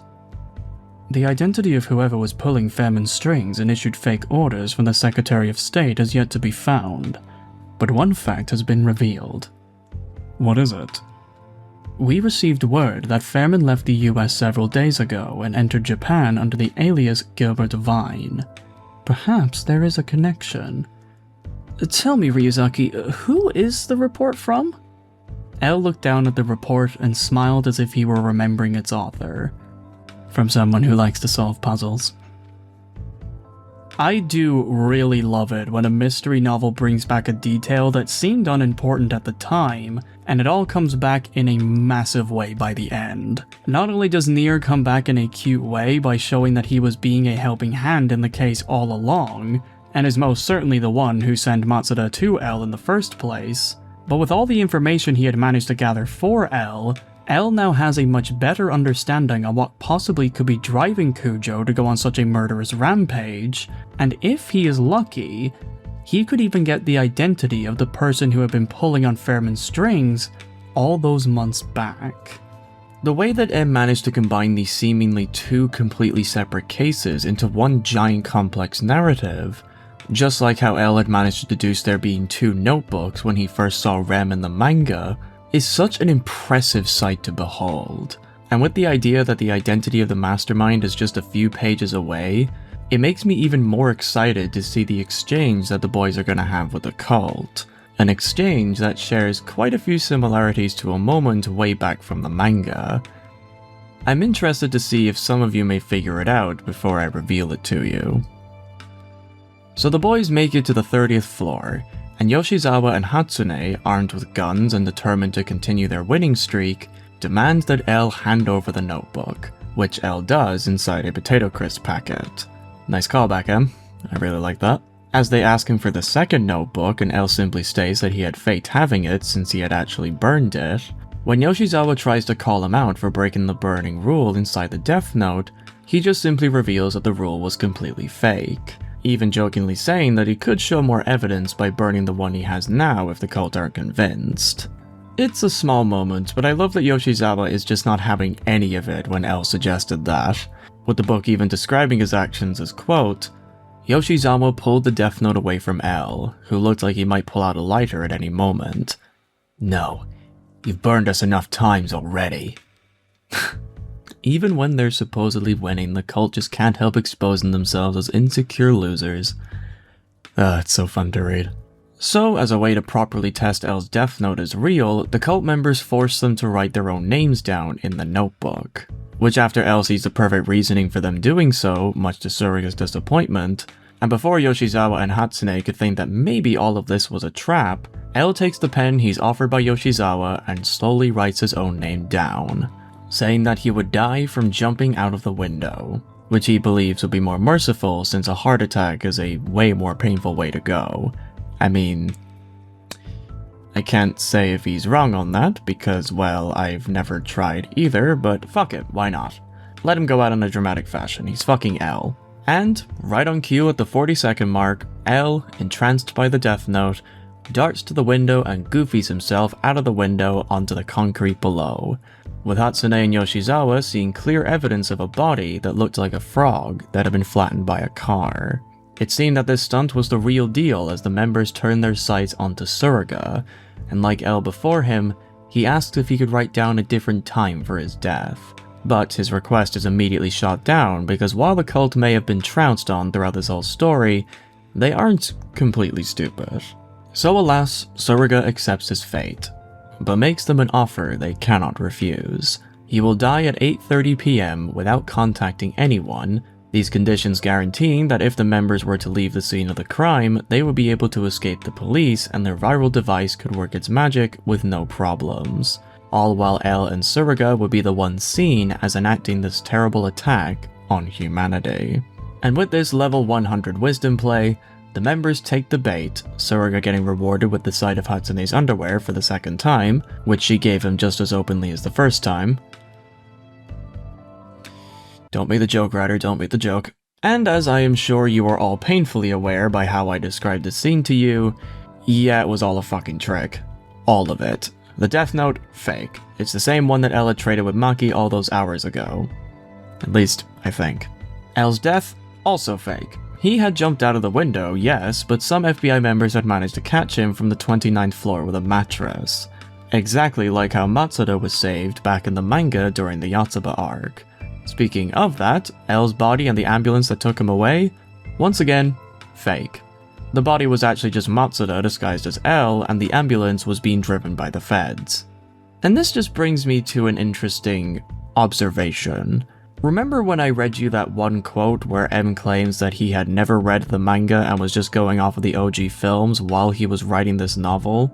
Either this author just understands Death Note so well that he managed to get so fucking close to a plot point that was from the original manga, Nakata maybe told them that something like this happened in the OG and M might have used that as inspiration for their own version of the same trap, or, and I believe this is the most likely answer, that shit was a fucking lie.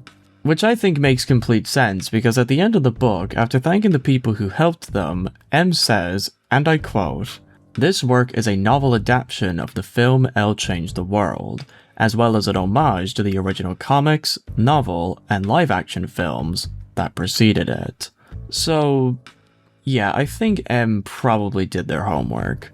If you guys are wondering where I got my M never read the manga claim from, it was from this Japanese website, where they claimed that M had never read it.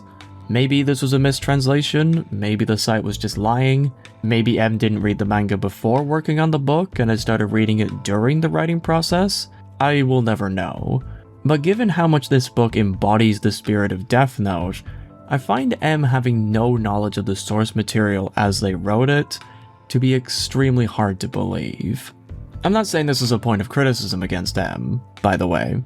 I think it's a very good thing when people actually read the source material and treat it with respect. Look, that video will be in the future, okay? Just wait. But to get back to the story, to no one's surprise, Blue Ship had once again been completely bamboozled, and their virus outbreak had been destroyed under their very noses. Jesus Christ, this cult, it's such a fucking joke. I love it. I love it so much. With L giving out compliments to both Matsuda and Suruga, and L tells his friendly Fed that the police and the FBI have nothing to worry about anymore, L destroys the viral device, and with the knowledge that Blue Ship were heading for an airport, he and Matsuda immediately start their pursuit, contacting the police to the scene of the exchange and ending this whole scene on a banger note. I know that this scene to some people might be seen as being just a bit too fanservice-y, in the way that it feels like an almost repeat of the plotline from the Yotsuba arc, but in my personal opinion, I feel the way this callback worked in the context of this story was original and satisfying enough to be a very well done reference.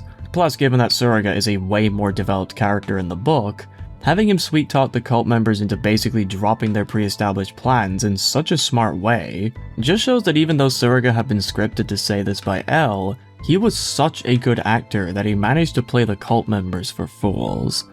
Plus, my man got to see underwear from a psycho bitch and live to tell the tale. That, my friends, that is a true man. An absolute fucking legend. As the three musketeers head off to Kansai International Airport, L, hacking into the airport's systems, spots a plane heading for Los Angeles that is carrying an emergency transport of a patient, which everyone in the truck immediately start putting two and two together.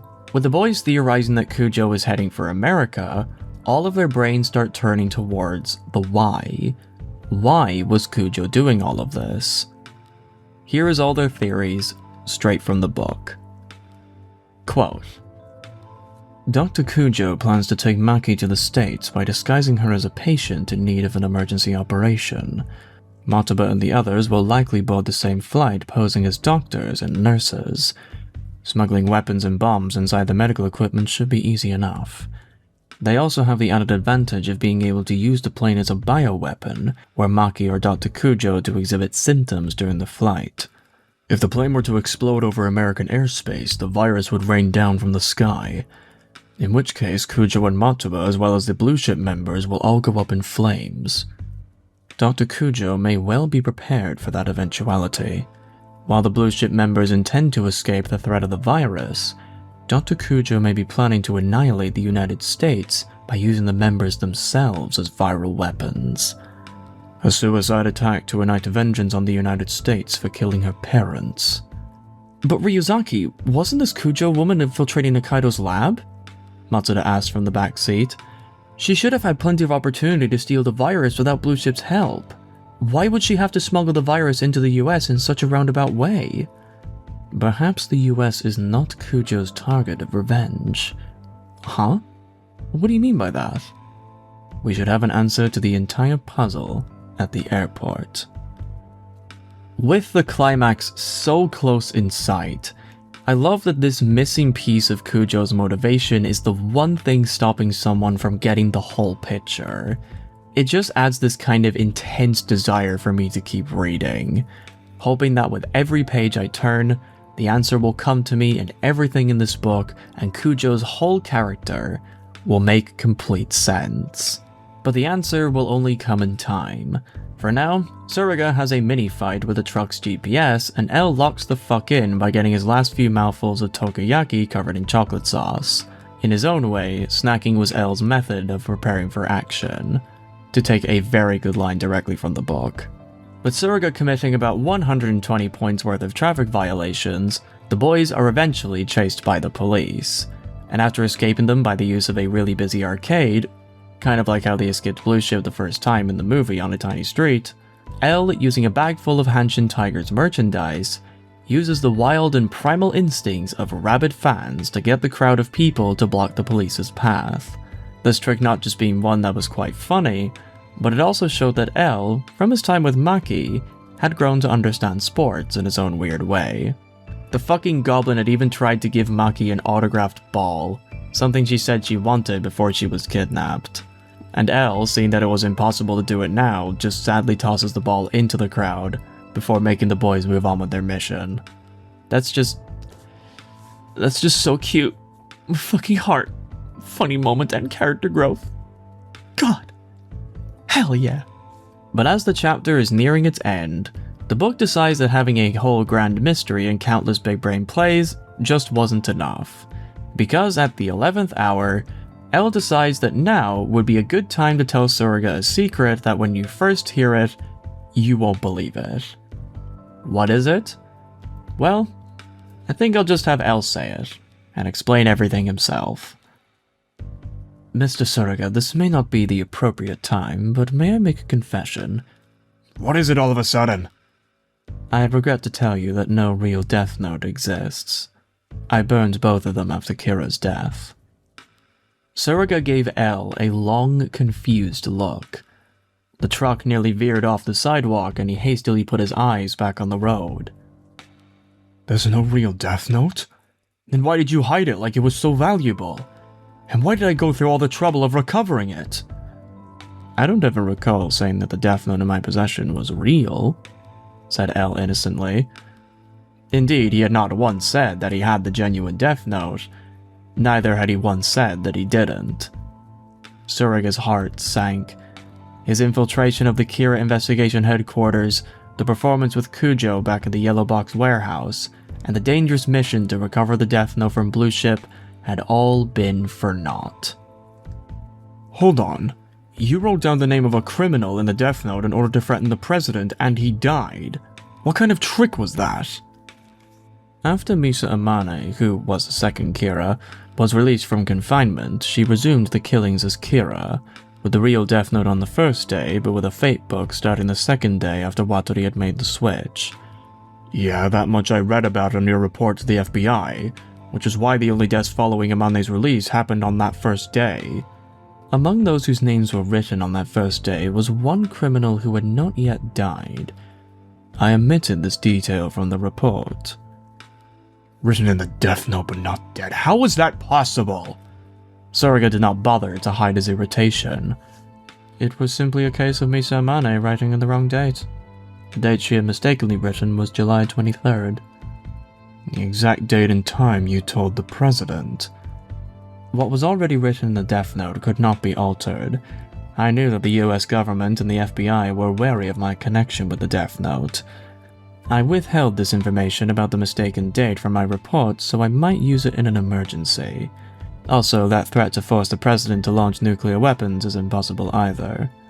The Death Note cannot be used to kill in a way that involves killing others. I neglected to include that detail in the report as well. Though the trick was now clear, Surga was not entirely satisfied.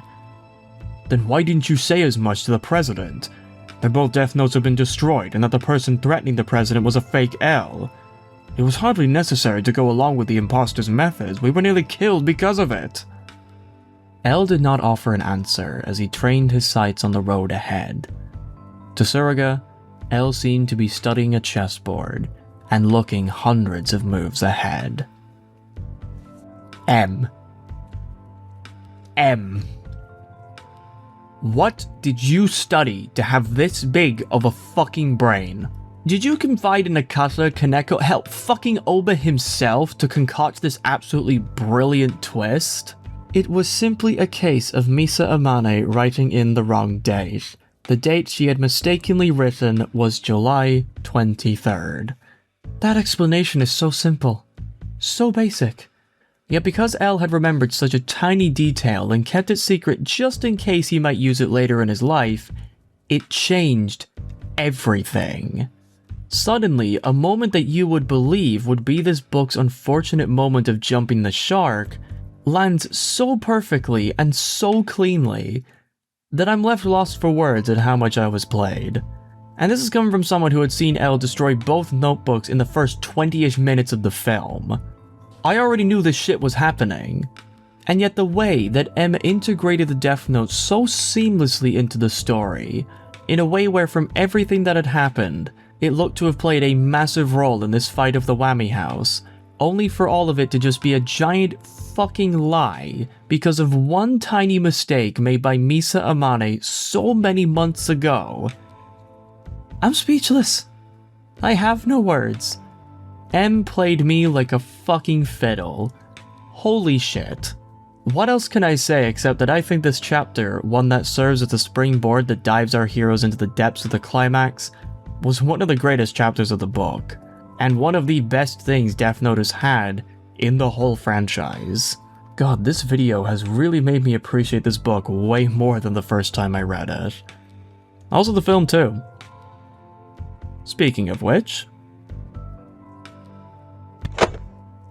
with Kujo and the Blue Ship boys on the plane, all is going fine for them until they hear of a report from the overheads about a strange vehicle hurtling down the runway, and with Kujo seeing that she has no time to waste because she knows exactly who the fuck that is, she begins to immediately incite her plan, ripping Maki off of the table, and as she does so, Maki's bloody arm manages to bump into Mataba's exposed hand. And it's here does the entire Blue Ship cult really begin to expose themselves for the cowards they have always been. Mataba's entire demeanor, from being a cold, heartless killer that was ready to spill whatever amount of blood was necessary to destroy humanity and incite his own revolution, changes in an instant.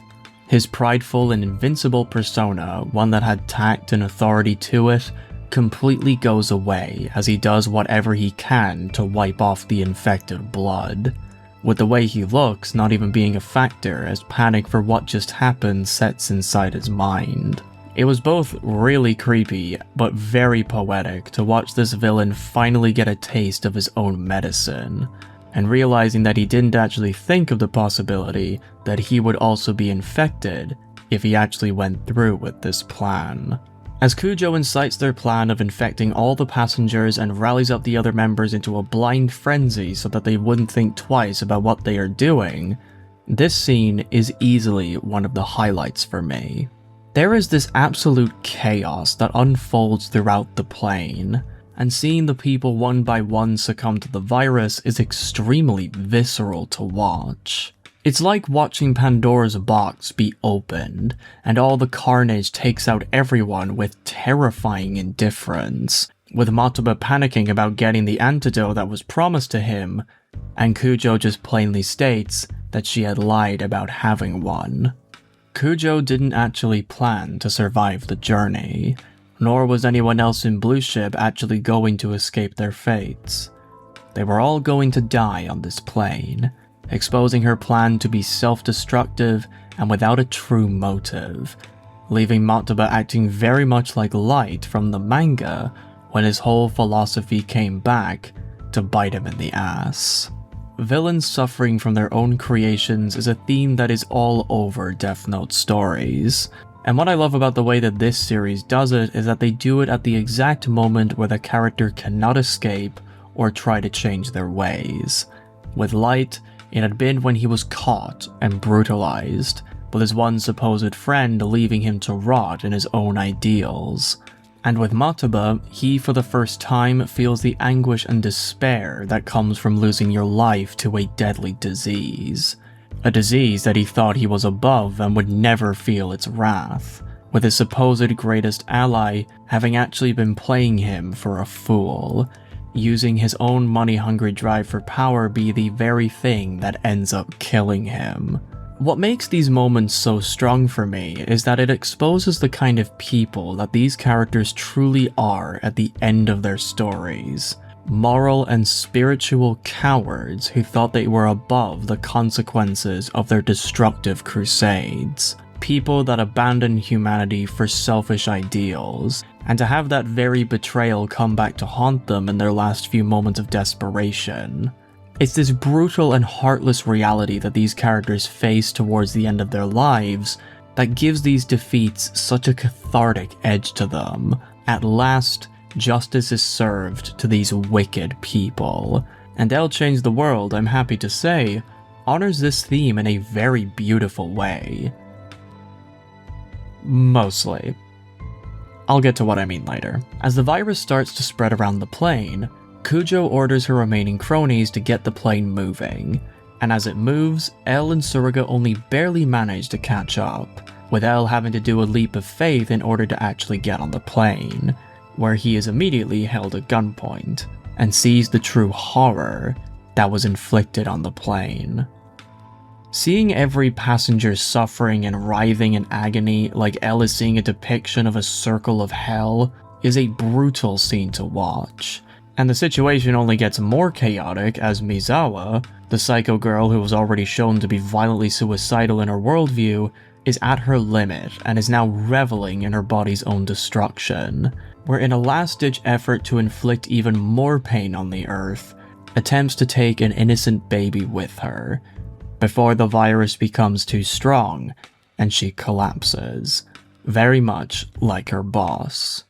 Unlike Matsuba's degradation of honor in the face of death, Misawa's reaction to her infection just revealed who she was all along, a complete and utter psychopath. She's ironically the only one of the Blue Ship members who is ready to go all the way to the end for the group's ideals, ready to lose everything and inflict as much suffering as she can before she dies herself. Her self-image and society's judgment of her be damned.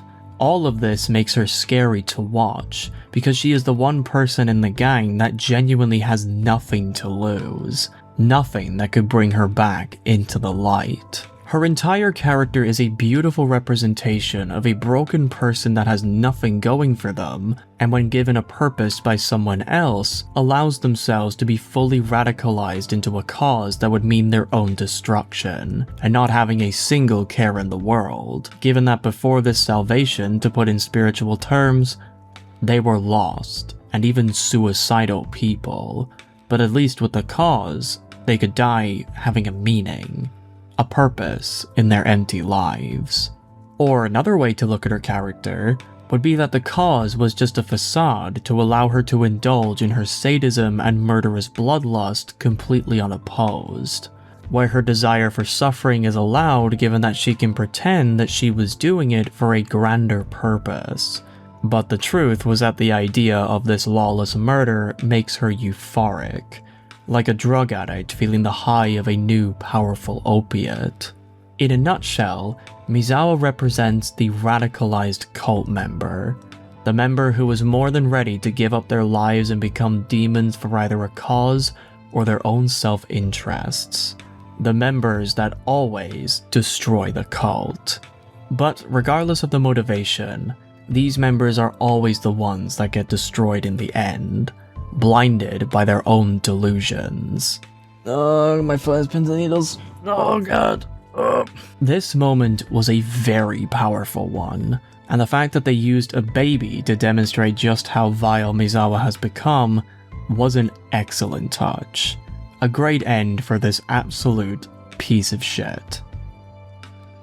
Mostly. I'll get to what I mean later.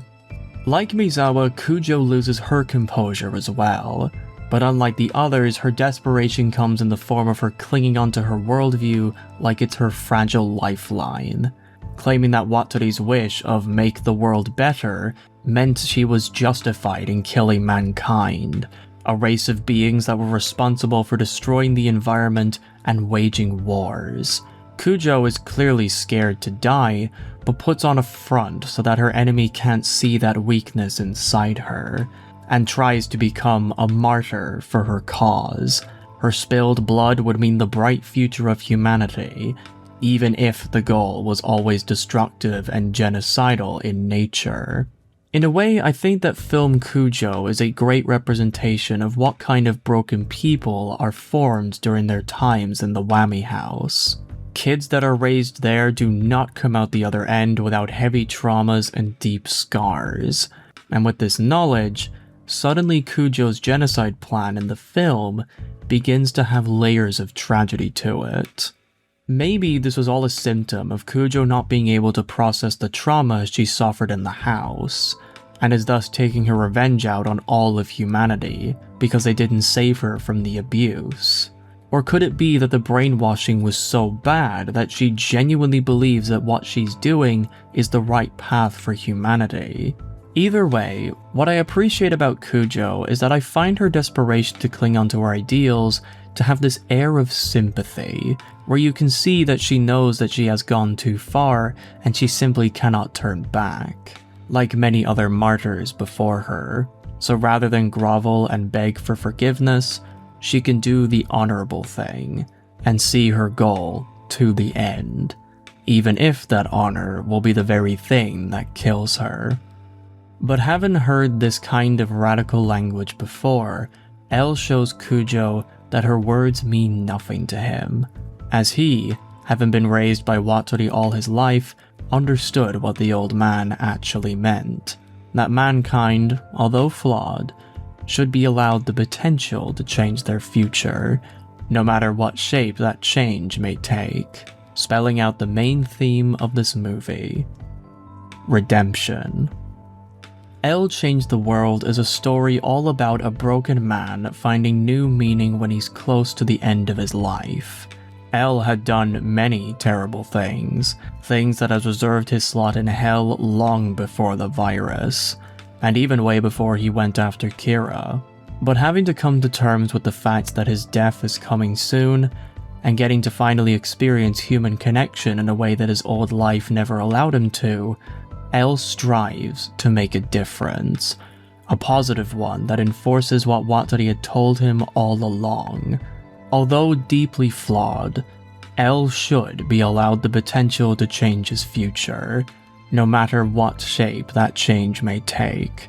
And through this acceptance of his own mortality, L sees that he must be fair with this philosophy, even if that means he has to reach out his hand to a monster. As the crony driving the plane succumbs to the virus and loses consciousness on the controls, the plane makes a sharp turn and begins to head straight for the airport, which Kujo completely ignores as she perceives that she had won. But L, with one last checkmate up his sleeve, shows the device that he had made during his time in the maid cafe, and states that even if the plane were to fly, the radio waves he would send out would immediately crash it, leaving it to fall into the ocean, killing everyone on board, and in turn, the virus as well. While their deaths would be tragic and he doesn't take it lightly, the virus and Kujo's great plan of genocide has now been completely defeated. Upon realizing this play, Kujo now knows that she has truly lost, and as the virus begins to take her as well, L rushes over to give her the antidote, which she initially refuses to take. It's a bitter scene of a villain who has realized what she must pay for, and rather than accept her punishment, is ready to die with her principles. An extreme, but honorable death. But L, saying that he will die in 2 days' time, orders her to live on. Despite everything that she has done, she can start over, something that L has no chance to do. To live on and change your future was Wataru's wish. It would only be fair to their old man if Kujo at least tried to change her ways, and be spared death to at least be able to try. And when hearing this, Kujo changes her mind, showing that she is now ready to accept her punishment, and begin her long and brutal path towards redemption. The reality of that is a bit more complicated, but for this scene it was powerful. Themes and shit, to quote haters of Chainsaw Man. When L orders the crew to give out all the injections to the passengers, he makes a beeline for the plane's controls and just so manages to stop the plane in time, leaving only a few broken windows and many pairs of brown pants. I will say that I always found this part of the movie to be just a bit too goofy. It didn't really feel necessary for the main point of the climax to hit its mark, but for what it was worth, it was fine. And it serves as a nice bridge towards the beginning of a new journey for Maki's character. Seeing that Kujo still lives on, Maki sees a knife nearby, and is about to enact her revenge against this monster of humanity, and is something that, if she were to go through with it, nobody would blame her. She had lost everything to Kujo. This monster was responsible for making her use her own body as a weapon that resulted in other people's suffering. She made Maki's life a living nightmare. Revenge is not only understandable, it is completely justified. But L, standing back and not interfering, simply asks Maki on what she will do, making her think about what she was about to do to Kujo. And from the simple question, Maki completely breaks down.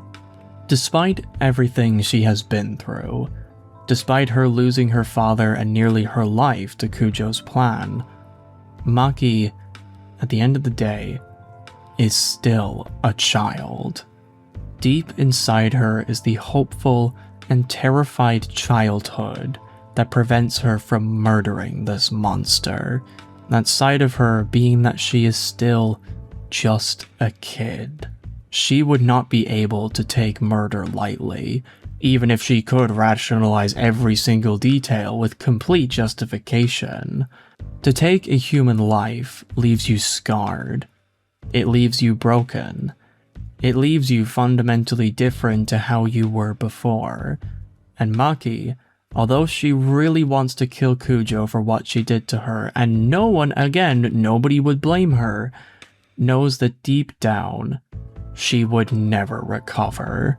So with this crisis in her own mind, she can't bring herself to kill Kujo. And Elle, now understanding that what Maki really needed all along was a person to be there for her, gives her some simple words of praise, and pulls her in for a hug that isn't alien or cold, but for the first time, warm and genuinely compassionate, symbolizing at last the forging of a true connection between himself and the young, traumatized girl. At long last, Elle and Maki connected.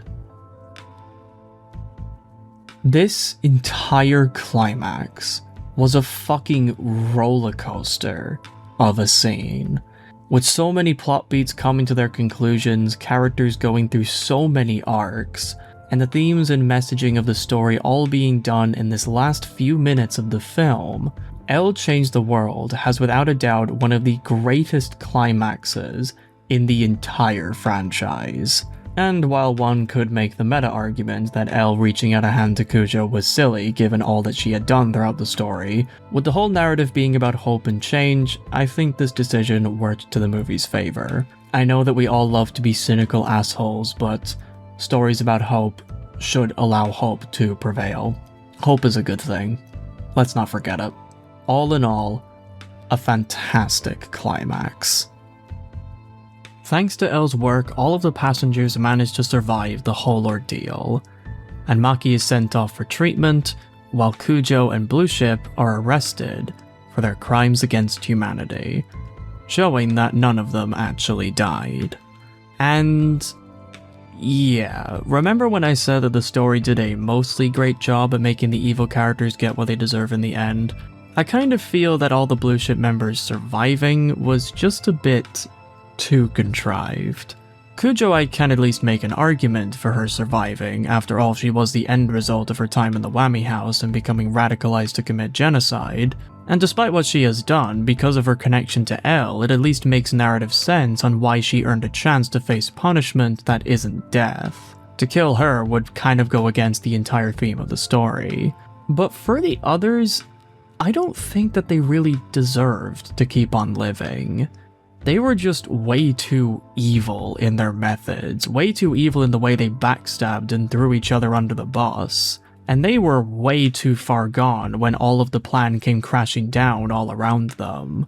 The idea of these guys getting any kind of redemption, I just don't believe it. And to have a group like this die from their own foolish virtues, I think would have made for a better conclusion. Some people, especially characters like Matsuba and Misawa, are just beyond redemption. They deserved the fate that came for them in the end.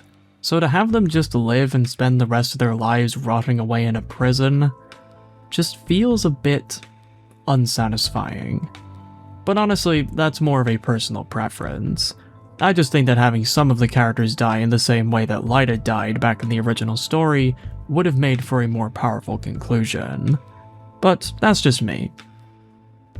But as Elle makes his grand exit from the plane, he is given a warm welcome by a small ragtag team of people, and thanks Suriga for all the work he had done, showing him genuine respect for the first time in the story. Boy even looks happy for the second time since they met, and when Elle states he has only 2 days left to live, this ends the great airport battle. Overall, I think it was really good. Nice to see Elle finally getting rewarded for his many acts of kindness. And with that, let's talk about the book. How did it handle its own climax? Chapter 2-3 Hope takes place in the dead of night, where like in the movie, the cult had managed to successfully infiltrate the plane with Maki inside disguised as a patient, Matuba seeing her as, quote, a lab animal. Great description of his evil mind on full display. With him joyously reveling in the plan going seemingly without a hitch, Kujo, saying that the reality of the situation is making her feel a little feverish, hears the same announcement over the intercoms that states that the flight will be held up a while because of an unknown vehicle that had wandered onto the runway. With this, Kujo strikes. In the book, however, Kujo talks about the whole explosion mystery from 1980, and Matuba reveals that he was in fact the one responsible for that entire incident, saying that that job was something of a debut for him in the business. An efficient job, as he recalls. When he confesses this, Kujo says this ominous line, quote, "Then I suppose there were 3 truths covered up in that incident. 1, virus weapons were being developed at the research facility, and 2, in order to conceal that, the US government blew up the facility along with its researchers. 3, the biohazard, which is a direct cause of the explosion, was a terrorist act linked with the presidential elections." Matuba, not seeing the danger signs that have started to blare inside the confines of the plane, is rather impressed that Kujo had done her research. This was a world where yesterday's enemy would become today's ally, and if Kujo were not as cautious as Matuba, she would hardly qualify to partner with him, to quote some dread-filled lines directly from the novel. As Kujo asks what he did to infiltrate the facility, just for future reference, Matuba, singing his crimes like a canary, says that, quote, "There was an Asian couple among the researchers working there, and because they, quote, were so close in age, he became fast friends with them." Quote, "We threw parties and went camping together with our families, and they shared some valuable information. The security of the lab, vulnerabilities of the security staff, the firearms the guards were equipped with, etc., etc." However, Kujo interrupts his musing by asking if he remembered ever seeing an 8-year-old girl in that family, which Matuba replies, quote, "Why yes, an adorable little girl. I felt sorry for her." And when he sees Kujo twitch slightly at that, realization dawns on Matuba that what Kujo had asked for were details that she could not have researched. The 8-year-old girl, all those years ago, he attempted to superimpose the girl's innocent smiling face over that of the woman before him. There was no resemblance. Yet Matuba sensed something. "You're not." Can I just say the way that I admire the way M wrote Matuba falling for every single trap Kujo set up, and managed to perfectly showcase the absolute helplessness that Matuba is feeling when he realizes that he had just walked into a lion's den in the worst possible place.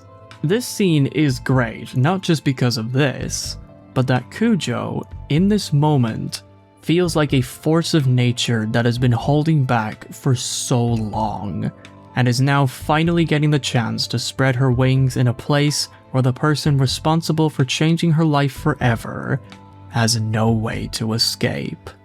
Like Light being cornered by L, Matuba is now a cornered animal, with nowhere left to run from the power of intense revenge emanating from Kujo's being. It was so incredibly written. With Yoshizawa and Hatsune barging in and saying that L is somehow still alive, all of the members, besides Kujo, stare in horror as Maki starts showing symptoms of the deadly virus. Something that, keep in mind, is the first time that any of these members have seen it this up close.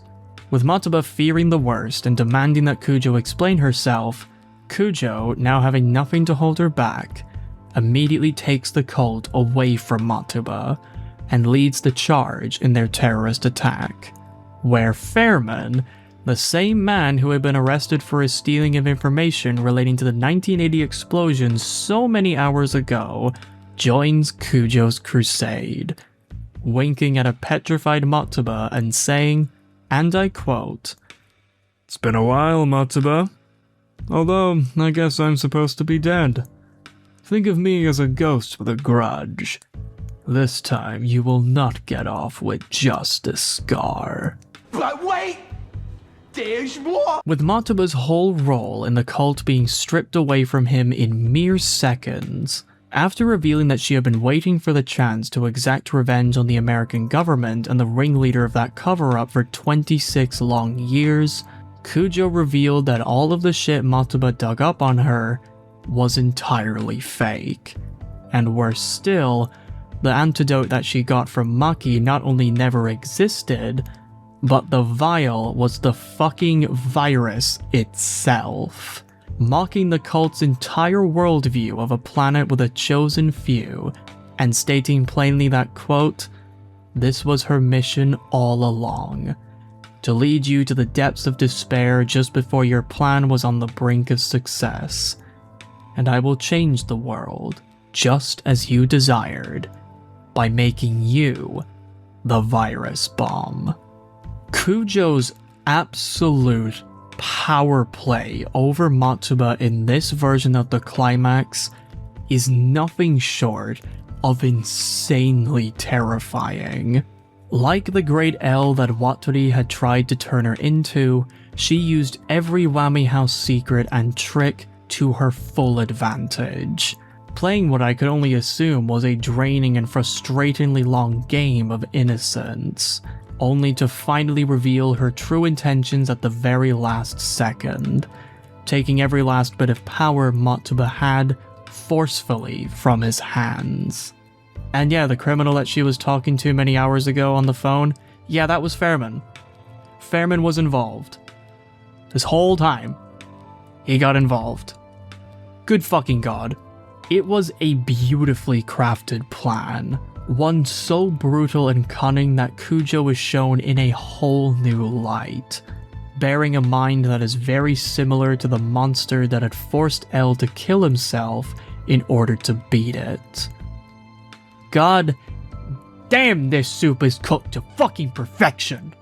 And like in the movie, Matsuba's whole superior attitude after in the book seeing that Kujo was starting to show signs of the virus herself, which is a fucking terrifying mental image, snaps like a thin twig, saying lines that are eerily similar to the ones Light had said so long ago.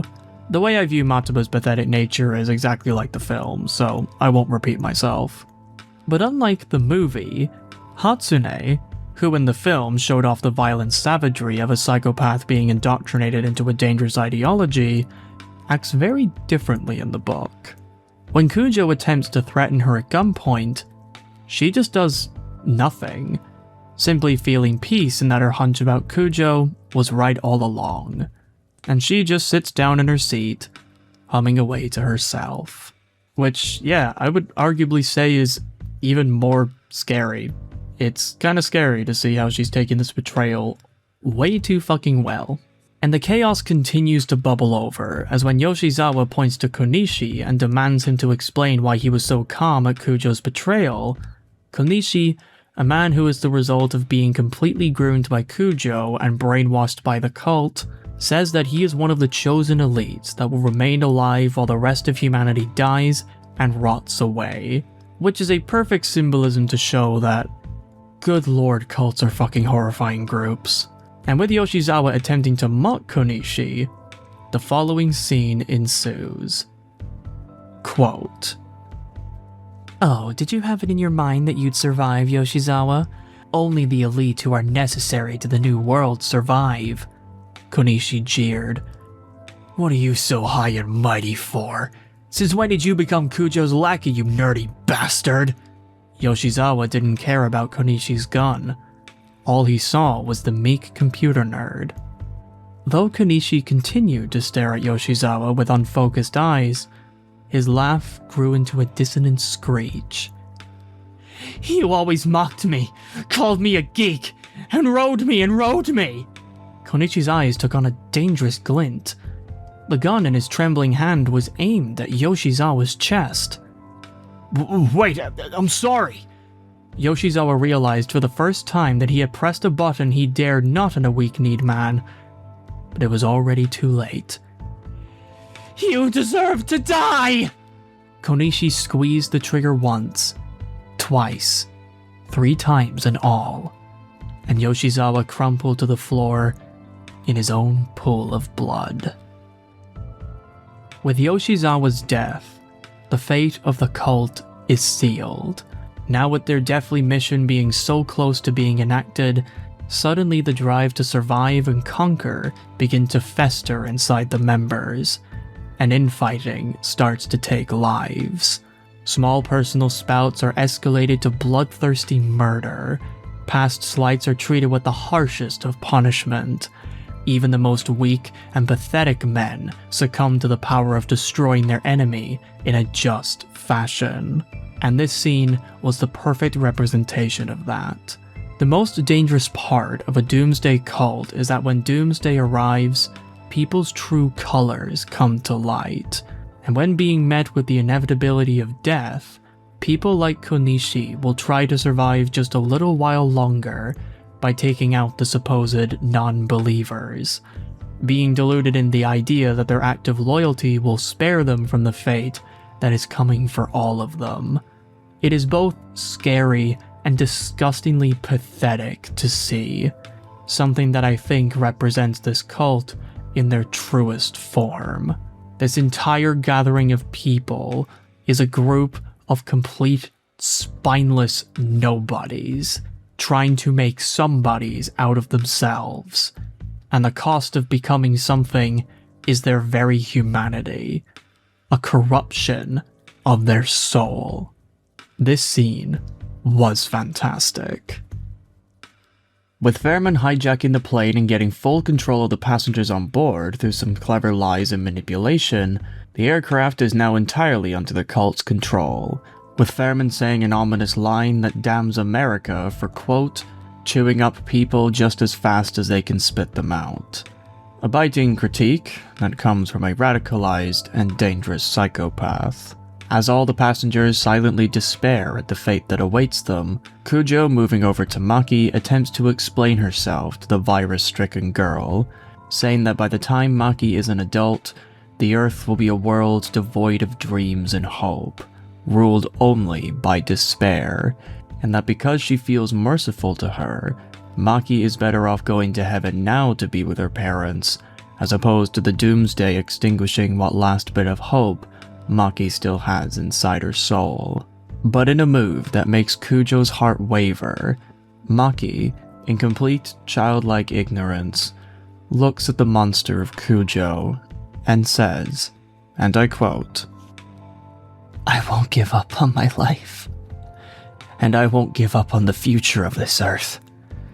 I have to live for my mother and father. Besides, Ryuzaki promised to save me. I believe in him. You shouldn't give up hope either, Dr. Kujo. It's always possible to start over." Maki's whole idea of Kujo being redeemed after serving her due time is something that, to every teenager or young adult watching this, is something that we all see as complete ignorance. It's a mindset that results in good people getting killed by bad people, movements getting corrupted by bad faith actors, and many other things that reality does on a daily basis to shatter this hope into pieces. It's reality and all of the evil inside it that created the monster of Kujo.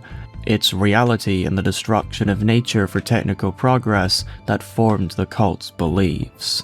It's reality that makes people read Maki's hope and roll their eyes in dismissal. Maki is just a child. She will not have this hope forever, just you wait. And while I can see and even agree with this way of seeing Maki, L Change the World makes a statement that maybe holding on to hope, even when it comes at your own detriment, is a principle worth sticking to. How, you may ask?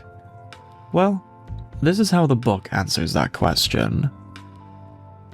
But before we dive into deep philosophy, Hatsune, having picked up a magazine while Yoshizawa was being murdered in cold blood, not even a few feet away from her, reminisces on her life in a passage that shows just how twisted and evil this rancid woman was all along. The book saying, quote, "She did not even bat an eye when Yoshizawa's death was made known to her by gunshots just after she had returned to her seat. Death is a mere trifle to Hatsune, who had killed her first victim at 15. People always stood on the precipice between life and death was nothing more than a result of a tiny change of balance.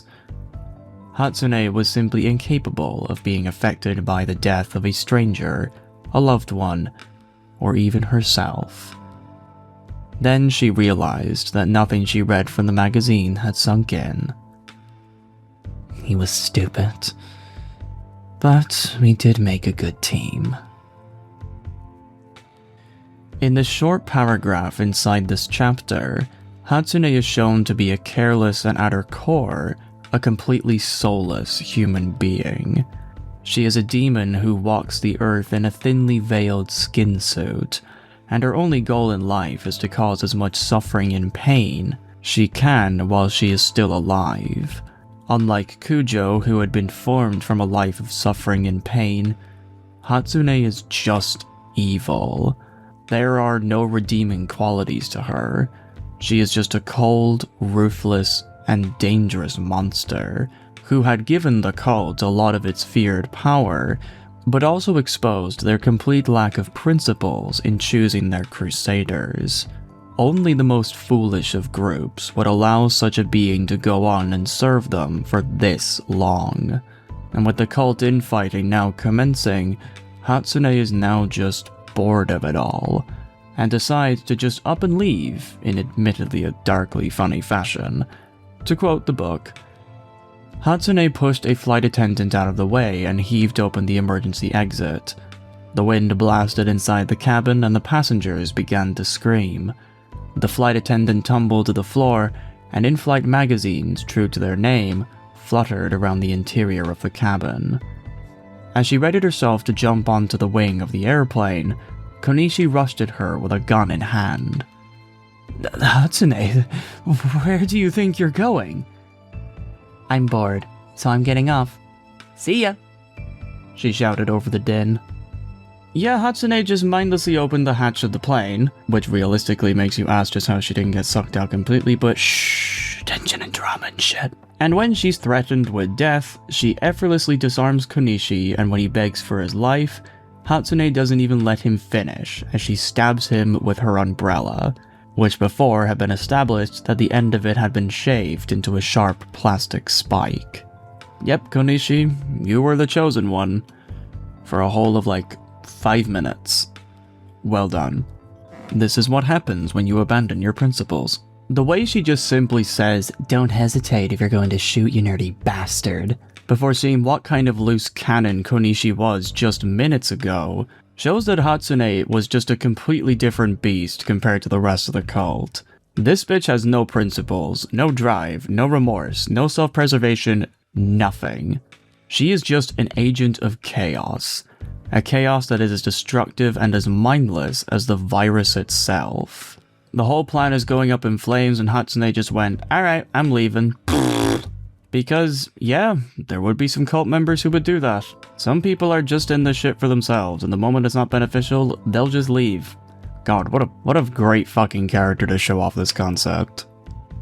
But given that Hatsune had just unintentionally given L the very thing he needed to get onto the plane, her opponent, through the help of Matsuda and Tsuruga, shoot a steel wire onto the open door of the plane, and he climbs up to the top of the wing and when met with Hatsune, mocks her by calling her Mary Poppins. Okay, let me just read that again just to make sure I got that right. L, through the help of Matsuda and Tsuruga, shoots a steel wire onto the open door of the plane and climbs up to the top of the wing, and when met with Hatsune, mocks her by calling her Mary Poppins. Okay, so remember when in the film, L had just managed to get onto the plane in a manner that was way more realistic, even if it was quite dramatic in spectacle? Well, the book just kind of goes in this very weird direction, where it feels like the laws of physics and realism are just not ideas that matter to the novel's drama. And this is where the book goes, for a moment, batshit insane. So, with L having to deal with Hatsune before he can get inside, a fight between them on top of the plane's wing proceeds. And what happens is... Right, so I'm just going to read you the book, just so that you're keeping up as well, alright? So here goes, and I quote, "I should have killed you when I had the chance." Hatsune wobbled clumsily as the plane accelerated, lifting her heel from L's hand. "Who do you think you are, Mary Poppins?" Though L mocked the woman standing over him with the umbrella, his eyes were trained on the sharp end of the handle. "See? It's even sharp enough to stab someone." Hatsune smiled and took aim with the umbrella between her fingers, as if it were a pool cue. "Then you won't be needing this back." L let go of the wing. He disappeared under the wing, swinging like the weight at the end of a pendulum. When he swung back up to reappear before Hatsune, he gripped her stiletto knife in his hand. He evaded Hatsune's umbrella thrust and plunged the knife clear through the arch of her foot. Hatsune let out a scream loud enough to be heard over the whine of the engines. Then she lost her balance and fell. Tit for tat.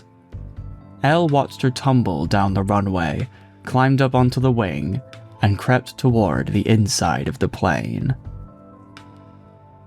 What the fuck did I just read? This whole death of Hatsune, one that, while yes, I agree with because she was a fucking monster, she had to go. It was done in such a crazy way that it felt like the book, realizing that it was based off a manga, just went all in with the crazy shit, resulting in a fight that is as batshit insane as it is wildly entertaining. But unfortunately, I do have to say that this is one of the weakest parts of the book for me. Because what makes Death Note such a fascinating story is that while it does have fantastical elements inside the narrative, the main appeal of the plot, at least for me, is from just how grounded and realistic everything was when the characters were fighting their battles. This realism made the conflicts way more interesting, since no one had any inherent supernatural abilities that they could pull out of nowhere. And to read a fight scene that really wouldn't be out of place in a fucking Baki story, in a plot that is as grounded and realistic as Death Note, it just kind of feels silly. Some of the spark that was inside the book had just poofed out of existence. He disappeared under the wing, swinging like the weight at the end of a pendulum. When he swung back up to reappear before Hatsune, he gripped her stiletto knife in his hand.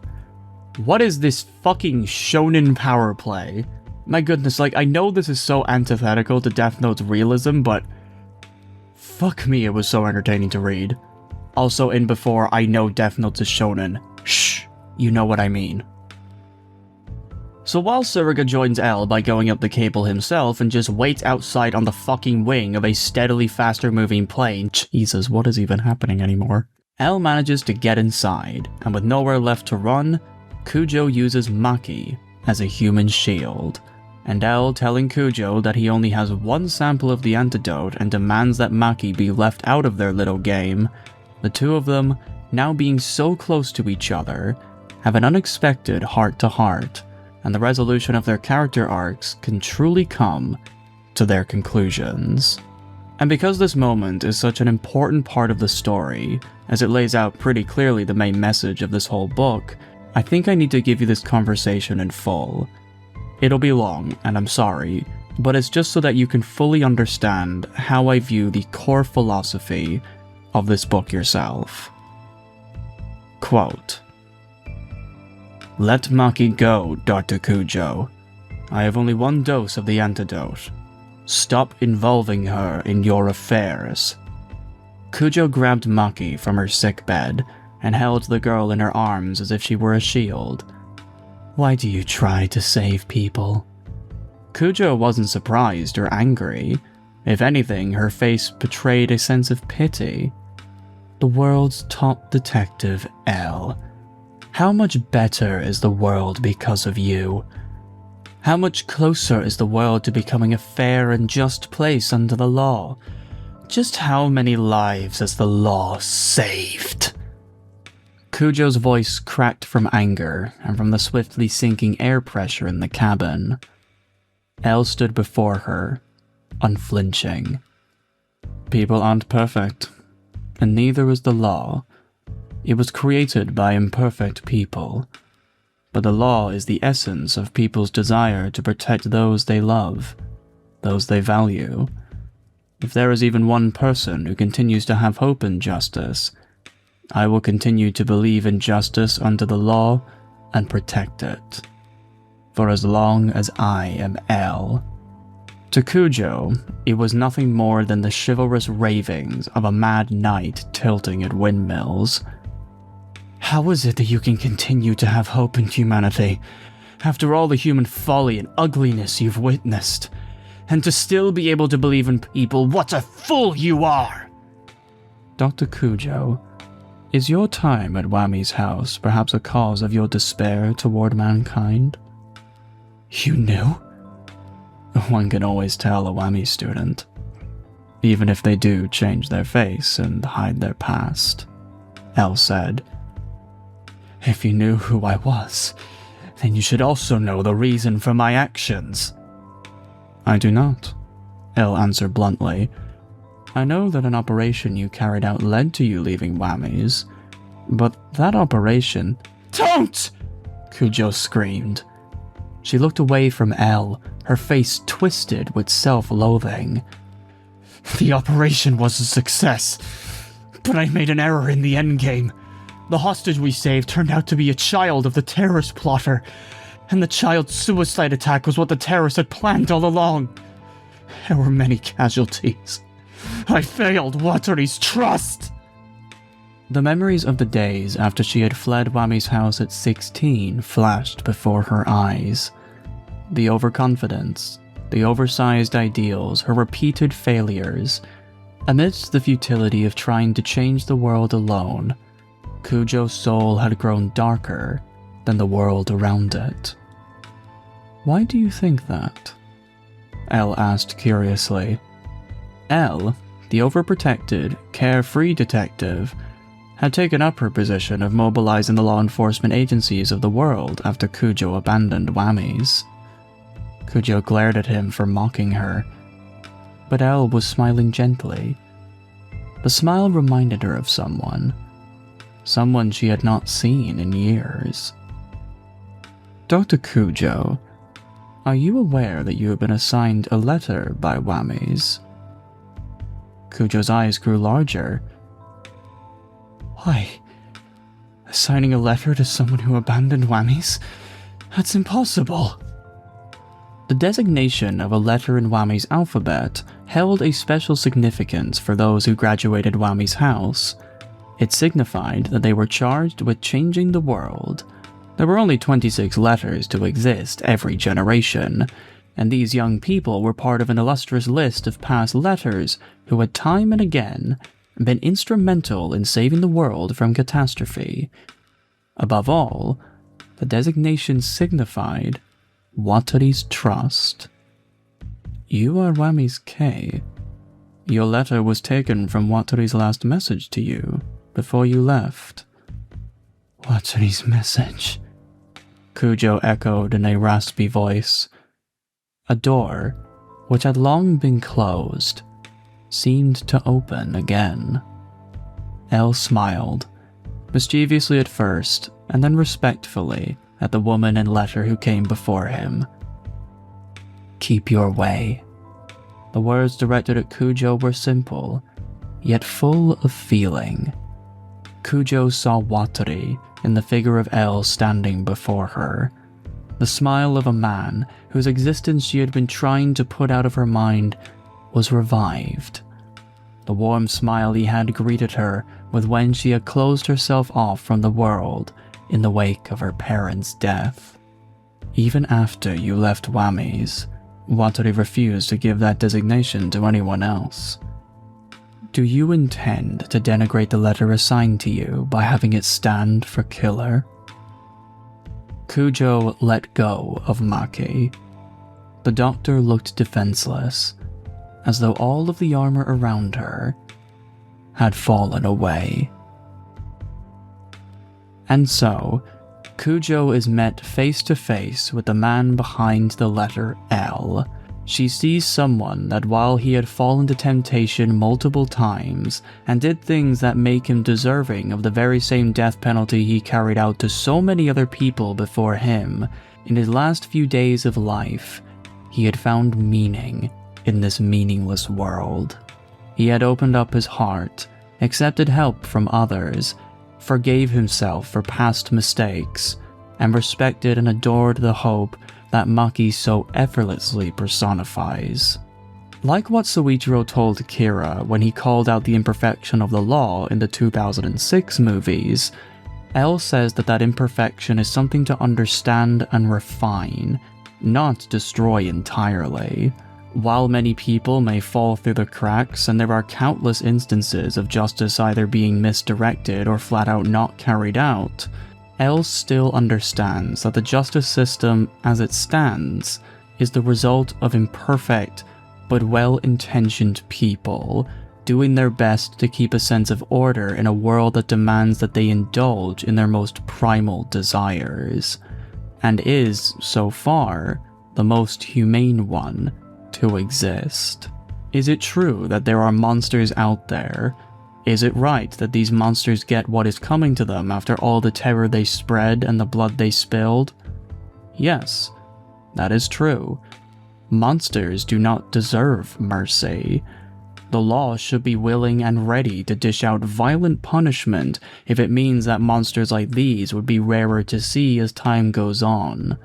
But to indulge in the death penalty, kill people in such public ways, denounce the heretics of this system, and allow acts of savage vigilantism to go unpunished because the victim was someone deserving of death, does nothing but turn moral people into monsters.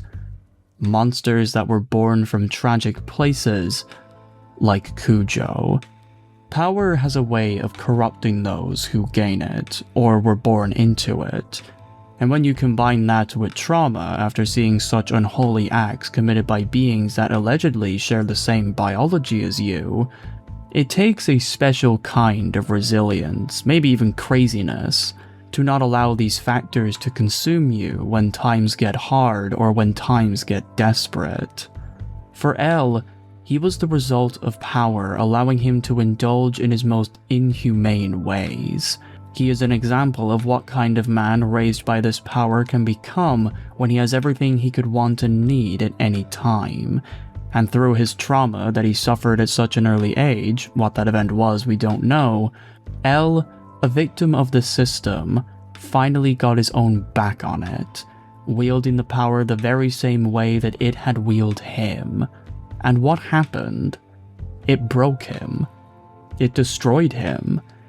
It turned him into a husk that selfishly dishes out justice for his own sick pleasure. Justice that resulted in him so mindlessly ending his own life on a whim, so that he can dance over the corpse of his enemy that exposed all of his darkest and most childish traits. Selfishness that had completely warped and fueled every action committed by Kujo. The great parallel inside of these characters is that both of them come from traumatic backgrounds and gain unholy levels of power during this time of weakness. But where L succeeded that Kujo didn't, is that he learned that he couldn't go on justifying his inhumanity. He is a human being, just like the rest of us, and to turn his back on them because many of them out there are monsters is a foolish decision. You can't see all of these acts of savagery and then come to the conclusion that humanity should die just because of that. Because think about it. For every bad thing that humanity does, good things also happen. And have also happened throughout history. Isn't this the same humanity responsible for giving you every convenience you have today? The same humanity that showed you compassion, love, acceptance, and support? Whether it had been your parents or friends, hell, a random stranger on the street or online? Is it right to throw all of that away because the monsters managed to beat your morals out of you and you didn't fight back? Is it right to punish the world because the world destroyed you and you didn't build yourself back up? In L's case, this story showed that he came out from that dark place, and for Kujo, she didn't. L had surpassed his nature, while Kujo was consumed by hers. Lots of the main debates that surround Death Note's story talk about how the world should carry out justice onto the wicked. What is the right punishment for those who commit great acts of evil? And in real life, you see this all the time when you read an article that talks about a demon inflicting great pain on the innocent. And you go down to the comments that call for the death or even public execution of such a monstrous degenerate. And to be completely honest, there have been times where I've agreed with this. Look, I'm only a human being, okay? I'm not a fucking flawless angel. I do have my moments. This is why I think Death Note is such an immortal story. It exposes the kind of people who see a monster wearing justice as a skin suit and support them blindly because they allow them to cathartically indulge in a fantasy where all the bad people get killed and only the good people remain, not even thinking for a second what kind of world that would realistically become in time. They gloat and dream of a world where criminals would get executed in the public square, not realizing that if some people were to see such things, it would permanently warp the way they see the world, creating waves of monsters that would be infinitely worse than the ones we have now. Do I even need to bring up times in human history where mass executions were carried out, and how those times of barbarity resulted in the most evil people being born years later? Execution is not something to celebrate, especially not public ones. Trust me, this is not the battle you want to fight in. Imagine someone who was going into law with the idea that criminals should die, and how someone like that would react to seeing his dreams become a reality in front of his very eyes. Do you want someone like that in law? Someone like that to be a prosecutor? Think very carefully before you answer that question.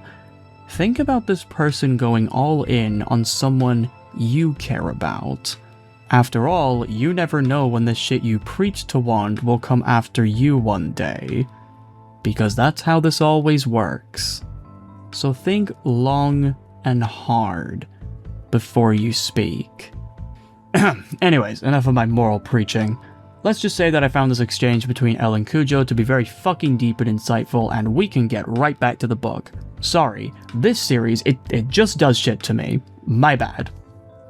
Fearing for his own demise, Matuba attempts to take the antidote away from L to save himself. Something that L finds funny, coming from someone who just a few moments ago was reveling in annihilating Japan.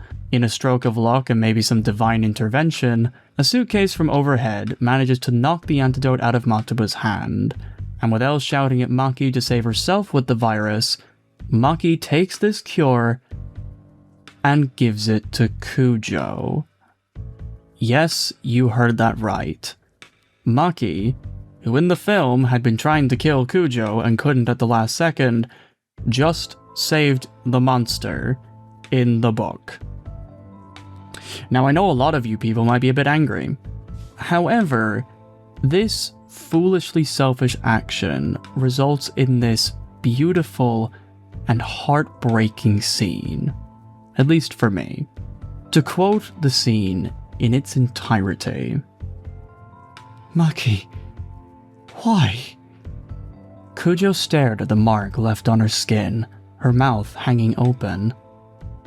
"You're the same as my father, Dr. Kujo." "The same?" My father used to dream about his research helping everyone in the world be happy, but he worried that things didn't go the way he wanted. You're the same way. You aren't a bad person after all. Maki smiled. Her gentle smile shook Kujo's soul stained with vengeance and hatred more than anything Maki could have said. Don't you hate me for killing your father? Maki looked away for a moment, her facial expression turbulent. Then she said, We have to help the people who are suffering right now in front of us, no matter who that person may be. And more people can be saved if you survive. I'm the one who should die, to save everyone else. You still believe in me, even after I tried to wipe out the people of the world? Maki smiled, and a bloody tear rolled down her cheek. My father used to tell me that no one was born bad. People can always change. Maki faded and fell unconscious. Kujo could do nothing but hold Maki in her arms and break down in bloody tears of her own. Despite Kujo being a monster, despite doing so much evil and causing so much pain and suffering to everyone around her, despite reading all of this story and feeling perfectly valid in thinking that this woman is just beyond redemption, she was given a second chance by someone who has all of the reasons in the world to want her dead. She spared death because a child, filled with hope, believes that she can change. That she can bring good to the world even after everything she had done to destroy it. After all, she's smart. She could get out of it. She has the intelligence to change the world. Watori agrees. Or at least, agreed. You know, he's dead. And Maki's saying that she should just die so that Kujo can live on. Ooh, that shit's brutal. Some people might have heard me read this passage and thought, wow, that was so stupid. In the movie, it was so much better that Maki tried to kill Kujo while she was down. Why is book Maki so stupid? I'm sure you guys could have said it in a more articulate way, but I'm just keeping it simple. Also, I'm not going to put this in a mocking voice. I do believe that this viewpoint is perfectly valid. But to that claim, I respond with this. Just hear me out. Because my response is this. What Maki did in helping Kujo instead of herself is that she had completely destroyed Kujo's entire worldview. In a world that she claims is beyond redemption and must be eradicated to prevent further destruction, it had created a human being that went against all of that. It created a little girl that experienced and witnessed some of the most evil acts of savagery, and when the time for revenge had finally come, and Kujo was gonna get the karma that she was rightfully deserving, Maki didn't give in. Maki was better than Kujo.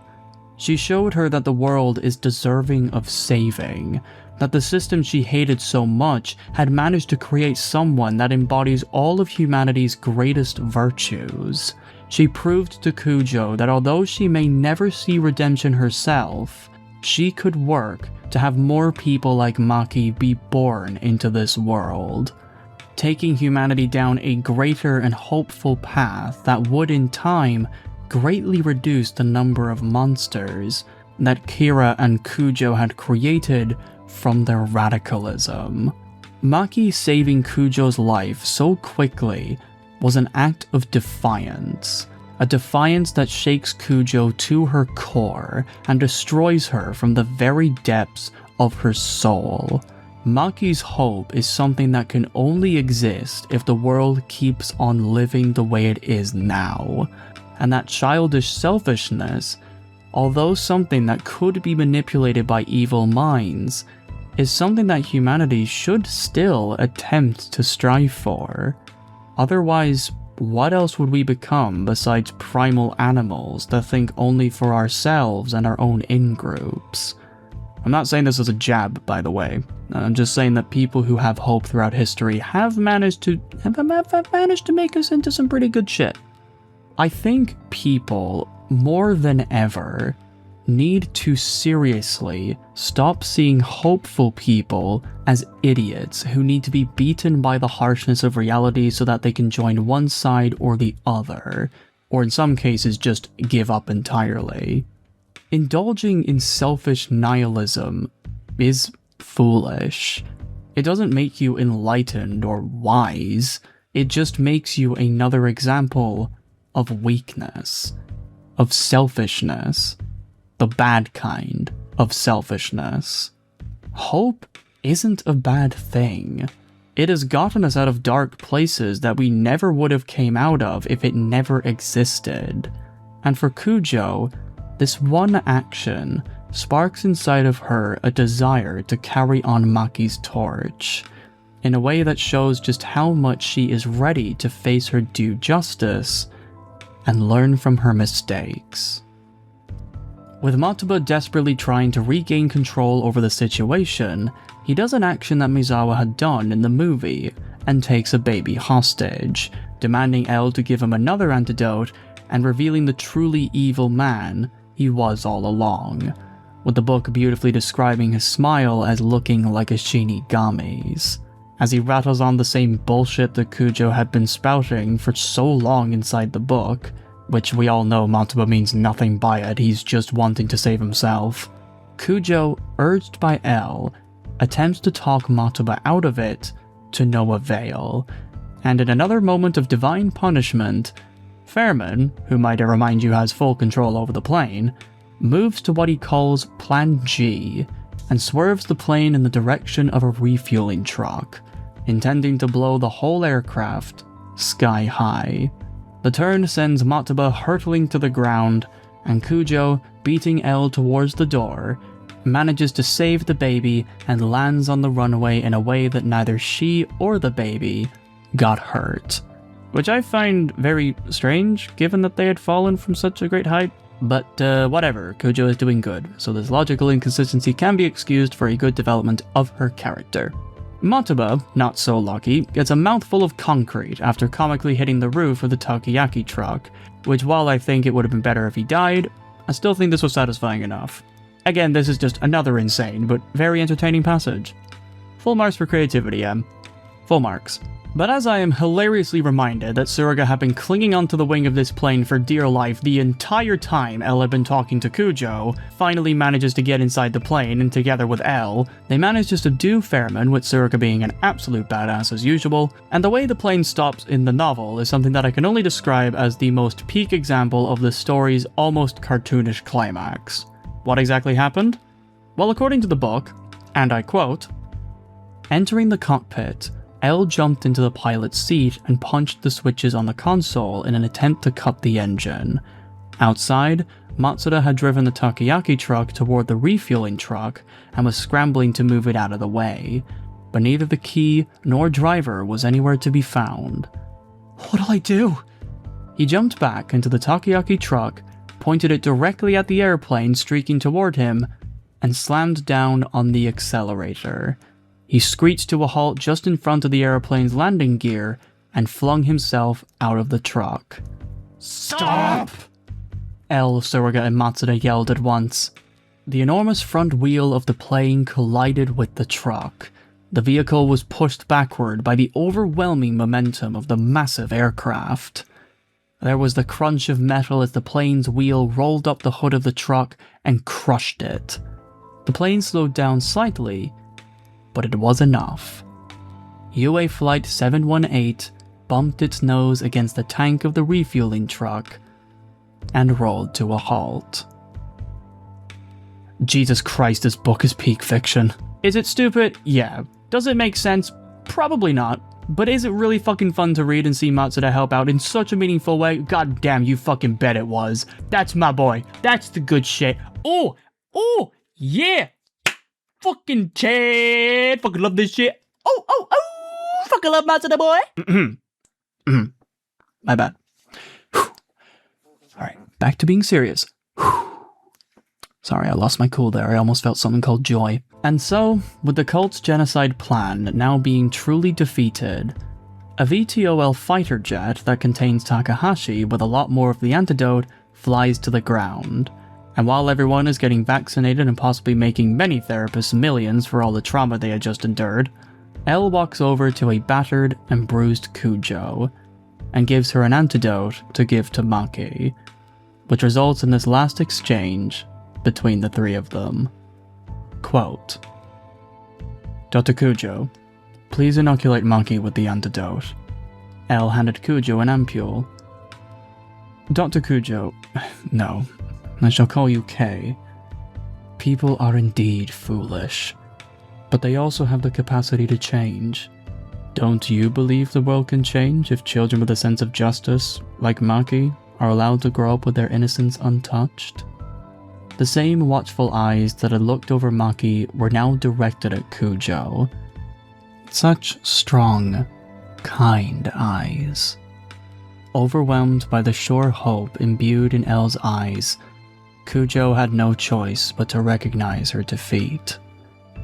The countless setbacks, loneliness, and despair, L exuded the gentleness and steely resilience of someone who had surmounted such obstacles and continued to follow the path in which he believed.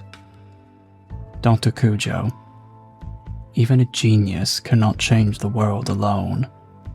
It isn't for us to change the world. We can only aid that process. When you have paid for your sins, please use your abilities to help children like Maki. Kujo simply nodded. Of course, she could not know L had only 2 days to live. Nevertheless, she could sense that something precious was being entrusted to her. Kujo gave Maki the shot and broke down in tears. It was Maki who taught me what I should do in this situation. L knelt down and held both Kujo and Maki in his arms. He stroked their heads gently. You did well. You're both going to be alright. In their infinite skill, M manages to once again hammer home what Kujo's redemption really means. Kujo may never see freedom ever again, and there's no reason why anyone would trust her to do anything after her whole plan to kill the world. But from Maki saving her, and L forgiving her, she sees that her skills she got from the Whammy House could be used to help people like Maki change the world for the better.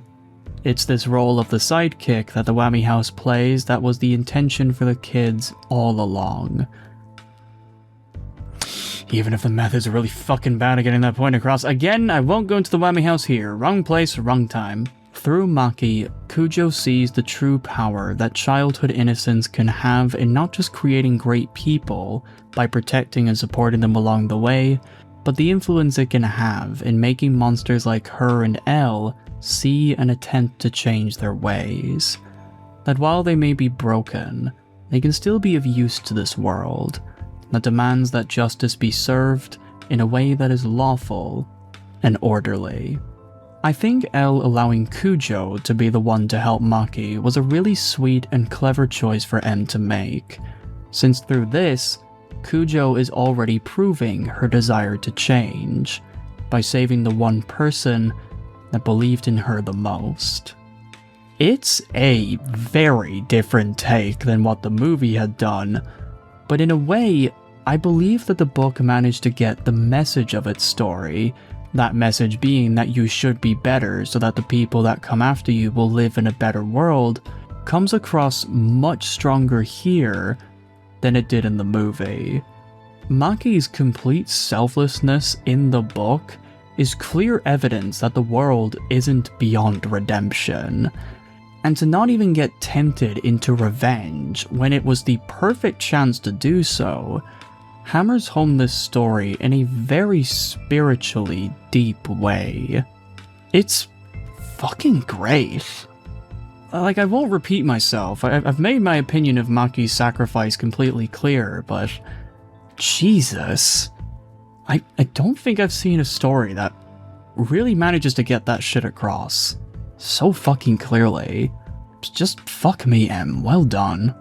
And with the cult members being arrested, at least the ones who survived, I refuse to believe Hatsune survived her fight with L because just no fucking way. The climax ends with L breaking into some old habits, like expecting Watari to bring him a sweet untested treat after a job well done, and after feeling some temporary depressing disappointment, he then feels great pride as he sees Kujo head high and looking directly ahead, as if setting her sights on a new path she had recently discovered. The sight of seeing this monster so determined to change for the better and use her powers for good, to L, was a sight sweeter than any dessert that might have been brought to him at that moment, saying to the ghost of Watari that he wishes he could stay for a little while longer. Part of that line is directly from the book, and it's just, fuck me, M is such a good writer. Nier even gets a small cameo right at the end, in the form of being a synthetic voice from a laptop provided by the pilot of the jet that brought Takahashi to the battle. And after L thinks amusingly that the truth of the 1980 explosion would ruffle a few feathers over in America, L thanks Nier for everything he has done.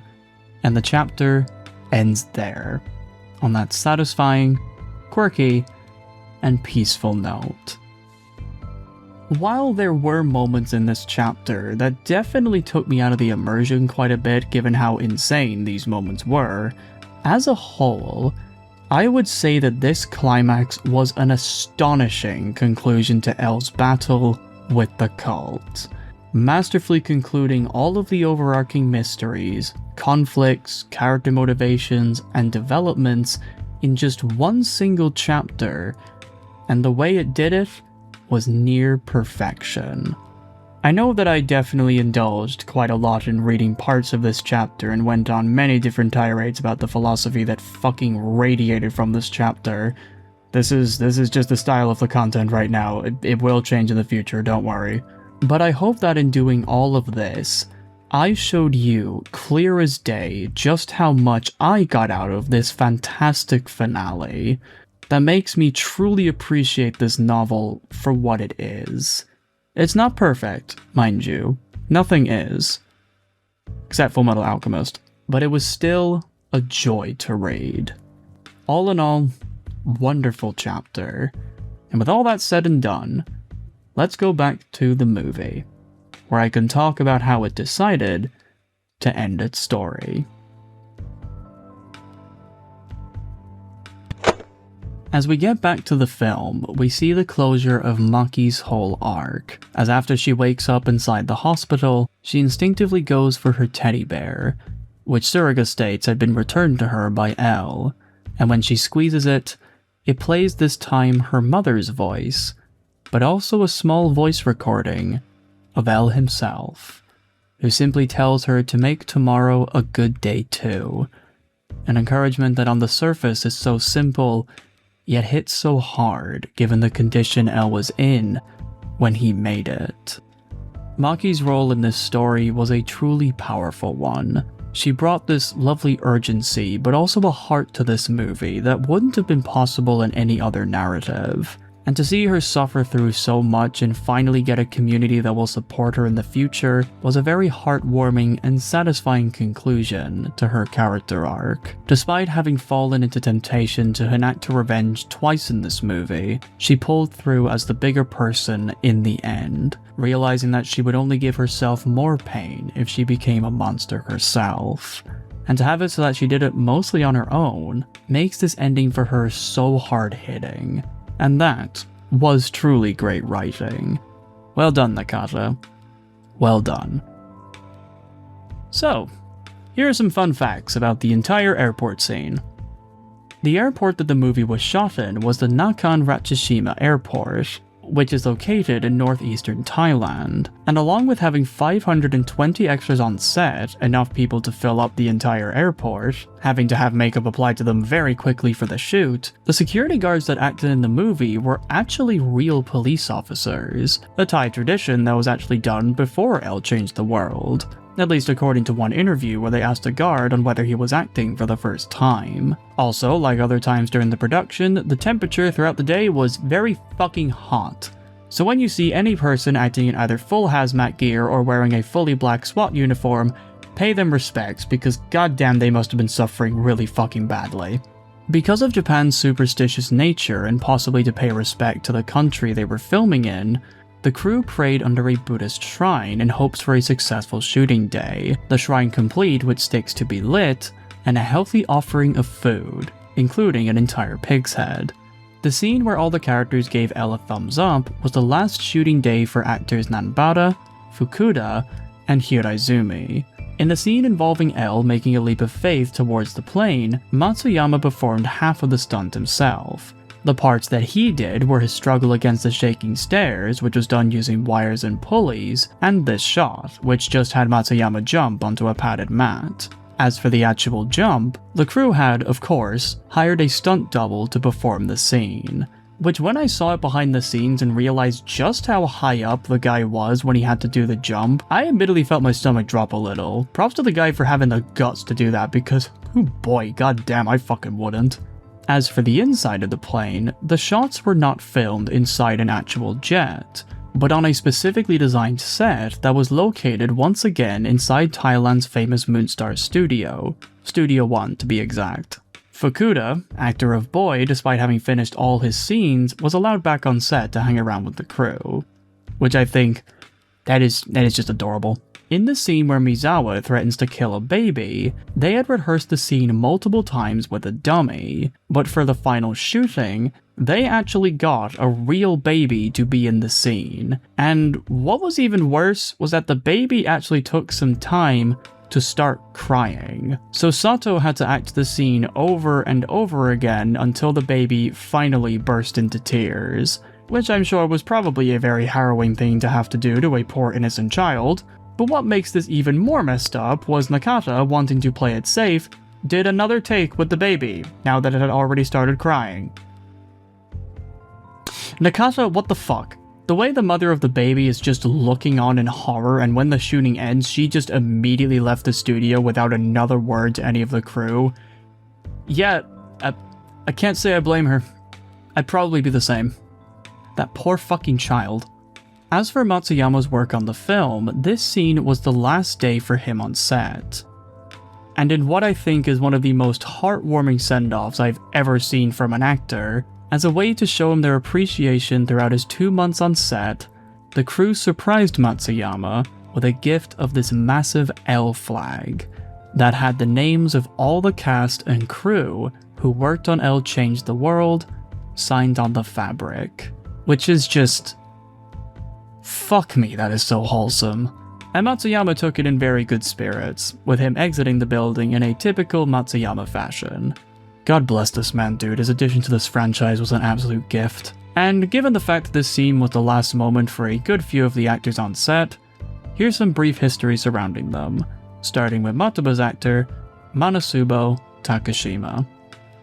Takashima was born in 1966 in Tokyo, and began his acting career in 1989 with his role of Major Sho Koriki in Godzilla vs. Biollante, a fitting debut given that his father, Taro Takashima, starred in the 1962 movie King Kong vs. Godzilla. So from his early life, Takashima was a big fan of kaiju/horror movies. After a bunch of TV acting, Takashima landed the role of Matuba, and to say that he was honored to be in this movie would be quite the understatement. As it turns out, Takashima was a massive fan of Nakata, and loved the director's previous work, mainly Joyurei, and like any fan who was excited to work with one of his idols, along with singing his praises in regards to his direction and character writing, he managed to get a picture with Nakata, along with the actor who had starred in Joyurei, Rue Yanagi, who played a minor role in this movie as a security guard. And he even had Nakata sign his copy of Joyure that he brought with him during production.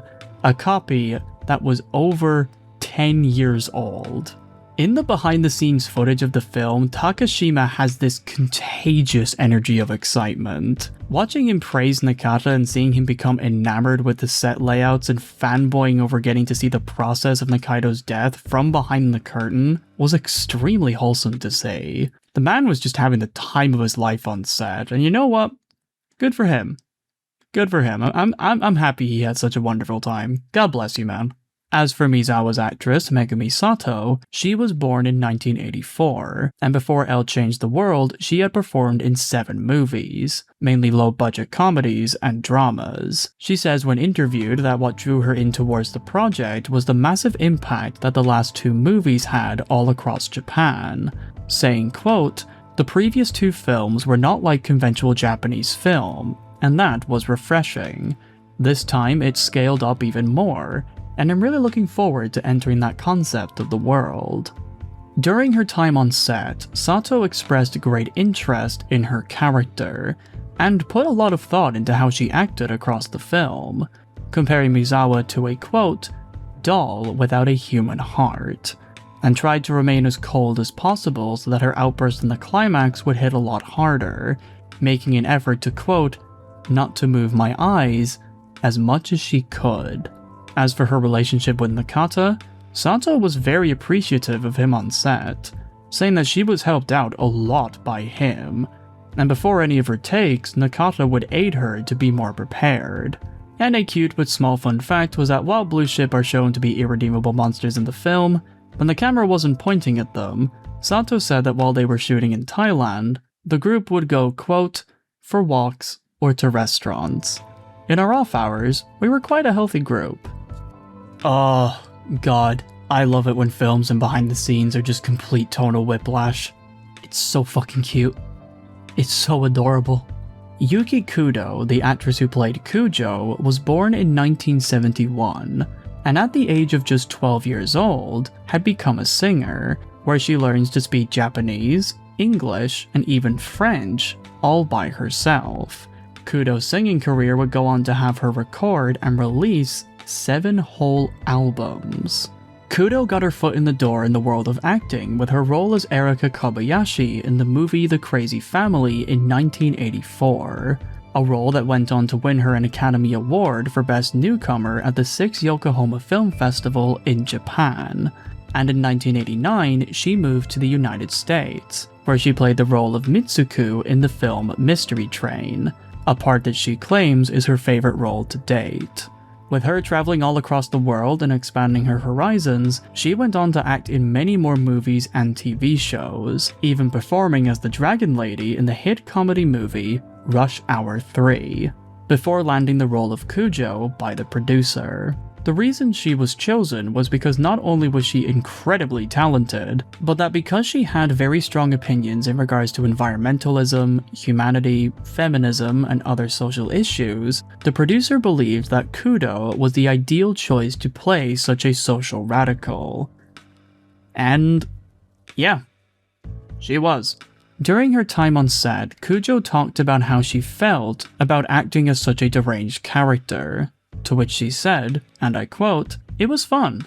Since I have a strong desire to try my hand with new characters all the time, it was fun playing the surreal character of Kujo. When I act, I usually draw out a certain aspect of myself, and this time, I played the role by drawing out my strength."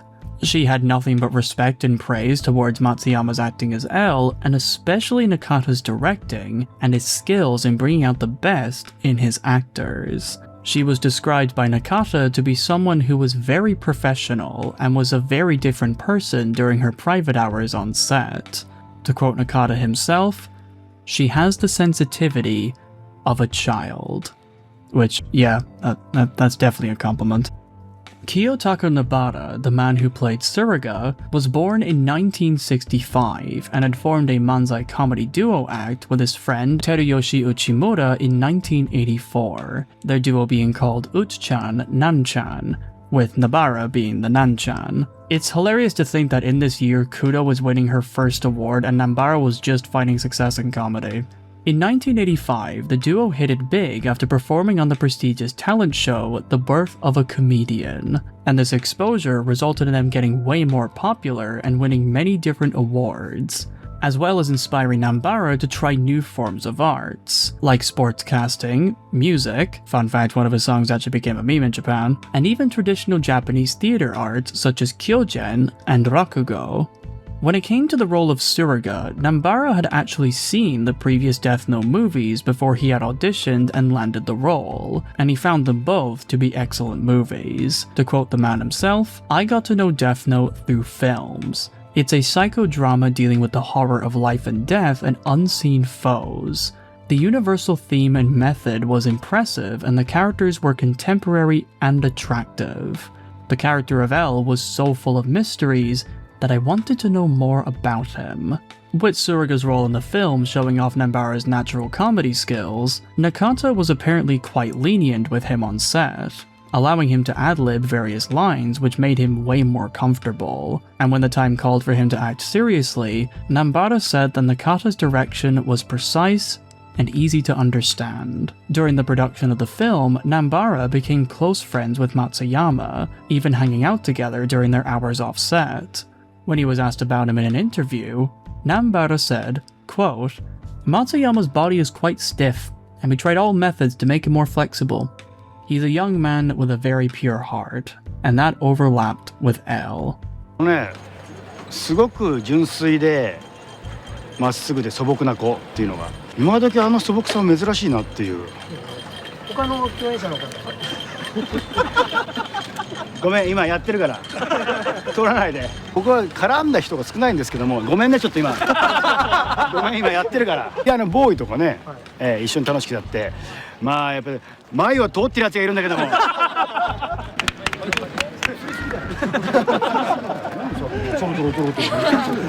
いいシーンだって。それすごい美しいいいシーンだ。God, this man is a gem. But while Tsuruga's role isn't really the best, it's clear that when Nambara talks about him, he really understood the assignment, talking about the symbolism around his haircut and his fucking clothes of all things, which I think is wonderful. By the way, the suit that he was wearing during the film was designed to be worn during the winter. God, imagine the suffering he had in Thailand. But what Nambara showed off that I honestly was kind of surprised by when I read up about him was that, like everyone else, he is a very smart and wise individual. I know that sounds like an insult, but you know, when people are being comedic, you know, you kind of get that vibe. I don't mean that as an insult. Anyways, because when he was asked about how life and death were portrayed in the film, he gave this very insightful answer, which was, and I quote, "I think problems on a global scale can be triggered from trifle matters in our daily life. I know it's important to think about how to live and have a motive to life, but first of all, the important thing is to live. And that is what I'd like to think about once more. The world of life is the world of existence. The world of death is the world of ideology. I think the two make one world." Jesus fucking Christ, Nambara, I didn't know one of your other talents was philosophy. What kind of stuff does Japanese comedy teach someone? My god, this gesture just came out with pure fucking poetry. Oh boy. Jesus, never thought of it that way. God. Death is the world of ideology. God, that's powerful. Sei Harizumi, the man who acted as Koichi Matsudo, was born in 1944, and was actually chosen from among some students at the Daiei Kyoto Studio's 4th New Faces to step into the world of acting. I guess the 40s were just a different time. After performing in a few movies and period dramas, which Japan calls jidaigeki, and even supplying his voice for some documentaries and commercials, Hiraizumi landed the role of Matsudo. Because he had never worked on a movie with a budget as large as L Changed the World throughout his 40 years of experience, Hiraizumi was blown away during his time on set. One of his fondest memories was during the airport scenes, where he said, and I quote, "The jumbo jet flew many times for the filming. It made me think that production of Japanese films has really scaled up. When the Jumbo landed, it really made my heart throb. Though when asked if he could do something different for his role of Matsudo, he said, and I quote, "I should have changed to a more exaggerated hairstyle." Yeah, okay man, alright. Sure, fuck it, I'll give you that one. Fun facts, Hiraizumi played a role in 2016 Shin Godzilla and is also famous in Japan for being a maker of a musical instrument called a kana, which is an old and traditional flute made out of bamboo. I mean, every man's gotta have a hobby. I respect the hustle. Mayako Fukuda, the girl who played Maki, was born in 1994 and at just 6 years old, debuted in the TV drama Summer Show in 2000. She then went on to perform in the movie Kamikaze Girls in 2004, and it was through her unique energy and strong will that landed her the role of Maki. Like Nambara, Furuka had seen the original movies, but had also read the manga before playing as Maki, and her thoughts of it were, quote, "I sympathized with the characters. I was interested that the main character was a person who would normally be considered a crook. Then when she was cast in the movie, her first goal when on set was to, quote, erase the image that I had of L. While on set, she states that her goals with Maki's character was very similar to that of Nakata, which resulted in her feeling quite comfortable on set. Nakata, to her, was, quote, the kind of person who would listen to what I say, and that was good. During the production, Furuka said that one of the hardest scenes to act in was actually her acting against Nakaido, saying that if the scene wasn't done right, all of the rest of her scenes would have crumbled as a result. The acting was so intense that according to her, quote, I'm usually good at switching on and off. But this time, until I finished shooting that scene, there were times when I couldn't switch off. Which I mean, given how well she acted in this film, I think that hard effort paid off really well. Like Narushi, because Matsuyama had to act so much with her, Furuka spent quite a lot of time with him on set, and like everyone else, found him very pleasant to be around. To quote her when asked about him in an interview, Mr. Matsuyama starred in my favorite TV drama, Sexy Voice and Robo, and we talked about that. I had a hard time figuring out when he was acting and when he wasn't. He's a very mysterious person. And what I think is the most amusing fun fact that came out of this production, when filming ended and Furuka and Matsuyama were being interviewed, Furuka asked Matsuyama if she could take a picture of his hands, since she thought they were very nice. Yes, I said his hands. Not himself, not anything else, just his hands.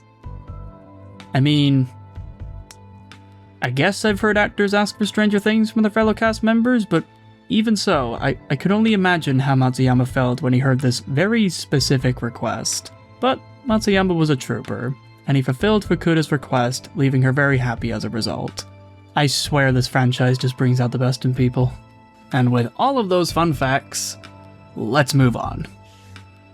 When the movie ends, L takes Boy to the infamous Whammy House, and before he lets him go, he goes on a monologue that spells out his arc for everyone to understand. While L is a gifted detective and had succeeded many times over in the past, this whole case showed him that had he tried to do it all alone, he would have failed without a doubt.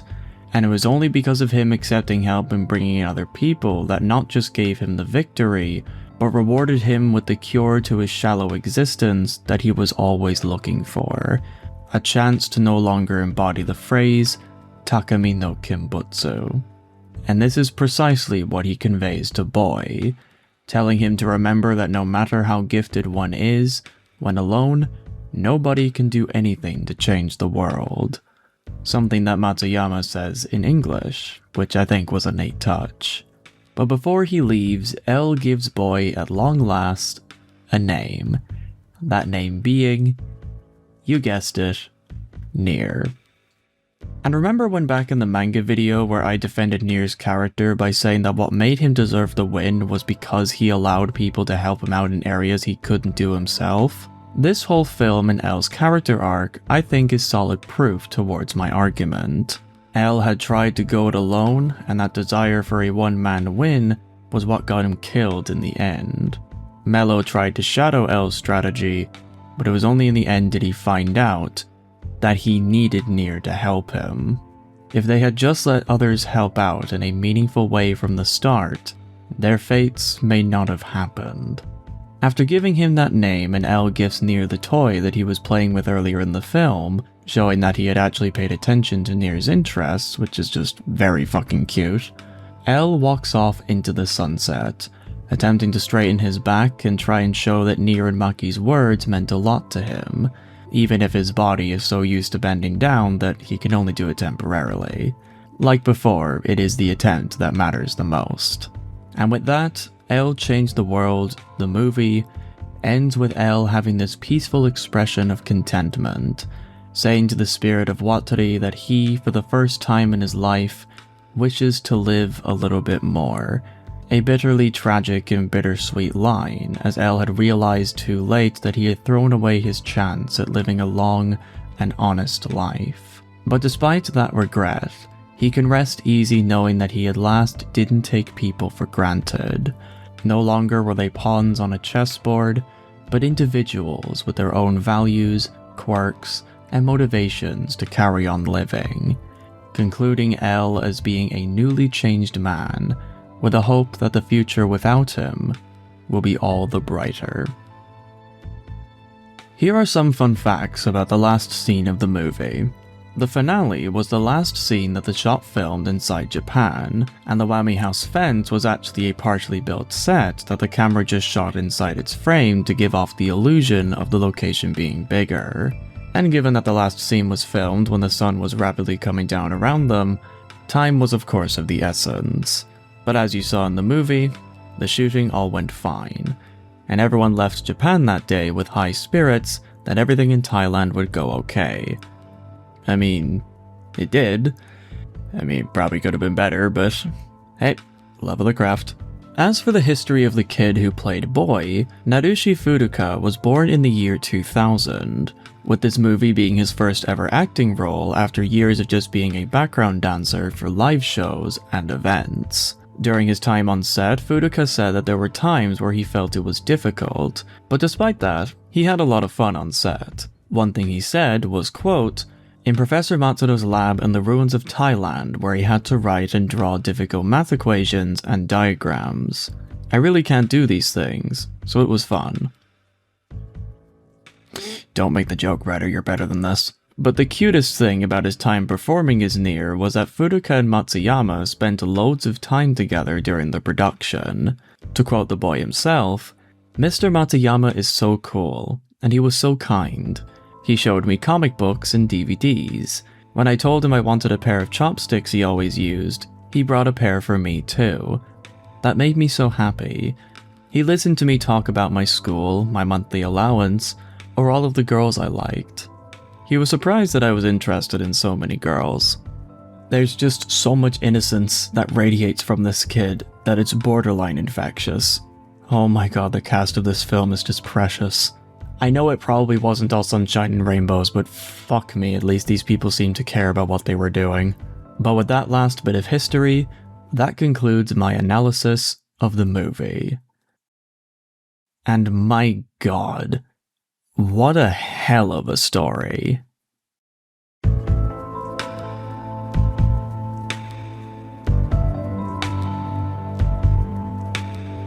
To say that my analysis of the movie's many characters and themes made me appreciate the story far more than on my first watch would be a serious understatement. Nakata had truly created a fantastic story that not only was exciting and new, but evolved so many of the core themes in the previous Death Note stories, and gave me new perspectives on parts of the story's philosophies without coming off as being disrespectful, pretentious, or insincere. The fact that Nakata was making a villain all about environmentalism and filming it during one of Japan's worst heat waves is a beautiful poetic irony. The story just aged like wine. L's character arc, one that personally made him into a much more compelling and sympathetic character by the end, I think is the best evidence for this movie's brilliant attention to his past, his mannerisms, and how he naturally begins to grow and change into someone who embodies the better parts of his upbringing, rather than being just another cog in their great machine. Everything about his development felt perfect. There was never a moment where I thought L did anything out of character, even in scenes that paint him in a different light than in previous adaptations. His development feeling completely natural and completely earned from beginning to end. It was truly amazing to experience a character who I originally thought was all done be given this whole new layer of depth and complexity to him. Nakata and Matsuyama struck absolute gold with this story, and you can tell from every scene that L was in that they gave it 110%, and I'm happy to say that all of their efforts were worth it. As for the other characters, I found them all to be quite enjoyable. From Matsudo's no-shit taking attitude that hides deep pain, Maki's whole struggle in enacting revenge, Tsuruga's blind optimism in the face of Armageddon, Boy trying his best to do his part in the whole investigation, and the villains who represented the worst aspects of human nature, everyone in the cast, no matter how small their role, added something to the narrative, with Kujo being a very worthy addition to the franchise as another fantastic villain. Her whole story was truly spectacular, and Kudo did leaps and bounds into adding so much humanity that hid underneath this ruthless and cold monster all throughout the movie. So in short, L Changed the World was a very good movie that had a very satisfying and thematically sound ending. So how did the book end? Like in the movie, Maki wakes up from her battle against the virus inside of a hospital bed in Chapter 01, Reunion, and rather than being left alone with her stuffed teddy bear, she is greeted by 3 figures in hazmat suits from the other side of an isolator tent. Because, you know, virus and things. These figures belonging to Tsuruga and the 2 Takahashis. With Maki asking where L had went and Tsuruga replies that he had one last job to do and so just vanished, Maki is left in silence. As a way to show off L's development even more, Tsuruga reveals that L, knowing that he could no longer return to the FBI given that what he had done against them, had offered Tsuruga a chance to work under Nier, since his skills have been a great help for L in his battle against the cult. When asked about this new job, the following conversation between them ensued. Quote, "Will you work with N of Wami's house? Your field skills would be of great help to N." "Who is N?" "He is called Nier, or Next. Nier is in the one soon to follow after L, and Next is in the one to succeed L. He may be a touch more difficult to handle than I was." Afterward, L had taken out a Chupa Chups from his pocket and handed it to Tsuruga along with an official invitation. In the end, L had shown Tsuruga that although he might be gone, the Wami house, if he allowed them to, was always going to be with the ex-FBI agent, promising that he would do whatever it takes to make sure the man who had saved his skin so many times would be given his just reward. The only thing he asks in return is that Tsuruga just needs to provide his services again, to a person that L had trained the man to handle much better, thanks to all the time that they had spent together. Which I think was a great way to reward and end the journey of Tsuruga's fantastic character. He was utilized so much better in the book, and reading him getting this last gift from L was just very sweet stuff. It was a wonderful conclusion. Again, my boy is a Chad. He deserves everything. When Maki asks the Chad that is Tsuruga on what this last job L set off to do even was, the chapter ends with this final passage, one that I believe was the sweetest and most perfect way to end the story of Maki. Reading from the book itself, quote, "What was the last job Ryuzaki had to do?" Maki asked.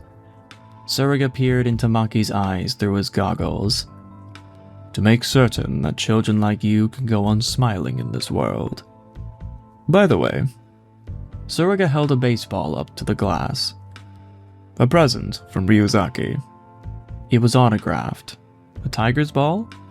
Maki perked with excitement. But it was a ball signed by Ryuzaki. "How are you, Maki? See you soon." The instant she saw the message, Maki knew that she would never see Ryuzaki again. Ryuzaki, who dropped crumbs everywhere when he ate sweets while perched atop the sofa, who bit his fingernails as he walked with rounded shoulders, who risked his life to protect her. The Ryuzaki she adored. Your jokes are getting better, Ryuzaki. Maki looked through the isolator and out the window at the twilight sky. She smiled as her eyes welled up with tears. She knew she had to live to change the world, the way her father and Elle had wanted, the way they had done so. The last 3 chapters of this book are very short and blunt, so expect my analysis to definitely be a lot shorter. After all, I can only talk about things like this so much without it getting repetitive, and there is probably a very high chance that I've repeated myself quite a lot throughout this video, so sorry. But to conclude my thoughts on Maki, I found her to be a character that, while she was very different to the Maki that carried so much of the movie's story, was still a brilliant way for the book to get across its main themes surrounding redemption and drive to make the world better. And her innocence and selfless nature, which you could probably already guess from how deep I got into it while analyzing the climax, struck me on a very deep and spiritual level.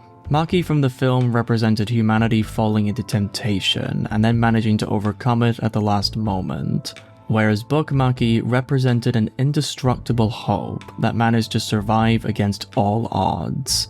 2 very different takes on the same character, and in my opinion, made this little girl into one of the most fascinating and interesting characters to come out of this franchise.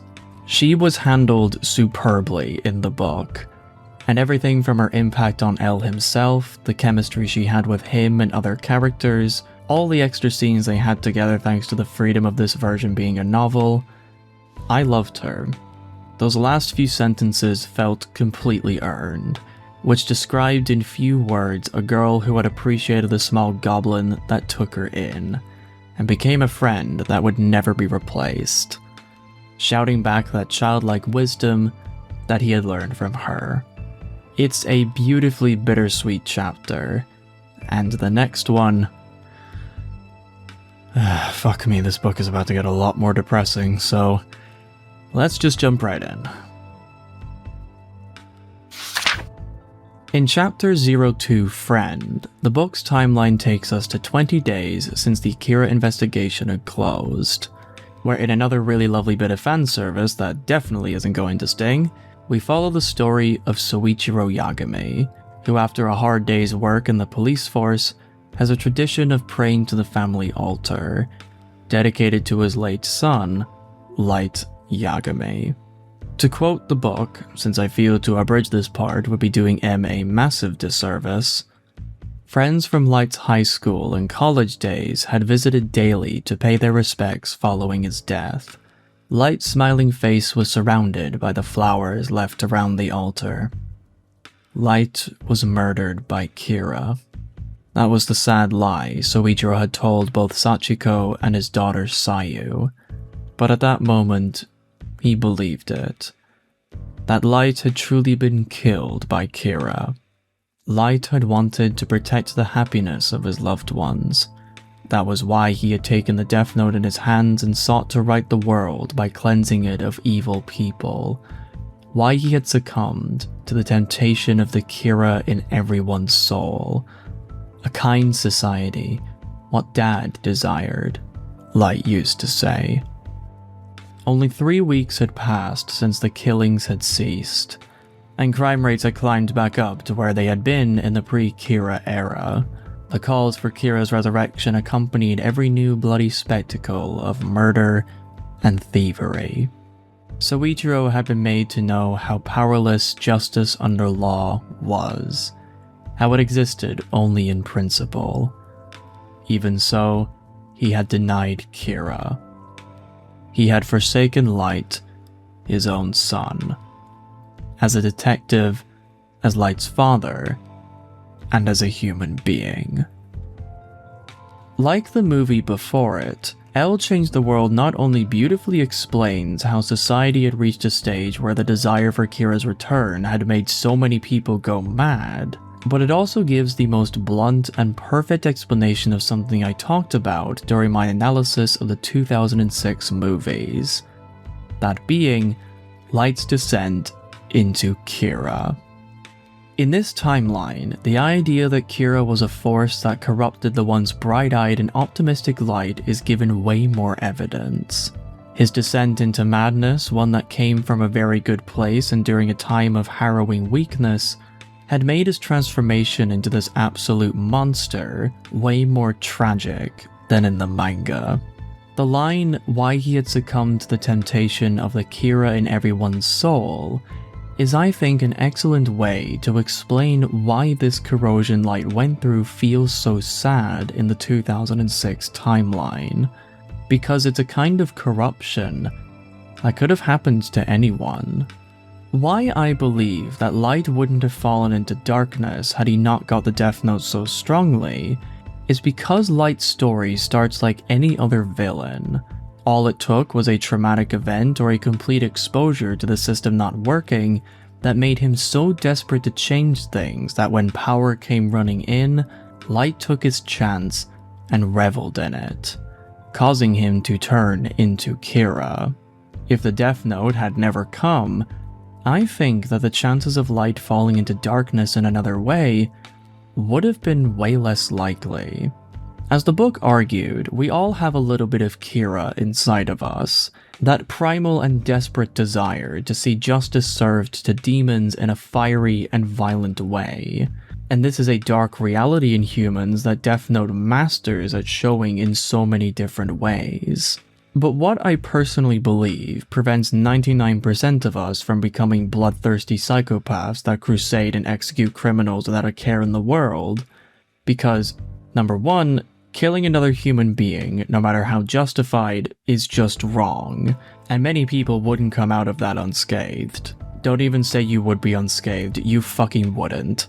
But reason number two is that, to put it simply, we all have lives to live. Lives that have no time to be thinking about an ideal society with no criminals. Lives that keep us focused on what is important, like family, friends, relationships, children, communities, jobs, etc., etc. Lives that give us basic responsibilities that we need to do every day. And this routine, I believe, keeps us grounded, and in time, mellows us out. As the saying goes, time heals all wounds. And when it comes to teenagers that start spouting extremist bullshit under a wrathful fury of emotions and hormones, as they get older, that fire gets smaller, and the base that holds that wild flame gets more refined and tuned to have that energy be much more productive towards things that actually matter. That, I believe, forms people into truly good members of society. Members of society that properly just grow up and accept the hand that is given to them. And before someone tries to be smart and say, well, look at all the evil in the world, or even something as stupid as, well, I lived my life as a teenager and my opinions never change, I will just bluntly say, get the fuck off whatever social media site is rotting your brain, touch grass, give back to your community, stop letting the evil of the world influence you into becoming a bad person, and be better. If you have the exact same beliefs that you had as a teenager, extremities and all, then I'm sorry, you haven't grown at all. Sorry if that was a bit harsh. This long and contrived spiel I went on is to argue a point in favor of Light Yagami's growth if he never found the Death Note. If Light had lived a life where he went to college, made friends, debated philosophy with equally smart people, maybe got a girlfriend, had places where he could vent out his angers at the world in a safe and productive way, and had his dad around to constantly show him the good that can come from the police force and the law, I think that Light Yagami, if he lived a life like that, would have mellowed out quite drastically the older he became. He'd still have his opinions, but he definitely wouldn't be so violent about them. But then again, maybe not. As we all know, power can corrupt, and there could be a big chance that Light, should he become a police officer or a prosecutor, might have kept his radical beliefs and would use every excuse or trick to deliver violent justice onto those he deems as evil. Maybe Light Yagami didn't even need the Death Note to become evil. The Death Note was just the quickest way for him to do that. If he was a prosecutor, maybe he'd be as ruthless as he was as his time as Kira. We will never know. But the fact that this conversation can even happen is solely down to Light being such a good character. But those are my thoughts on Light. Tell me what you think in the comments. I feel like that would be a very interesting conversation to have. But as this chapter ends, Soichiro notices a bunch of offerings that have been given to Light. And when he asks his wife, she says that they all came from a friend at Light's university. But unfortunately, Sachiko nor Sayu remember his name. All that Sayu says is that, quote, he was kind of a strange man, but maybe he's the type to get along with Light. But Soichiro, after seeing that placed by Light's altar were 5 manju skewered on a stick, knows exactly who had left this gift, and suddenly tells them that he is going out again, seeing that the great Ryuzaki had paid him a visit. While it would not make a lick of sense to have L leave Light a gift since Oba confirmed that the two absolutely hated each other, 2006 L making this kind of gesture is something I think was a brilliant way to show how much L had grown from his journey with the cult. Since he is so close to dying, L has no reason to hold on to his grudge, and while his battle with Kira had taken both of their lives, L understands that while Kira was pure evil, Light was someone that was respected, loved, and had a bright future taken away from him because of a cruel and heartless demon. So I think as a way to show that L was trying to make peace with himself right before his death, that was why he did this. A final sign of respect that shows that L had not just seen Light's humanity, but had finally let go of their rivalry, and bringing their whole saga to an end. The little time you have left before your death really makes your priorities change quite a bit. Suddenly things like grudges, rivalries, slights, and hatred don't feel worthy of holding on to. When you die, it's better to just let it all go and allow yourself to pass on with no more weights to hold your soul down. It's both tragic and deeply moving, which makes L's last act of respect towards Light one that really shows him as a more grounded and wise character than he was before. All in all, I loved it. I think this was a brilliant way to end the Kira saga, and a lovely little homage to the original story. And with that, we can get to the final chapters, which means that this video can finally get close to ending. If you have watched up until this point, well done. I am really fucking grateful. This video has been an absolute fucking headache to make, but god is it worth it. As a way to resolve all of the stuff that had happened towards America, Chapter 03 Promise has L call up the president to tell him the false news that the fake L had been captured and will be eliminated using the Death Note, even offering the president the chance to come to the Kira investigation headquarters in Japan so that he can confirm it all for himself. Because yes, it's definitely something a president would like to see. As for the fate of the notebook, it will be locked away by the L organization, never to be used again, with L urging the president and the ones who will come after him to be mindful of this fate, should they do anything that would justify the notebook being taken out for another spin. A great way to have it so that after L is dead, he can rest easy knowing that people in power will think twice before they start acting up again, with the knowledge that Kira is no more, because although Kira is gone, his weapon is still in this world, and if they aren't careful, they could always be the next victim. with the president saying he understands and has a bit of inner turmoil at the fact that the land of the free failed in its mission to get the Death Note for themselves, which, let's be honest, is for the best even if you are pro-America.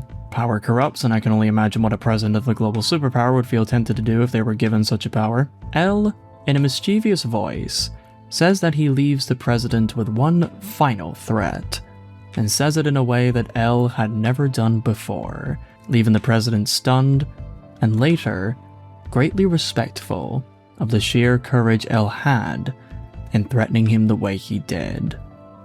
To quote the book, "What is the meaning of this, L?" The president sprang to his feet. The worst-case scenario spelled out by the FBI suddenly flooded his mind. You will ensure a future where children can go on smiling. Will you promise us that? If you should break that promise, we will not hesitate to use the Death Note. The synthetic effect of the vocoder had dropped away. The president heard L's real voice for the first time. It was different than what the president had expected. Aloof, yet innocent and childlike. The proud voice of someone who refused to lose hope while bearing the burden of protecting justice. The voice of a lonely youth calling from a desolate wasteland. A gentle, hopeful voice, hinting at an inner power that only someone who still believed in both strength and kindness could have. With the greatest expression of respect for the voice he heard, and for what he heard in that voice, the president said, "All right. You have my word, L." In one last act of fuckery, L had managed to shake the boots of one final person. His development clear as day, as his threat is one that is filled with the same blissful childhood hope at a better future as the little girl who had changed his life for the better, said in his own unfiltered voice to show off the raw determination that came from the man who said it. Something that the old L never would have done in a million years. The threat was not only funny, but it contained that slight edge that makes L such a fun character to experience, showing that even after all the development, L still kept a little bit of his core traits. And to have the President of the United States, a man who saw L as a cryptid that always lurked in the shadows of many cases, see that the man all along was someone who, as far as he knew, was just putting on a facade to prevent the world from plunging into chaos by striking ungodly fear into the hearts of his enemies, of course would feel a wave of respect towards his tormentor's honesty. What he doesn't know, however, is that L won't be around for long. At least, not the one who issued that threat. And with L now reaching his last few hours of life, here is how the book ended his story. In the last few hours, the feelings inside the Kira Investigation Headquarters in Chapter 04 Journey are ones of pained acceptance. With Soichiro exiting the building, possibly to give that last conversation from the last name, which again was a wonderfully sweet scene, Matsuda, having been with L just a few days ago, is excited to hear that L is apparently back, with Soichiro shutting down his excitement by telling him to leave L be, for at long last, the time of his death had truly come. Death was at long last coming to get him. Feeling a great wave of despair that the man he had fought alongside with was to die all alone, and that he understood that L would have preferred it that way, Matsuda does a lovely gesture, and salutes towards the Kira Investigation Building, a structure that only a few weeks ago was the place where the greatest battle of the minds the world will never know reached its dramatic conclusion. It's also very in character for someone like Matsuda to do an action as silly as this. While you could read this gesture and cringe slightly at the theatrics of it, to me, it shows this raw and pure sincerity that only someone like Matsuda can show. A way to pay respects to a fellow brother in arms.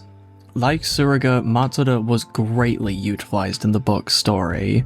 And to see him get more screen time, as it were, in a narrative that had L make connections and feel the real value of the little things in life, I think bringing in Matsuda, the one who out of everyone in the old task force kind of embodied that jovial human spirit, was an excellent choice. He was the perfect way to show just how far L had come in his last few days. But with L all alone, and feeling his time on Earth ticking away by the second, he reminisces on the people he loved one last time, ending this book on a scene that I think was the perfect way to conclude his story and leave the reader with one last emotional gut punch.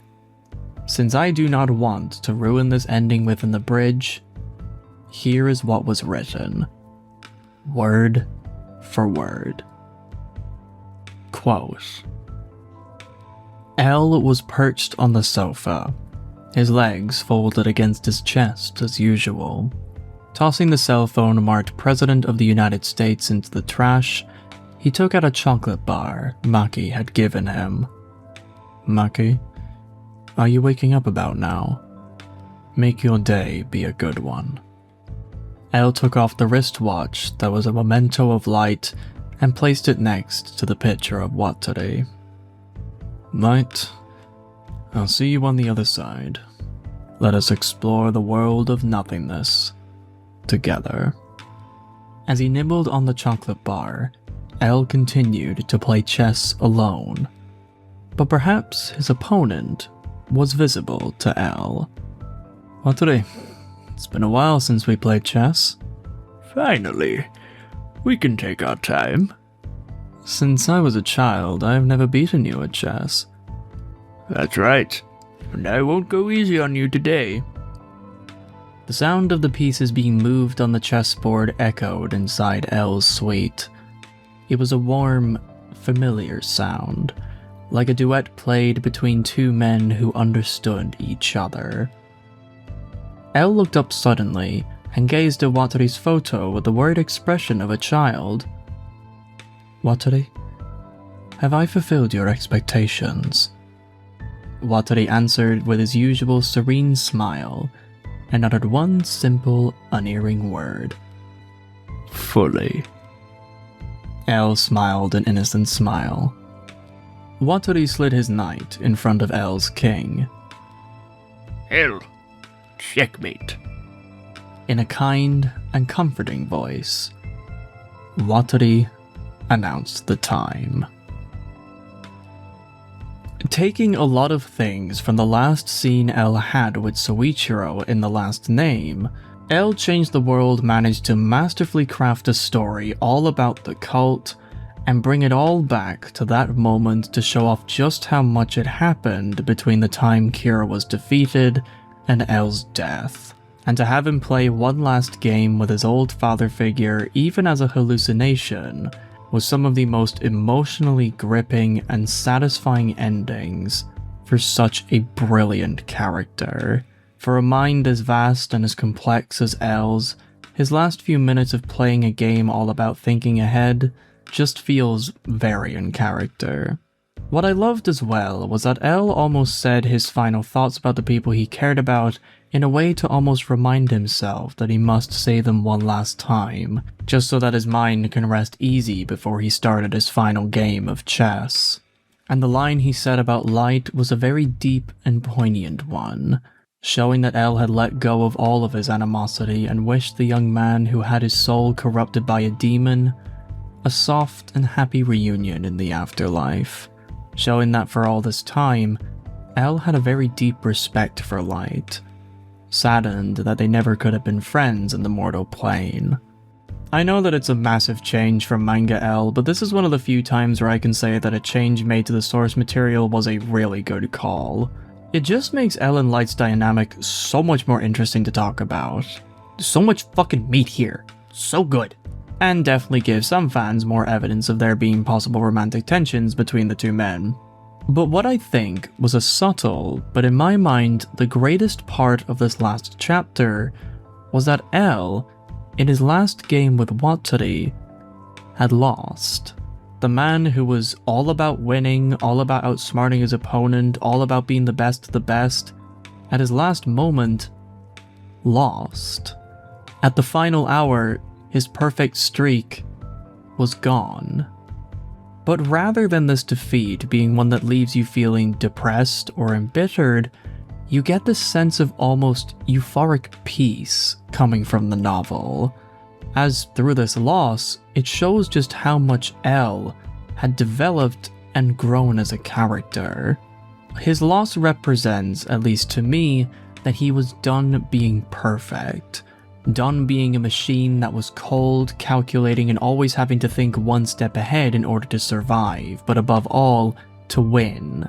To lose means everything to L, because this is something that every human being experiences. To fall short is a rite of passage for everyone on this earth. It's how we grow up into beings that value the victories whenever we get them. To lose that final game of chess, L, having been innocently duped for the last time, was finally a full human being. A fate that after everything he had done and everything he had went through, I feel was a reward that he absolutely deserved. It's just extremely sad that he could only feel that kind of spiritual human experience in his last few seconds of life. So, if I was to choose which ending I prefer, yeah, it's safe to say I would 100% go with the book. Not just for the way it cleverly combined the Kira plot back into the cult story, but from how in its simplicity and its beautifully blunt writing style, it landed L's arc of becoming a full human being so much harder than the movie. Something about the writing just feels deeply personal. Not that the movie's ending doesn't have value, it certainly does. I feel for a story like that, it ended pretty much perfectly. But for me, to see L achieve peace in the way that he did in the novel's ending felt way more impactful, both emotionally and philosophically. And with that, we are now finally done with L Change the World in both of its formats. So, what are my final thoughts?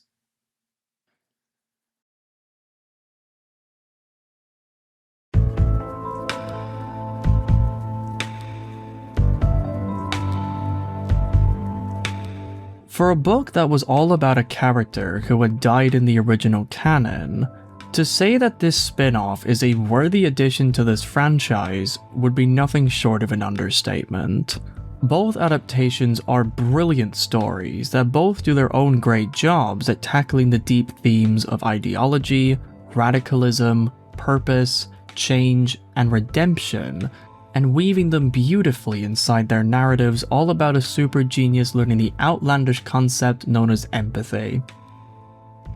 I'm joking, of course, but please just let me make some jabs, okay? I have been here for like 8 hours. The philosophy that is contained in both versions of the story is nothing short of awe-inspiring. There are so many different ideas and concepts that the narratives take full advantage of in their characters and conflicts, resulting in some of the richest conversations one can have out of a Death Note story, at least in my opinion. And it was all because both Nakata and M are just very smart people. From their different versions, you can just feel this vast intelligence and sicarious nature oozing out of their stories, where you can just tell that these guys lived very, very interesting lives. And if not, were still deeply wise people. Which makes watching and reading their tales such a great time if you want to experience a plot that might even challenge your own beliefs. No character ever felt one-dimensional.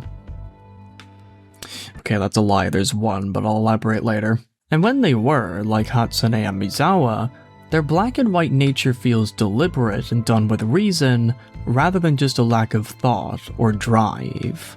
And the way the film and the book show off the importance of living a good life and being there for the younger generation and the importance of that was beautiful to see also. To quote Nakata himself when he talked about the true nature of his motive, Although I don't intend to be philosophical, life and death is back to back. Man always exists at a point in the life and death chain, as represented by the fact that the father and son relationship of Inspector Yagami and Light are focused more than in the manga story. The heart is inserted into the human sentiments, and L changed the world by making L go outside the building and move around. I feel life became significant. This time, L takes action to protect Maki, a girl carrying death in her body, and Boy, who was orphaned by death. It is like a wish to entrust the world to the next generation. God, this man is such a fucking gem. Like Kaneko before him, his understanding of Death Note's themes and messages are just absolutely stellar. He deserves nothing but praise for that. But now that we have reached the end, it's time to do the obligatory comparison. Which story do I believe was better? And although it is deeply unfair to say this, given that a film can only do so much in a 2-hour runtime, the story that I liked better, if you couldn't already guess from the fact that this adaptation took up at least 2/3 of this video's runtime, was the book. There was just so much more going on with that story, and with all the ways it perfectly described the feelings of characters in such simplistic ways, having so many callbacks to original characters and concepts without coming off as tacky, with the way they used the Death Note being fucking genius, along with having the cast spending way more time together, there is just this comfort and heart contained inside M's writing that made reading the book not just an absolute treat, but it managed to capture the true essence and spirit of a Death Note story. With the film, the Death Note spirit is one that feels much more toned down. And while yes, I do understand that that was the whole point Nakata was trying to make, because he wanted his movie to feel like its own original thing, I just found the way the book managed to be both its own thing as well as feeling like a continuation of a brilliant saga before, just has this magic that you don't see much of inside the movie. Now this isn't just me changing my mind right at the end where I'm about to say that the film is just flat out bad or something. It's certainly not. I found the way L's character being more subtle and making you really have to pay attention to Matsuyama's acting to get the full story was an excellent attention to detail, because holy fuck can this man act. Not to mention that the same can be said about Kujo, who was way more reserved and cunning in the movie, but also has this air of humanity that is being smothered by so much darkness and hatred that makes her lose her way. Though, I will admit that I found Kujo in the book to be a way better character, because holy fuck, the mystery of her whole motivation was just so excellently crafted in the novel. And I found the way the film tackled Maki's arc in a drastically different way added this brutal realism towards her whole conflict against Kujo, resulting in an extremely powerful story that had a very heartbreaking and bittersweet ending. Also, the way that Nier was handled in the movie was actually quite impressive on a second watch. Sure, he was mainly just there as a plot device, but the way he managed to break down movie L's shell in his own way and seeing him and the goblin grow closer throughout the runtime made him feel like he belonged in that narrative, which I do have to commend. The book worked perfectly fine without Boy. Seriously, it's almost like it's actually quite insane how well the novel worked without him. But it was interesting to see how much impact he had inside the film's telling of the plot. So yeah, the film definitely does have its strengths. However, the biggest strength that the novel has going for it that I just can't say is inside the movie is the way that Tsuruga is just a far better character, which I would say is the only really big flaw about the film adaptation. Tsuruga in the movie is just nothing. He has none of the presence, none of the skill, none of the heart that made book Tsuruga a force to be reckoned with. In the movie, he's just kind of there. He doesn't really do anything besides being L's constant bait or taxi driver, and that just resulted in him being a character that, although not terrible, was one that was severely underutilized. And given that Nambara clearly had loads of passion and had a great understanding for the character when he was asked in interviews to talk about him, it's just kind of a massive shame that Tsuruga was just reduced to a background comic relief in the film's story. But as for the climax of each story, I kinda gotta give it to the film here, based purely on the fact that the action feels like it made way more sense. I mean, the book beats it in terms of emotional and character beats, that just isn't a competition. But by purely logistic standards, Nakata managed to make the climax feel way more believable. Plus, I feel the way certain characters acted, like Matsuba and Misawa, were done a little bit better in the film in my opinion. It's just a shame that Misawa didn't die like Hatsune did. I'm also going to say that Matsudo is a far more interesting character than Takahashi. Like, yeah, Matsudo, he was one of the best parts of the film, hands down. His whole conflict was just mwah, mwah, chef's kiss, good soup. But with everything said and done, I found L Changed the World to be a phenomenal story. It is a truly gripping and emotional tale that brings out so much complexity and spirit to an already fascinating character. And with each version having an extremely strong cast of new characters, this story, both the film and the book, are definitely worth your time. Don't think that from the length of this video or me reading and analyzing so much from each story is a substitute for actually experiencing it yourself. That was never the intention I had when it came to making this retrospective. I just have relentless amounts of autism, and Death Note just scratches an extremely primal itch for me. The thing I always advocate for is that you experience these entries for yourself. I have my own opinions and my own interpretations on a work of fiction, so don't take my word for everything I talk about. There are interpretations and takes I have that could be completely wrong. That's just how this works. So please read this book or watch this film for yourself and form your own opinion. The beauty of Death Note as a franchise is that it can be seen in a ton of different ways, so find your own. See what you personally get out of this story's narrative, because trust me, I think it'll be worth it. So to conclude, L Changed the World is peak fiction. So, with this story being analysed to hell and back, it's time that we move on to the end of this 2006 timeline. Because yes, this version of events still isn't over. And what's more is that the next two entries, yes, 2 entries, are canon to the events of the movies. These continuations that I will be tackling in a future video are Death Note New Generation, a 3-episode long TV show released on the 16th of September 2016, and Death Note Light Up the New World, released on the 29th of October, also in 2016. These entries serve as one long climax of the 2006 timeline of events. So were they any good? Well, you'll get your answer in time.